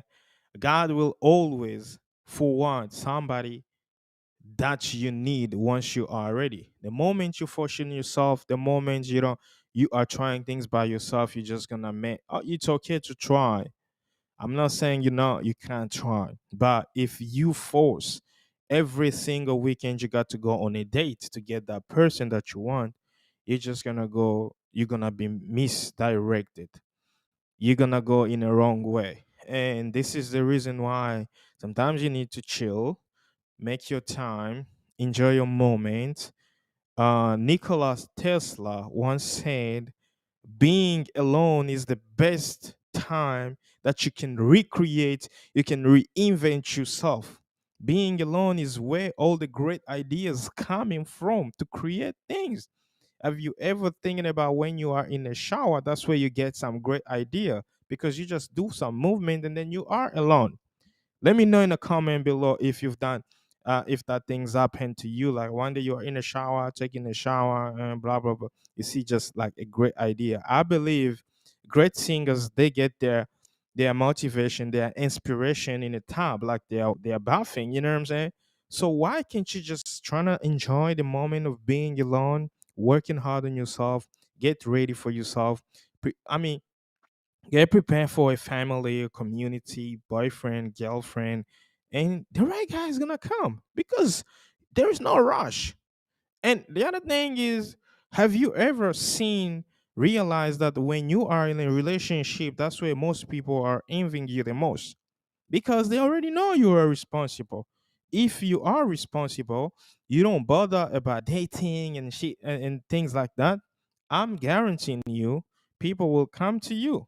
People will come to you because they see the potential in you. They see the greatness in you. They see something beautiful in you. You know what I'm saying? But if you keep on bothering every time, oh, I'm gonna go this on where this Saturday, next Saturday you go there, man, even someone is gonna see you and give up on you, because they already know what kind of person you are. Like they already know, like, nah, mm-mm, I'm not gonna go with her. I'm not gonna go with him. He chases girls all the time. No, this one, she always about men. You know what I mean? Stop it. Stop. You tell me, if have you done that before in your life? I don't know. About me, mm, I'm never be big on dating. Like, that's it. What's number is that? That's number four. Number five is not learning about money. Financial literacy, it's one of the best things that you can implement to save yourself from generational curse, financial instability, inflations, and every single thing, right? You don't know. Some people, I swear to God, some people, they don't even know what's the rate of a dollar or euro is. the rates of the amount their currency is. I mean, you're just working, you get paid, but you don't even know what's the rate. God damn it. You are, I mean, you're just walking, but you don't know things. Like, I'm not saying you should know everything. Like, nobody knows everything. Nobody knows everything. But at least try. Give yourself a try, man. Your smartphone is not just about taking pictures and scroll up and down on social media. You got to do some research. Smartphone can create a bomb, bruh. Like, can create a bomb. Smartphones, like some people build some nucleus there with their smartphones. They connected the stuff. They build some virus there. Smartphone, bruh. You know what I'm saying? I mean, why not you? Why not you? This lead me to what Jim Rohn was saying recently. I'm just gonna play it so you can see. I love Jim Rohn motivation so much because they are one of the best motivations. Jim Rohn, who is this? Just gonna Jim Rohn Siri. I'm gonna let me just share my screen with you so you can see what I'm doing here. Yeah, there we go. If I go here, profile center, um, business suites.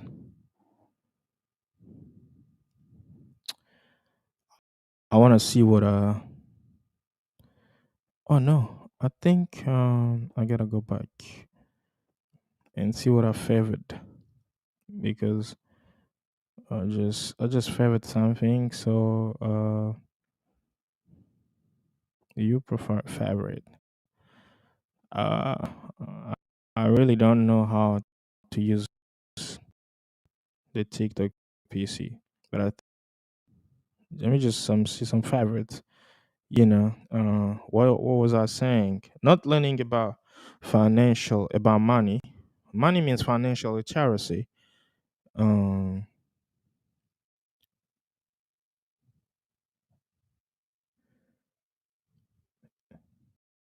nah, not this. Not this. Is this the one? And my personal question to you is why Not you. I want you to take it personal. I want you My to take it personal personal. question to you is why Not you. Why not you? You've got the brains. You can make decisions. Can make decision. Study the plan. You can study the You plan. can change your life. Can you? You can grow immensely in the next few years. You Exactly. can make your dreams come Yo. true. Yo. You can build a financial wall around your family. Nothing can get through. Yo. You can be. Why not? Why you not? take it personal?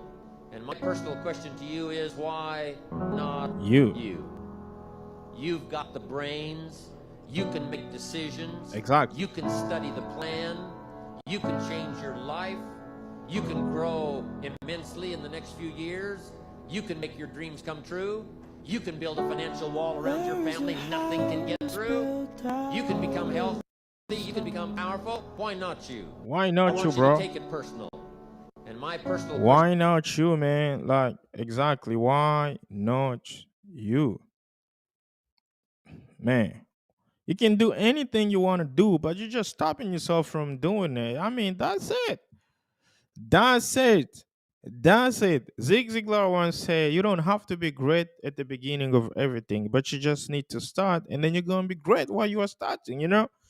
Why not you? Everything is all about why me, but why not you, bro? Why can't you do this? I mean, stop doubting yourself. Stop underestimating yourself. The best way to win life by 50% is to earn self confidence. If you don't have the self confidence in you, and nothing is going to happen to you, even if you are right, but you're going to start losing control of stuff because you are not self you don't have self confidence. I mean, like your self esteem is very low.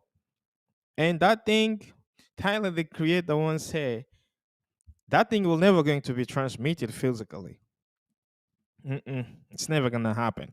You let me know, how do you get your self-esteem? How do you get your self-confidence? How do you train yourself to be confident? Because I don't know, man. For me, I think I was born like that. Since it's school, I never let anybody like to be on top of me. It's not like I'm just, I'm a bully or something like that. But I just see like I can respect everybody, and I don't want anybody to disrespect me, and we can help each other. I mean, we are friends, but there is a limitation. I mean, you can achieve things, I cannot achieve things. You can go after things. We can do things. I can speak so many languages. Many people can do that. I can calculate. I mean, opportunity just come differently. But the only thing I did understand is like you need to learn to get. All right. The first thing I was learning in the science of getting rich, they are telling you this book is not philosophical, it's pragmatical, right? That means you got to practicing things.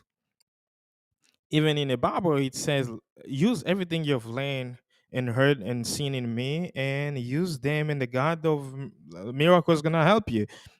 Things like that. So why don't you want to learn about financial literacy? Why? You don't know anything about finance, but you just okay. But you want to make a lot of money and you think it's gonna be fair. You don't know anything about money, but you want to make a lot of money. You're gonna make it and it's gonna run away from you. That's it. You let me know, how do you cope with this theme of financial literacy? And how do you cope with low self esteem? Why do you have a low self esteem? They used to bully you, or at school, or where? Like, why do you have self esteem? Like, lack of self esteem? Don't you believe in God? Don't you believe that you been created? You been like I mean, God created you. I mean, under His image. His image. I mean, you are a little God. Actually, humankind, they are little gods. Like they are demi-gods. Oh, in French, we call them les demi-dieux. C'est nous les demi-dieux. Tu comprends? It's us, the little God. Like we create things. Like, even though you're not gonna make major things, but you can do something because God has implemented something in you that is special to you. Miles Monroe once saying, nobody has ever been mistaken to be born on this planet Earth. No, it's just your environment influence you in a bad way, but you were born to do something. You are great, man. Man, damn, you were born rich. This count from Wayne Dyer, man, once said, you were born, everybody, Bob Proctor, Wayne Dyer, everybody knows like you were born rich. You just to unleash the arcana, that beast in you. And this is the reason why we need mentors, we need coaches, we need people that will be guiding us, because we need to unleash uh our hidden potential, man. Like, you can do it. You can. If somebody has been there, you can also do it. Even if your doors are going to be different, but 10, about 5 plus 5 equal 10, right? And 4 plus 6 equal 10. 8 plus 2 equal 10, right? 9 plus 1 equal 10, all right? I mean, 15 minus 5 equal 10. 20 minus 10 equal 10. Like, you can do things differently and still reach the same destination, man. Like, don't ever let somebody limiting you from doing things and say like you cannot do this. No, they are lying to you, and they are projecting themselves what they can to you. You were built different. Everybody was born different, right?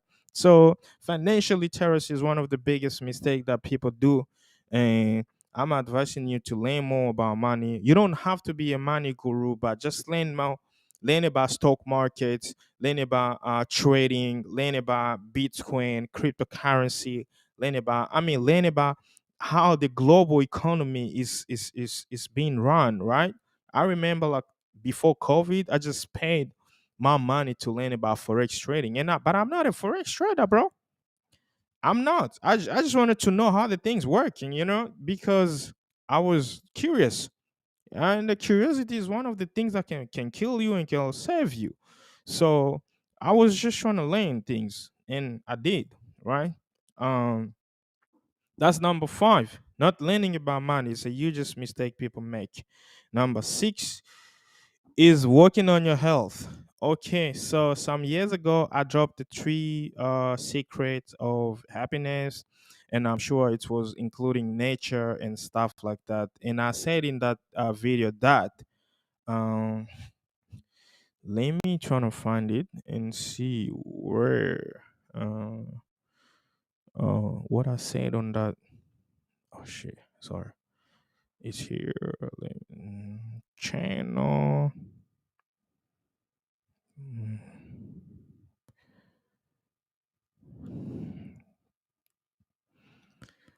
Channel. Let me just share the screen so you can see here. There we go. Amka Podcast. I'm just gonna share my channel, the video that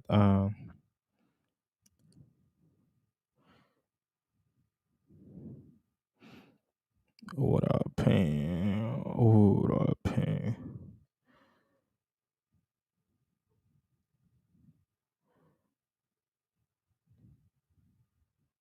There we go. Just gonna go to video here. That means a small old video, but I personally I like it so much. First of all, I just need to change the thumbnail of this video. It's called the 3 happiness and success secrets you should know. Should I change the title or what? And here,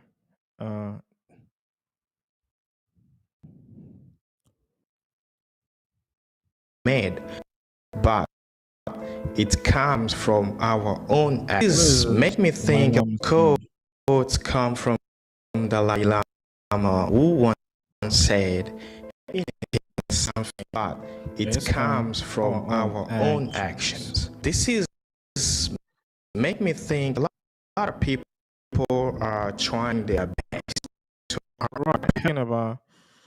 Number 3, you got to take. So we've been talking about not working on your health, right? So this is the thing.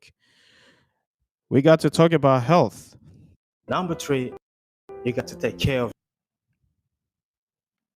You got to see this, yeah. Your body. Nobody's going to take care of your body. Now you got to take care of your body. Nobody's going to take care of your body. Technology is going to do a lot of things, but medical, electronic devices about your health, only yourself that you can contribute to your health. So this strategy, I like it so much because it's kind of underrated, but it's very effective. And it's exercising.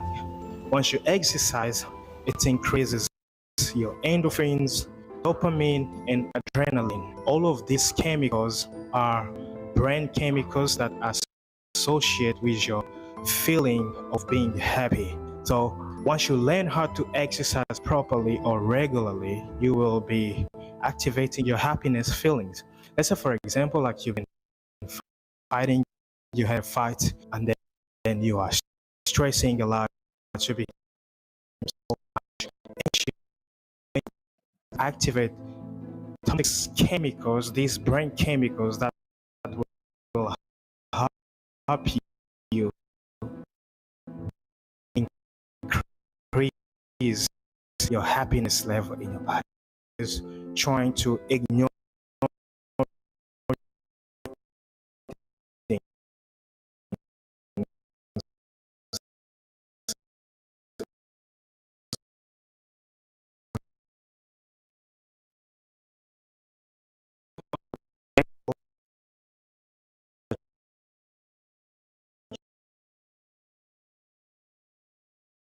you have to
What's happening, everybody? Welcome to Amka Podcast. Oh man, I was scrolling down on my social media and I saw this powerful motivational speech that the guy he's talking about how powerful and how great it is to raise a child, because if we put on our thoughts, like so many people were raised in a different way, we all been raised in a different way, and I saw this and I'm like, I need to share this with you so that you, like in the future, you have your children and you can know how to raise, like the steps of raising your children.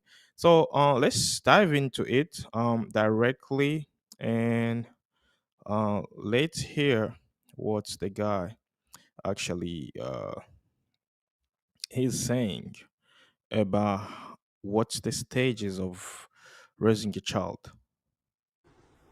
5 all the way over. Just hold on.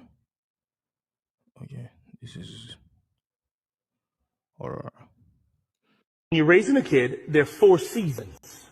So when you're raising a child, there is 4 seasons actually. Like the biggest step of raising a child is 4 seasons, right? Let's hear number one. 0 to 5, that's where you're just teaching them discipline. All right. So we've been talking about discipline. As myself, I grew up in a family where like we were Muslim, and you know, Muslim families, man, they are very disciplined. And whether you like it or you don't like it, Muslim people, they are like super disciplined. You're gonna learn Quran by force, either you want it or you don't want it. You're gonna go to madrasa. I don't know about Christians, and that is building faith. When you are growing up instead of other people, you are not really like forced to read about to learn about the Bible. That's a huge difference. All right, so what your parent is telling you to do is it's gonna be a must, not like by choice, because remember, at the age of 2 to 5 you don't know anything. And um I'm not judging, but I can see so many people, they were misplacing the fact of disciplining a child at this time and being friend with a child at this time and guiding a child at this time. Like it's being misunderstood and misplaced in some wrong ways, and this is why discipline should be a key to start to raise your child, your children with. And that's why I saw this thing is kind of important. That's why I'm gonna bring up to my podcast so you can see. If you have a share, if you have a thought, drop the comment below there and let's have a discussion and let's elaborate and let's see how can someone overcome something that it has been misplaced or misguided by him, right? So the number one is it is discipline, like from 2 to 4 years old you got to implement that discipline.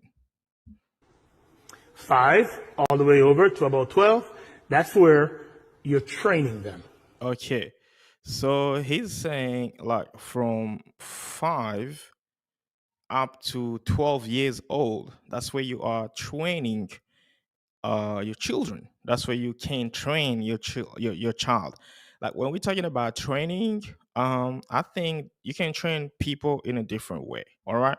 So me personally, when I'm discussing this topic, it's probably more about training is training. If you go to like you trying to read the dictionary or trying to discover the word training, it's like the synonym of education, right? Training is like a kind of different and it's kind of heavy. So when you're talking about training, you really need to specify. You really need to know what are you going to train your child or your children with or of, you know. So like from 2, because a kid can think about 2 years old, she can think or he can think. From 2 to 5, you tell them this is right, this is wrong. You can keep on telling them at the older ages, so that they know exactly, if I do this, daddy said this is wrong, and if I do this, mama said this is right. All right. And then from training, you started to show them some things that they can do in their life. I think, I don't know, you tell me, what do you think he's trying to say here about like 5 to 12? That's where you can train them, because training is really vast, and then it's has a lot of sense. 12 to 18, that's where you're coaching them. All right. 12 to 18. That's where you coaching your kid. Like 12 years old, puberty, teenager times up to 18 years old. Like that's where you coach them. And remember, at this age, it's super super hard for a teenager to understand things, you know what I'm saying? And I think at this age, you should be like, be a little bit I'm not going to say rough, but you should not emancipating someone, because some of the people came from the family that they used to be emancipated, like they are not really given the full freedom of doing things. Like, once again, like me personally, I came from a Muslim family, and not everything was allowed to do, you know what I'm saying? And then at that age, you could see like your parents, they are after you so much, and that can cause trouble to children. They can be forced, because of the fear, they can be forced to go in a wrong way. And because they are just afraid of their parents, and then they go to hang out around with the people that they can influence them to do some wrong things. And they follow their friends ways, and they are going to be lost. So I think, from 12 years old up to 18 years old, you should be telling like the kid, the children, you should be telling them the truth, even though they don't care enough, because it's all based with age and time. You should just be keep on telling them the truth and implementing a little bit of discipline, because coaching someone at that time, yeah, I'm not really saying it's impossible, but also it's might be happening, but it's going to be a little bit difficult. So discipline should be also playing a huge role over there. Friendship, for moral boasting, and also coaching. So you keep on implementing all those strategies, discipline, coaching, and friendship at that time, because they need to know like somebody got my back. They need to know that I'm not doing the wrong things, and they need to know like somebody can coach me so that I cannot do wrong things at this age, because that age, it's super crucial, bro. Like it's really crucial. All right. Um, let's hear another one there. 18 and over, that's where you're their friend. This here, I am not really disputing this, and I could see so many parents, they were talking about this. If I read the comments, like I'm gonna get the chance to read the comment right below, and you see what people were talking about this. Because for me, I saw one of my uncle was very rough when we were kid, and then I mean, that guy was very tough. But at the end of the day, I just came to understand that he wanted the best for us. When somebody is criticizing you sometimes, or somebody come to you and telling you the right thing in your face, that doesn't mean they hate you. No, it means sometimes because they want the best from you. But as we are human beings, as it says in How to Win Friends and Influence People, human beings are very fragile. If you tend to criticize them, they will be paralyzed. So I'm not really bringing up the options of criticizing people or pointing finger. I used to do that. Please, guys, forgive me. Like praising someone, it's the best way to unleash the best out of them. And I think being showing somebody some value, some if it's really important to the community, is the best way to appreciate, to show them appreciation. And they will feel very appreciated. So being friend with someone at that age of 18 or 18 and over, it's still going to play a major impact for them. And also, that's the time of really coaching, of really mentorship, because at that time we're trying to face life. You know, we face life. I mean, you finish your high school, you're going to university. I mean, you started to see the world in a different way. Some people can get pregnant, some people can unpregnant, think some other women, some people there. I mean, you're just trying to see life in a really different angle. You are not a child anymore. You are a grown up humankind, and you started to thinking about what the people they were telling you when you were a child, what your parents, your teachers, and everybody what they were telling you when you were a child. So at that age, it's really crucial for somebody to be guided properly, and for someone to be led and to be shown, to be coached the best way. And most of the time, it's tend to not be that case. You know, we came from some community that we never had books to read, and then at that time, that's how we started to discover things. We we never watched everything we wanted to watch. I mean, it's just like it's pathetic. Let me. It's just like that, bro. Like it's crazy sometimes. Let me try to read some comments here below. If you have a thought, drop it in the comment below, and I'm not gonna hesitate to share or to respond to it. Let's see what people say. Uh, yeah, this is Sarah Blossom, and she said, "Faith, love, safety, trust are built from zero to their lifetime. Some folks will view this who didn't have a healthy parent and focus on the discipline. The definition of discipline is, in my opinion, a dangerous scale for an individual who was abused as a child themselves to the set with their own children. Some folks from that trauma could take this advice literally, the 0 to 5 discipline only.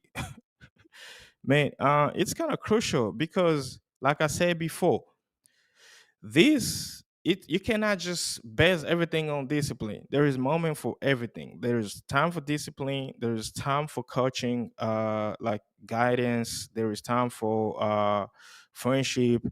But I think discipline should be implemented when it needed to be. You know, when you're showing a kid the wrong things, the good things, and they don't want to admit it, I mean, you should be trying to sympathize with them, and trying to show them in a good way. So you just combine both, like everything that it needed, so that they can understand.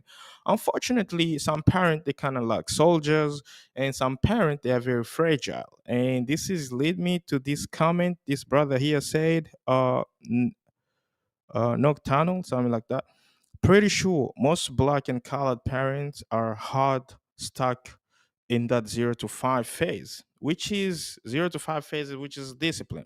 Like black people is more about the culture.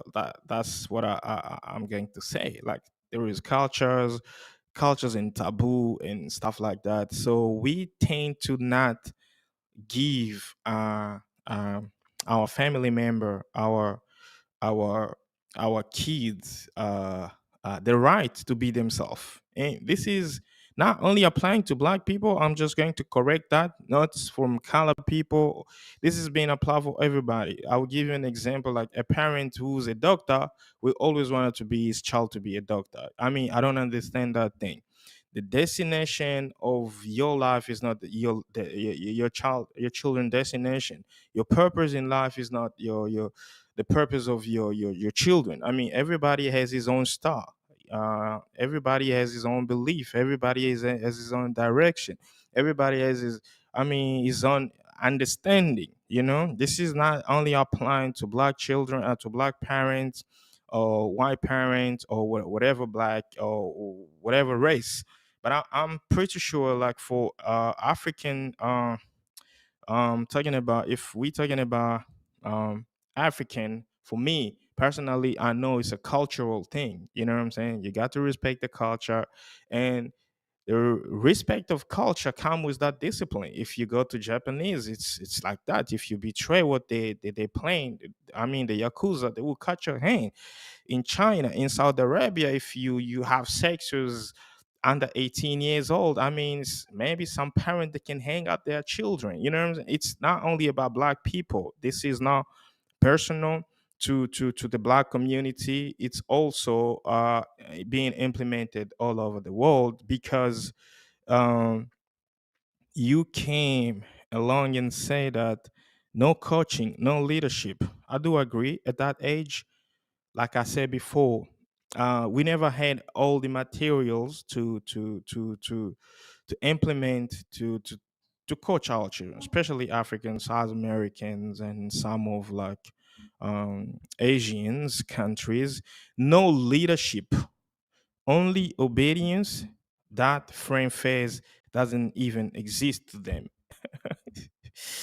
You are probably an investment. I feel like it's mostly white parents that make the mistake of being too much of a friend with their kid. You can kind of see it in your friend groups when you are young, and all these differences in the household dynamic came up.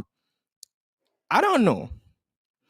Do you agree with this comment or you don't agree? Let me know in the comment below, because I see like the best thing I can say, once again, it's not about white, it's not about black, it's not about whatever Chinese, Indians, and color. It's all about how people grew up. If your father grew up shown so much love, he's going to implement that thing on you, to you. If your father was a therapist, he's gonna implement that therapist character, therapist mindset. If your father is a pastor, man, they will want you to try to be a church guy. You know what I'm saying? I mean, this once again, it's not only about black people, it's not only about white people, bro. But all I do understand is some kids were born privileged, and that privilege made them soft. If you don't agree with me, drop in a comment below and we're gonna discuss about it. I understand like many people were born soft, and by being like that, you think that their parents became so much of that friend phase, which is, it might be the case in some case, but really not every time it could be the case. And that's a huge mistake. You should love your child. You should love, everybody around you in your family. And you should, when it's time to talk, you should tell people the truth. You should tell people the right thing. If it's gonna hurt, I mean, just tell them in the right way, yo son, man, it doesn't work like this. It's like this, you can't do this, you can't do this. Just keep on telling. Showing. It doesn't really need to be rough, but you need to show some love and appreciation, as I said before. It's hard because like I said, for me, I've seen a lot of people were raised undisciplined. Some people grew up without love, and this is affecting our relationships. Some people grew up with traumas and all those kind of things, and this is becoming a huge thing in your life. You don't know where you can stand, you don't have trust, you don't have discipline, you don't have like I mean, you don't believe in people, you don't I mean you just don't have a lot. You don't have the leadership mindset, you don't have that kind of sense of humor to other people, and this is big. If you were raised like that, and if you're watching this, please trying to know how to implement things on your on the new generation. And if you were lack of discipline, you didn't grow up with both your parents, because it's kind of hard for for one parent, single parents, to do all these things to his children. I mean, when you grow when you are being raised with mothers that will actually mostly show you so much love in just word, like that thing of discipline is going to be hard, because it's kind of natural. Men tend to be more uh, of that sort of discipline era than female in the family hold in the household, so if you're watching this, please don't forget to hit the button subscribe. um if you are subscribed to our channel, please don't forget to hit the notification bell so you cannot miss one of our episodes every single time I do upload. If you have thoughts, if you have ideas, share them in the comment below so we can know what we can do and what we've missed. All right. And I'll see you in the next video. Ciao. So many people develop a habit through the things that they love the most. I'll be talking about people develop the habit of drinking a lot of alcohol because they love alcohol so much.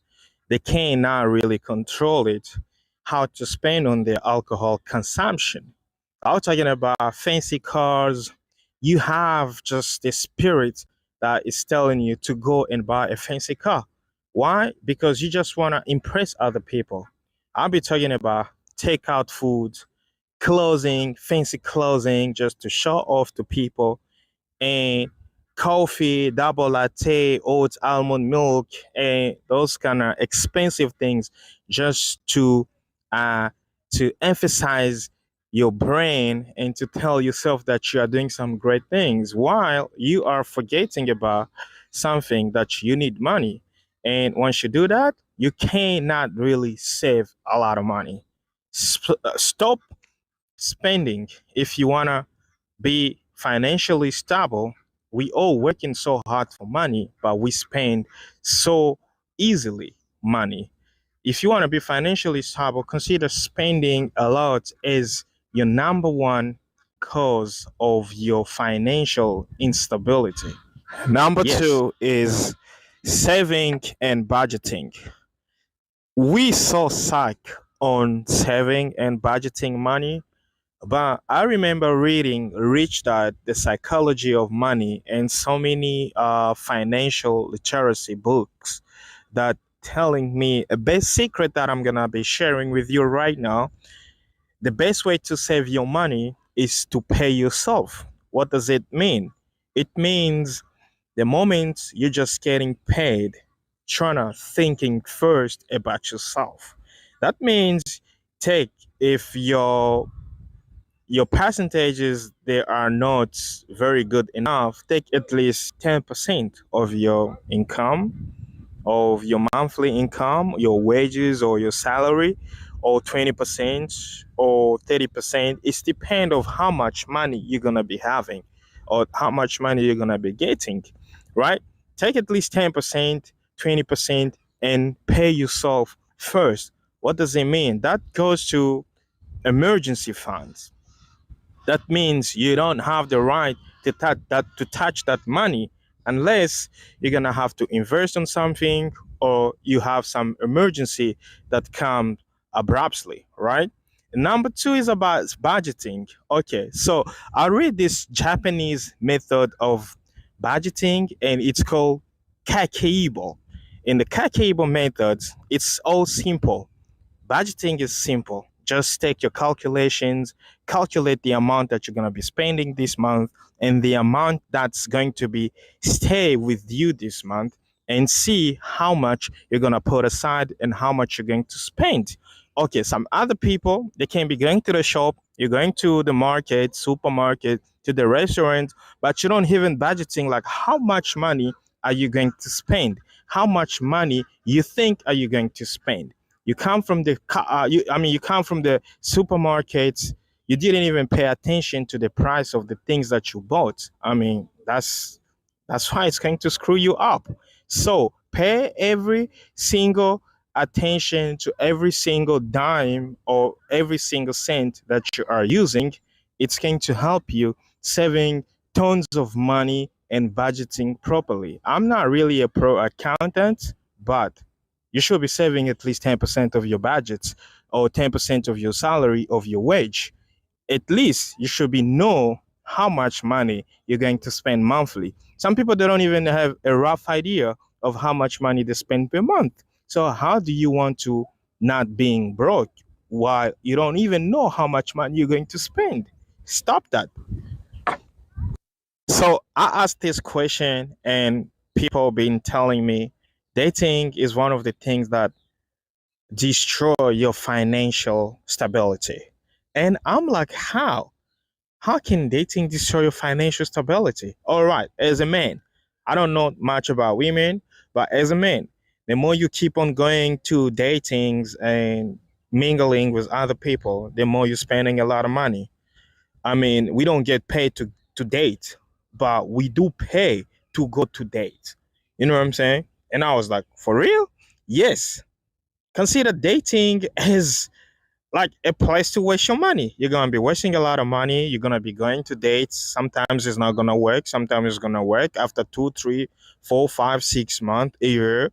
And then you're gonna prepare yourself again to go to another date where you're going to be spending a lot of money. First of all, we need some first impression. You need to impress like a female and stuff like that. You're gonna waste your time. You're gonna waste your money. You're gonna waste your energy.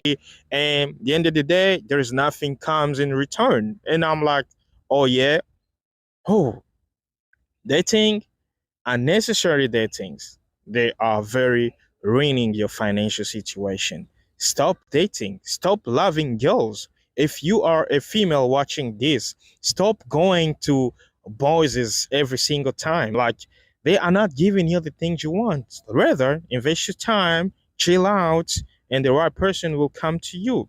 This goes is the same as to us men. Wasting your money going on multiple dates, it's not gonna help you find the right person, the right woman.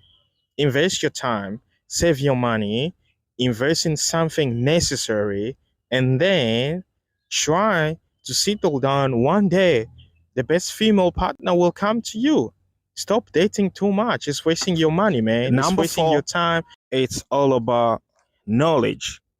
I'm talking here financial literacy. We taking this subject so easily. So, I mean, we kind of lame and not focusing and not paying attention to our finances. But I'm telling you right now, if you don't want to pay attention to your financial literacy, if you don't want to educate more about financial literacy, you're going to be broke your entire life. Because if you want to buy a house, you need to be educating yourself about financial literacy. You want to buy a car, you want to buy you want to buy something, something big, something huge, something necessary for yourself. You need to know a tiny bit about financial literacy. I mean, we've been reading so many books on financial literacy, but the bad thing people do is to not practicing what they've read. And if you keep on practicing what you read on financial literacy, if you keep on educating on financial literacy, you're going to be doing good in your finance. I remember this quote from The Psychology of Money that says, financial literacy doesn't mean you have to be poor or you have to be rich to understand it, because a petrol attendant that has been working hard for his money is gonna budgeting and save money better than a person who comes from a rich family who doesn't understand the psychology of money. You know what I'm saying? All this because he been focusing so much on the psychology of money. It's just like a little trick that can help you achieve that financial stability. And for you to avoid being broke, I'm gonna advise you, I'm gonna tell you, consider train yourself, educate yourself in the financial literacy because it's the key. It's the key to money. Remember one thing: people print money, we use money, we spend money, and money goes. You know what I'm saying? So if you don't want to educate yourself about money, about financial literacy, so how are you going to make more money? How are you going to budgeting money? How are you going to save money? You know, it's hard. And if you don't know about financial literacy, I'm going to drop the psychology of money in the link below. You can read it, you can listen to it. And yeah, that's it. Let me know if you have read the psychology of money or any book that help you learn anything about financial literacy in the comment below. The last and the best. So before shooting this video, I've been asking a lot of people about this question: what's literally can keep someone broke? And this comes from a female that says the best thing people don't realize when it's about to become broke is to making a lot of kids. And I was really, really, really surprised. And I was starting to thinking about if you have a lot of kids, how hard it's going to be on you. And I was like, damn, not everybody thinking the same way as you are thinking, right? And this is really, I mean, like, how should I say? This is not really common to so many people, but people don't pay attention to this, and they will be suffering a lot. And by suffering a lot because of having enough kids, it's going to destroy your future, right? I remember me working with a person that already had, like at the age of 22 years old, she had almost like 4 kids. And I was like, is it for real? I thought maybe she was lying, maybe she was faking the age or stuff like that. But we once forced her to show us the ID, and she was 24 years old. And I'm like, I'm not really judging, but just to give the tips, to give the idea what can sustain your finances, because when we don't have money, we tend to struggle. And here, the video is all about protecting your finance. So considering not having so many children will help you at least have a little bit of money. Unless you are a person that like Jeff Bezos, Elon Musk is like 12 or 9 kids, I don't know. Bernard Arnault. I mean, they're wealthy people, and they can do whatever they want to do with money because they got billions of money. You don't have even, I mean, like, you're not even a millionaire, you know, but you're trying to have so many kids. For what reason? Why? So the number one, don't forget the habit that will keep you broke. The number one habit is spending a lot of money, alcohol, fancy cars, fancy clothing, takeaway food and drinks. Number two is not saving and budgeting properly. There is a Kakeibo method of Japanese that can show you how you can really saving and budgeting so easily. The money that goes out and the money that goes in, if you're really paying attention to that, you're gonna budgeting your money properly. Number three is unnecessary dating.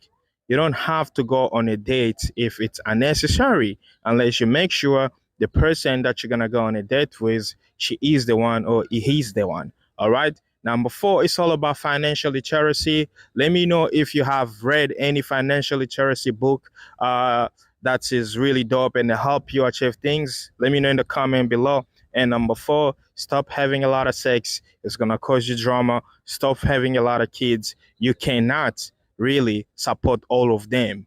Make the kid that you can. You know, personally, I'm going to support this one. All right. That's it. If you haven't subscribed to Amka Podcast, please hit the button, subscribe, if you're listening to this on Spotify, Apple Podcasts, Google Podcasts, Amazon Podcasts, please, there is a link there. That's gonna direct you straight to our YouTube channel. I mean, the only way to support my podcast is giving it a like, share it on your social media, like WhatsApp is the best platform to share, like on your story, and that's it. Cheerio. And today we got a banger.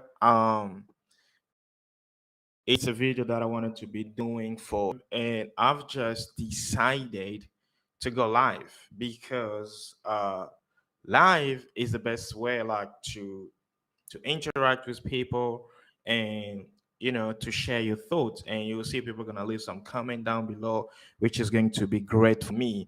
So today's video, it's if I started a YouTube channel in 2023 or 2024, this is what I was gonna do, because starting a YouTube channel, it's like people have so many questions, and those questions they make people overthinking a lot, and I don't think that you should be overthinking. You should just making a decision, and making a decision, that's where it's very hard for everybody, you know what I'm saying? So uh that's it. uh Yeah. So today I'm gonna show you, like from scratch, how you can make a YouTube a YouTube channel from scratch. I'm just checking out here some stuff on the stream. Yeah. So the number one thing, if you consider starting a YouTube channel in late 2023 or earlier 2024, the number one thing that you need to know, you need to make some research. You need to do some study about the YouTube in general. How does it work? And for that sake, I've decided to put them into category. So category number one, I'm gonna show you. It's going to be the algorithm. This is going to be the category number one. What is the YouTube algorithm? I mean, I write here one algorithm in singular, but there are so many, plenty of algorithm. That's the thing. So let's make an example like of an algorithm. On YouTube, we call them algorithm, but generally we shouldn't be calling them algorithm. It's just like calling an audience. Like you got Instagram audience, you got Facebook audience, you got Twitter audience, you got so many, WhatsApp, and I mean like every social media platform. So let's say, for example, you post a picture, on Facebook, and then that picture receive one like. The fact that that picture receive one like, Facebook, it's gonna send a signal to Facebook that these people, they're liking this picture. We should be sending this picture to so many people and see if they will be interested, because the secret of social media platforms, it's to maintain, to keep people on the platform. That's it. That's the formula number one. Like that's the secret of social media platform. If there is so many people on the platforms, they will be making money and they will be appreciating it. So you make the content that's going to make people stay on the platform. That's it. That's what the algorithm wants. So if you're posting an ugly picture, like people are not interested for you to your picture, it's not gonna happen. They will not going to send or to suggest your picture to so many people. And if that picture receive a, let's say like a thing like what is that, a thing like a comment, and then you're gonna see from there, Facebook is gonna suggest so many to so many people. I mean, that's it. It's kind of just like that. You know what I'm saying? So for you to to have some let's go here live. So for you to have like a good for you must make your picture look good. You must make your content look good. And that's what Facebook wants, or that's what YouTube wants. You know what I'm saying? That's the secret of algorithms. People on YouTube, they always focus on algorithms. On Instagram, they like algorithm. But it's not only about algorithm. It's because just replace the algorithm with the people. If you just put like, sometimes when I look back and I see that the thing that I was putting on the table, and somehow sometimes I feel that no, this was a mistake. You know what I'm saying? And so if personally I do that to my own content, that means it's not going to inspire a lot of people. You know what I'm saying? It's not going to be appealing to so many people. And that's it. That if you just discover that like that, that means also the algorithm also did not like it. You know what I'm saying? So here I'm just gonna give you I'm just gonna give you what I'm doing like right now. Let's share the screen here so you can see what I'm doing. I'm just sending this this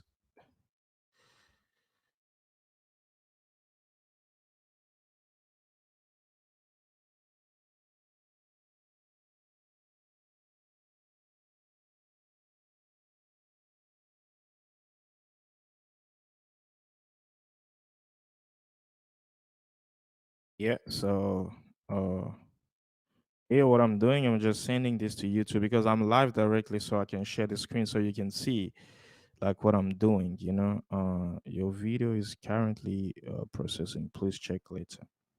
You know, so that's it. So this is, I should be showing you this later, but